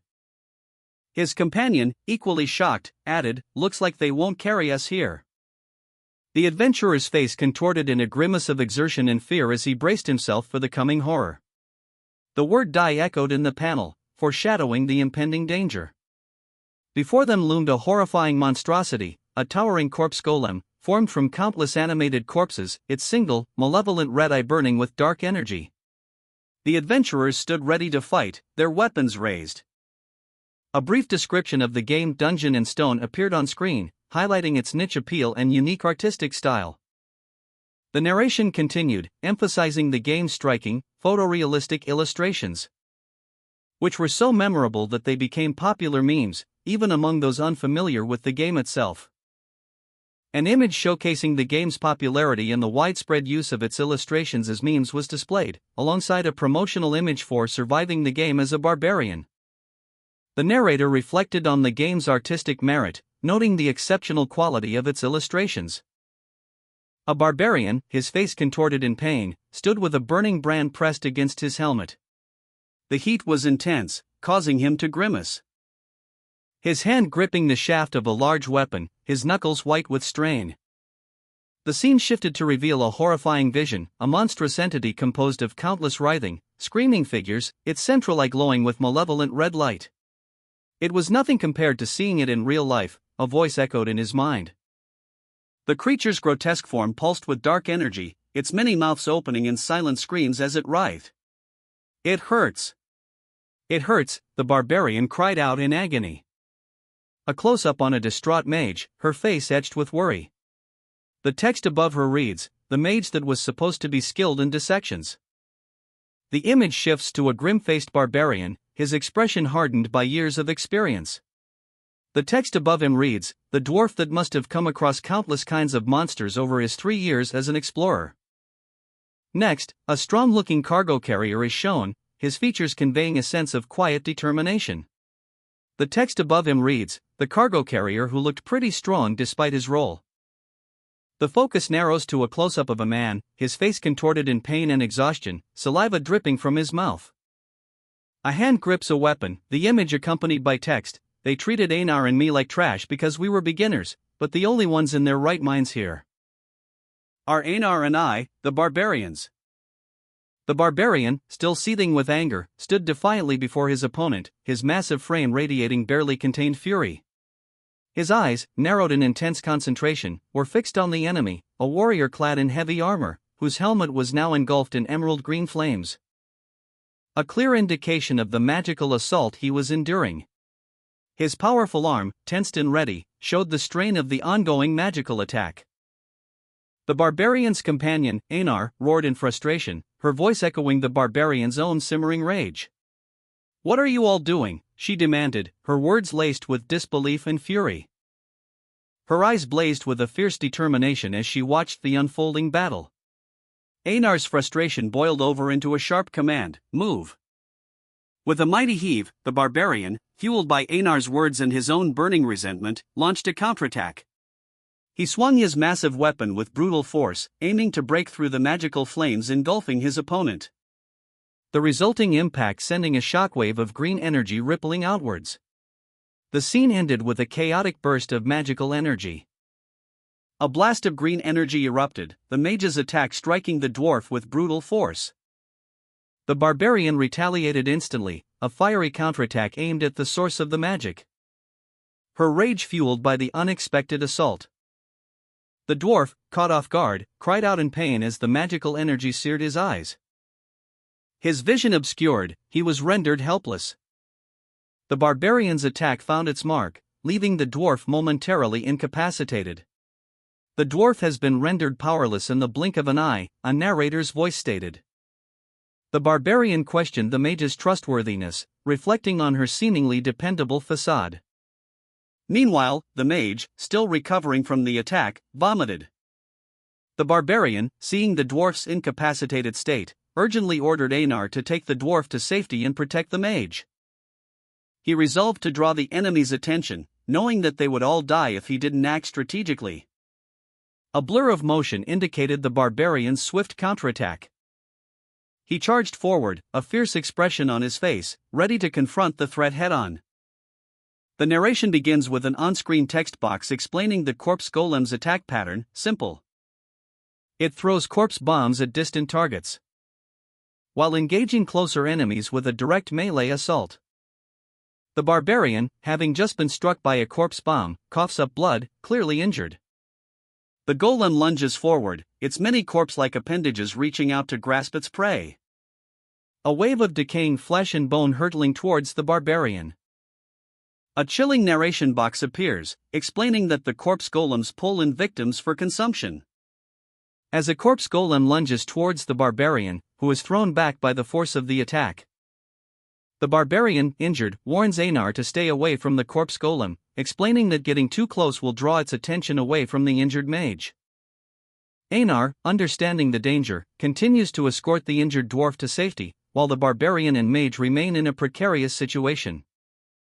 Einar, the dwarf, and the mage are shown retreating from the scene, while a massive, grotesque corpse golem looms in the background, a terrifying testament to the dangers they face. The sheer size and horrifying nature of the corpse golem underscore the perilous situation the party finds themselves in. Einar, still escorting the injured mage and dwarf, voiced his concern: since the mage is still not in her right mind, that would be the worst-case scenario. He continued, formulating a plan: I need to keep my distance until the mage gets it together, and lure the golem this way to stall time. The injured mage, still disoriented, gasped, "Huff." A sudden surge of power coursed through her, and she muttered, "Ijur no Hindar," as fiery energy erupted around her, signaling a powerful spell. A wave of intense heat and fire engulfed the scene, the air crackling with raw magical energy. A fiery explosion rocked the area, the force of the blast sending shockwaves outwards, leaving behind a trail of destruction and scorched earth in its wake. The barbarian, witnessing the spectacle, exclaimed, "Is this the power of a mage?" The intense heat continued to radiate outwards, a silent testament to the mage's power.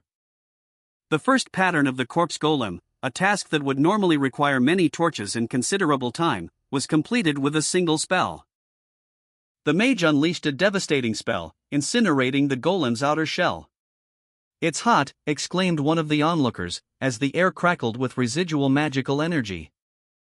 The intense heat seared the earth, leaving behind a trail of destruction. A caption below reads, "Corpse Golem's outer body has been rendered powerless." From the fiery remains, a skeletal structure emerged, the golem's core still intact and pulsating with dark energy. "Second phase, skeleton golem mode," the caption announced, as the monstrous form shifted and prepared for a renewed assault. "It's not over yet," a voice boomed, underscoring the continued threat.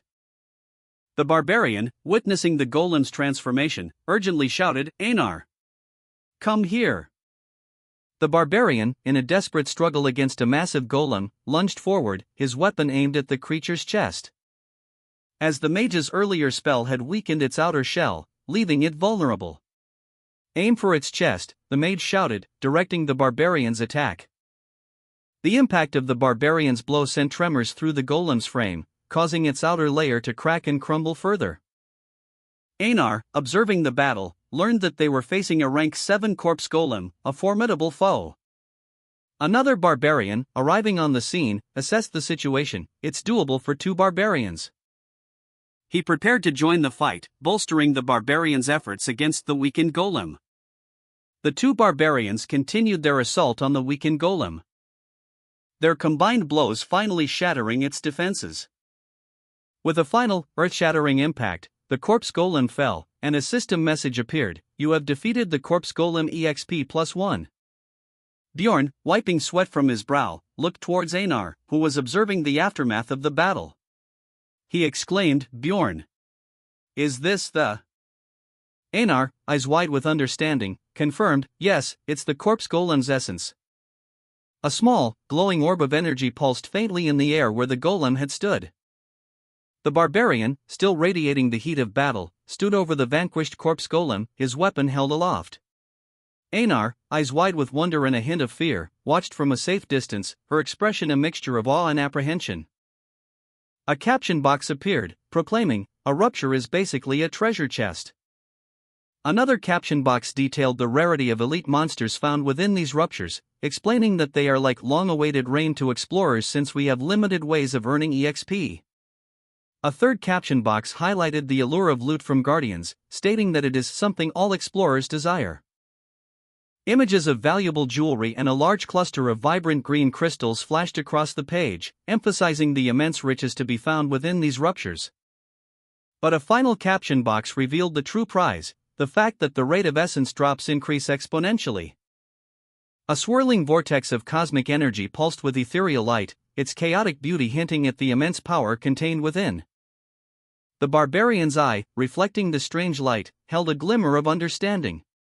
"Considering the possibility, it's almost weird that it took this long for us to come across an essence," he mused, the weight of the discovery settling upon him. Meanwhile, the injured dwarf, still being helped by the mage and Einar, anxiously asked, "What are we gonna do?" The uncertainty of their situation hung heavy in the air.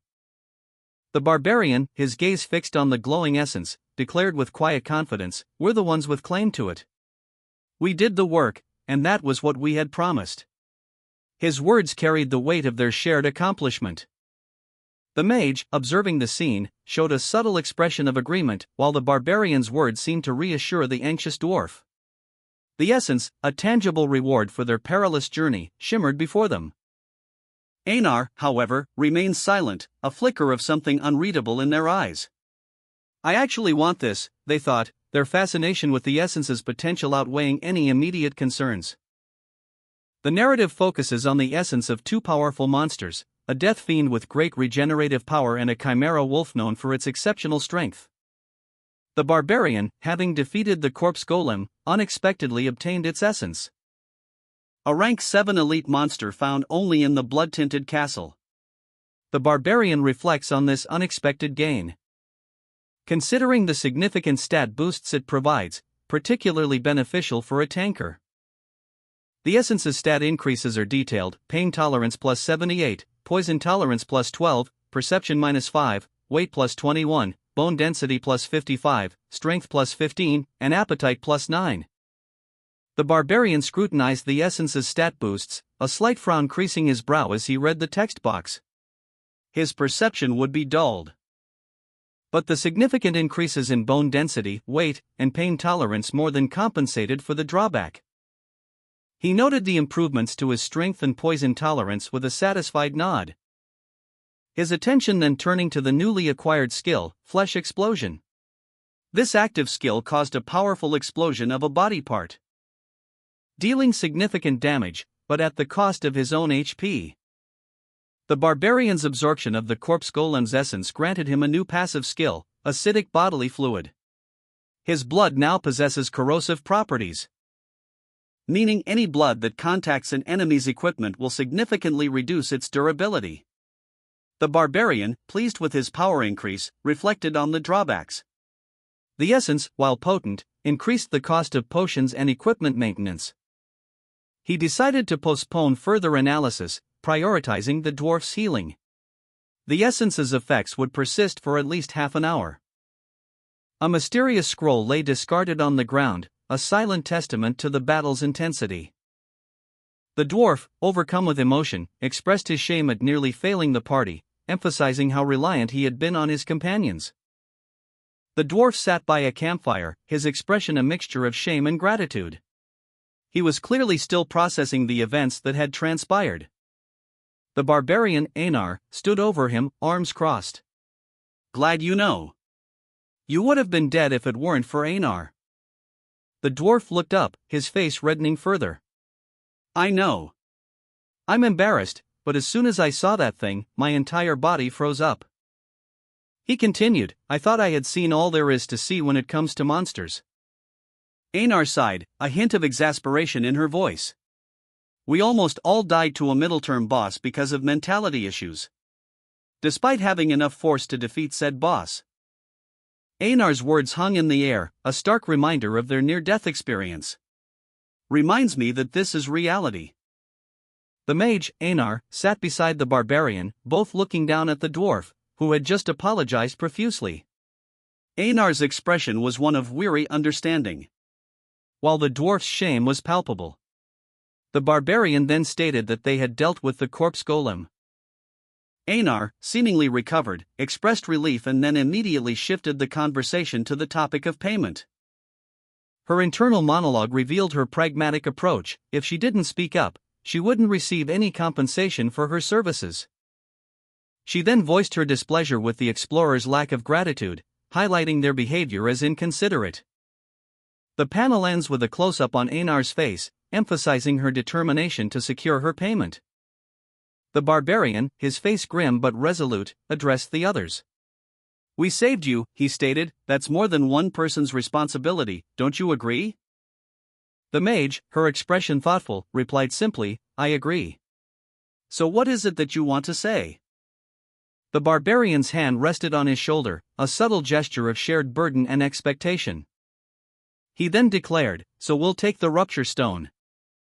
The mage, kneeling before the barbarian, seemed to consider his words. The scene shifted to show the entire group gathered by the water's edge, the barbarian's demand hanging heavy in the air.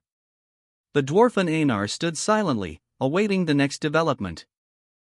The barbarian, his brow furrowed in thought, stroked his beard, weighing the implications of his recent actions. The mage, ever pragmatic, voiced her agreement.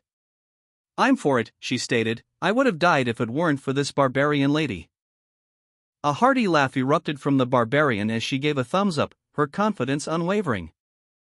Meanwhile, the mage, though outwardly agreeing, harbored reservations. She admitted, "I'm against it, but..." She offered a compromise: "If we do come across a rupture stone, I can give you a fair chance." The dwarf and Einar remained silent observers, their expressions unreadable. The barbarian, seemingly satisfied with the mage's compromise, uttered, "Well, I guess that's good enough." Then, a sudden shift in the atmosphere. The barbarian's expression turned serious. The mage, eyes wide with surprise, exclaimed that the corpse golem had dropped in essence. A revelation that visibly shocked the dwarf and Einar. The mage continued, emphasizing the rarity of the item. She explained that a corpse golem's essence is even rarer than a guardian's, its exact effects unknown even to the Explorers Guild. The implications of this discovery hung heavy in the air, leaving the group contemplating the unexpected turn of events.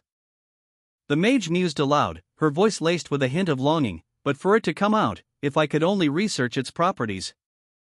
The barbarian, ever perceptive, smirked, anticipating her reaction. I knew she would react like that. Now, on with the real negotiation. His expression hardened, a fierce determination etched onto his features as he prepared for the next phase of their dealings. The barbarian offered a compromise, his words carrying a weight of finality. If you want, I'll give you the corpse golem's essence.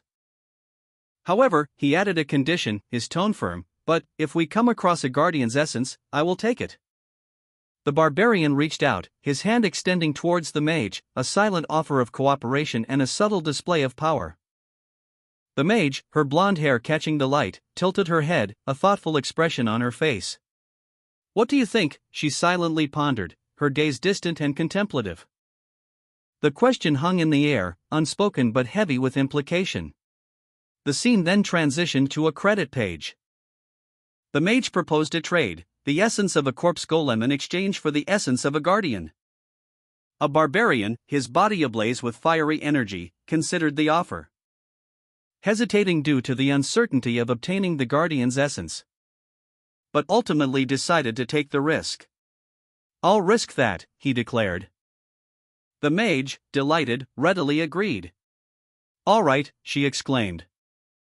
The negotiation between the mage and the barbarian concluded, as indicated by the text, negotiation complete.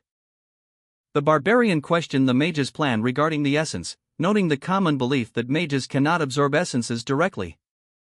The mage, Miss Raven, clarified that she did not intend to absorb the essence, its research value alone justified the trade. The barbarian expressed skepticism about the test tube's value, considering it expensive unless containing a high-rank essence. A close-up revealed the test tube's detailed design. Impressed by the mage's possession of such an expensive item, the barbarian acknowledged its significance, and the mage confirmed she only possessed one. The barbarian questioned the mage's actions, noting that she was using her only test tube to store a 7th rank essence, a precious and rare substance. The implication was clear, the mage valued this essence highly. The barbarian, however, reasoned that the rarity of corpse golems made the risk worthwhile for the mage. The mage, having successfully negotiated the trade, declared the deal complete. The barbarian, impressed by her item, readily agreed. With the transaction finalized, the mage expressed her desire to leave the unpleasant location immediately. The group, now united in purpose, began their departure, the barbarian leading the way, his imposing figure a reassuring presence for the others. The barbarian, flanked by 2 burly companions, stood defiantly, a fiery helmet crest glowing intensely. He clutched his weapon, his expression a mixture of anticipation and readiness. As the mage's words echoed in the air, I was waiting for you to say that. So please, Guardian's essence. The party of adventurers, including the mage and barbarian, proceeded cautiously through a dimly lit corridor. Statues of demonic gargoyles lined the walls, their swords pointed menacingly downward. The barbarian's gaze fixed on a peculiar object, prompting the mage to question, it doesn't look like a gargoyle. What is it? The mage, her blonde hair catching the dim light of the dungeon, touched a large stone statue. I can't feel any mana. It must be just a simple statue, she stated, her expression one of mild disappointment. She mused aloud, her gaze drifting to the surrounding stonework. The castle lord's residence was probably up here somewhere. A nearby section of the wall had collapsed, revealing a dark opening. We could have looked in there too if it hadn't fallen. She sighed, a hint of regret in her voice. The barbarian cautiously approached a demonic-looking statue, his hand gently touching its grotesque mask. A small, dark object, seemingly a book, floated down from a crack in the ceiling, glowing faintly. The book landed with a soft thud near the mage's feet. Startled, she looked up, her eyes widening as she saw more of the same books falling from the ceiling, revealing a hidden chamber above. The mage, upon discovering a hidden chamber, exclaimed in surprise. The barbarian, ever watchful, observed the mage's discovery. The mage, holding a book, questioned the barbarian, "Did you know about this?"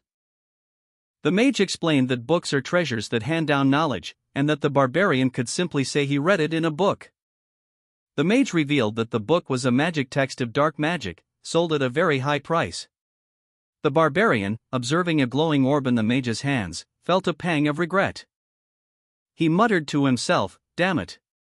I was gonna come back later to pick it up. She knows a lot more than I expected."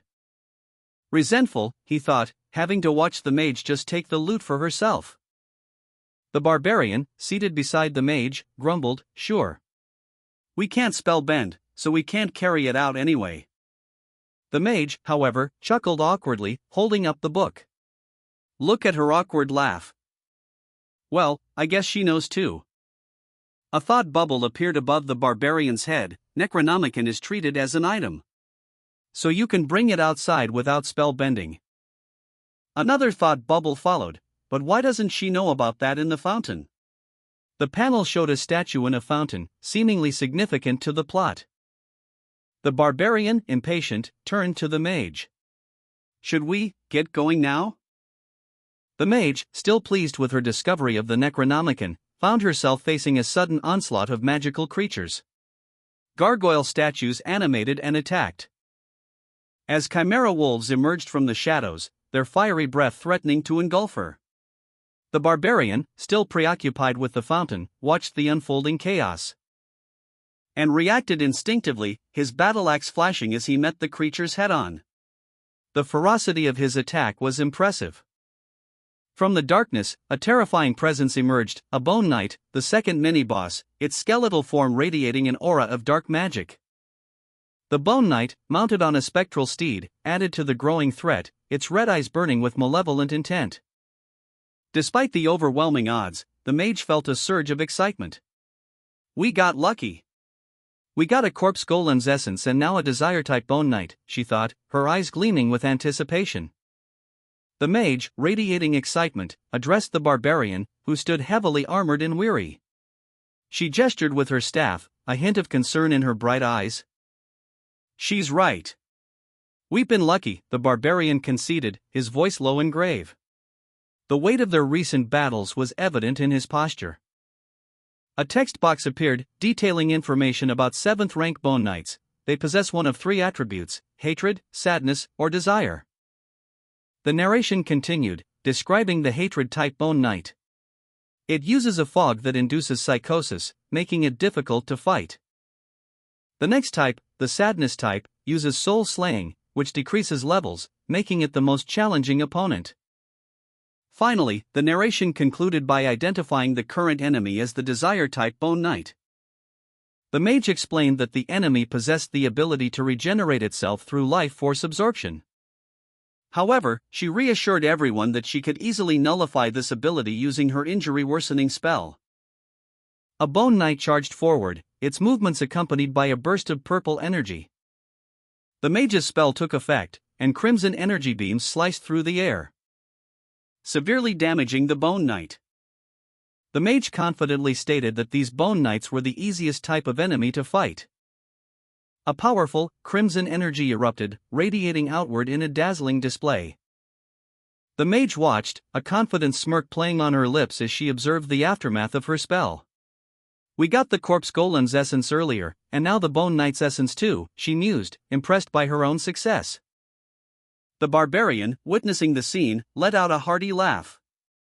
Is luck finally on my side, he exclaimed, his eyes twinkling with amusement. The mage addressed the barbarian, you guys are supposed to take the essences, right? Congrats, she said, her tone cheerful and congratulatory.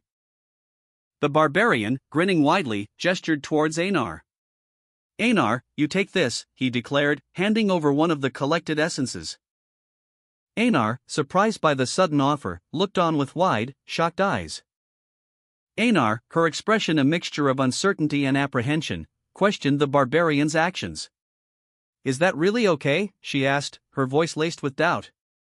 The barbarian, however, seemed unfazed by her concerns. He admitted, I'd be lying if I said I don't want it. He then proceeded to explain his reasoning, stating that from a player's perspective, it made more sense for Einar to receive the Bone Knight essence. Einar's attention was drawn to the description of the essence's properties. Life power absorption, it read, works well with swords. She reflected on the implications, understanding that someday she might need to abandon her weapons, and that this essence would be useful then. Furthermore, she recalled a feeling she had experienced when they entered the labyrinth together, a sensation that now seemed connected to this essence. Einar, Bjorn's companion, is shown in close proximity to Bjorn. Einar expresses gratitude to Bjorn, stating that he is dependable. Einar promises to repay Bjorn for his assistance. Bjorn reflects on Einar's personality, noting that she is a helpful companion who is unlikely to abandon him easily. He concludes that he shouldn't rush and should seek a better essence with Einar's help. Einar is shown concentrating, a bright light emanating from her hands. However, she notes that there is one thing she must do. Bjorn, his breath ragged, muttered to himself, "I forgot to tell Einar." A question hanging heavy in the air, is it over? A wave of crimson energy pulsed around Einar, a powerful surge that seemed to defy explanation. She stood, her hands raised, a look of dawning realization on her face. "I don't think much has changed," she stated, her voice firm despite the intensity of the energy. The crimson energy subsided, leaving behind a faint glow on the ground. Bjorn, observing Einar, exclaimed, "Eh? Something strange." Bjorn got bigger. Einar, eyes wide with surprise, stared up at Bjorn, whose size had dramatically increased. Crimson energy still pulsed faintly within her. Bjorn, equally astonished, exclaimed that even the dwarf had grown taller. The dwarf, indeed, was noticeably less dwarfish. And he voiced his confusion and alarm at the changes that had occurred. The group, now visibly altered in size, stood together in a dimly lit chamber. Einar's height had noticeably decreased, now measured at approximately 170 centimeters. The others were significantly larger. A narrator's voice explained that this was a standard effect of a Bone Knight's essence, increased bone density in exchange for shorter bones. A blonde woman, seemingly a mage, offered an explanation to the bewildered group, promising to clarify their confusion. A detailed breakdown of the Bone Knight's essence appeared, presented as a game stat window. The essence granted increases to cutting force, bone density, agility, and endurance, but at the cost of a significant reduction in height. Alongside two new skills, Preservative, a passive ability that halves the effects of injuries and negative status effects, and Life Power Absorption, an active skill that temporarily boosts regenerative power when attacking living beings. Einar, now noticeably shorter, reacted with distress. "Don't worry, you just got shorter. Your strength didn't decrease or anything," someone reassured her, but Einar's internal monologue was filled with despair. "I'm fucked," she thought, her face contorted in anger and frustration. Overcome with despair, Einar cried out, "No one will see me as a warrior anymore. Everyone looked down on me already because I'm a woman." Her anguish was palpable as she clutched her head, tears streaming down her face. Bjorn commented on Einar's altered appearance, noting that she had become very pretty. Einar, startled by the comment, questioned the reason behind Bjorn's observation, wondering if it was due to her facial features softening. Einar reflected on her transformation, expressing concern that she no longer looked like a warrior, and that even the aristocrats might be impressed by her new appearance. Bjorn reassured Einar, stating that everyone knows she is an amazing warrior. Bjorn observes Einar, noting that without her tattoos, she appears like a typical woman. He resolves to comfort her before her distress worsens. Meanwhile, another member of their party marvels at the potency of a recently acquired essence, commenting on how it could have rendered them invisible, and suggests a detailed checkup for Einar once they return to the city. Einar, overcome with despair, curses the self-absorbed nature of her companions. Bjorn attempts to console Einar, urging her not to be so sad. Einar's distress is palpable as she struggles with her altered appearance.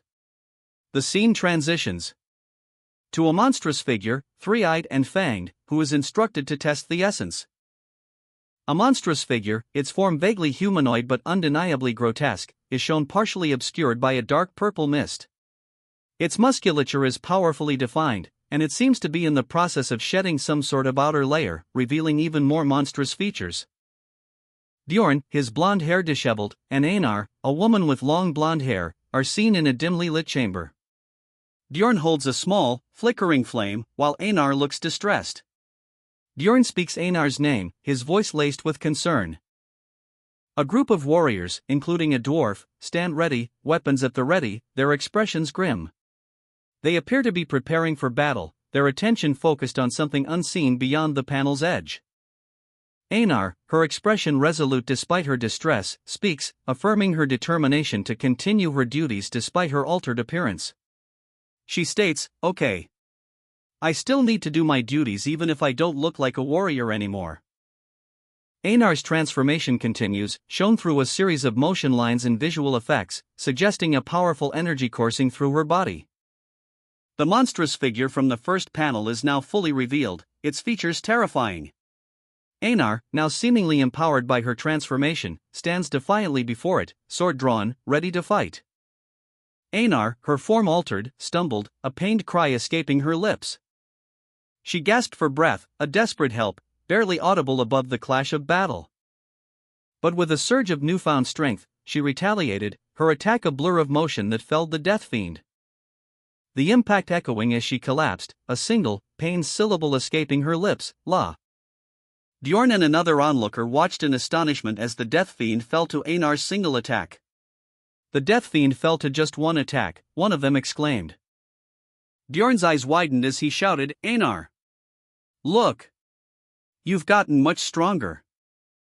Einar, weakened but triumphant after her battle with the death fiend, stood panting, her expression a mixture of relief and self-doubt.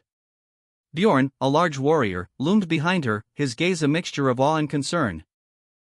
Tears welled in her eyes as the adrenaline faded, leaving behind a wave of exhaustion and uncertainty. She questioned herself, her voice barely a whisper, then, "I'm still a warrior?" Bjorn's response was firm and reassuring, "No. You're not just a warrior. You're a stronger warrior." Einar's face broke into a radiant smile, her earlier insecurities replaced by newfound confidence. She raised her arms in victory, her joy infectious. Bjorn, equally elated, joined in her celebration, their shared triumph palpable.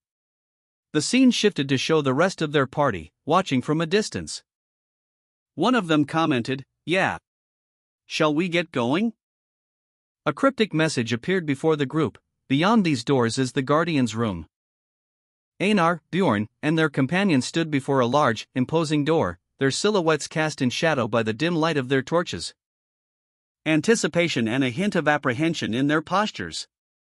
One of the companions remarked that the adventure was coming to an end, expressing a touch of sadness, but also a newfound understanding of the explorer's life. Another member of the party simply replied, "I see." As they approached the door, one of the explorers voiced their hope that the Guardian would drop its essence, expressing excitement at their good fortune. Another agreed, noting that they had indeed been lucky that day, specifically mentioning Einar's recent acquisition of an essence. Einar and Bjorn's recent success in defeating the corpse golem yielded a larger than expected share of the loot, leading Einar to reflect on the unexpected smoothness of the operation. "Have things ever worked out so smoothly in my life?" he wondered. The scene shifts to show Einar and Bjorn, now outside a building, with Bjorn carrying a bouquet of flowers. They are approaching the Guardian's room. Bjorn, ever observant, contemplates a worst-case scenario, silently questioning what it might entail. Undeterred, a jovial companion, whose face is obscured, urges them forward, "Then let's go in." However, a sudden interruption halts their advance. A warning cry rings out, "Wait!" Einar, noticing an unusual crimson hue on the door handle, questioned its normalcy. As a sudden, fiery eruption from within the Guardian's room violently propelled the door open. Bjorn, witnessing the outburst, urgently shouted for the door to be closed. While a figure emerged, engulfed in flames, leaving them both stunned and speechless.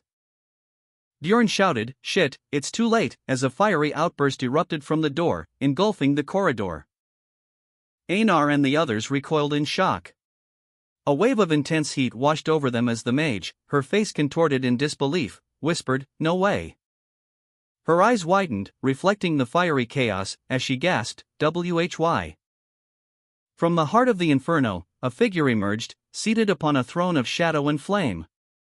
Einar recognized the figure instantly. It was a Death Knight. It isn't a Death Knight? The creature, its features obscured by shadow, hissed, "I haven't seen a living being in a while." The text appeared, the guardians changed. Einar's eyes widened in terror as she gasped, "Vampire." A chilling narration appeared, "This monster only comes out in levels higher than the 6th floor, and even then, very rarely. It's not even a normal vampire, it's an advanced mutation." The monstrous figure of a vampire, its tongue lolling out, was revealed. The text below read, "It is intelligent and has a name, named Monster." The vampire, seated on a throne, demanded, "Where did you come from?" His regal attire and imposing presence filled the frame. Suddenly, a name was revealed in bold letters, Vampire Duke, Cambermere. The narrative explained that monsters are largely divided into 4 categories. The first category shown was the mutant variety, exemplified by 3 goblins, one wielding a sword, the others armed with bows and arrows. These goblins, despite their class differences, archer and swordsman, shared similar base stats. The next category, the advanced variety, was introduced, showcasing a powerful, monstrous creature far exceeding the average rank. An explanation of monster classifications began, detailing that an example of a high-ranking monster would be the death fiend encountered in the land of the dead. These rare varieties are only found in specific ruptures, such as the corpse golem or mimics, which are difficult to find in normal maps. Finally, the narration described the advanced mutant variety, named monsters, each possessing their own memories and name. The explanation concluded.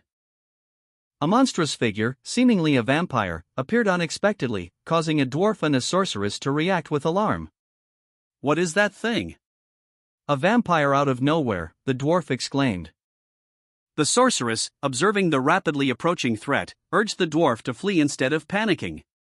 "Run instead of whining, dwarf," she shouted. The monstrous figure revealed himself to be Vampire Duke Cambermere. Further information about Cambermere was revealed, a 5th-rank boss monster skilled in both combat and dark magic. The sorceress, witnessing the unprecedented event, voiced her astonishment. The Guardian is an advanced mutant variety. The dwarf and sorceress, still in shock, expressed their disbelief at the unexpected appearance of such a powerful being. "This has never happened before." The sorceress, seemingly unconcerned by the dwarf's terror, calmly stated, "I don't know about that." She continued, explaining, "There are advanced mutant monsters just on the 3rd floor rupture too." Bjorn, a seasoned player with thousands of hours in the game, responded thoughtfully, "Well, I guess she's not wrong if we're talking about just the 1st floor." Even with his extensive experience, Bjorn admitted, "Even I, with thousands of hours in the game, have never met the Vampire Duke." He revealed, "I only learned about its existence after watching a stream."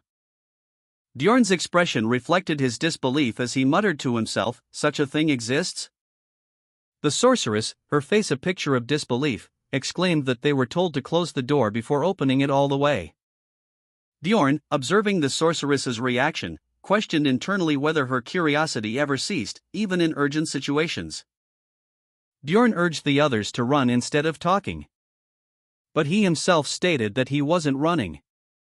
Bjorn's expression turned serious as he explained that he noticed something was amiss due to the door handle's unusual color.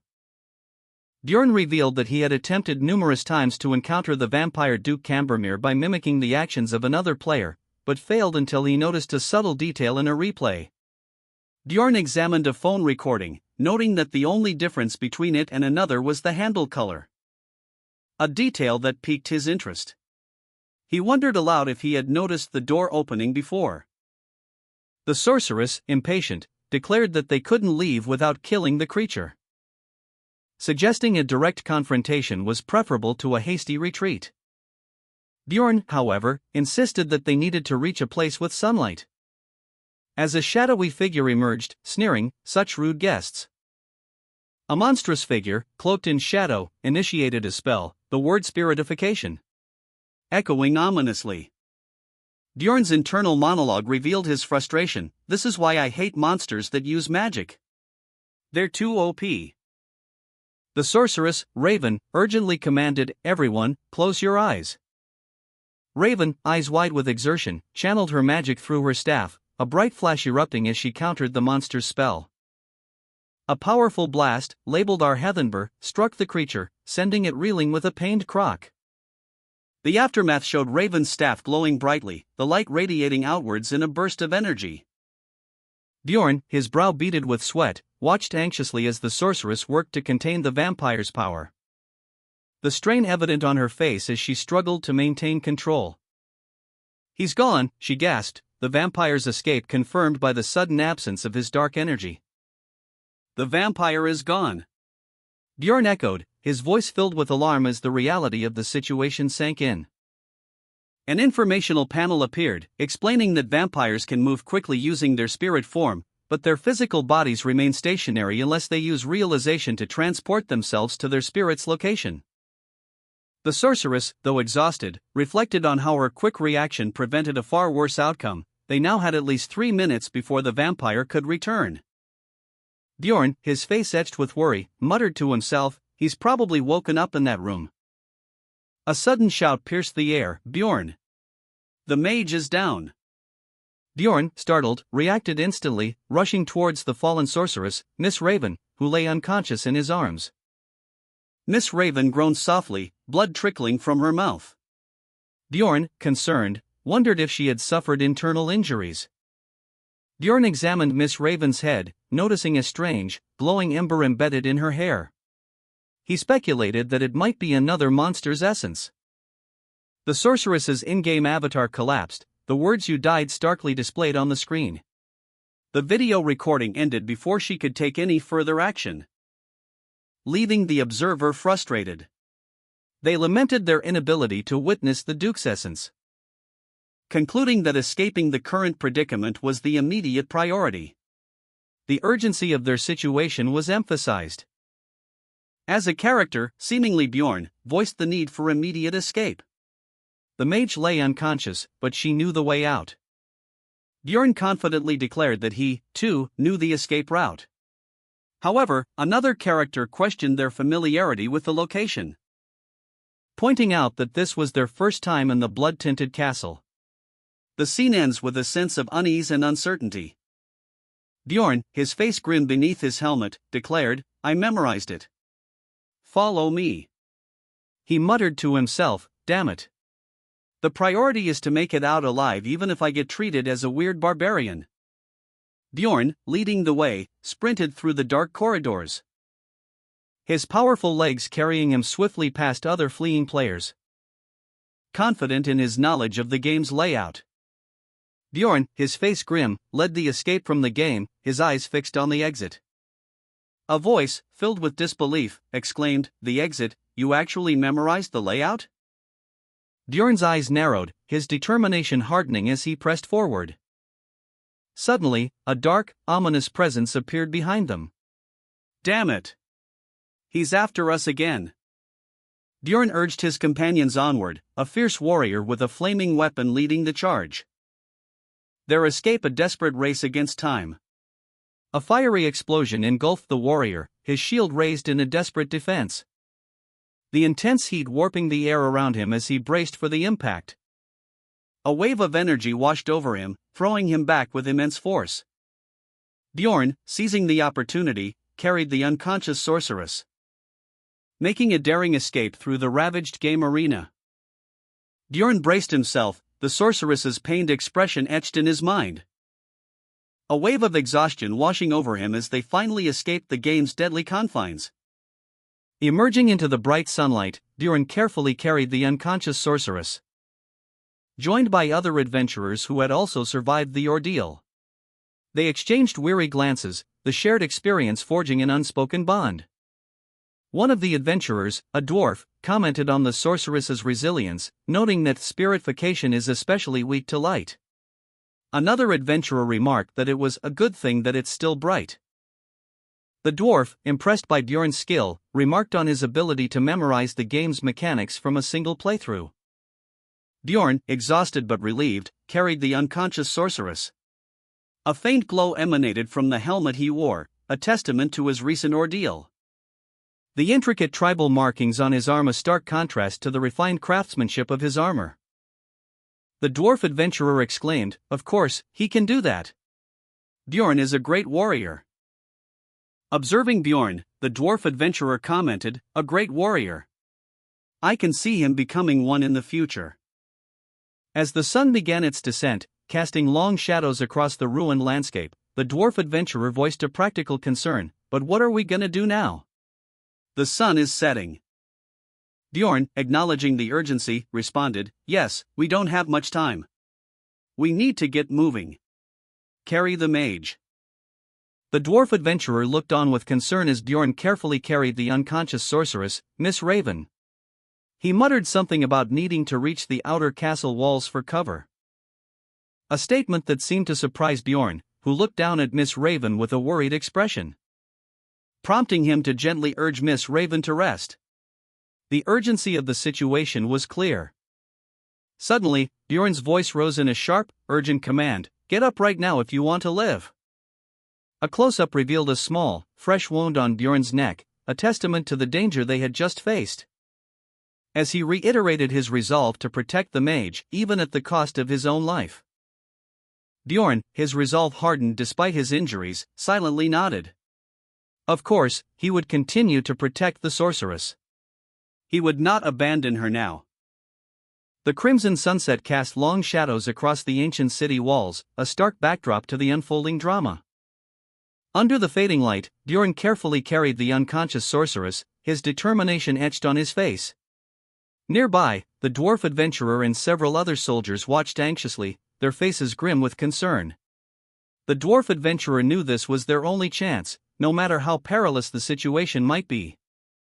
The dwarf adventurer, ever vigilant, decided to scout ahead while they waited for the sorceress to awaken. He planned to retrieve a specific item they had passed earlier, hoping it would prove useful in their desperate situation. A blinding light erupted from the sorceress's chest as Bjorn's spear pierced her, a violent end to her seemingly immortal form, leaving behind only a shattered statue and a lingering aura of power. The dwarf adventurer, witnessing the scene, exclaimed, "I knew it."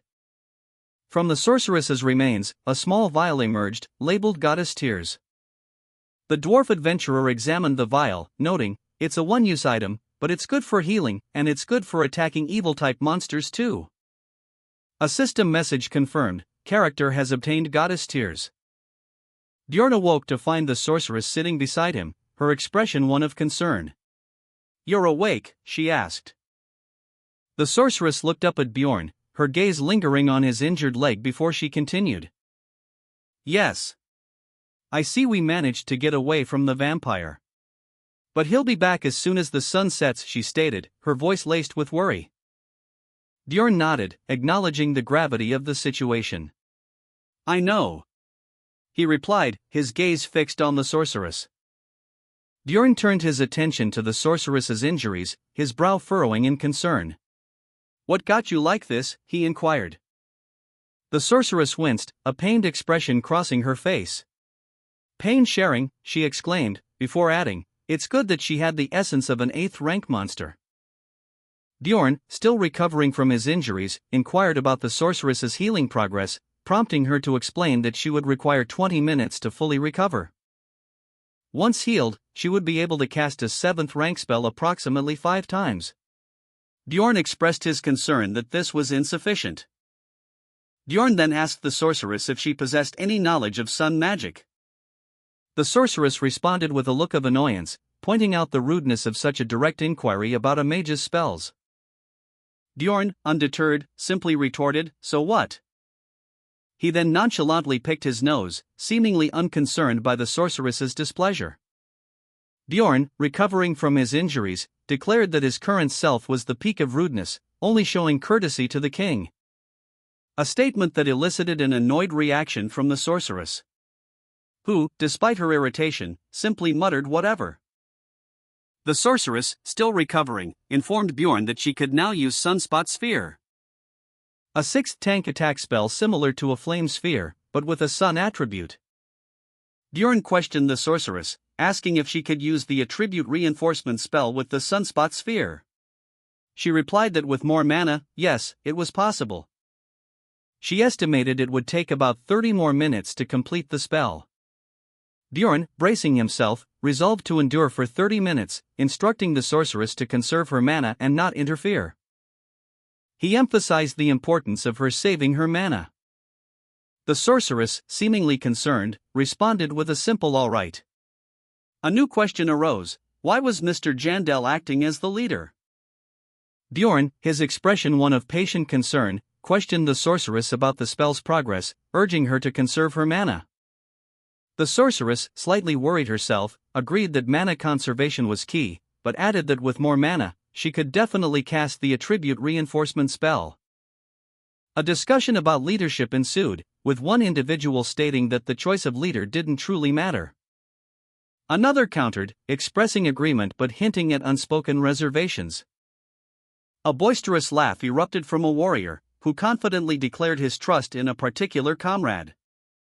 This warrior, seemingly possessing exceptional judgment of character, further emphasized his conviction. Night had fallen. A warrior, expressing gratitude, muttered thanks, as an ominous presence loomed over the castle walls. A monstrous figure emerged from the shadows, its sharp teeth bared in a menacing grin. Remarking with chilling amusement, "How strange. I can't hold back my bloodlust when I see you." The creature, a vampire, revealed its crimson eyes and extended its tongue, posing a question: "Can you guess the reason?" News of his arrival spread among the group. "He's here," someone shouted. The sorceress and Bjorn, a warrior, braced themselves, knowing they only had 30 minutes until the protective spell was ready. Meanwhile, the warrior sorceress prepared herself, readying her flaming sword. The warrior Bjorn grimly stated, "We have to hold on until then." A shadowy figure lunged, its attack a blur of motion. The victim's body convulsing as dark energy consumed them. Before a monstrous vampire descended, its terrifying presence filling the scene. The vampire spread its vast, leathery wings. A chilling command echoing across the battlefield: "Tarjin, take Raven and get out of here." The battle raged. A powerful warrior, wielding a massive warhammer, clashed with the vampire. The sorceress, meanwhile, launched a desperate spell. But the vampire's speed and strength proved too much. With a swift movement, he incapacitated both the warrior and the sorceress, leaving them vulnerable. Bjorn, witnessing the scene, felt a surge of concern. "This is just like in the game," he thought, his face etched with grim determination. Despite the similarities to the game, the reality of the situation weighed heavily on him. Even with their shared intellect, communication was limited to short exchanges. The vampire, a terrifying figure with leathery wings and glowing red eyes, descended upon his victims with a terrifying shriek. His power overwhelming. The scene ended with the vampire's chilling laughter echoing through the battlefield. A cry of warning pierced the air: "He's coming!" The vampire descended, his crimson eyes blazing, claws extended. His attack swift and brutal, striking the warrior with terrifying force, sending the warrior sprawling. The impact was clearly devastating. The vampire, amused by the warrior's strength, chuckled, "Huh, you're really heavy." His gaze shifted, a new target in sight: the dwarf. The vampire, Ianto, unleashed a brutal blow against the warrior, who, despite the force of the attack, managed to maintain his footing. A testament to his exceptional strength and resilience. An observer noted that the warrior was holding his ground despite the attack. The narration box explained that this was the dwarf's first essence, a remarkable ability. The narration box identified the creature as a 7th rank monster, highlighting Ianto's power. The warrior, with eyes blazing, activated his ability, Weight Balance. This skill grants him resistance to knockdowns as long as he remains on his feet. The vampire unleashed a brutal attack, its crimson claws slashing towards the warrior. Bjorn watched intently, analyzing the unfolding battle. As the warrior, utilizing his weight balance ability, braced for impact. A text box appeared, explaining that the ability also included shock absorption, making it a valuable asset for a tank. The warrior, shouting Einar, braced himself, declaring he would take the left side of the attack. The vampire's attack continued, its power relentless. The warrior, despite his defensive stance, was clearly struggling. A blinding flash of light erupted as the vampire's attack connected, the force of the blow immense. Leaving the sorceress and the vampire facing off, the outcome uncertain.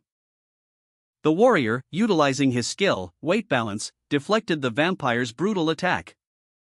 The vampire, enraged, lunged again, its fangs bared in a terrifying snarl. Bjorn, ever watchful, observed the exchange, his eyes assessing the combatant's strengths and weaknesses. The vampire unleashed a wave of dark energy, a desperate attempt to overwhelm the warrior. The warrior, however, braced himself, his body absorbing the impact with surprising resilience. The vampire, weakened by the warrior's counter, stumbled back, its dark wings splayed in defeat. The vampire, weakened but still defiant, launched another attack against the warrior. But the warrior, displaying remarkable resilience, parried the blow with ease. His counterattack sent a shockwave through the vampire's form, causing the vampire to cry out in pain, "My hand! Is this pain sharing?" The vampire, surprised by the warrior's unexpected power, noted, on the other hand, "He's not fazed at all by my attack." Observing from a distance, Bjorn analyzed the situation. As the vampire's body began to transform, his body is turning into crows. A swarm of crows erupting from his form, obscuring the battlefield in a flurry of dark feathers. The vampire, weakened from its battle with the warrior, began its transformation. A swirling vortex of dark energy erupting as it morphed into a flock of crows. "Stop them," a voice shouted, filled with urgency. Bjorn observed the scene, his eyes sharp and calculating, as three figures emerged, ready for battle. A dwarf warrior, clad in scorched armor, stood at the forefront, a determined expression on his face. Beside him, a female warrior and a towering figure wielding a massive shield and mace stood ready. The dwarf warrior declared, "I'll take the front." His voice resonated with unwavering resolve. A surge of energy enveloped the dwarf, his armor repairing itself. "That's the dwarf's second essence," Bjorn noted, "living armor's emergency restoration." The dwarf, now fully restored, charged forward, his mace a blur of motion as he smashed into the oncoming crows, obliterating several with a single, powerful blow. The aftermath of the vampire's attack was a gruesome scene, blood splattered across the floor. The dwarf, Bjorn, surveyed the carnage, his face grim. "I blocked as much as I could, but the blood has splattered everywhere," he muttered, assessing the situation. He noted the danger, the blood posed a threat. "It's dangerous. If the blood touches us," he thought, his brow furrowed in concern. The warrior, noticing the spreading crimson tide, cried out in alarm, "Bjorn! What is this?" Bjorn's expression hardened. "Damn it! They've all been affected," he stated, realizing the extent of the vampire's attack. Bjorn recognized the crimson sigil as a vampire skill. Bjorn's face, contorted in grim determination, reflected the gravity of the situation. A single tear traced a path down his cheek. As the words "sacrificial seal" echoed in his mind, a desperate measure flashing before his eyes. A stark message appeared: character has been chosen as an offering. The implications were clear: a sacrifice was required. Further details materialized: Vampire Count Cambermere's physical abilities will be temporarily increased as much as the number of offerings within a 100-meter radius. The system's cold logic laid bare the stakes. A grim reminder: a buff skill, sacrificial seal. The cost was immense, but the potential benefit for the vampire was equally terrifying. The monstrous figure of the vampire, Count Cambermere, loomed large, his power amplified by the dark ritual. The text below him read, "Immortal, a skill that increased regenerative power in proportion to HP lost." The sacrifice had begun. A close-up of the vampire reveals a chilling detail: his blood possesses the unique ability to absorb some of his opponent's skills when he feeds. The narration explains that vampires possess 3 inherent skills, exceptionally potent in combat. But this particular vampire's abilities extend beyond these innate skills. He also commands dark magic.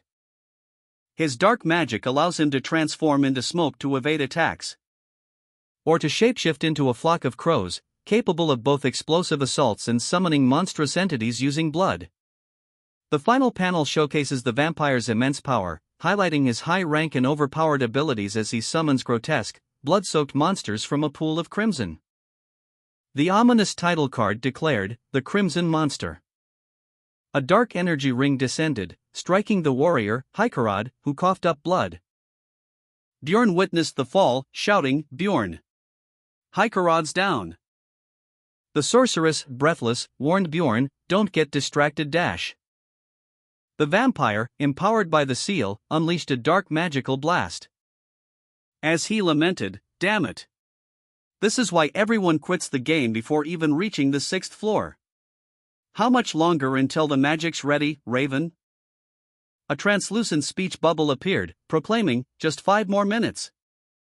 The words 5 minutes echoed in a speech bubble against a backdrop of fiery chaos.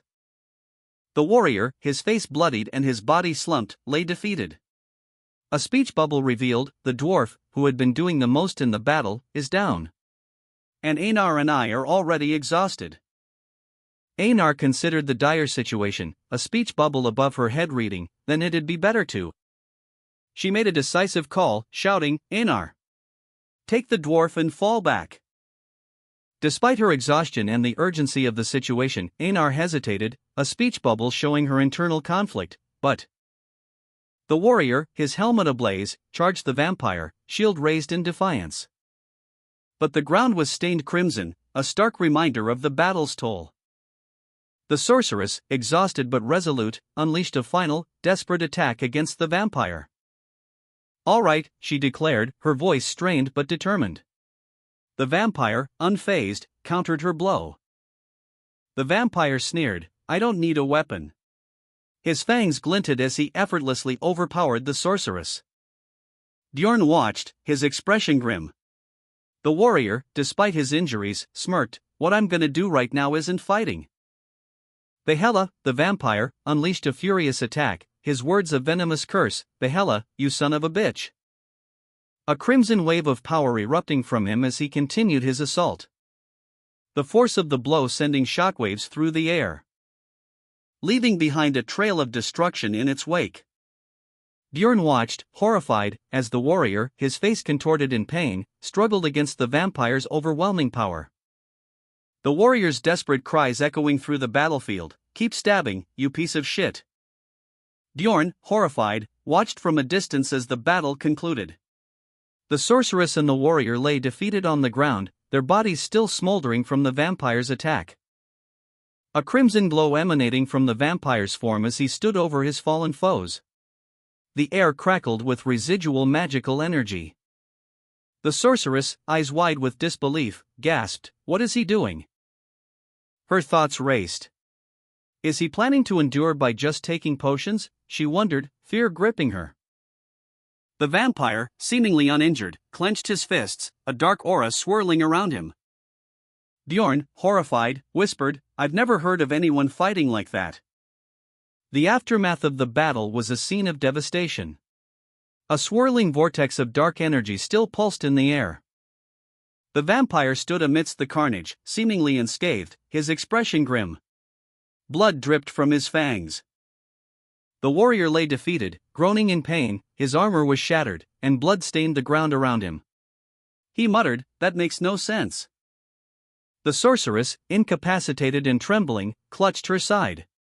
She thought, the pain from taking a potion is unimaginable, and the pain gets worse the worse your injuries are. The aftermath of the battle was grim.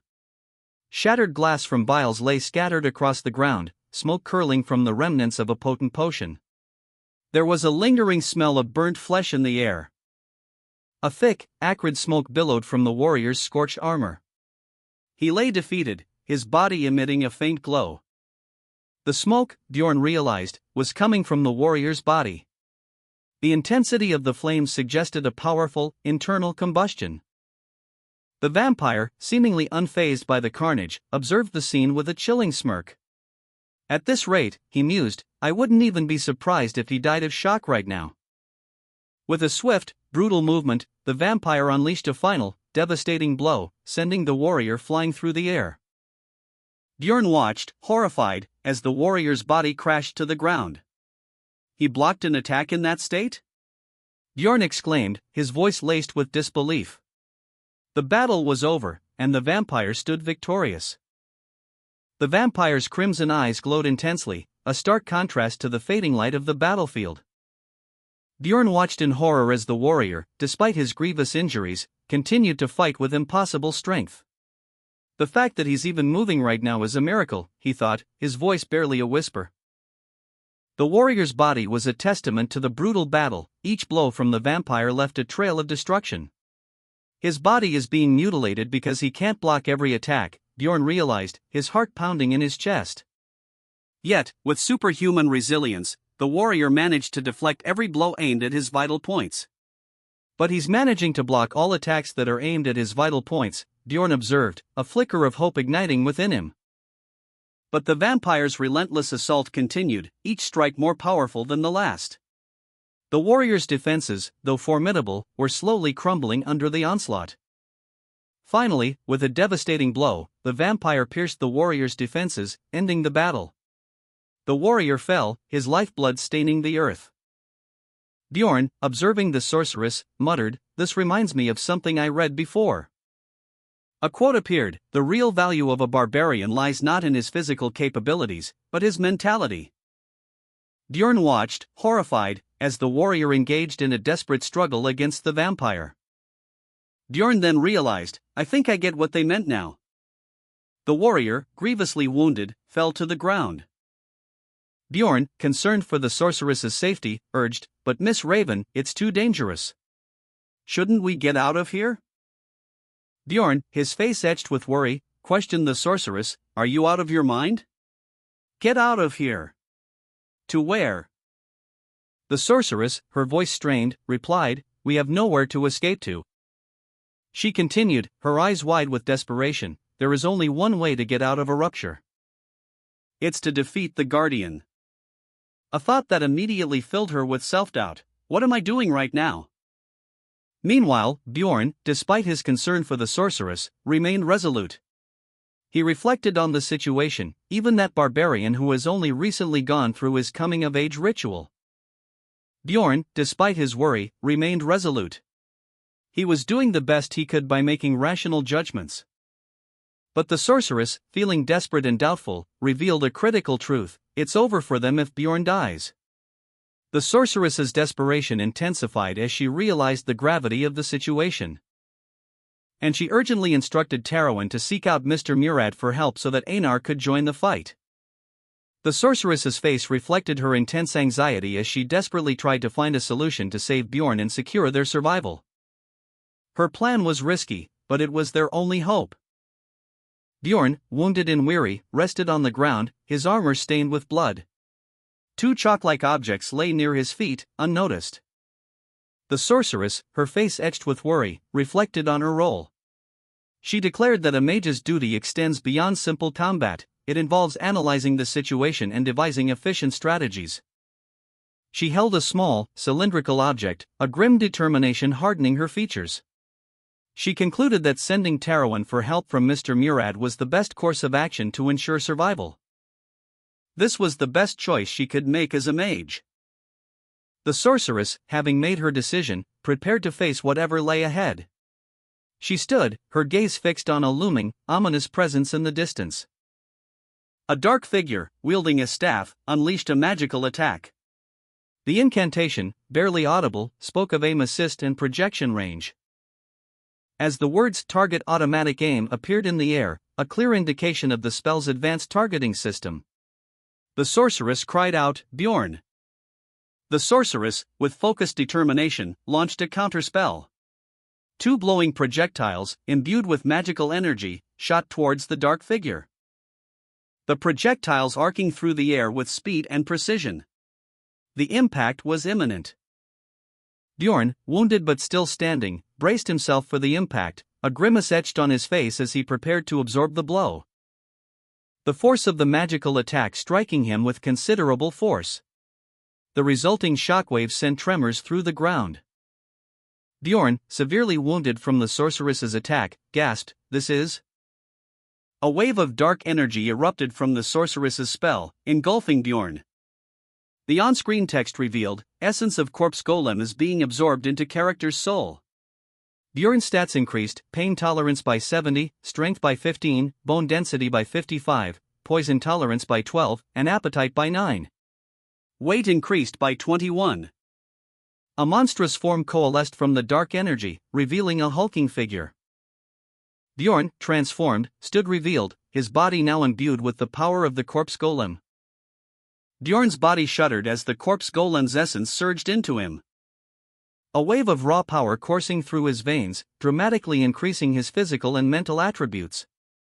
His overall combat index skyrocketed, reflecting the significant power boost he received from absorbing the rank 7 corpse golem essence. Bjorn's mind was blank, his vision blurry. The aftermath of the essence absorption left him disoriented. A stark reminder of the choices that lie ahead. A cryptic message appeared before him: when faced with a fork in the road, one must make a choice. A powerful vampire emerged, his presence filling the scene. His imposing figure a testament to his strength. The vampire's words echoed, "What will you abandon?" A question that challenged Bjorn's very being. The vampire continued, "And what will you protect?" The vampire loomed over Bjorn, his voice a low growl, "You must force yourself to stay strong." Bjorn, his body racked with pain and the vampire's power coursing through him, braced himself.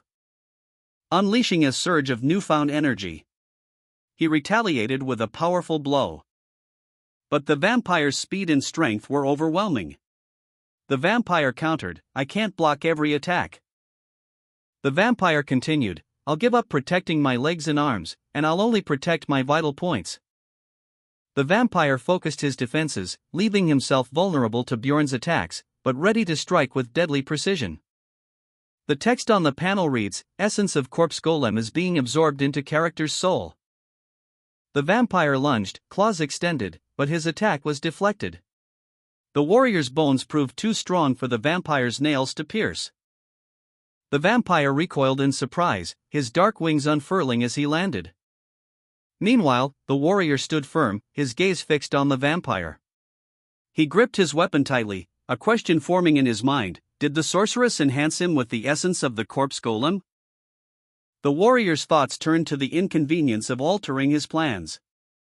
But a surge of optimism washed over him as he considered the current situation. Despite the unexpected change, the warrior felt a renewed sense of confidence. The vampire, surprised by the warrior's unexpected resilience, recoiled. As the text box explains that the meat shield, previously absorbing the brunt of the vampire's attacks, is now able to move, though only slightly, giving the warrior a brief window to counterattack. He seized the opportunity, launching a powerful blow. His attack connecting with the vampire's defenses, sending sparks flying. The impact causing visible damage. Despite the injury, the warrior acknowledges that he is still taking significant damage. But the blow significantly improves his chances of survival. The warrior, despite his injuries, managed to land a powerful counterattack against the vampire. The impact sending the vampire reeling. The text below the panel reads, "The body is being quickly recovered due to effects of heal, advanced." The sorceress, observing this, shows a look of disbelief and concern. The text in the panel reads, "Has the mage finally gotten it together?" Her thoughts continue, "If I can continue to recover with this kind of regenerative power," indicating a growing sense of hope. The vampire, enraged, roars in pain and frustration, as he prepares for another attack. He lunges forward, claws extended, aiming to strike the warrior once more. The vampire's enraged gaze, narrowed to slits, filled the panel. His expression conveyed a potent mix of fury and determination. As he muttered to himself, "Then it's doable." A surge of dark energy erupted from him, a fiery crimson aura enveloping his form, propelling him forward in a blur of motion. His powerful wings beat, carrying him through the air with terrifying speed.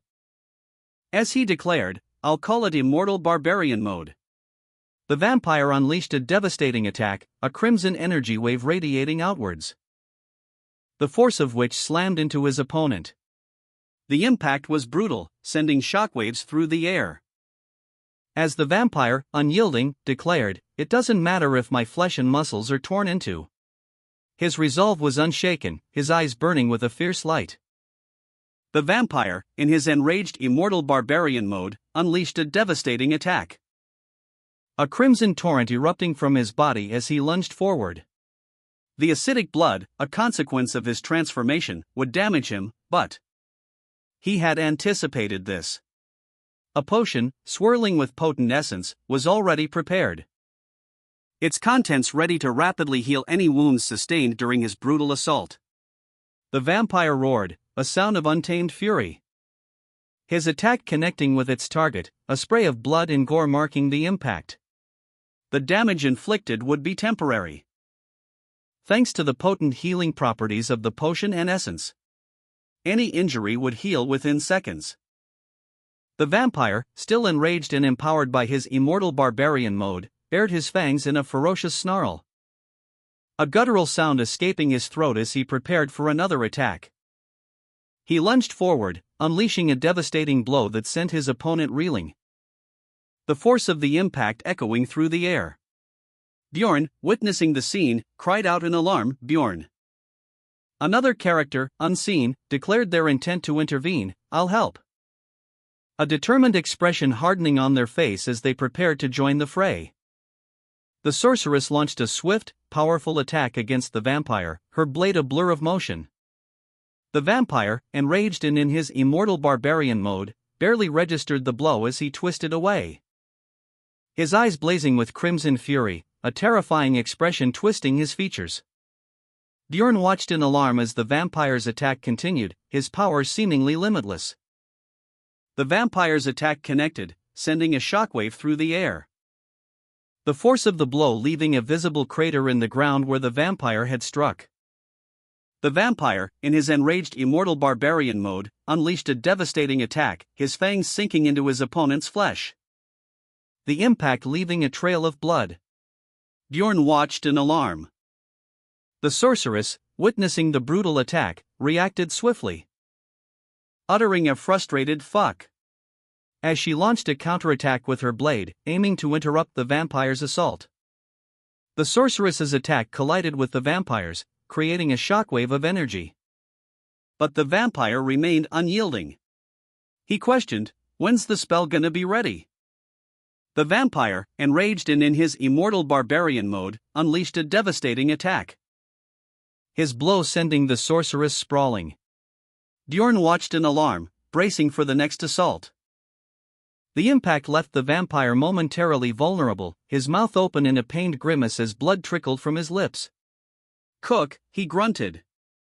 A roar escaped the vampire's lips as he launched himself forward, a furious scream echoing through the air, "Aarrgh." The force of his attack sent Bjorn flying backwards, the ground trembling beneath the impact.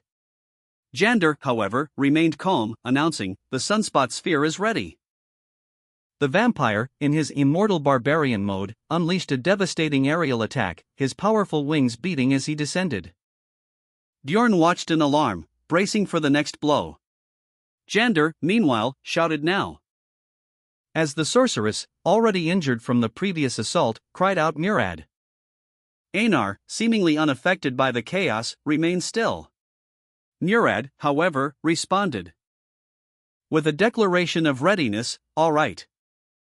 As the on-screen text confirmed, Haikarad Murad used lightning, a powerful electric attack.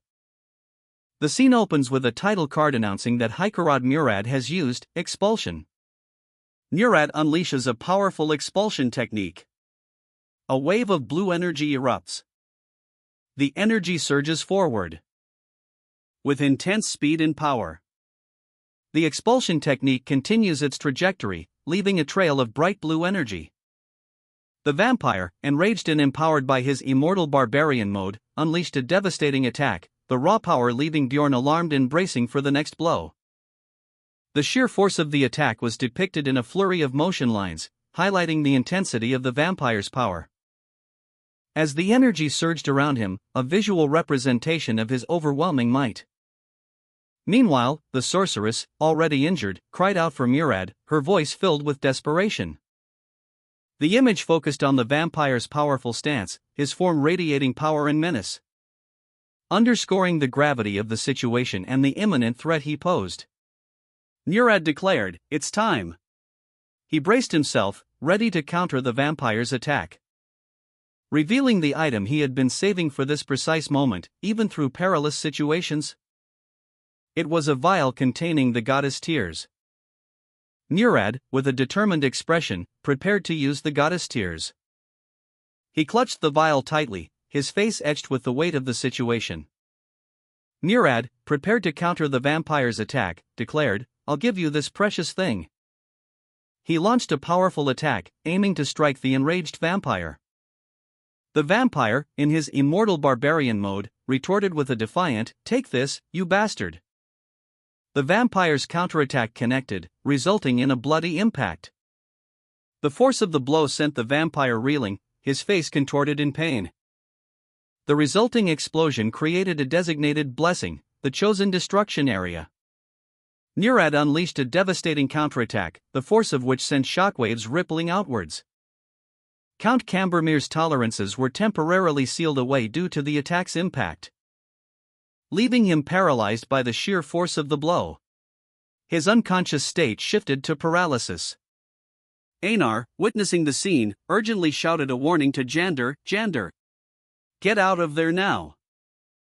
Aluaraven, capitalizing on the opening, unleashed a 6th rank attack magic, Sunspot Sphere. Aluaraven, the sorceress, launched a fiery blast. A wave of intense heat engulfing the battlefield. She gasped, clearly still weakened from her previous injuries. The searing flames streaked across the ground, aimed directly at Jander, who found himself in immediate danger. Murad's counterattack had sent the vampire crashing to the ground, leaving him paralyzed and vulnerable. Murad's face was grim, his eyes filled with a fierce determination. He muttered, "Fuck." Jander, facing Aluaraven's imminent attack, felt a surge of regret. "I should have gotten away when I could." The sorceress's fiery magic erupted in a devastating explosion, engulfing the battlefield in a maelstrom of heat and light, leaving behind only scattered debris and the lingering scent of burnt earth. The system message appeared: "Character has been swept into the Sunspot Sphere's explosion and has fallen into an unconscious state." Another system message followed: "Vampire Count Cambermere used pain sharing. Hikarad Murad has fallen into an unconscious state due to pain sharing. Einar Fenelin has fallen into an unconscious state due to pain sharing. Tarjan has fallen into an unconscious state due to pain sharing." Bjorn observed the aftermath of the battle, his gaze sweeping across the scene. A wave of exhaustion washed over him. As he noted the extent of the injuries sustained by Einar, Tarowan, and Murad, all unconscious from the shared pain. Jander lay nearby, also unconscious after being caught in the explosion. Einar's labored breaths and the blood staining his mouth were stark reminders of the battle's intensity. He coughed, a guttural kuhuk, escaping his lips. The sorceress remained still, seemingly unaffected by the chaos, while the warrior and vampire showed no signs of new narrative context in this chunk. Bjorn lay on the ground, gasping for breath. "Did we do it?" he wondered aloud, his voice strained. But a heavy silence hung in the air. "But why is it so quiet? That vampire bastard, is he dead?" he questioned, a mixture of relief and apprehension in his tone. Bjorn groaned in pain, his body aching from the shared ordeal. He struggled to sit up, his vision blurry, observing the scene around him. Did the other guys all pass out? "I need to get a grasp of the situation first," he thought, his eyes scanning the battlefield. Suddenly, a horrifying figure emerged from the dust and smoke. The vampire, grievously wounded but still alive, stood before them, his eyes burning with hatred.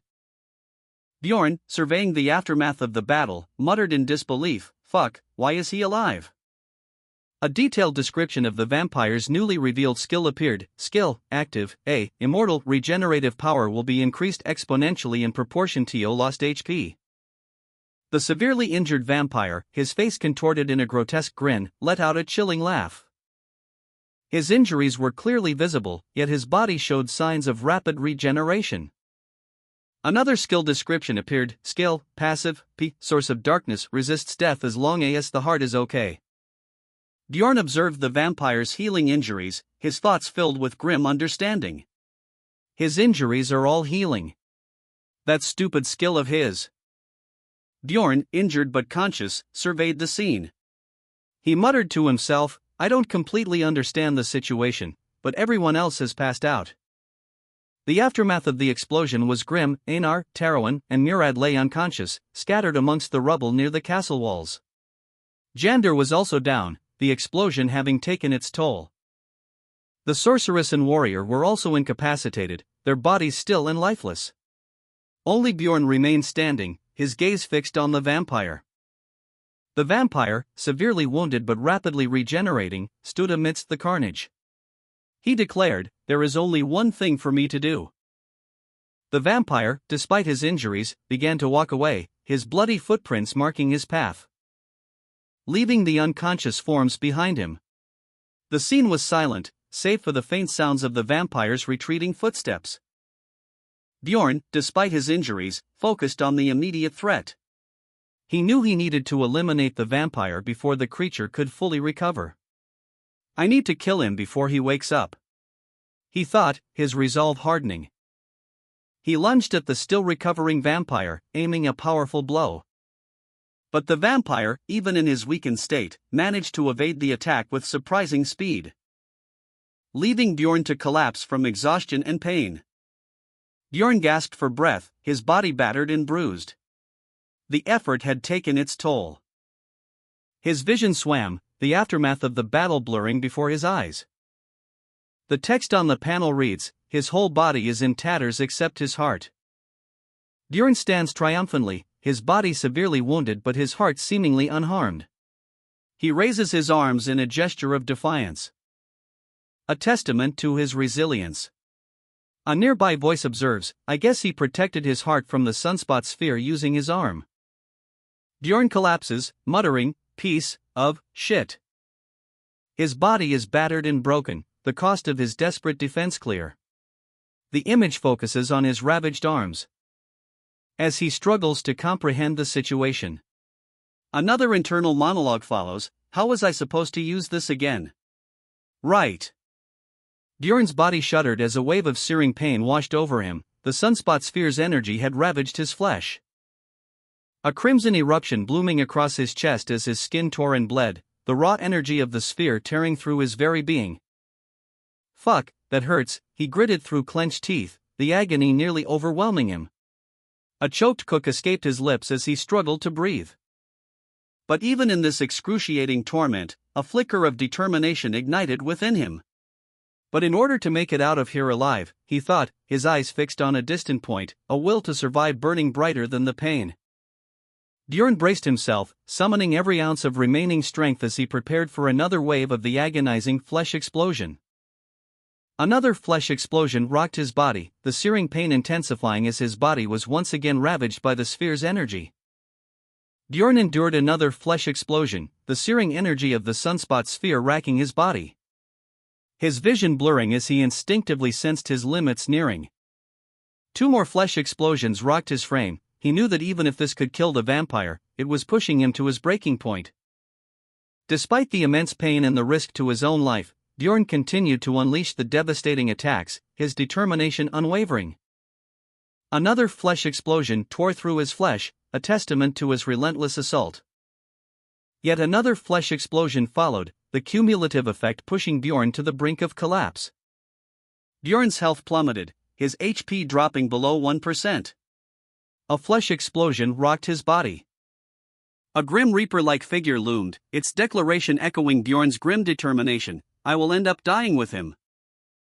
Another flesh explosion racked Bjorn's body, his resolve unwavering despite the excruciating pain. The force of the explosion sent a shockwave outwards, a terrifying display of destructive power. Bjorn's health reached 0. A countdown began. 2 more flesh explosions tore through Bjorn's body, leaving him a ravaged husk, yet still defiant. Bjorn, critically injured but resolute, declared, "But I cannot stop." He continued to push himself, consuming 3 points of mentality, leaving him with 43/46. Despite the excruciating pain, Bjorn endured another flesh explosion. He knew that stopping meant certain death, so he pressed on, consuming another 3 points of mentality, 37/46. And then another 3 points, 34/46, his body ravaged by the relentless attacks. The relentless onslaught continued, with Bjorn's mentality dwindling further to 16/46 as he pushed through the pain. Finally, exhausted and near death, Bjorn collapsed, his body a testament to his unwavering determination. Bjorn, critically injured and nearing death, grimaced in pain. His body was ravaged, his flesh torn and bleeding.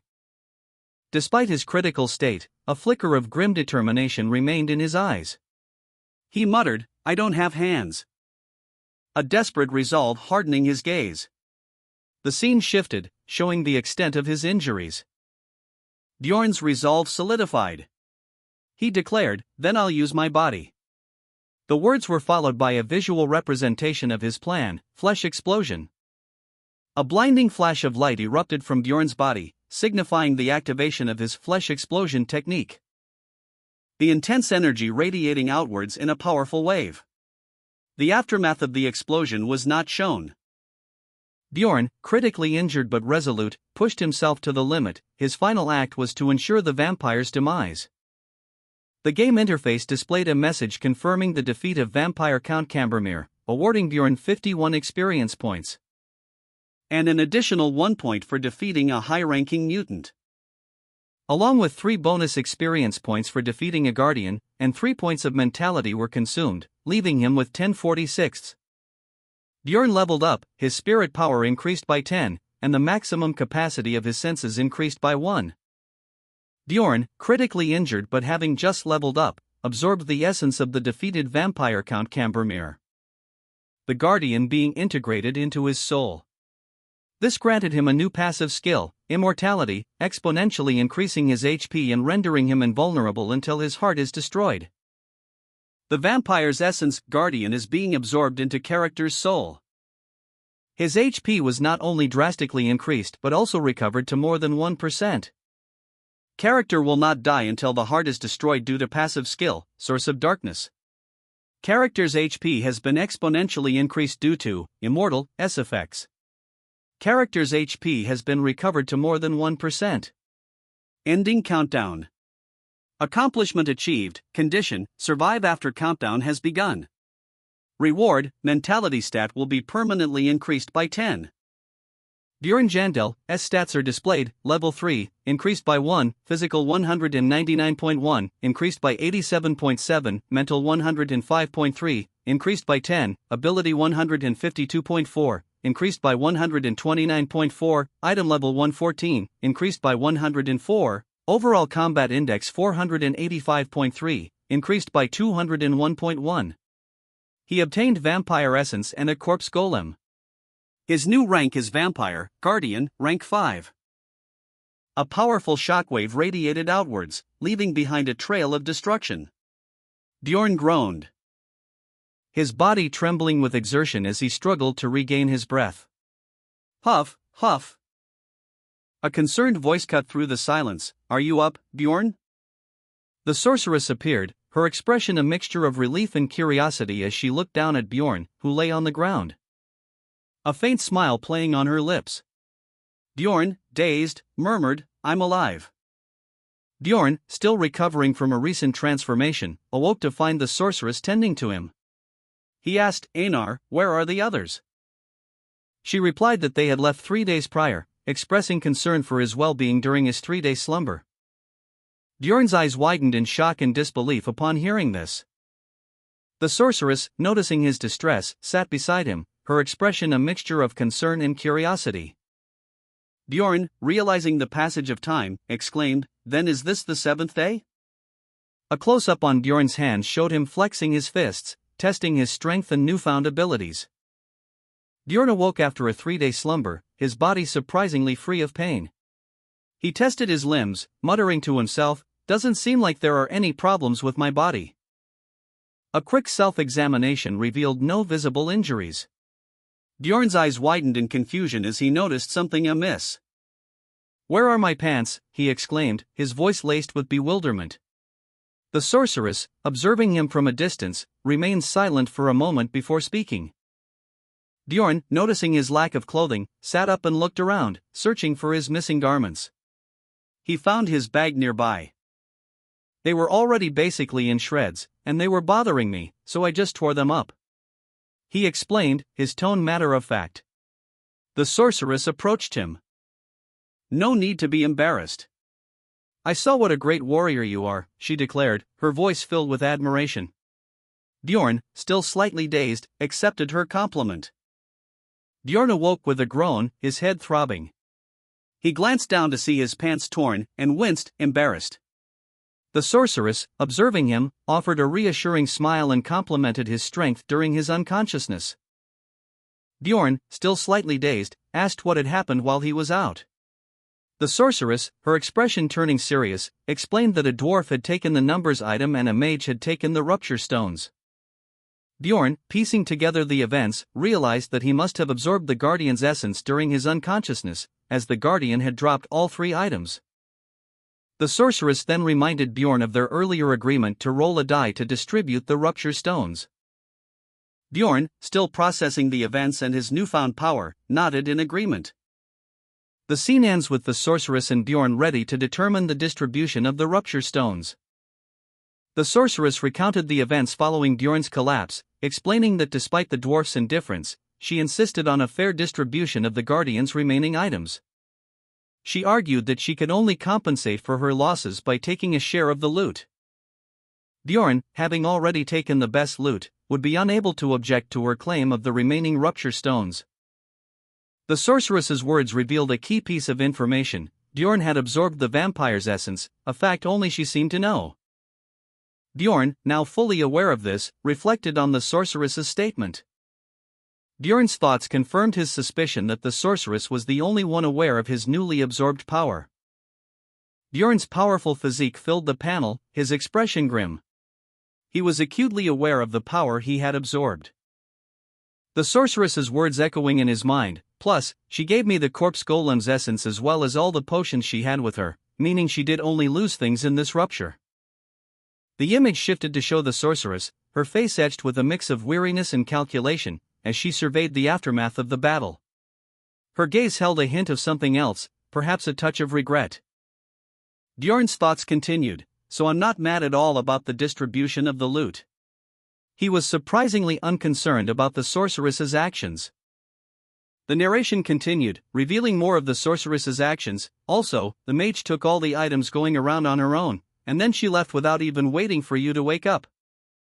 Bjorn's internal monologue concluded, "She was a disloyal and greedy mage. But I think I should just take Einar's side here." He seemed to have made a decision. Bjorn and the sorceress celebrated their successful collaboration, their camaraderie evident in their celebratory gestures. Bjorn then inquired about their departure, suggesting it was time to leave. But the sorceress revealed she had unfinished business before their departure, a glint of determination in her eyes. Bjorn, despite the sorceress having taken all the loot, remained resolute, convinced that something of value must still remain. His eyes narrowed in focus, a plan forming in his mind. He declared his intention to secure at least one valuable item from the remaining spoils. Einar, concerned about her appearance, asked Bjorn if he had anything she could wear. Bjorn, having returned to Rafdonia, reflected on their successful expedition, anticipating substantial profits. A woman, seemingly a shopkeeper, announced the total: "It's 231,520 stone." She presented a hefty bag of money to Bjorn. Bjorn, his muscular physique visible, received the bag. He mused, 231,520 stone. It feels like a pretty small amount compared to the hardships I had to endure, but it's fine. I absorbed 2 essences this time around. Bjorn opened the bag, revealing its contents. And then something unexpected happened, causing him to react with surprise. Bjorn, a powerfully built explorer, received payment for a recent expedition. A woman in formal attire, seated behind a desk, expressed surprise at the amount, stating that it was excessive for a ninth-rank explorer and questioned the contents of his backpack. Bjorn, taken aback by her unusual inquiry, questioned her motives, asking why she was so interested in his backpack's contents. He reflected on the fact that no one had ever before shown such interest in his belongings before. Before the woman abruptly commanded him to remain still, her tone shifting to one of authority. Suddenly, Bjorn found himself surrounded by armed guards, their spears pointed menacingly at him. Bjorn, utterly shocked and confused, exclaimed in disbelief. The guards surrounded a lone woman with silver hair, her expression one of exhaustion. She wiped sweat from her brow, muttering to herself. "I didn't know the third floor would be that hard," she admitted, her voice barely a whisper. The weight of her ordeal was evident. A guard approached, his tone firm but not unkind. "We'll talk more in the interrogation room," he stated, his words carrying the weight of authority. The narrator reflects on the strength of the seventh-rank monsters encountered, a power unlike anything experienced before. Depicting a scene of a hooded figure wielding a crossbow, accompanied by a menacing canine and a boar-like creature, all indicative of the formidable seventh-rank monsters. Despite initially fighting a sixth-rank monster with her sister, a coincidental encounter with these stronger creatures led to a more significant adventure, a stark contrast to previous survival-focused encounters. The narrator expresses anticipation for the surprise her companion will feel upon hearing about this adventure, but then reveals that she did not find him at their meeting place. The narrator wondered if the man would try to test the new essence like last time. A powerful man grabbed a woman, causing her to cry out in pain, "Vog! My shoulder!" Despite the pain, the woman expressed a strong desire to see someone, saying, "Although that hurt, I really want to see him." The woman, now seemingly recovered, stood before a guild official, presenting a glowing essence for appraisal. The official was surprised by the amount of stone offered, commenting, 184,100 stone. "That's quite a lot for a ninth-rank explorer." The woman explained that she had been with her sister during the exploration that yielded such a large reward. A guild official questioned the woman, "What's your sister's name?" The woman responded, revealing her sister's name and occupation as a certified explorer. The guild official, satisfied with the information, granted the woman permission to leave. She carried a bag containing a valuable essence. The woman, having completed her transaction, relaxed in a bath, letting out sighs of relief. A woman with long, white hair hummed a cheerful tune, a relaxed smile playing on her lips. She wondered aloud if her mister had returned yet, intending to treat him to a nice dinner with the money she had just earned. Her joyful expression intensified as she imagined seeing him again, curious about his day. She eagerly anticipated their reunion, her excitement palpable. She exclaimed that she wanted to see him immediately, her impatience evident. A message appeared, stating that the individual in room 302 had not yet returned. The woman's eyes widened, a mixture of anxiety and anticipation etched across her features. Her gaze lingering on the ornate necklace she wore, a recent acquisition. A fleeting thought crossed her mind, could it be? No. She quickly dismissed her doubts, reassuring herself, "I'm sure he'll be back soon." A man in a red vest carried items out of a room. A tall, pale woman with pointed ears watched him from the doorway, stopping him with a sharp question, "Hey! Why are you taking stuff out of Mister's room?" The woman's eyes widened in alarm as she processed the implications of the man's actions. The man, clearly irritated, retorted, "I waited quite a bit for your sake already." He continued, explaining, "It's been this long since the labyrinth closed, but he's not back." "What do you think that means?" The woman, speechless and visibly shaken, could only stammer, "That's." The woman's grim realization hung heavy in the air, "It can only mean that he died in there." The rain fell relentlessly as the woman, along with several others, hurried through the city streets. They arrived at a scene of quiet devastation, where a young woman with white hair sat alone, weeping in the rain. A man in dark armor approached her cautiously, his voice barely a whisper, "Erwin." The woman's face was streaked with tears, her golden eyes reflecting the somber light of the downpour. A woman's voice cuts through the silence, "I heard the news. Get up. How long do you plan to stay here like this?" The woman, grief-stricken, kneels beside a devastated Erwin. She reaches out a hand in concern. Erwin, still weeping, whispers, "Sister, I want to become stronger." His face contorted in a grimace of determination, his eyes burning with a newfound resolve. Erwin declares, "So that I can protect the people I love." It had been a week since the protagonist's imprisonment. A week spent reflecting on his unjust accusation of plunder. And the events leading to his first interrogation. The interrogation began with questions about a crossbow in his possession. A weapon, he explained, was taken from assailants who had attacked him. A guild official, his expression a mixture of amusement and calculation, declared, "Well, we'll figure out who attacked first." The imprisoned protagonist, his face contorted in anger, retorted, "You're going to imprison me here just because of this?" The official's calm demeanor shifted slightly, he muttered, "Something's off." The official explained, it was an unwritten rule that they wouldn't question anyone without evidence, no matter what the explorers brought back. However, he continued, the rules of the guild changed a few days ago. We decided to thoroughly investigate, starting with 9th rank explorers in order to minimize plundering. The protagonist, still imprisoned, sighed and commented, "I guess life is hard wherever you go if you're lower class. I bet they." The guild official interrogated the imprisoned protagonist, his gaze fixed on the crossbow resting nearby. "I bet they brought in guys with no connections but who had a lot of loot, like you. Now, tell me, where did you get this?"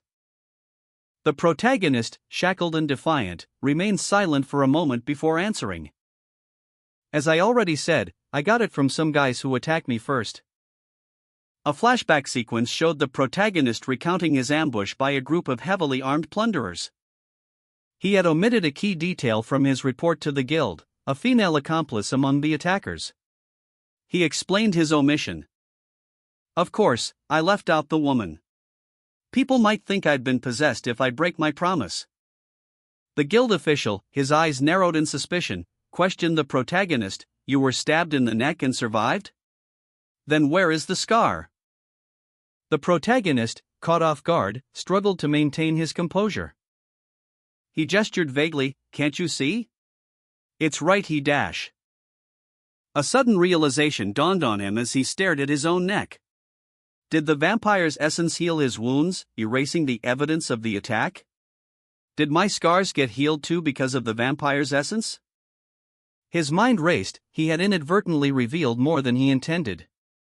How can everything go wrong, he thought, frustrated with his own carelessness. The guild official's laughter echoed through the chamber as he realized the implications of the protagonist's slip-up. "Oh ha ha ha. A rupture?" The guild official questioned the protagonist, "Why would a vampire be in the 3rd floor rupture? Is it because you're a barbarian?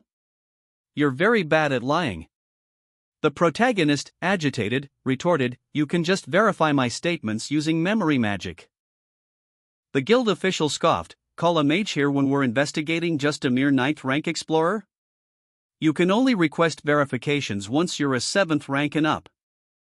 The protagonist pressed, "Even if I pay for it?" The guild official remained unmoved, "We'll take the money anyway if you die. Why would we waste the money on something so pointless?" The guild official, after a moment of contemplation, conceded, "Well, I get it. I'll think about it if it's a guild-affiliated mage." The first day of the protagonist's ordeal had been disastrous. 2 days later, the protagonist's mental fortitude was tested. His mental barrier proved too strong for the guild's 9th rank mages to penetrate with memory magic, leading the guild official to conclude that a mage from the magic tower would be necessary to access his memories. Despite the failure of the guild mages, the protagonist's mental defenses remained impenetrable. He exclaimed in frustration, "Fuck." The guild official, exasperated, reiterated his refusal to involve higher-ranking mages, deeming the matter trivial. Even when the protagonist mentioned Raven and the dwarf, the guild official remained unmoved, refusing to listen. The guild official, a smug expression on his face, leaned forward, addressing the protagonist with a condescending tone. "Hey, Barbarian.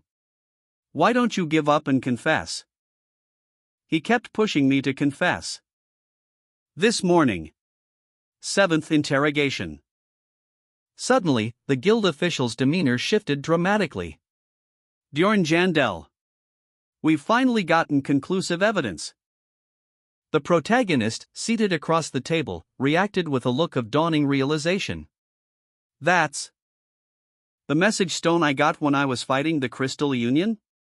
Seems like this wasn't the first time you were plundering." The guild official, a smug expression on his face, presented a message stone as evidence.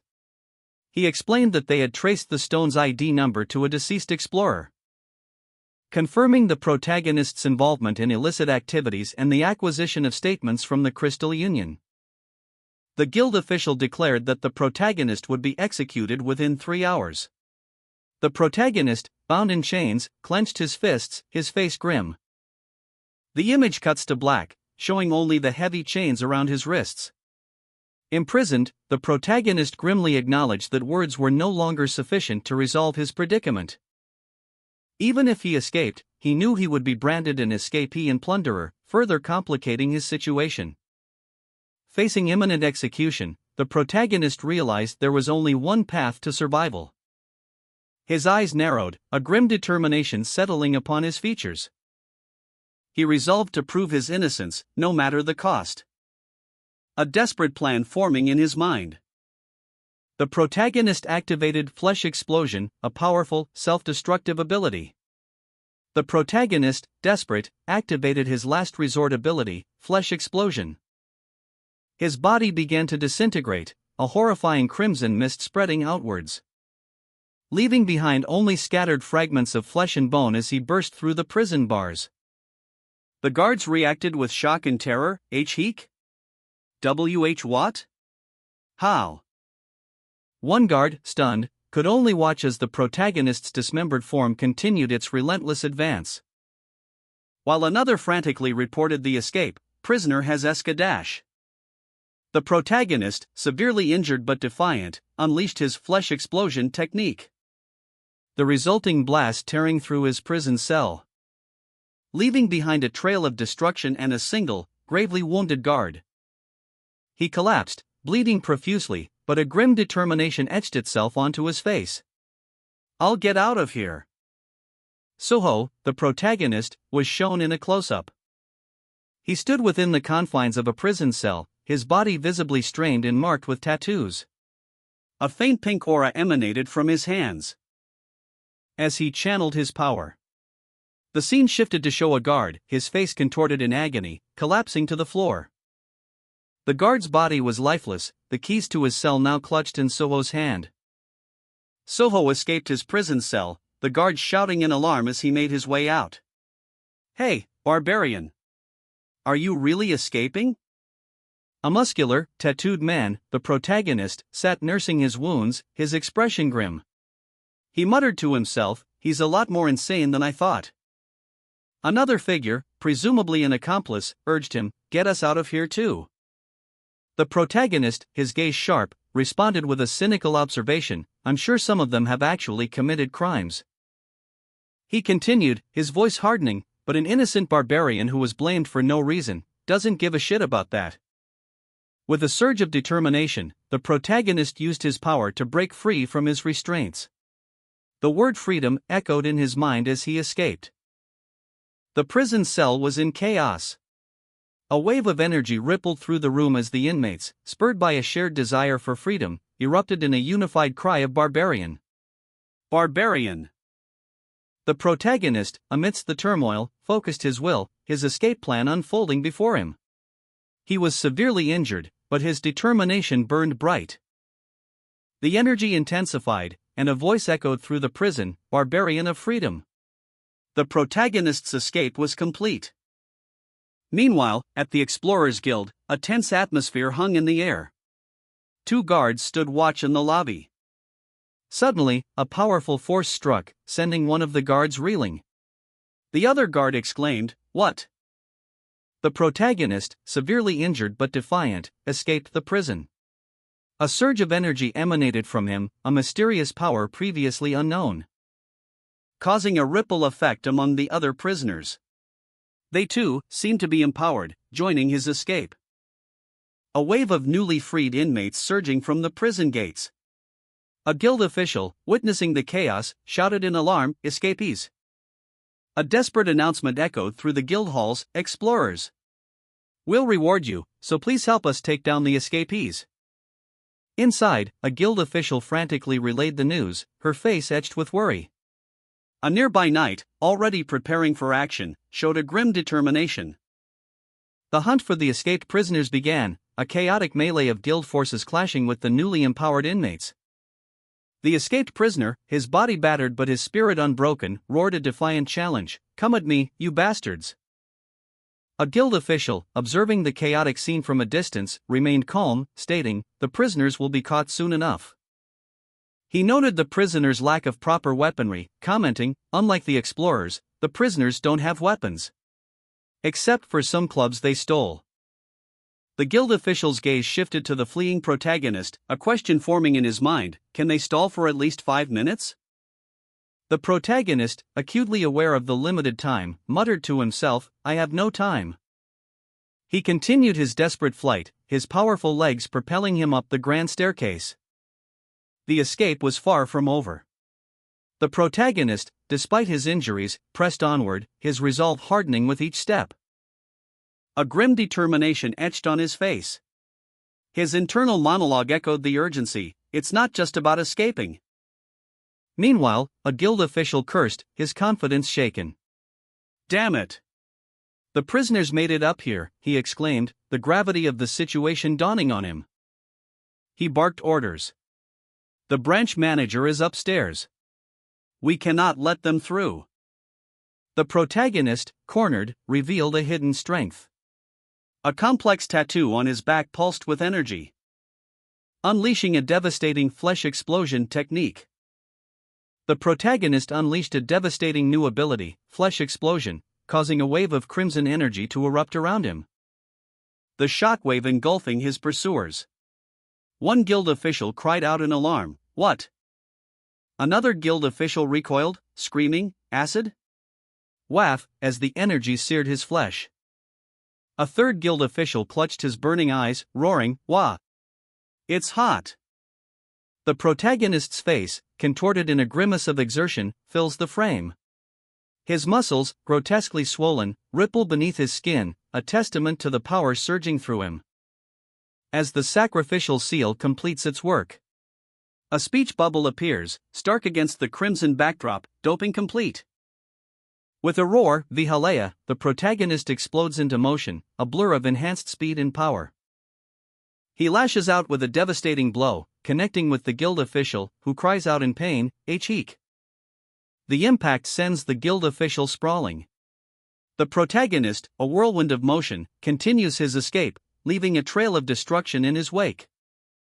The dust settles, revealing the extent of the protagonist's raw power. The ground is cracked and scarred where he stood. The guild official, enraged, lunged at the protagonist, his attack a blur of motion. But the protagonist met his assault with a powerful counter, the impact sending the guild official reeling back, a trail of energy blazing in his wake as he escaped. The guild official, stunned by the protagonist's unexpected power, watched in disbelief as he vanished. His injuries seemingly healed instantaneously. The guild official muttered in shock, "WH what?" His injuries already healed. Wondering how such a feat was possible without the aid of a potion. The guild official, his face contorted in pain, clutched at his chest. A wave of concussive force rippling outwards from the impact of the protagonist's attack. The guild official's body was thrown back, crashing heavily to the ground. Two more guards, spears raised, charged the protagonist. But they were no match for his newfound power. With a swift, brutal display of strength, he sent them flying, their bodies crumpling in a heap. The protagonist, marveling at his enhanced abilities, muttered, "This doping effect is really awesome." The remaining guards stared in disbelief as the protagonist, a mere ninth-rank barbarian, effortlessly dispatched their comrades. How, one of them stammered. The protagonist, having just breached the security of a branch office, reflected on his enhanced strength. He mused that this particular branch only held lower-ranking explorers. And therefore, they likely never anticipated an opponent of his current caliber. With a powerful kick, the protagonist launched a devastating attack. A blur of motion that sent his opponent reeling and left him vulnerable to a brutal counterattack.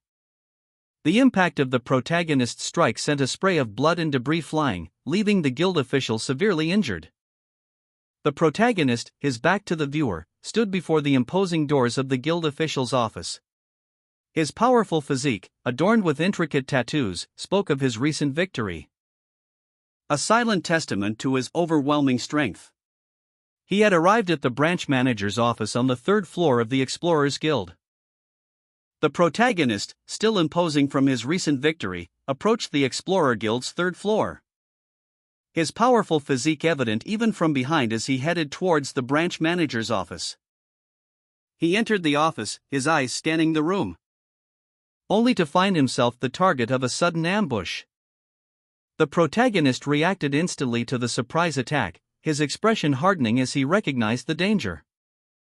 The ambush began with a swift, brutal attack.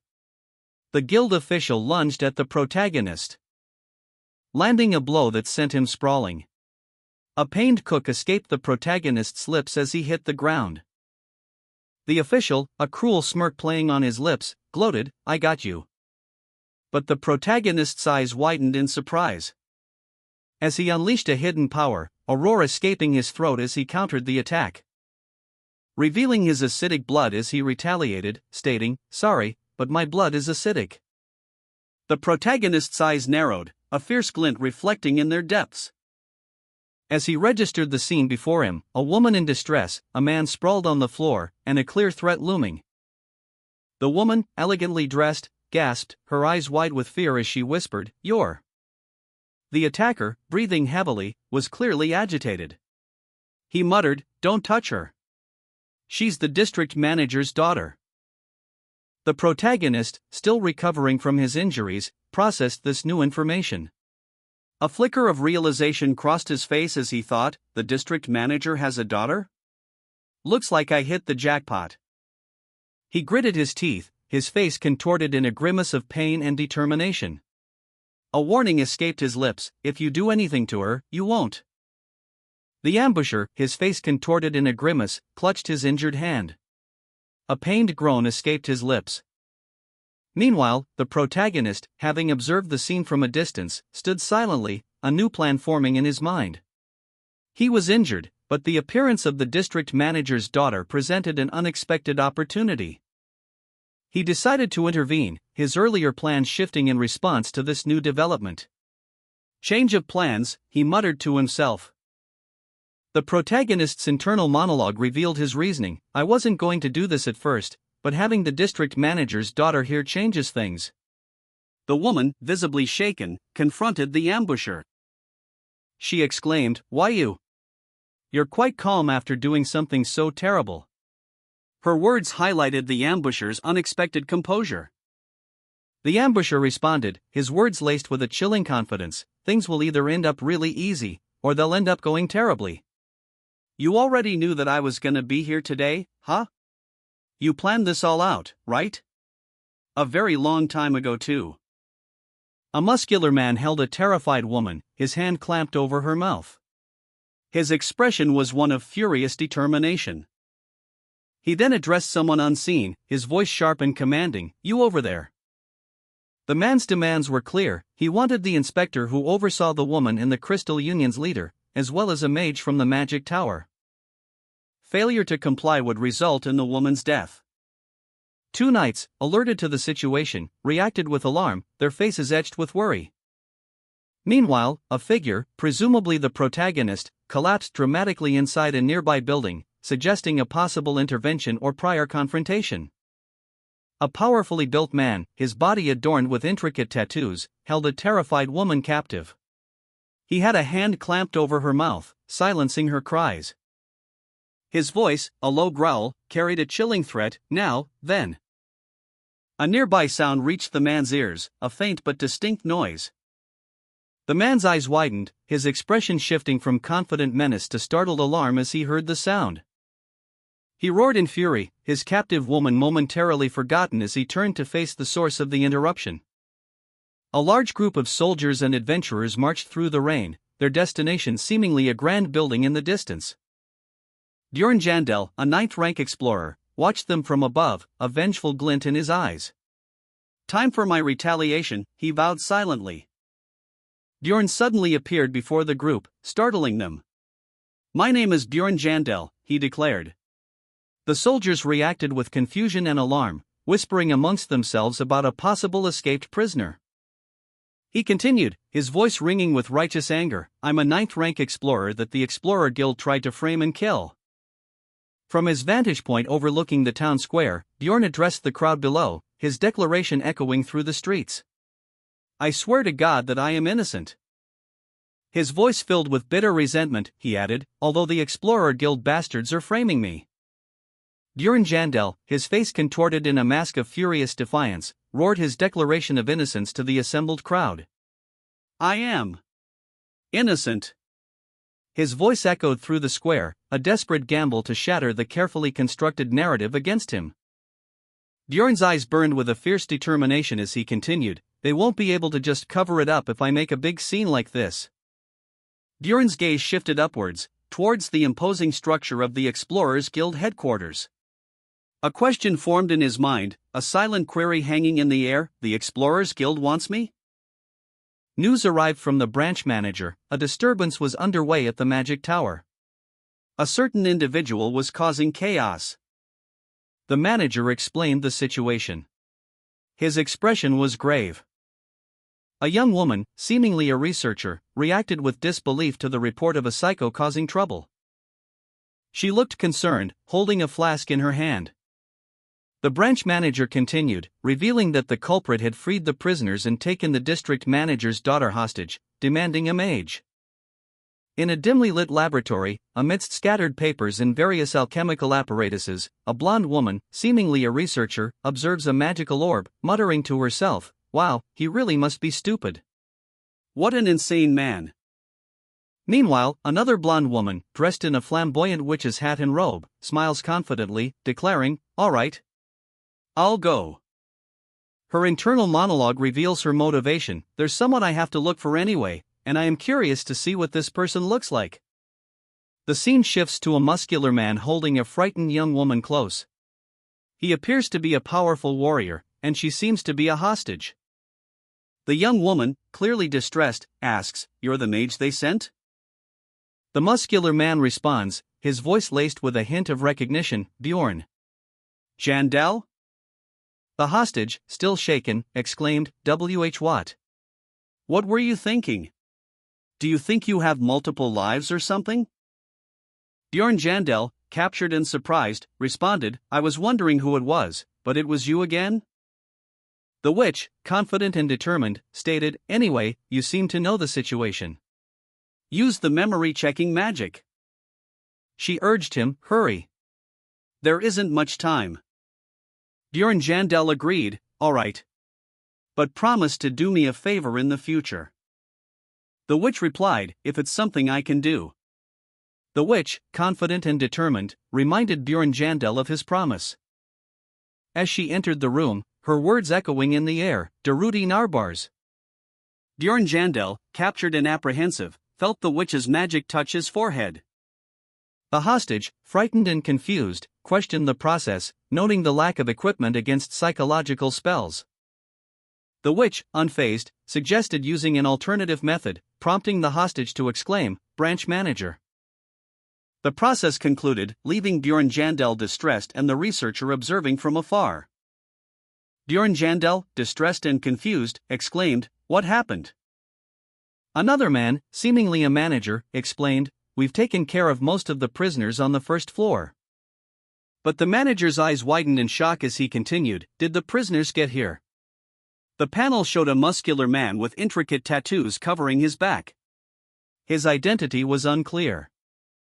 The manager, pointing at the tattooed man, declared, "Manager. It's him. He's the one that started this whole mess."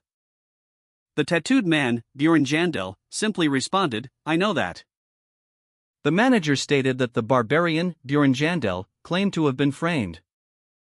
Bjorn Jandel sat with his face in his hands, shoulders slumped in distress.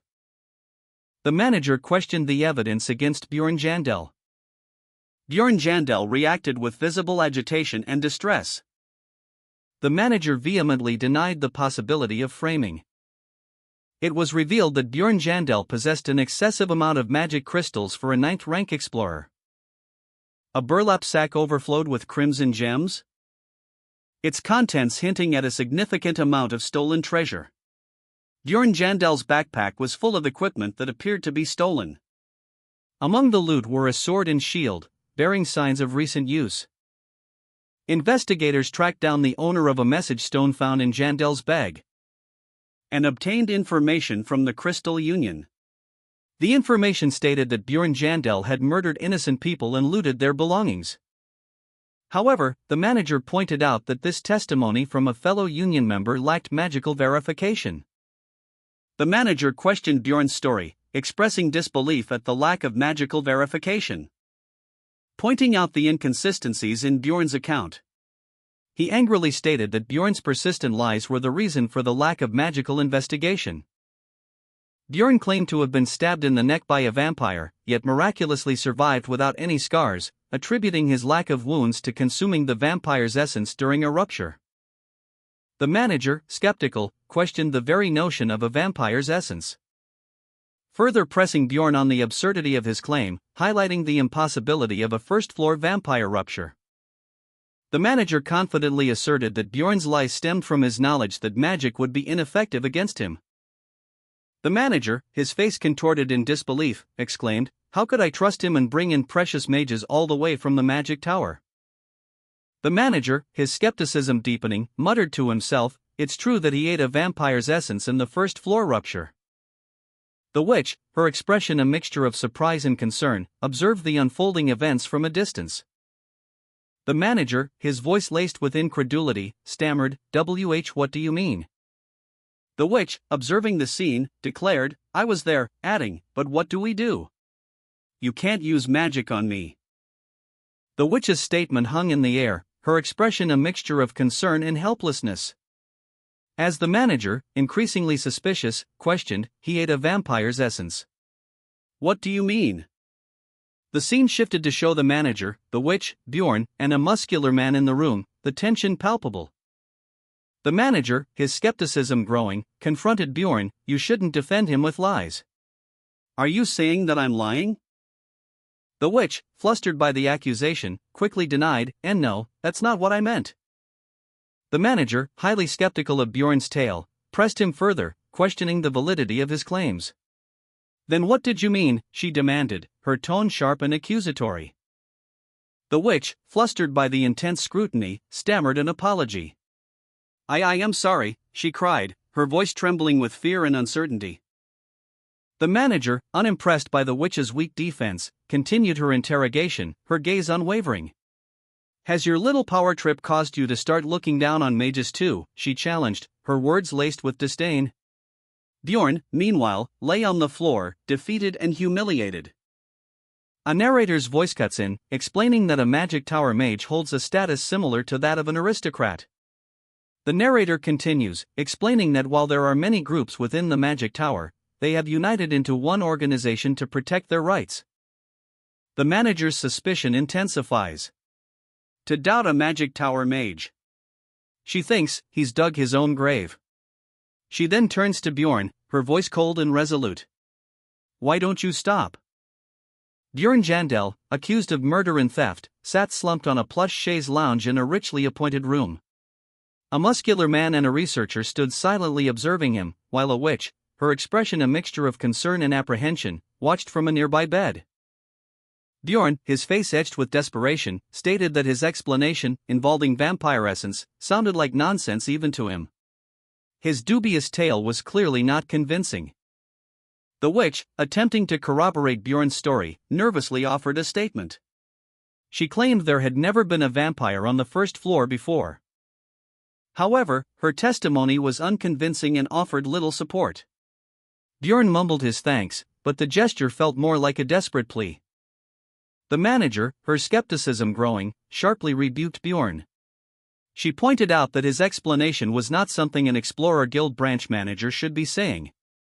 Bjorn's face fell, his silent despair palpable. The weight of the accusations and the lack of belief from those around him pressed heavily upon him. Even long after the labyrinth's first appearance, mysteries remain unsolved. The witch, standing amidst shadowy, monstrous figures, emphasizes the unpredictable nature of the labyrinth. While the manager questions the witch's assertion that something is impossible within its confines, the manager challenges the witch's certainty, questioning her confidence. The witch, visibly flustered, struggles to articulate a response, a sound escaping her lips. Meanwhile, the muscular man observes the exchange, commenting on the witch's ruthlessness, even towards the manager. Bjorn Jandel, the accused, knelt before his accusers, a stern manager, a flustered witch, a neutral researcher, and a silent muscular man. The manager, her gaze sharp, declared, "You must be that barbarian." A young man with fiery red hair, Niall Ubbins, identified himself, his words echoing in the tense atmosphere. Niall Ubbins, seemingly a high-ranking official, arrived with 2 guards, their presence adding to the already heavy tension in the room. His expression was one of controlled anger, his eyes fixed on Bjorn. He seemed to be assessing the situation, his gaze lingering on Bjorn's face. Niall Ubbins addressed Bjorn directly, his voice low but firm, "You've created quite the mess." The scene shifted to the muscular man, who was holding a young woman protectively. She cried out, "Father!" The muscular man, revealed to be the father of a young woman, spoke, his voice barely a whisper, then. He continued, his voice rising in urgency, "He's the district manager."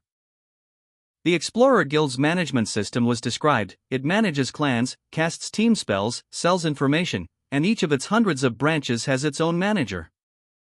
The simple management system of the guild was further detailed.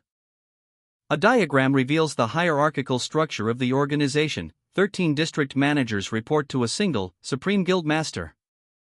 Further explanation clarifies that the district managers hold the second highest position of authority. The narration emphasizes that even the district managers are hesitant to undertake certain actions. Bjorn Jandel suddenly collapses, groaning in pain. The manager rushes to Bjorn's side, alarmed by his sudden collapse. As 2 guards stand watchfully behind him, Niall Ubbins, a high-ranking official, arrives and addresses Bjorn, stating that he heard Bjorn was looking for him. The manager, eyes wide with alarm, watched as Bjorn Jandel suddenly collapsed. Uttering a gasp of shock, he's. Niall Ubbins, a powerful figure from the Crystal Union, approached Bjorn. He identified Bjorn as Hearts Young and directly accused him of submitting a false witness statement about the message stone. Niall Ubbins's finger pointed accusingly at Bjorn, the implication heavy with threat. Bjorn, weak and in pain, could only weakly protest his innocence, "I never." Bjorn Jandel, weak and in pain, collapsed suddenly. A wave of shock rippled through the room. As the witch, having arrived, immediately declared, "He's lying." The muscular man and the manager watched, alarmed, as the events unfolded.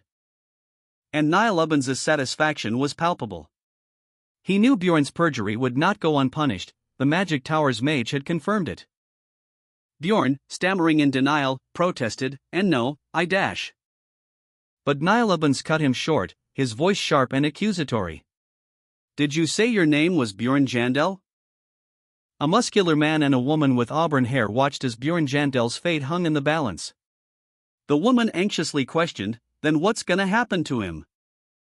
The woman's concern was addressed by an unseen voice, stating that due to Bjorn's false statement, a further investigation would determine his punishment. Meanwhile, a distressed Bjorn, seemingly weakened and in pain, pleaded for a thorough investigation into the Crystal Union clan, suggesting they were also involved. The unseen voice agreed to investigate the Crystal Union, noting their history of troublemaking. A decision was made to fire the inspector who had been in charge of Bjorn's case.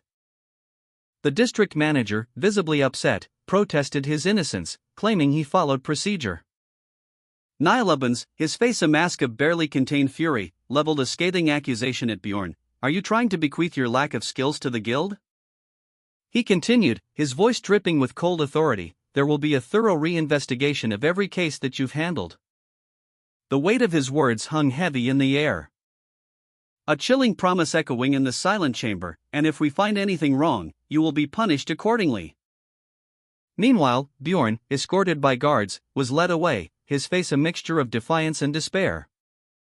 Nilubans turned to the remaining individuals, a subtle shift in his demeanor suggesting a change of topic. Then I guess we should now talk about how we can compensate you. Nilubans made an offer to the muscular man. He would be made a 7th rank explorer and receive new equipment. The muscular man, however, scoffed at the offer. He felt insulted, believing he could achieve 7th rank status with less effort. His expression hardened as he considered the implications. He openly questioned Niall's judgment, believing him to be an idiot for making such a low offer. The tension between the two men escalated as they glared at each other. The muscular man's defiance grew, and he challenged Niall to bring him a 7th rank explorer so he could prove his superiority. The muscular man, fueled by rage, roared, "Come at me!" His defiance echoed through the room. As Nilubans, attempting to de-escalate the situation, pleaded, "Calm down. This has just never happened before."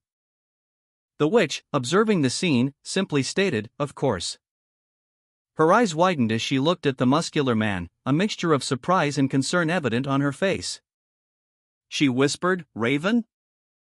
The witch, seemingly impressed, exclaimed, "I'm sure there has never been an explorer who has fought off a 5th rank vampire and come back alive having eaten the ruptured guardian vampire's essence."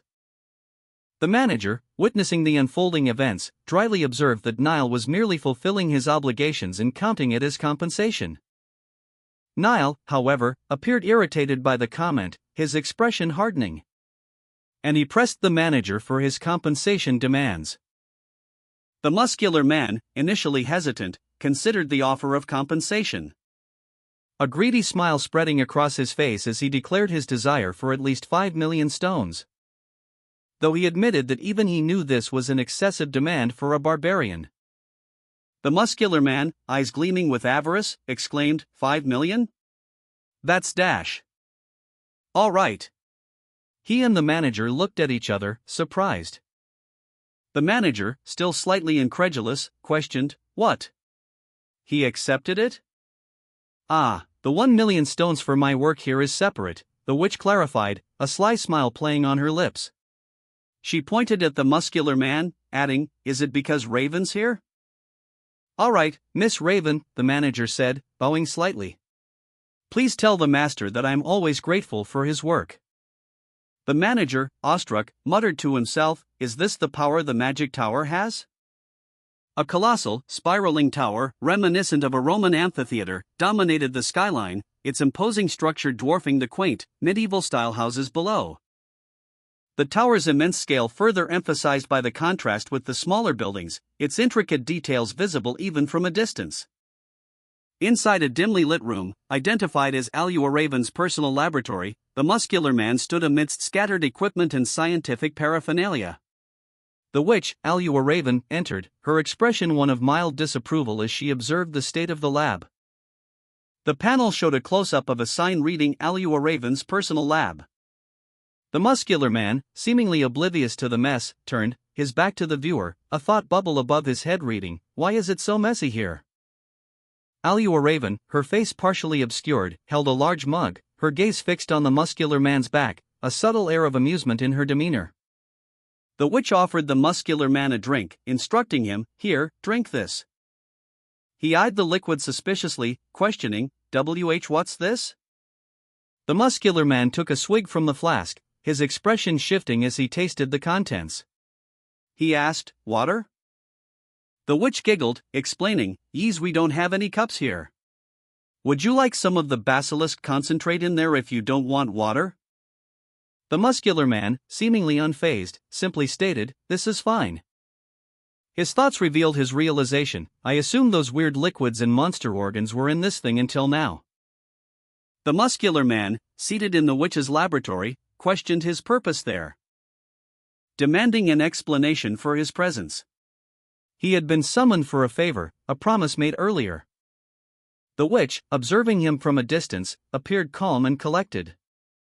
She reminded him of their prior agreement, a favor he had promised her. The witch admitted that she had only agreed to the favor out of haste. Her expression shifted to one of slight regret as she revealed her true intentions. The witch, a playful glint in her eyes, assured the muscular man that there would be no negative consequences to their alliance, stating, "But nothing bad will come out of being friends with a mage." He, however, remained skeptical, cautiously responding that he would only agree if it benefited him. He added, "I'll say this again, but only if it's something I can do." The witch, seemingly unfazed by his hesitation, calmly replied, "That's fine." She then revealed her true intentions, stating, "What I wanted to say was that I want to study the essence you consumed."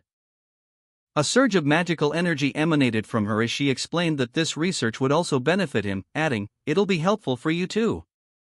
There might be some features we didn't know about since no one's taken it before." The witch's eyes underwent a transformation, a fervent passion for knowledge now shone within them. As she mused on the rare nature of the golem quartz she sought to study, the vampire's presence as a guardian in the rupture was unprecedented. Despite the unusual circumstances, her excitement remained undiminished. She pondered the nature of mages in this world, comparing them to graduate students. Meanwhile, she presented her proposal to the muscular man, assuring him it would be mutually beneficial. He, however, hesitated, voicing his apprehension with a single word, "Wait." The muscular man questioned the witch, "Then is what you said when we were signing the agreement papers because of this?" The witch and the muscular man sat across from each other, reviewing documents. The muscular man pondered the implications and responded, "Don't mention what happened here." "All right." The witch stated her condition, "If you promise to not record that Jandel took the vampire's essence, then I'll agree to this condition."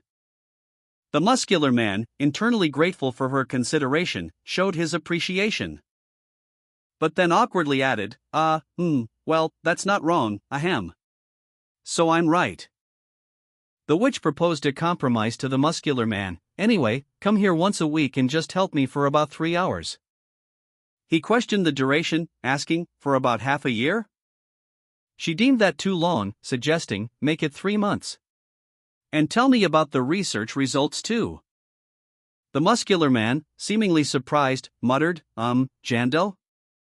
The witch continued, reminding him, "You survived thanks to me, and even got 5 million stones, right?" She clarified, "I am, but that's a separate issue. In order for this relationship to work out long term, I need to show her what kind of person I am." The witch, her eyes wide with disbelief, questioned the muscular man, "Huh? Why should I?"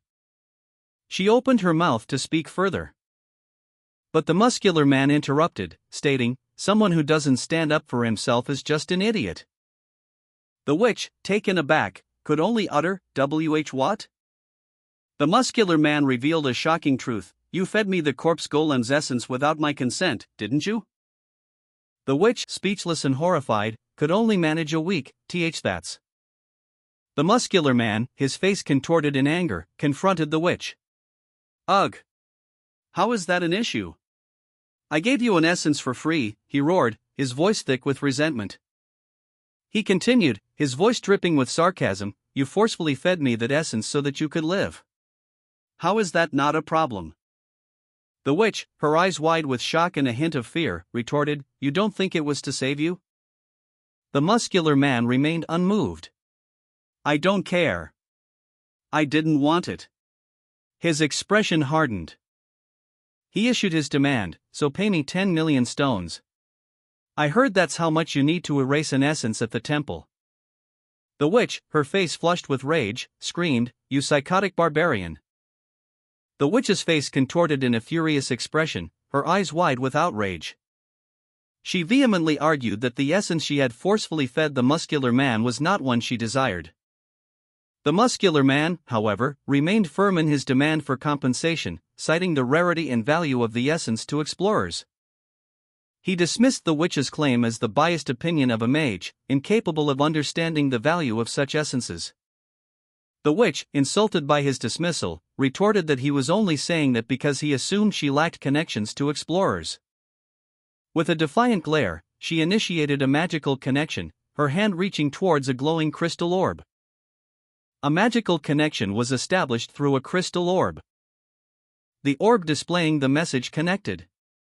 A voice, identifying herself as Aluaraven of Altinian School, greeted Mr. Patsrin, reminding him of their previous meeting with her mentor.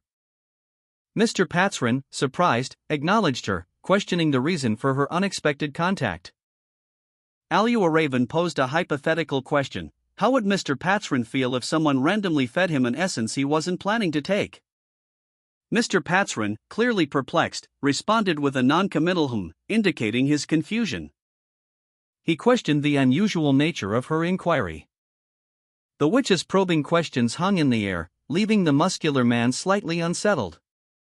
His expression shifted subtly, a hint of curiosity and guardedness replacing his initial confusion. He remained silent, his eyes narrowed in thought, as he considered the implications of her words. The scene ends with a to be continued caption. To answer her question, the witch prepared to explain. The witch's expression turned serious as she focused on her task. The muscular man listened intently, a thoughtful expression on his face. He considered the implications of her question, his brow furrowed in contemplation. He finally responded, "Even if it was a really rare 7th rank essence that you could only earn in the rupture, I'd still be mad. It's an essence I wasn't planning to take." The muscular man, still seated, mused that the forced ingestion of the essence would only harm him. He smirked, adding that mages wouldn't understand his perspective. The witch, her face etched with concern, countered that reaching the upper floors required more than just consuming random essences. She pressed him, asking how one should compensate someone for such forced ingestion. The muscular man, after a moment of thought, nonchalantly suggested 15 million stones as fair compensation. The witch's eyes widened in shock at the exorbitant sum. The witch, her hands clasped together, appeared deeply troubled. A caption box appeared, stating that erasing an essence is expensive, with fees increasing proportionally to the number of essences erased. The witch, observing the muscular man from across her laboratory table, muttered to herself that it seemed like those in this profession valued money more than their supposed deity. She then posed a hypothetical question to the muscular man: if money were not an option, what would he do? The witch, gazing into a glowing orb, admitted uncertainty. But then, she revealed a chilling thought: if someone were responsible for what happened and stood before her, she would snap their neck in two. The witch, her blonde hair framing a concerned expression, whispered to herself, what do I do? The muscular man, his tattooed arms crossed, remained impassive, seemingly unfazed by her internal turmoil. He simply observed her with a calm demeanor. The witch's thoughts continued, a silent internal monologue: this Patsrin guy must be a pretty skilled explorer if he's acquainted with a magic tower mage. Someone like that would definitely know the importance of balance between essences. She mused further, contrasting this hypothetical scenario with a less experienced explorer, if she had asked a 9th rank explorer who barely made a living. The image shifted to show two lower ranked explorers, their expressions contrasting sharply with the imagined high-ranking one. The muscular man's face was partially obscured by shadow, his expression unreadable, as he listened intently to the witch's earlier hypothesis. He seemed unconcerned with her musings. A statement that ended with the declaration that they would take whatever essence was available. The implication hung heavy in the air. The muscular man, seemingly unimpressed, retorted that this was the reason for his defeat, challenging the witch to admit her mistake. His words laced with a hint of mockery. He found the idea of a barbarian winning a verbal argument against a mage absurd. Meanwhile, in a separate location, a scene unfolded where a blonde woman and a silver-haired man were present. The silver-haired man, Dian Tvilhan, introduced himself as the mentor of the woman the muscular man had just emotionally affected, commenting on her exceptional nature. The woman, clearly embarrassed, stammered a denial, claiming she wasn't crying. The blonde woman, still flustered, denied crying, her expression a picture of youthful embarrassment. As a thought bubble above her head revealed her inner turmoil, Raven's mentor? The muscular man, observing the scene, deduced that the mentor must be the master of the Altion school, a figure of immense power. Who commands 5 entire floors of the magic tower? He mused on the mentor's potential influence, suggesting he might even surpass the district manager in certain matters. An unseen observer, seemingly amused, commented, "I had fun listening to your conversation." The observer's face was then revealed, an elderly man with a long white beard and a calm demeanor, confirming his immense power with the statement, "Much more powerful." Raven's mentor critiqued her formula, stating that it had many flaws and needed further refinement. He then expressed his surprise at her bringing a live barbarian man to him. The muscular man, witnessing this, questioned the word live. Raven's mentor chuckled, his amusement evident in his expression. The muscular man's gaze hardened as he observed the scene. A moment of silence hung in the air. Raven's mentor chuckled, a sound that spoke of amusement and immense power. He then playfully told the muscular man to loosen up, claiming he was only kidding. The muscular man, however, remained intrigued and slightly apprehensive, questioning if this was typical mage humor. The mentor, seemingly reading the room, retorted that he happened to be a barbarian who knew how to read social cues. This prompted the muscular man to ask if the mentor had mentioned the name Damien. The muscular man, in a show of bravado, declared he would crack a barbarian joke in response. The muscular man, Jandel, let out a hearty laugh, his amusement evident as he playfully teased Raven's mentor. Raven's mentor, however, remained unfazed by the playful jab, calmly responding that it was all in good fun. Jandel, still chuckling, agreed that his previous remark was also a joke. The muscular man then playfully ruffled Raven's mentor's hair, their light-hearted banter continuing.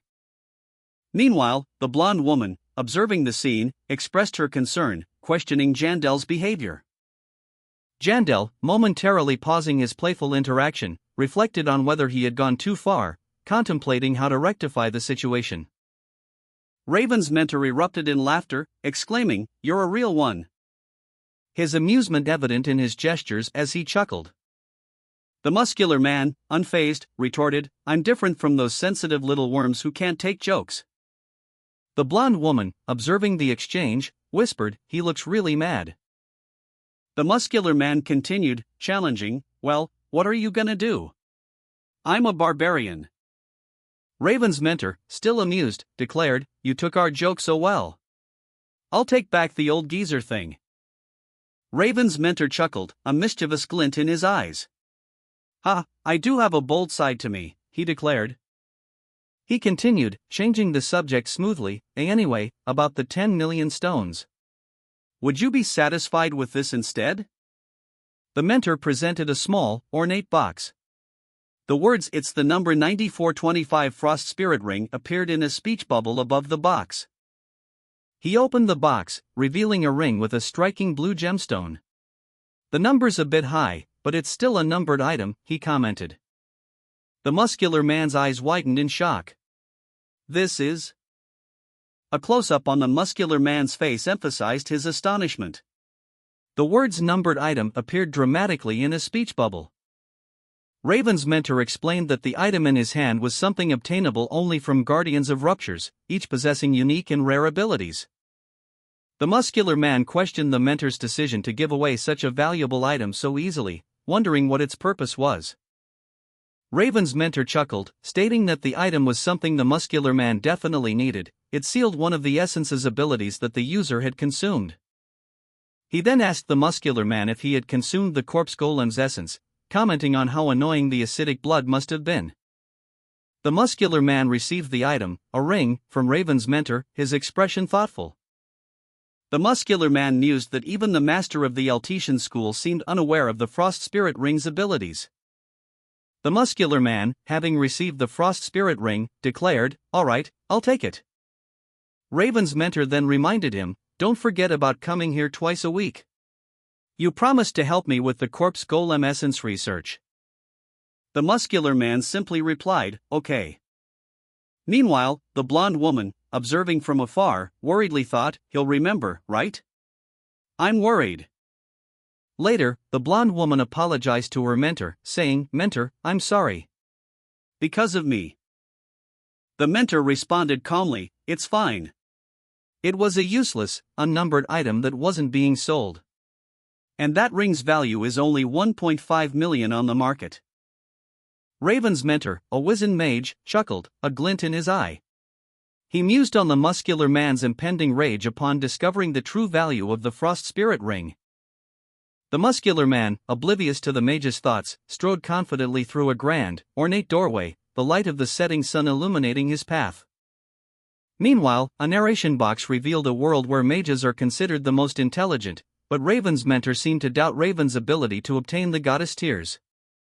The muscular man, now in a dimly lit hall, stood before a statue of a goddess, his expression hardening as he contemplated his next move. His thoughts turned to his certainty that even the most skilled mages were no match for him. A smug grin spread across his face as he confidently assessed his own abilities against those of the mages. The muscular man, still confident in his abilities despite his recent near-death experience, mused to himself, "They definitely don't know about the true value of the Frost Spirit Ring."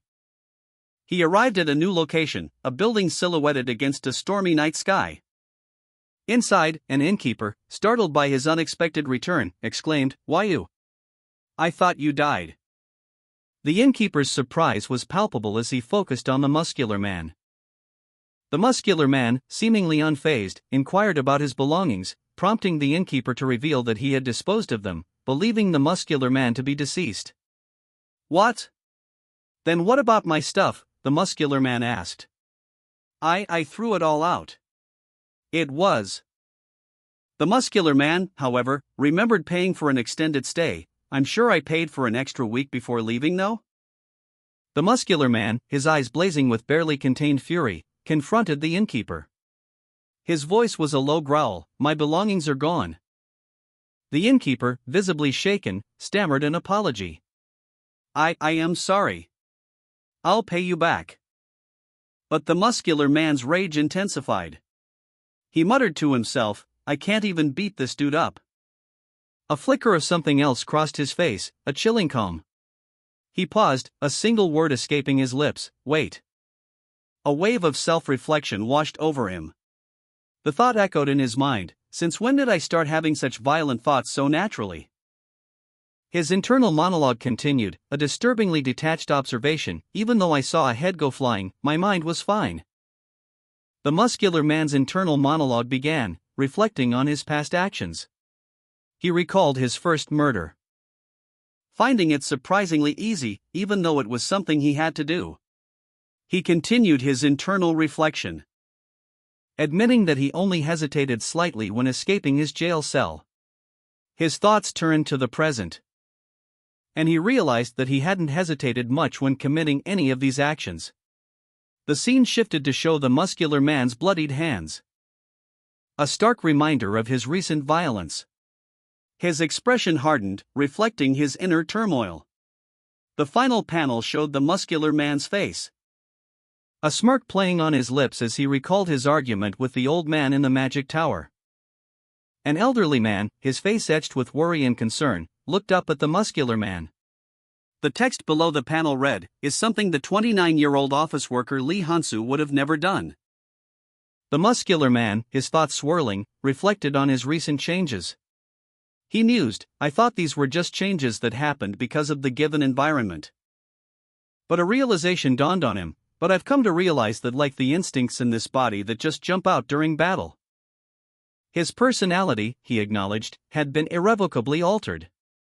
"My personality too is changed to become more violent and simple." The flames behind him intensified, mirroring his inner turmoil. A vision of his own back, adorned with intricate tattoos, appeared superimposed over his current form. He questioned himself, "Am I becoming more like a barbarian?" The image focused on his powerful legs, showcasing the physical transformation he had undergone. The scene ended with a lingering question about his evolving nature. The muscular man muttered to himself, concluding that this drastic measure was necessary for his survival. His face contorted in a grimace of determination. He extended his hand, seemingly preparing for some action. The muscular man demanded 30,000 stones from the innkeeper, his tone aggressive. The innkeeper, shocked by the exorbitant demand and the muscular man's sudden change in demeanor, stammered in disbelief. The blonde woman, observing from a distance, questioned the innkeeper's claim that the stones were simply thrown out. The muscular man's grip tightened, eliciting a pained gasp from the innkeeper. As he muttered, "This is much better." The innkeeper's fear was palpable. Giant Vielhan, having secured a new room, reflected on his improved lodgings. Observing that, while more expensive, it offered windows, a personal tub, and greater proximity to the city square. Giant Vielhan, comfortably settled in his new room at a more expensive inn, pondered the whereabouts of Einar. The next day dawned at the Angry Bull Inn. The Angry Bull Inn was a 3-story building with a prominent wooden facade and a staircase leading to its entrance. Bjorn's voice echoed through the inn as she frantically searched for someone. Bjorn questioned the whereabouts of her companions, expressing surprise and slight annoyance at their prolonged absence. Bjorn, visibly distressed, explained that unforeseen problems had arisen, implying a difficult situation. A muscular man approached the blonde woman, asking, "Right, then did you hear the news?" The blonde woman, looking concerned, questioned, "What news?" He revealed, "You mean the Barbarian of Freedom? The entire city is in an uproar because of him." The muscular man reacted with a surprised expression, flexing his powerful physique. The man muttered, "That sounds like it's about me. I didn't know at all. What's that barbarian's name?" The muscular man pondered, "I don't know." He mused that, surprisingly, this was the one thing people didn't know about him. A fact that seemed to surprise his fellow guild members. One of them exclaimed, "Seems like the guild kept me anonymous, at least." Another guild member, filled with pride, declared, "But we're proud that someone like that is one of us." The muscular man, along with his fellow guild members, celebrated their shared identity. Their joy was palpable. As one of them recounted, "I heard that he beat up hundreds of people on his own and cleared himself of a false accusation." The blonde woman and the muscular man looked on, their expressions reflecting a mix of awe and apprehension. Another voice boomed, "He led everyone out of jail to freedom. The best barbarian. The best warrior." The muscular man, surrounded by his fellow warriors, expressed surprise at the scale of the public's reaction to his recent actions. He hadn't anticipated such widespread attention, adding a quiet apprehension to his already proud demeanor. He hoped that this newfound fame wouldn't bring any unwanted consequences. The blonde woman, gazing at a distant, majestic building, exclaimed in awe, "Is this Kumblai?" The blonde woman and the muscular man arrived in Kumblai, a bustling city. The blonde woman, clearly impressed, looked around in wonder, while the muscular man maintained a watchful expression. He had never been to this place before. A map appeared, explaining that Kumblai refers to districts 2 to 5, which form a circle around the capital district of Karnan. This area is home to the middle class of Rafdonia. A title card appears, stating that the city of Kumblai is also known as the Free Market. The muscular man gives the blonde woman a large sum of money. "Einar, this is your share," he says. After getting rid of the plunderer's equipment, it came to 800,000 stones. "If I estimate the things I earned right before coming out of the rupture to be about 500,000 stones. 300,000 stones. The blonde woman is awestruck by the amount of money. This much," she exclaims. The muscular man replies, "Take it. It's a fair price." The blonde woman beams with gratitude. "Oh, thanks," she says. A blonde woman and a muscular man, along with other adventurers, walked through a bustling town square. The blonde woman pointed excitedly at a vendor selling cotton candy, exclaiming, "Look over there. There are people eating clouds on a stick." The muscular man looked at the cotton candy with a puzzled expression. The blonde woman, upon closer inspection, realized what it was and exclaimed, "What? Cotton candy? That's cool." Later, the blonde woman, now holding a bag of loot, looked at the contents with wide, joyful eyes. The muscular man stood beside her, seemingly satisfied. She marveled at the ingenuity of humans, expressing her amazement at their ability to create such a thing. At an inn, the blonde woman happily purchased multiple cotton candies with her share of the loot, remarking on how many she could buy with the stones she earned that day. The muscular man sat across from her, enjoying a drink. The muscular man, observing her, internally commented on her now considering cotton candy as a form of currency, before deciding to eat the food in front of him first. The blonde woman, savoring her cotton candy, expressed her gratitude to Bjorn. "Thanks, Bjorn," she said, "for treating me like you used to." Bjorn, observing her, showed a thoughtful expression, a single exclamation point reflecting his internal contemplation. The blonde woman continued, explaining that her appearance had changed significantly, causing other barbarians to avoid her. She felt they no longer saw her as a warrior. She lamented that these days, humans constantly harassed her wherever she went. Overwhelmed with emotion, tears streamed down the blonde woman's face as she cried out, "That never happened before. Bjorn! I. The blonde woman, Einar, stared at her reflection, a question forming in her mind: did I become that ugly? Einar's changed appearance was jarring. Her new look caused a man, Bjorn, to react with surprise. As she revealed her altered form, the result of a transformation, Bjorn's expression shifted to one of confusion. Einar, resolute in her decision, declared to Bjorn, "I've made up my mind." Her voice firm as she delivered the heartbreaking news: "I cannot go into the labyrinth with you anymore." Einar's distress was palpable as she revealed the full extent of her transformation and the resulting social isolation and harassment. Bjorn stared at the bloodstain on the ground, his mind reeling from Einar's unexpected decision. He muttered to himself, "What the hell is she talking about?" News of Einar's departure from the party spread amongst Bjorn and the innkeeper. The innkeeper suggested it was due to her changed appearance. But Bjorn countered that this wasn't the true reason. Einar had been noticed by one of the shrine's elders, a renowned swordsman. This elder was revealed to be a powerful, heavily tattooed figure, his back turned to the viewer, wielding a large sword. Einar, now seen in a warrior's attire, had chosen to begin her training in swordsmanship under this elder's tutelage. Bjorn, still in the inn, pleaded with Einar to reconsider her decision, asking her to spare just one day to enter the labyrinth together. Bjorn expressed his desire to join Einar in her quest, but Einar explained that she was embarking on a 6-month intensive training program at the shrine, making it impossible for them to journey together. Bjorn, however, seemed to understand the implications of her words, his expression shifting to one of thoughtful consideration. His eyes widened slightly as he processed the significance of Einar's statement, a question forming in his mind: was she referring to that specific training method? Bjorn nodded slowly, realizing that such a rigorous training regimen would indeed be beneficial for Einar's development as a warrior, and it would also explain her resolute decision. Einar, with a determined expression, stated that she would not ask Bjorn to wait for her return, nor would she ask to rejoin him after her training concluded. However, she made a solemn promise. She vowed to train relentlessly and return as a formidable warrior, strong enough to no longer be a burden to him.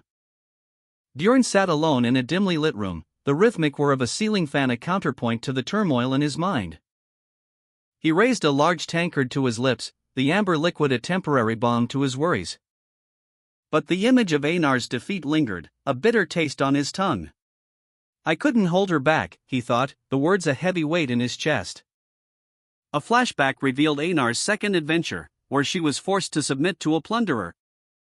The scene depicted Einar, wounded and defiant, her eyes burning with rage and shame. The image showed her forced to swear on her honor.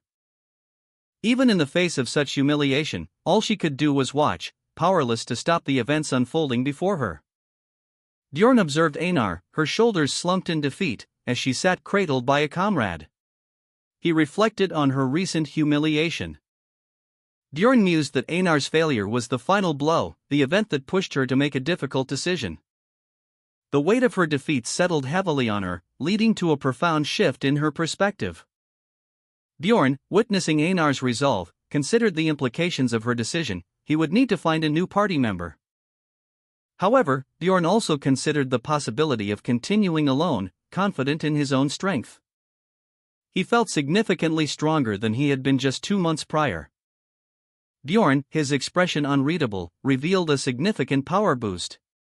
He had absorbed the essence of a corpse golem and a guardian vampire, resulting in exponentially increased stats and regenerative abilities. He now felt confident enough to tackle the second floor alone, but acknowledged that the third floor and beyond would require a party. He understood the game's mechanics and the inherent need for teamwork, even for powerful players like himself. The image showed him contemplating the imposing tower, a symbol of the challenges ahead. A reminder that Dungeon and Stone demanded strategic alliances to overcome its obstacles. Bjorn's internal monologue highlighted the game's party-based nature, emphasizing that even exceptional strength couldn't guarantee solo success. He turned and walked away, his decision clear. Bjorn reflected on his recent power gains, the text boxes above him stating, "The higher the floor level you reach, the more critical the lack of a certain role becomes. It's necessary to have various party members." He continued his internal monologue, the text boxes explaining, "So it's a good idea to find similarly leveled party members to hunt monsters on the higher floors." Bjorn's thoughts were interrupted by the appearance of Raven, a 6th rank mage, who looked at him with a mixture of surprise and curiosity. Raven spoke, stating, "If I'm with Raven, a 6th rank mage." Bjorn listened intently, a subtle smile playing on his lips as he considered the implications. Bjorn's internal thoughts concluded, "I'll get closer to my goal." A blood-stained wooden chair, reminiscent of a medieval torture device, dominated the scene. The chair's design suggested a grim purpose, a stark reminder of the perilous situation. A thought bubble above the chair contained a grim determination, "If I can make it out of here alive, that is." A woman with blonde hair, dressed in a lab coat, vehemently rejected something, shouting "No." Bjorn's attempt to recruit a mage to his party was met with immediate skepticism. The unnamed woman scoffed, "What kind of mage would enter a party with just 2 stupid barbarians?" She continued, laying out her conditions, "If you want me in your party, your members better be at the very least 6th rank, and you better have a priest, only then I would consider it." Bjorn, resigned, muttered to himself, "I should have known she would say no."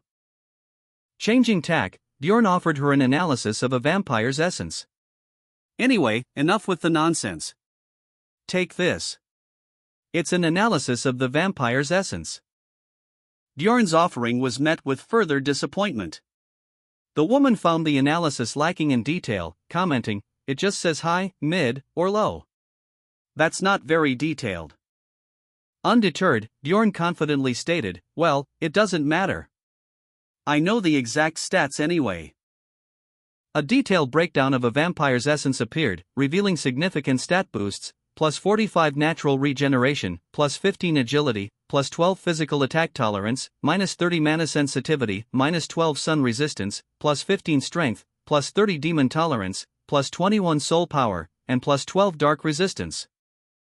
Bjorn reviewed the data, a thoughtful expression on his face. He muttered to himself, "I already knew, but they sure are good."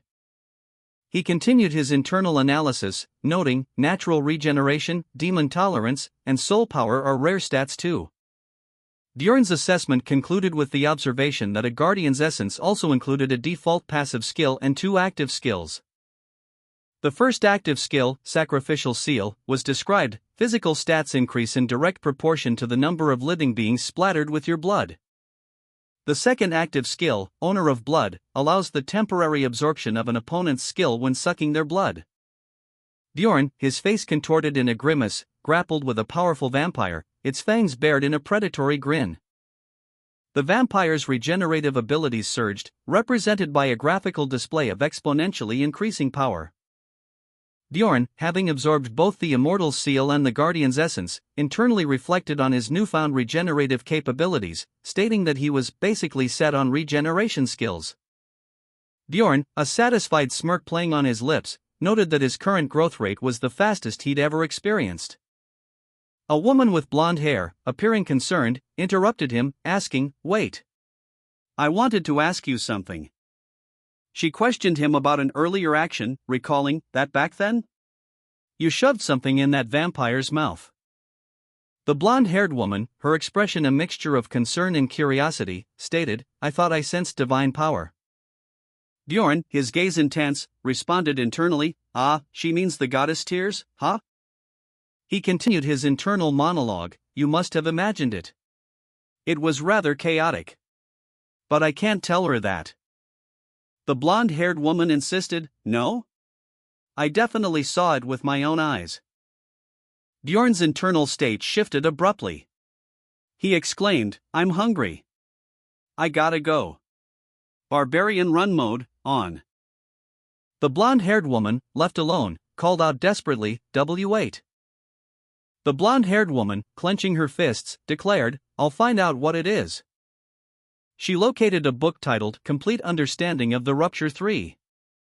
With a flourish, the blonde-haired woman retrieved the book from a towering bookshelf, revealing it to be an ancient text of unknown authorship, containing precious, unrecorded information about the ruptures.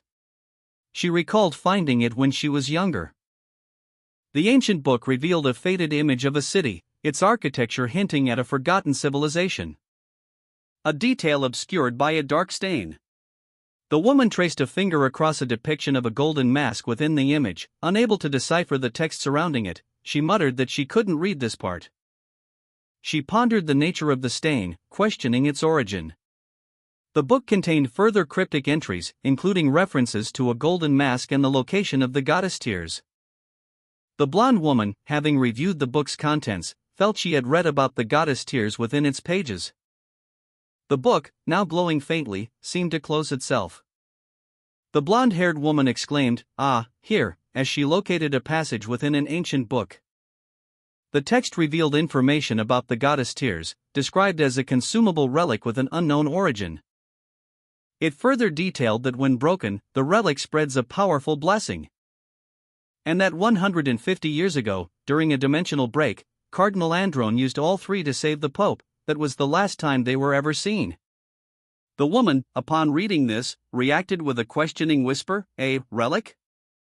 She then made a connection, realizing that the method of use was the same as something she had previously witnessed.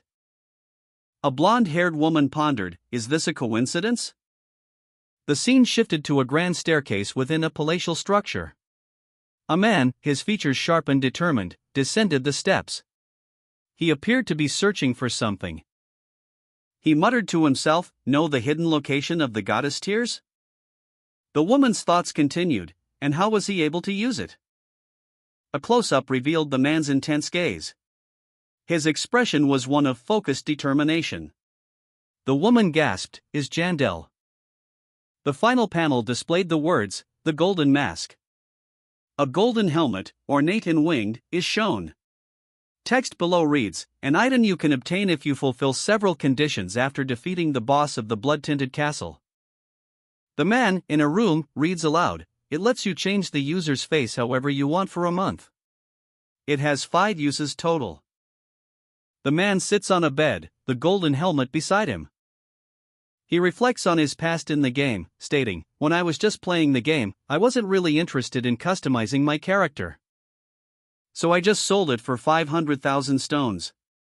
A pixelated image of his past character is shown. But now this is reality. The man, lost in thought, reflected on his past. He recalled a time when he was wrongly imprisoned for a crime he did not commit. A memory that fueled his current resolve. He vowed that if he ever had to betray his city, he would keep that secret for now. News spread rapidly through the tavern. Patrons whispered amongst themselves. The shocking announcement: the Crystal Union had been dissolved. A woman, seemingly unfazed, continued her meal, seemingly unaffected by the news. A woman with striking silver hair and piercing yellow eyes voiced her disbelief. "Isn't that shocking? A perfectly fine plan, up in ashes overnight." The image shifted to reveal the symbol of the Crystal Union, a radiant blue and pink emblem suggesting a network of interconnected nodes. Textual exposition detailed the Crystal Union, an explorer clan that had rapidly expanded over the past decade, establishing a far-reaching communication system using message stones and providing various conveniences for first-floor explorers. A system that facilitated their growth and success. The silver-haired woman scoffed, her words laced with contempt. Perfectly fine, my ass. Were they ever explorers, even? I hated how they posed as explorers. Surrounding her, other individuals echoed her sentiment, one declaring, yeah. They were real sons of bitches. The woman recounted the Crystal Union's history, explaining that while they initially aided citizens struggling with taxes, their growth led to a change in their behavior. They began discriminating against outsiders and habitually committed crimes. She lamented that her sister's suffering was just one example of their misdeeds. Although she reluctantly admitted that without the intervention of a powerful outsider, far worse things might have happened.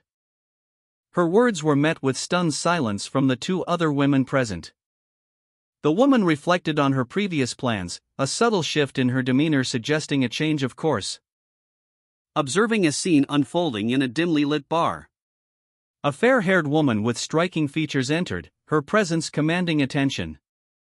While two men discussed recent events. One man expressed surprise at the news, revealing that the Crystal Union's downfall was caused by the actions of a single individual, the Barbarian of Freedom. A man who had escaped prison and taken a hostage to clear his name. The other man reacted with disbelief. As the implications of the Barbarian's actions became clear, the new law targeting plunderers would likely not be enforced due to the scale of the incident. The woman's eyes widened as she processed a shocking revelation. The Barbarian was a 9th-rank explorer, having barely completed his coming-of-age ceremony. A fact that seemed too improbable to be true. Her thoughts turned to a more pressing question. Was the Barbarian truly dead? If so, it would explain his absence for a week. A woman pondered a difficult decision, her internal monologue questioning the propriety of her actions, but would it be okay? A hand, adorned with a glove, reached out, seemingly towards something unseen. The scene shifted to a dimly lit room, where a woman with long, white hair sat on a bed, surrounded by ethereal flames and swirling green energy. A shadowy figure entered, pointing towards the woman and uttering a single word, Irwin. The woman, Irwin, sat with a troubled expression, her eyes wide with worry as she clutched her legs. The shadowy figure's presence loomed. Irwin's face was shown in close-up, her expression conveying her internal conflict. To tell my sister this? Bjorn Jandel, a powerfully built man with a backpack, entered a grand hall, his gaze sweeping across the assembled adventurers. He muttered to himself, "What is it?" Approaching the reception desk, he declared his purpose, "I'm looking for party members." A clerk, seated behind the desk, inquired, "Is there something specific you're looking for?" Bjorn responded, specifying his requirements, a team of at least 4 people working on the 3rd floor or higher. The clerk, after requesting Bjorn's identification, stated, "Your personal details and identity plaque, please." Bjorn complied, handing over the requested documents. The clerk reviewed Bjorn's information, a thoughtful expression on his face as he murmured, "Let's see. Bjorn Jandel. 7th rank." Bjorn Jandel's eyes widened in shock as he processed the information. 5 stars? He questioned the meaning of the rating, his confusion evident. The clerk, seemingly unfazed, quickly changed the subject, offering Bjorn a list of teams that fit his criteria. Bjorn noted the clerk's avoidance of the topic. He internally mused on the meaning of the 5-star rating. Bjorn reviewed the list, his expression unreadable, but his thoughts revealed a pragmatic approach. He didn't care about the meaning of the rating, as long as the team treated him fairly. Bjorn's eyes widened in surprise as he processed the unexpected name. A boisterous laugh erupted from Hikarad, confirming his identity. Hikarad, despite Bjorn's lower ranking, expressed some reservations, but ultimately welcomed him, suggesting they discuss details later. Bjorn learned that another person would be joining their team. Bjorn Jandel, already pleased by Hikarod's agreement to join his team, learned something unexpected. The new recruit is apparently a mage. This revelation caused Bjorn to react with surprise. His surprise quickly turning to excitement at the prospect of having such a rare individual in his party. Bjorn eagerly awaited the arrival of this mysterious mage. Bjorn Jandel pondered the implications of a mage joining his party. A thought that was interrupted by the enthusiastic arrival of Lur Wervdwaki, a mage who expressed his desire to join their ranks. Lur's joyful expression left no doubt about his eagerness to embark on this adventure with them. Lur Wervdwaki introduced himself, stating his intention to join Bjorn's party. Lur Wervdwaki, brimming with excitement, greeted the others with a hearty laugh. "Ah, nice to meet you." Bjorn Jandel, curious, addressed Lur directly. He asked, "Are you the mage we're supposed to meet today?" Bjorn pondered the improbability of such a chance encounter. He mused to himself, how likely is it to coincidentally come across a mage at a specific time and place like this? Hikarod, initially hesitant, looked on with a questioning expression. He uttered, "Ah. Ah." Hikarod then clarified, "He means it's him." Lur, undeterred, responded cheerfully, "Ah, ha. Anyway, nice to meet you. I'm Hikarod, A." Lur Wervdwaki, an 8th rank mage from Rafdonia's royal family, introduced himself to Bjorn Jandel, a 6th rank explorer, and Hikarod. He proudly declared his royal lineage, causing Bjorn to react with surprise and Hikarod to confirm Lur's identity, clarifying that he did not work for the magic tower. Bjorn, internally questioning Lur's seemingly limited knowledge, wondered why such a high-ranking mage seemed so uninformed. While Lur, oblivious to Bjorn's skepticism, politely asked for Bjorn's name. Lur's cheerful demeanor continued as he held a book close, seemingly unfazed by Bjorn's silent assessment. Bjorn, increasingly irritated by Lur's apparent naivete, identified himself as Jandel's son and curtly told Lur to sit down.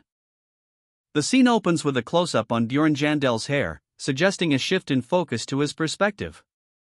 Lur Wervdwaki, undeterred by Bjorn's previous annoyance, declares his intention to be direct.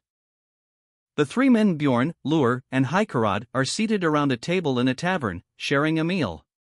The atmosphere is tense, with Bjorn's suspicion palpable. Lur poses a pointed question to Bjorn, "Why do you want to be an explorer?" Hikarod, observing the exchange, offers a commentary on Lur's situation, noting that it's unusual for an 8th rank mage to undertake explorations. Further explaining that Lur lacks the skill for higher-level work and that exploring the lower floors is not financially lucrative. Lur explained that city life is more stable and profitable, a stark contrast to the risks of exploration. But his ambition is to become a renowned explorer, increasing the fame of Baron Martoin's family. Bjorn, however, remains skeptical, his suspicion evident in his expression. Bjorn's surprise was palpable upon learning that Lur is a noble. He exclaimed, You're a noble?" Lur clarified his connection to the Baron Martoin family, explaining that his mother's sister's husband is the third brother of Baron Martoin's wife, leading Bjorn to point out their distant familial relationship, stating, "What? You're basically strangers." Bjorn's suspicion of Lur deepened as he voiced his doubts, thinking, "Is this guy out of his mind? He sounds more and more like a fraud the more we speak." A description of Lur appeared, the pretty face and blonde hair. Approximately 160 centimeters in height and skinny. Further details about Lur's magical abilities were revealed. He knows how to use daily and administration type magic and a few curse type spells as well as cold type magic. An inexperienced 8th rank mage who is full of lies and arrogance. Bjorn, despite his doubts, admitted, "I'm a bit doubtful, but better people will sign up to be in our party if we have a mage. So we decided to take in Dwaki." Bjorn reflected on the positive outcome of their decision to include Lur. "After that, we received a lot better people, as I expected, and Hikarod and I met 3 to 4 times a week to look over documents." Bjorn, reviewing documents with Hikarod, concluded, "I think he's good." Bjorn Jandel, reviewing documents with Hikarod, muttered to himself, "Although it feels like I'm doing most of the work." His expression shifted as he looked up, a relieved smile spreading across his face. "I was worried you were going to reject him too," he exclaimed, his voice filled with relief. With a final flourish, Bjorn declared, "And like that, we completed our team." The narration box proudly announced, "We even upgraded our equipment." The image showed Hikarad, now equipped with upgraded armor and a new shield, his expression one of quiet satisfaction. A final panel showed a mysterious book, prompting a question from an unseen character. "What's that?" Bjorn Jandel, exuding relief, showed Hikarad his newly acquired equipment. "Phew, did you see this?" he exclaimed. He proudly displayed the armor and shield, stating, "It's armor and a shield made from Latinium." The on-screen text confirmed that Hikarad had equipped Latinium chest armor, increasing his total item level by 270. And a Latinium greatshield, further boosting his item level by 315. Bjorn then revealed his new expandable backpack, commenting that his inventory had been greatly expanded. Hikarad, while pleased, downplayed his own acquisition, simply stating, "It's not much though, I just got it." A disembodied voice, seemingly emanating from a powerful being, issued a command, "There are complaints. Please take off your armor." Bjorn, slightly annoyed but compliant, muttered, "Ah, alright." He removed his armor and donned his new expandable backpack. Bjorn reflected on the situation, concluding, "She doesn't really like jokes, I guess." Bjorn walked through the city streets, his pace brisk and purposeful. Bjorn, now tired from his journey, began to feel drowsy. He paused, noticing a figure hidden in a shadowy alcove, a figure that surprised him. A barbarian? Bjorn Jandel, having removed his armor and donned his backpack, walked through the city. He was surprised and slightly wary after a recent encounter. A woman observed him from a distance, her thoughts focused on his lack of weaponry.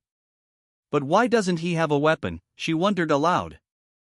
She reflected on the common practice among barbarians, noting that they always carried a weapon, regardless of their circumstances. Every barbarian walks around with a weapon like it's their lifeline, no matter how hungry, poor, or cold they are, she mused. Bjorn, seemingly unaware of the observation, continued his journey, his expression hinting at underlying tension. Suddenly, the woman gasped, startled by a sudden appearance. "Heek," she exclaimed, her eyes wide with alarm as a large, muscular figure emerged from the shadows. The figure loomed over her, his imposing presence filling the narrow alleyway. The woman's fear was palpable.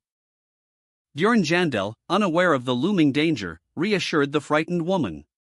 "Don't be scared," he said, "I'm not going to hurt you." The woman, still trembling, questioned him, "Where's your weapon? What are you doing here?" Bjorn explained, I don't have money, so I sold it." Observing from a distance, the unnamed woman wondered about Bjorn's lack of weapon. "His weapon? I'm certain." A surge of anger washed over her as she recognized him. "This bastard." Bjorn, seemingly oblivious to the woman's thoughts, introduced himself to the large, muscular figure. "I'll introduce myself. I'm Jandel's son, Bjorn." A muscular figure, Lean's son Tarakan, stuttered his introduction to Bjorn and the large woman, his voice laced with fear and uncertainty. The woman's inner thoughts revealed her belief that Tarakan is an evil spirit. A visual effect emphasized the intensity of her conviction. Tarakan, visibly distressed, reacted to the woman's unspoken accusation. The scene shifted to show a table laden with food, now stained with blood, suggesting a recent violent event. Bjorn, observing Tarakan's distress, recalled Tarakan's earlier statement about undergoing his coming-of-age ceremony a month earlier than Bjorn. Bjorn's eyes narrowed, a thoughtful expression settling on his face. He recalled a past conversation. He remembered Tarakan's words, he had gotten lost and couldn't enter the labyrinth.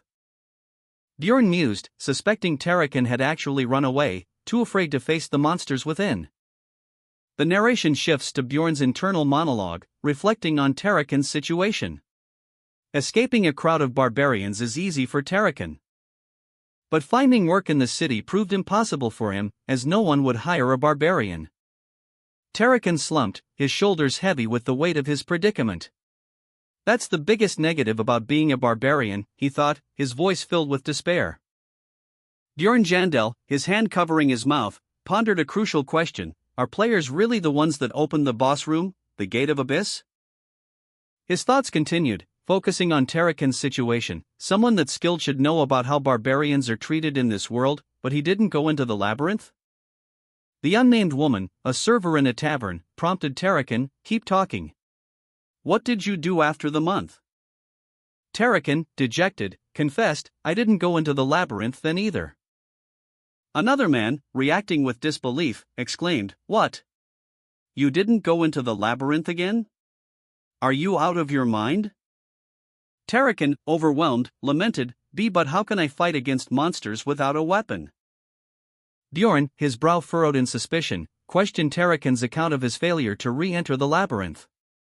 Tarakan, dejected, explained that after his initial attempt, he was kicked out due to lack of funds, forcing him to endure harsh conditions, battling hunger, cold, and illness. He attempted to join the barbarian ranks but was rejected for unknown reasons. Bjorn, still skeptical, voiced his disbelief at Tarakan's survival for 3 months under such circumstances. Tarakan's thoughts drifted to a vision of a powerfully built warrior, a stark reminder of the fate he might have suffered had he not fled in fear that day. A vision that solidified his regret and fear. The unnamed woman, observing the scene, prompted Tarakan to continue his story. Tarakan, his expression a mixture of shame and apprehension, nervously awaited the next question. Tarakan, his body bearing the marks of his ordeal, pleaded with his companion, don't you feel bad for me? I didn't make you want to help me? He continued, emphasizing his familiarity with the labyrinth's dangers, you may find it hard to believe, but I know the labyrinth very well. Bjorn, however, remained resolute in his refusal to accompany Tarakan, stating, I'm not going into the labyrinth with you. Despite this, Bjorn offered an alternative, I'll help you another way. Bjorn then produced a substantial sum, here's 150,000 stones. He instructed Tarakan to use the money wisely, buy a weapon with this and go into the labyrinth. Tarakan, incredulous, questioned Bjorn's generosity, are you really giving me this? Overwhelmed with gratitude, Tarakan accepted the 150,000 stones, vowing to repay Bjorn one day. Thank you. I'll pay you back for this one day. Bjorn, weary from the encounter, simply requested Tarakan's departure. Then could you leave? I'm tired. Tarakan, relieved, readily agreed. Ah, is that so? Okay. As Tarakan prepared to leave, Bjorn issued a stern warning. Addressing him as Lean's son, Tarakan, and forbidding any future contact. Whether you lose your money, waste it, get rich from the labyrinth, or even if you get the money to pay me back, once you leave, don't ever come find me again. Bjorn and Tarakan sat across from each other at a table, the remnants of a meal between them. Bjorn's expression was stern, his gaze unwavering as he looked at Tarakan. Tarakan, his face etched with worry, awaited Bjorn's next words. The air crackled with unspoken tension. Bjorn's question hung heavy in the air, answer me if you understand. Tarakan, his eyes wide, could only manage a shaky, oh okay. Later, alone in his chambers, Tarakan reflected on the events, a sense of guilt washing over him. He thought, that was rather detestable of me. Meanwhile, Bjorn, back in his own quarters, was lost in thought. He questioned himself, was I thinking of the past? Bjorn Jandel, his back to the viewer, lay on the ground, his body still bearing the marks of a recent struggle. He reflected on his recent actions. A logical person would have called him stupid for his generosity, an emotional one would have been angry at the inadequacy of his help. Neither perspective would be entirely wrong, he mused, perhaps it was hypocrisy. But it was the best he could do for Tarakan.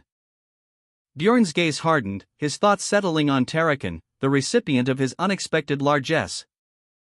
So Tarakan. The narrative opens with a system message announcing that the protagonist has entered the first floor of the Crystal Cave, a location within a larger labyrinth.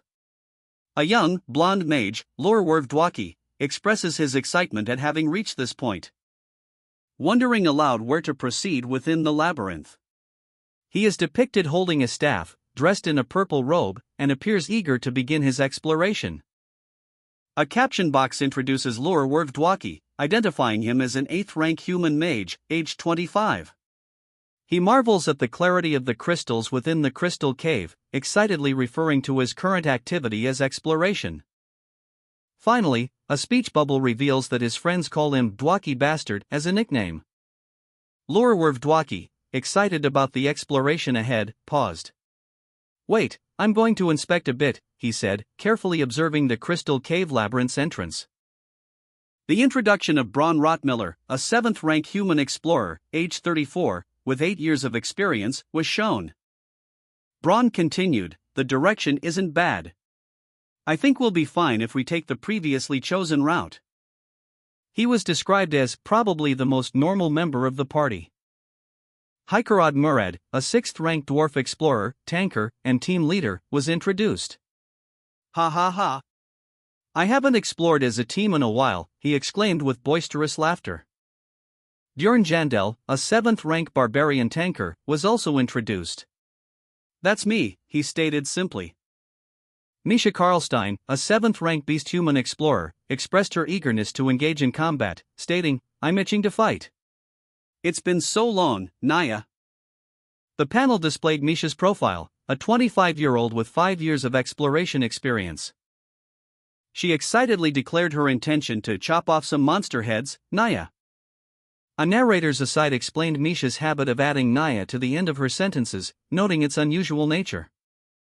Misha laughed, admitting she couldn't disobey the princess's orders.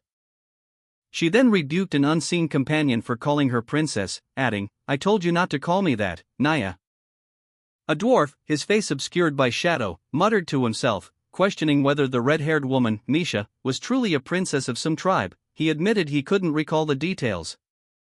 Meanwhile, Misha, seemingly unfazed by the dwarf's uncertainty, urged the group to move forward. A man with short brown hair, carrying a large backpack, observed the scene with a serious expression. He then issued a command for everyone to stay close. The group, now fully assembled, included Misha, the dwarf, the brown-haired man, and at least one other warrior, stood ready to proceed. Their collective gaze was fixed ahead, into the mysterious depths of a cavern glowing with blue crystals. Thus began their first exploration as a team. With Rottmiller's guidance, the group arrived at the second-floor portal within 10 hours. A shimmering, ethereal portal pulsed with energy, its light illuminating the surrounding area. The brown-haired man, noticing signs of prior passage, stated that someone had been there before them. The group, now comprised of Misha, the dwarf, and the brown-haired man, stood before the portal, their expressions a mixture of anticipation and apprehension. The brown-haired man, though impressed by the speed of their arrival, expressed a lack of complete satisfaction. A guide skill appeared, its description reading, "A guide skill that lets you know the direction of the portal." The brown-haired man commented that he didn't expect much from the skill, but it was pretty good. He then declared, "Let's go in." Misha, the dwarf, and the others followed the brown-haired man towards the portal. Entering the glowing blue expanse. The brown-haired man, slightly dissatisfied, muttered to himself that it was a shame he couldn't get experience points for opening the portal. A flashback showed a previous group using a bug to open the portal. Misha Karlstein silently resolved to wait until she had trustworthy teammates before proceeding further. A system message appeared, confirming their arrival on the second floor. "You have entered the beast's lair on the second floor." The brown-haired man grimaced, commenting on the persistent, unpleasant smell of the beast's lair. Misha, the dwarf, and the brown-haired man continued deeper into the cave, their figures silhouetted against the dim light. A nearby text box explained that the second floor was accessible through a portal in the eastern region of the first floor, and that many beast-type monsters appeared there. The blonde woman asked the dwarf, "Dwaki, are you good?" Misha, upon entering the second floor, felt a wave of nausea. She silently pleaded, "Please don't talk to me." The blonde woman, however, reacted with disgust to the foul smell, while the others found amusement in her reaction. The blonde woman exclaimed, "Ugh, it's so dirty, Naya." The brown-haired man chuckled, "Ha ha ha. I guess not." The blonde woman's comment prompted the brown-haired man to remark, "Perhaps that's why, but the smell here is disgusting. Meanwhile, the dwarf, seemingly unfazed, stated, I heard that you possess a smell-type essence. The brown-haired man, seemingly accustomed to the environment, reassured himself, I'm fine. This isn't my first rodeo. Finally, the brown-haired man addressed the group, warning them about the numerous waste puddles and instructing them to stay close behind him to avoid stepping in them. Misha Karlstein reflected on the brown-haired man's dependability, wondering if it stemmed from his 8 years of experience. As they continued their trek through the muddy terrain of the beast's lair, the dwarf explained that the beast's lair was a valley, a natural maze, making the Pathfinder's job even more crucial here than in the Goblin Forest, as there were no traps but navigating the maze was essential.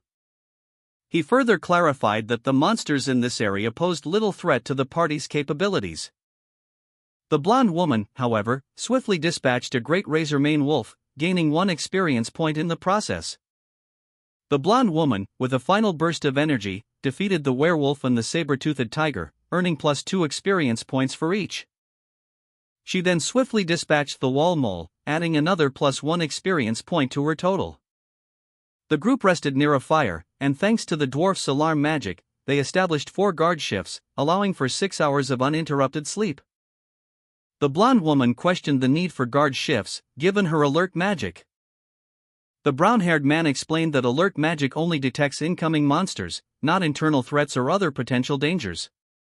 As the group rested around a small fire, Misha Karlstein casually asked if something was amiss.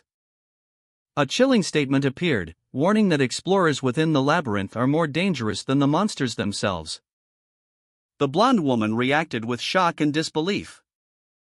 She questioned the truth of the statement, her concern evident as she looked at the brown-haired man, who was resting under a blanket. The brown-haired man, confirming the statement, advised her to get some rest as well. The brown-haired man, seemingly deep in thought, remained silent. The brown-haired man warned of the dangers of other explorers, stating, it's not safe to team up with that mage. On the second day, a little after midday, the group arrived at a location described as the portal to the 3rd floor. The brown-haired man pointed out the portal, explaining that this is where they would hunt rank 7-8 th monsters. He further explained that the 3rd floor is a giant map called the Pilgrim's Passage. A diagram showed that different entry points on the 2nd floor lead to the same location on the 3rd floor. Misha Karlstein, the blonde woman, the brown-haired man, the dwarf, and the red-haired woman, Naya, journeyed together, their backpacks slung over their shoulders. Naya mused aloud, somewhere nice. The brown-haired man, addressing Bjorn and Naya, inquired, think of it, have you ever been to the 3rd floor, Bjorn, Naya? Bjorn, a powerfully built man in shining armor, confirmed, I have. Naya exclaimed, that's great, Naya. It took me a year to get to the 3rd floor, Naya. Bjorn then asked, a year? Then how long did it take you to get to the 4th floor? Naya responded, 2 years? I think about that many, Naya. The red-haired woman, Naya, laughed, teasing the dwarf. Ha, but you were born to a nice family, she exclaimed, her words light and playful. Naya then turned serious, addressing both the dwarf and herself. Both of you, quit it, she commanded, her tone sharper this time. The brown-haired man watched them, his expression concerned as he observed the interaction between Naya and the dwarf. He seemed to be assessing the situation. The dwarf, seemingly apologetic, mumbled, sorry, Naya. I'll stop too. The brown-haired man, however, seemed increasingly agitated. He muttered to himself. What is it? He sounds more annoyed than earlier. The brown-haired man turned and walked away, his back to the others, his shoulders slumped in apparent frustration. Misha observed the aftermath of Naya's reprimand, offering a quiet assessment, well, he's working hard on his own. I can see why he might be mad. A system message appeared, announcing their arrival, you have entered the 3rd floor, Pilgrim's Passage. The location was identified as Steelstone Valley. The group, now minus the brown-haired man, stood before a shimmering portal, a powerful energy emanating from it. The brown-haired man, his face contorted in anger, glared at Rottmiller, his frustration evident. He shouted, Rottmiller! Back off! A heavily armored warrior, his shield gleaming, braced himself against an unseen force. The impact sending shockwaves through the ground as a monstrous bull-like creature was flung backward. A powerful blow that sent the beast reeling. Another monstrous creature, this one resembling a feline, lunged forward, claws extended. But the warrior met its attack with his shield, the impact causing a shower of sparks. The warrior stumbled back, his breath ragged. Why are there monsters right in front of the portal? The armored warrior felt a shockwave, muttering to himself, "This shock." He narrowly avoided being trampled, thinking, if it wasn't for the shield, I would have been trampled, like that dwarf. The scene shifts to show the dwarf bound and gagged. The armored warrior, despite his exhaustion, fought off a charging boar-like monster with a powerful blow, grunting, "Ugh." Bjorn, the armored warrior, shouted a warning, "There's 7th rank monsters called Iantro." He then instructed his companions, "Just try to block them from pushing us further back." One of them responded, almost without emotion, "I know that already." Observing the scene, a bystander commented, "I guess he already recovered it." "I'm not envious or anything." "Really?" A narrator's voice explained, "The Iantro's active skill is weight balance. It gives them knockback resistance." The narration continued, explaining, the dwarf's essence was really helpful because of that knockback resistance back in the blood-tinted castle. Hikarad Murad, having just recovered from a perilous situation, found himself facing a monstrous Iantro creature. The beast loomed over him, its menacing presence filling the scene. The on-screen text read, Hikarad Murad used, weight balance, ... In response, Hikarad Murad utilized his skill, weight balance, to counter the creature's overwhelming size and power. The ground trembled as the force of the impact rippled outwards, showcasing the immense power of the clash. A cloud of dust and debris obscured the immediate aftermath of the confrontation. Meanwhile, Lurwerv Dwaki, facing his own challenge, employed an 8th rank curse magic, Corruption. The on-screen text confirmed, Lurwerv Dwaki used 8th rank curse magic, Corruption. An Iantro monster lunged, its grotesque features contorted in a silent scream. As Lurwerv Dwaki, eyes wide with concentration, unleashed an 8th rank curse magic, Corruption. The dark energy engulfing the creature. "Nice one, Dwaki," the armored warrior shouted in approval. The armored warrior, his face grim with determination, prepared for a final strike. "I'll finish it off," he roared, his attack a blinding flash of light. The combined efforts of the warrior and the mage obliterating the Iantro monster. "We got it dash," a relieved voice whispered. The final Iantro monster lunged, its attack narrowly avoided. As a voice shouted, "There's one remaining." The armored warrior, momentarily stunned, braced himself for the next attack. With a swift, precise movement, the red-haired woman drew her dagger. Leaping into action, she aimed for the monster's vulnerable flank. And the armored warrior, seizing the opportunity, brought his mace down upon the beast's head, finishing it off. The red-haired woman, eyes blazing with crimson fire, summoned her power with a fierce cry, "Come forth, essence!" A surge of energy enveloped her. As she channeled her inner strength, unleashing a devastating torrent of power that tore through the remaining Iantro monster. The impact of the attack sent shockwaves through the battlefield, leaving behind only scattered remains and a lingering aura of raw power. A system message appeared, announcing the defeat of the Iantro and awarding 3 experience points. The armored warrior and Hikarad Murad continued walking, commenting on the unusual location of the Iantro encounter. Hikarad Murad questioned the appearance of the Iantro in that area, wondering why they were there. Braun Rottmiller, concerned, used his body warmth search skill to check for nearby people. The skill, a lizardman pathseeker's ability, detects heat signatures to locate living beings. The resulting thermal image revealed the presence of others nearby. A scan of the area revealed no immediate presence, however. The lingering scent indicated recent activity, suggesting others had been nearby. Within a 2-minute radius, the armored warrior deduced that these individuals likely observed their hunt from a distance. The brown-haired man questioned if someone had been waiting for them specifically. But the red-haired woman countered that it was unlikely to have been a targeted ambush. The red-haired woman explained that luring monsters to the portal was a common tactic employed by plunderers, who timed their attacks to exploit moments of vulnerability. Naya, witnessing a powerful energy surge, proposed a plan. Then shouldn't we catch them and beat the fuck up, Naya? The red-haired woman countered, don't we get money if we kill plunderers? However, a blonde woman cautioned that while true, it's difficult to find them without proof, and they might be blamed if things go wrong. The blonde man, visibly nervous, added, eek, but the dead don't talk, Naya. The armored warrior, considering the situation, suggested a more cautious approach. Let's just write a warning for plunderers at the portal and leave. The blonde man, clearly relieved by the less confrontational suggestion, visibly relaxed. A close-up on Rottmiller's attire revealed a detailed belt buckle and a curious, spiral staff. Naya expressed surprise at Rottmiller's use of the body warmth search, stating that she had never known such a method existed.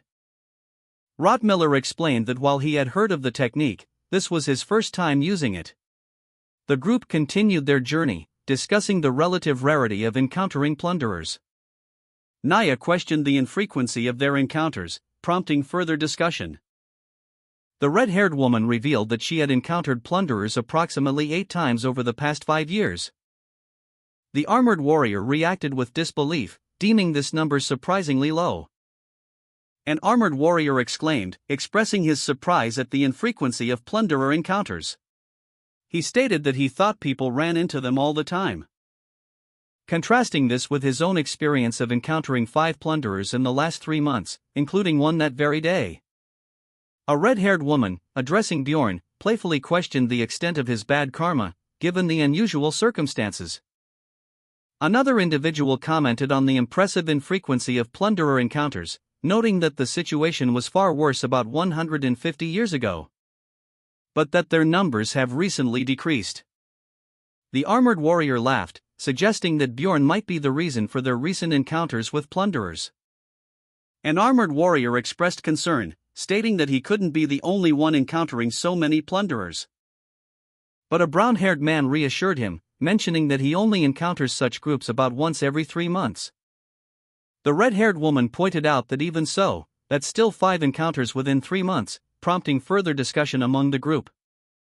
As on-screen text revealed that the group had recently defeated the Wormstone, the Iron Falcon, and the Steel Valley Guardian, each encounter granting them +2 experience points. The brown-haired man suggested they camp for the night and move to the next area in the morning. The group's current location was revealed to be on the border of the region, explaining their unusual camping spot. The armored warrior's explanation for their group's surprisingly low number of plunderer encounters was simple: it's because there are less monsters here. He deemed it a good choice. The brown-haired man approached Lorwerv Dwaki, expressing concern. Dwaki, are you okay? You haven't been looking too good since earlier. Dwaki, looking somewhat disheveled, simply replied, really? The red-haired woman commented on Dwaki's demeanor, noting, yeah. He's usually pretty talkative. Why does he look like he chewed on shit? Later, around a campfire, Dwaki confessed to the group, to be honest, the fantasy I had about exploration has been destroyed. He added, apologetically, I know how it might sound. I'm sure you guys think I'm just naive and young. The blonde woman's expression shifted to one of concern as she contemplated a grim reality: explorers killing other explorers. A red-haired woman, her eyes blazing with intensity, added another layer to the unsettling truth: an explorer openly admitting that killing other explorers is a lucrative business. The red-haired woman's statement hung heavy in the air, a stark contrast to the fantastical adventures they had initially envisioned. The red-haired woman, lost in thought, voiced her internal struggle: if she continued down this path, she might one day end up taking a life. The brown-haired man, observing her, revealed his own preparations for the harsh realities of their journey. The brown-haired man, ever observant, posed a question to his companion: a blonde woman, and?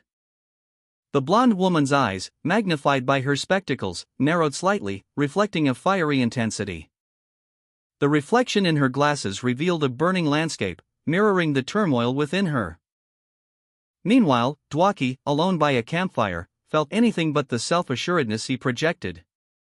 His determination was a thin veil over his fear and confusion. A red-haired woman, noticing his distress, addressed him with concern, "Dwaki, you." The brown-haired man observed the scene from afar, a thoughtful expression on his face.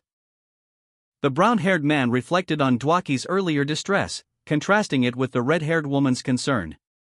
He mused that Dwaki was far superior to those who boasted but crumbled under pressure, finding it far more dependable to demonstrate capability than to merely claim it. The scene shifted to Dwaki, who requested some time from the group, explaining that he had something to show them.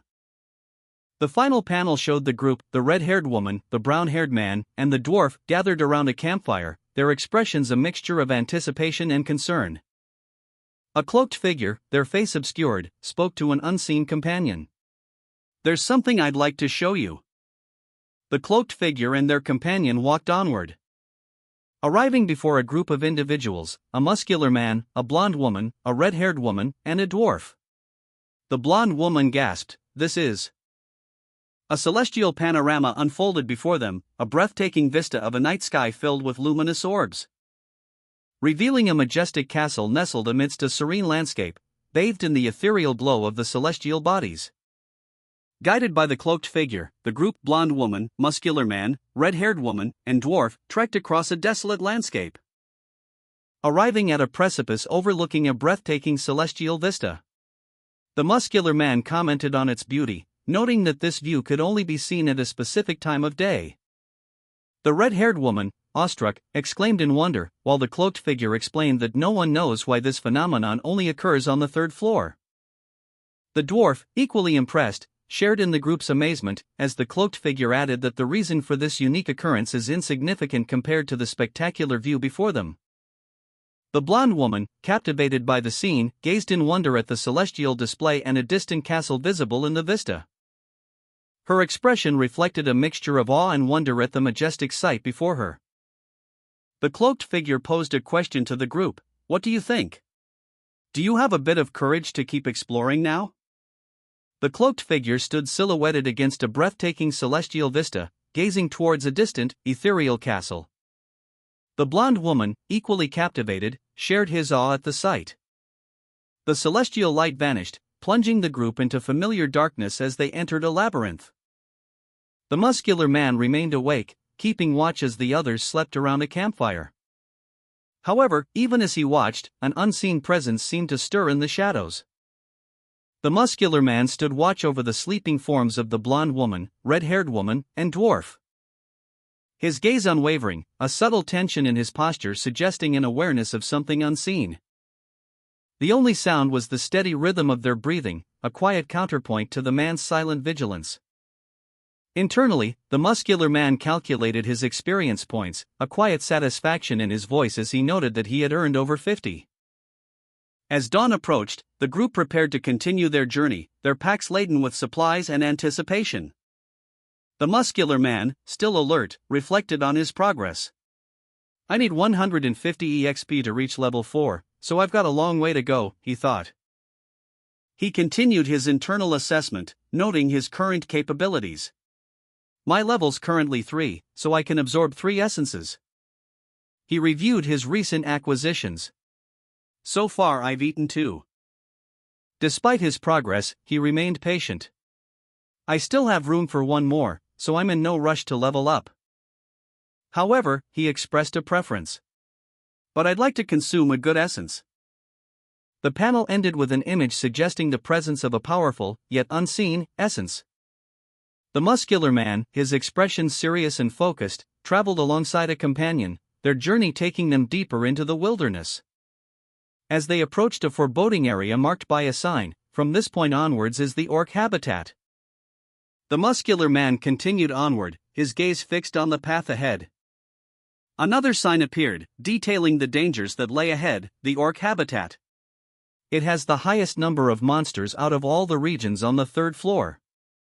A chilling image of numerous orcs, their menacing presence palpable, filled the panel, underscoring the severity of the threat.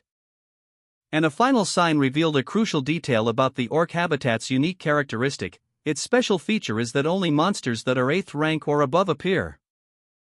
The group, consisting of a muscular man, a red-haired woman, and other adventurers, paused near an orc habitat. "It's ranked second in difficulty," one of them observed, "but if we're not going to the fourth floor immediately, this is the best hunting spot." For now, they decided to work together and assess the situation before proceeding with their plan. Suddenly, a warning cry pierced the air. "Nearad, there's a group of orcs approaching from our 1 o'clock." A horde of orcs emerged from the shadows, their menacing forms silhouetted against the darkening landscape. One orc, larger and more imposing than the rest, let out a guttural growl. "All right, let's do just as we practiced," the muscular man declared, his voice filled with grim determination.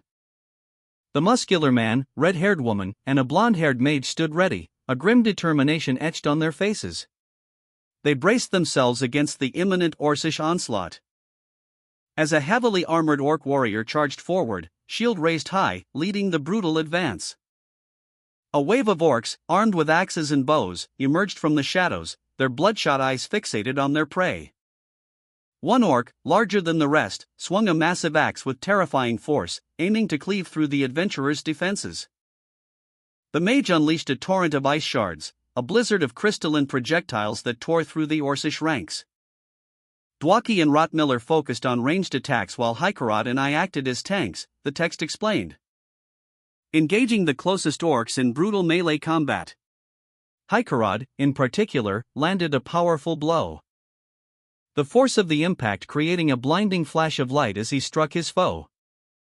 Meanwhile, the red-haired woman, prioritizing the closest enemies, swiftly dispatched them with a pair of precise strikes, her blades leaving trails of light in their wake.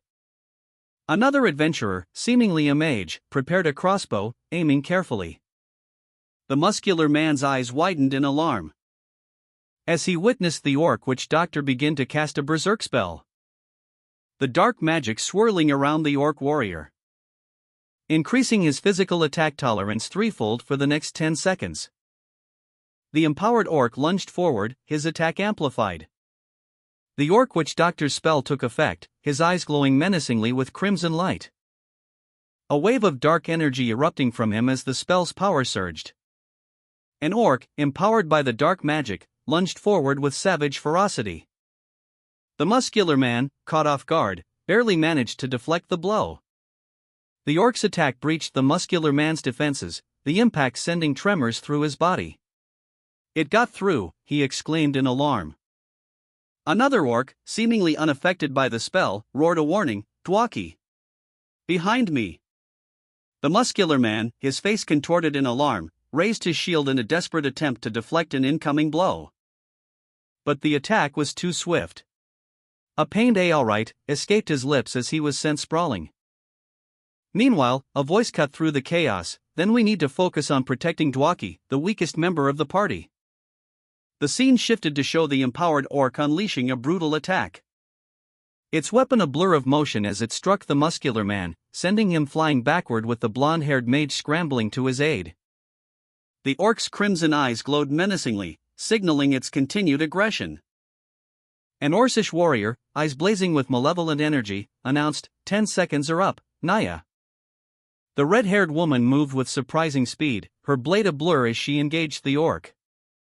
A swift, precise strike cleaving through the orc's defenses, resulting in a bloody explosion as the orc fell.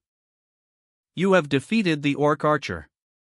EXP +2, you have defeated the orc warrior. EXP +2. The red-haired woman landed gracefully, her breath coming in short gasps as she surveyed the scene. The final blow landed, a brutal strike that sent the orc witch-doctor sprawling to the ground. His body crumpling under the force of the impact, blood splattering across the ground as he succumbed to his injuries. The party members regrouped after their hard-fought victory, their breaths ragged and their bodies weary. The red-haired woman commented on the nearness of their escape, her heart still pounding from the adrenaline. The muscular man, nursing his wounds, listened as the blonde-haired mage observed that their damage output was insufficient. The muscular man, still recovering from his injuries, mused aloud, "I guess that makes sense, since we have 2 shields and 1 pathfinder, but even so, we're just slow. The safety is still great." He concluded his assessment with a quiet affirmation, "This is a pretty okay team. I like it."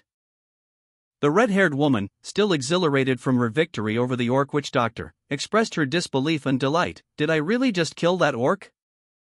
The blonde-haired mage, ever observant, chimed in with a cheerful, "Good job, Naya." The party pressed onward, their journey to the heart of the orc territory marked by continuous skirmishes. The blonde-haired mage led the way, her magical prowess a bulwark against the relentless orc attacks. The muscular man, despite his injuries, provided steadfast defense, while the red-haired woman's agility and ferocity proved invaluable in close-quarters combat. As they neared their destination, the intensity of the orc resistance escalated, with larger groups of orcs emerging to challenge them at every turn. A narrator's voice recounted a past encounter. Once, they had even come across a great orc warrior, a 7th-rank monster. A massive orc, wielding a large sword and shield, stood before the red-haired woman and the muscular man. But they were able to defeat it easily. A system message appeared: "You have defeated the great ORC warrior. EXP +3. Despite their victory, a sense of foreboding washed over them as the narrator ominously observed, "But the fucked up things always tend to happen when things are going smoothly." The name Legerno Tharuntine appeared in a speech bubble, a name that seemed to carry weight and significance. As an aged man with a stern expression spoke the name, his lips moving with a grim determination. A colossal explosion erupted, a fiery maelstrom consuming the landscape, leaving behind a scene of devastation as a soldier watched in shock, questioning the unfolding events.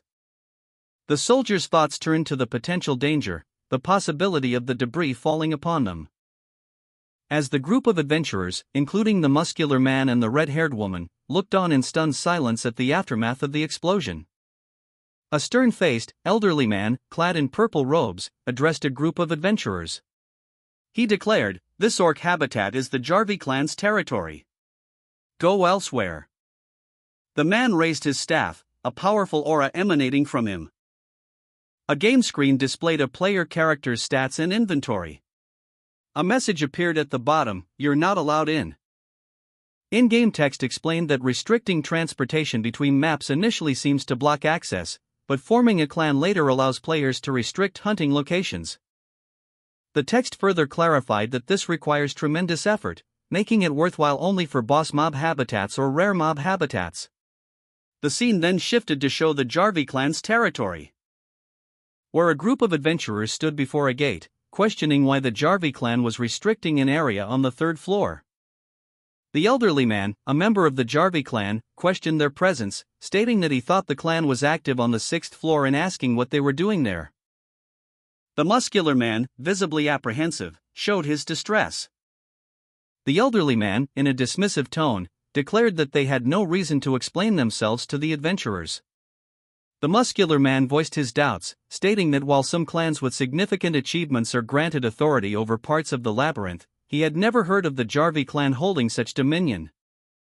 The red-haired woman echoed his skepticism, questioning whether the adventurers even belonged to that clan. The elderly man, unimpressed, simply remarked, "How interesting." The elderly man, seemingly unfazed by the adventurer's presence, stated that he often hears such claims.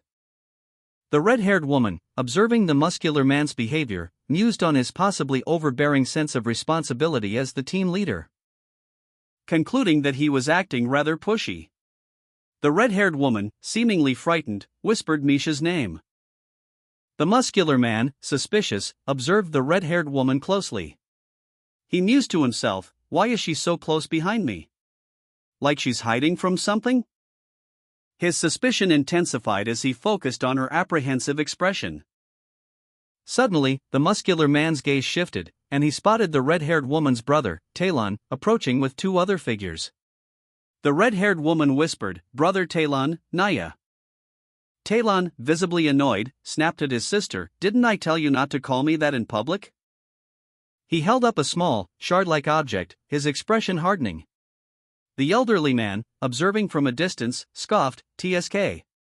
She really makes it known that she's just a halfling. That stupid Naya." The muscular man, suspicious and observant, questioned Talon, "Is she your sister?" Talon, annoyed, confirmed curtly, yes, she is.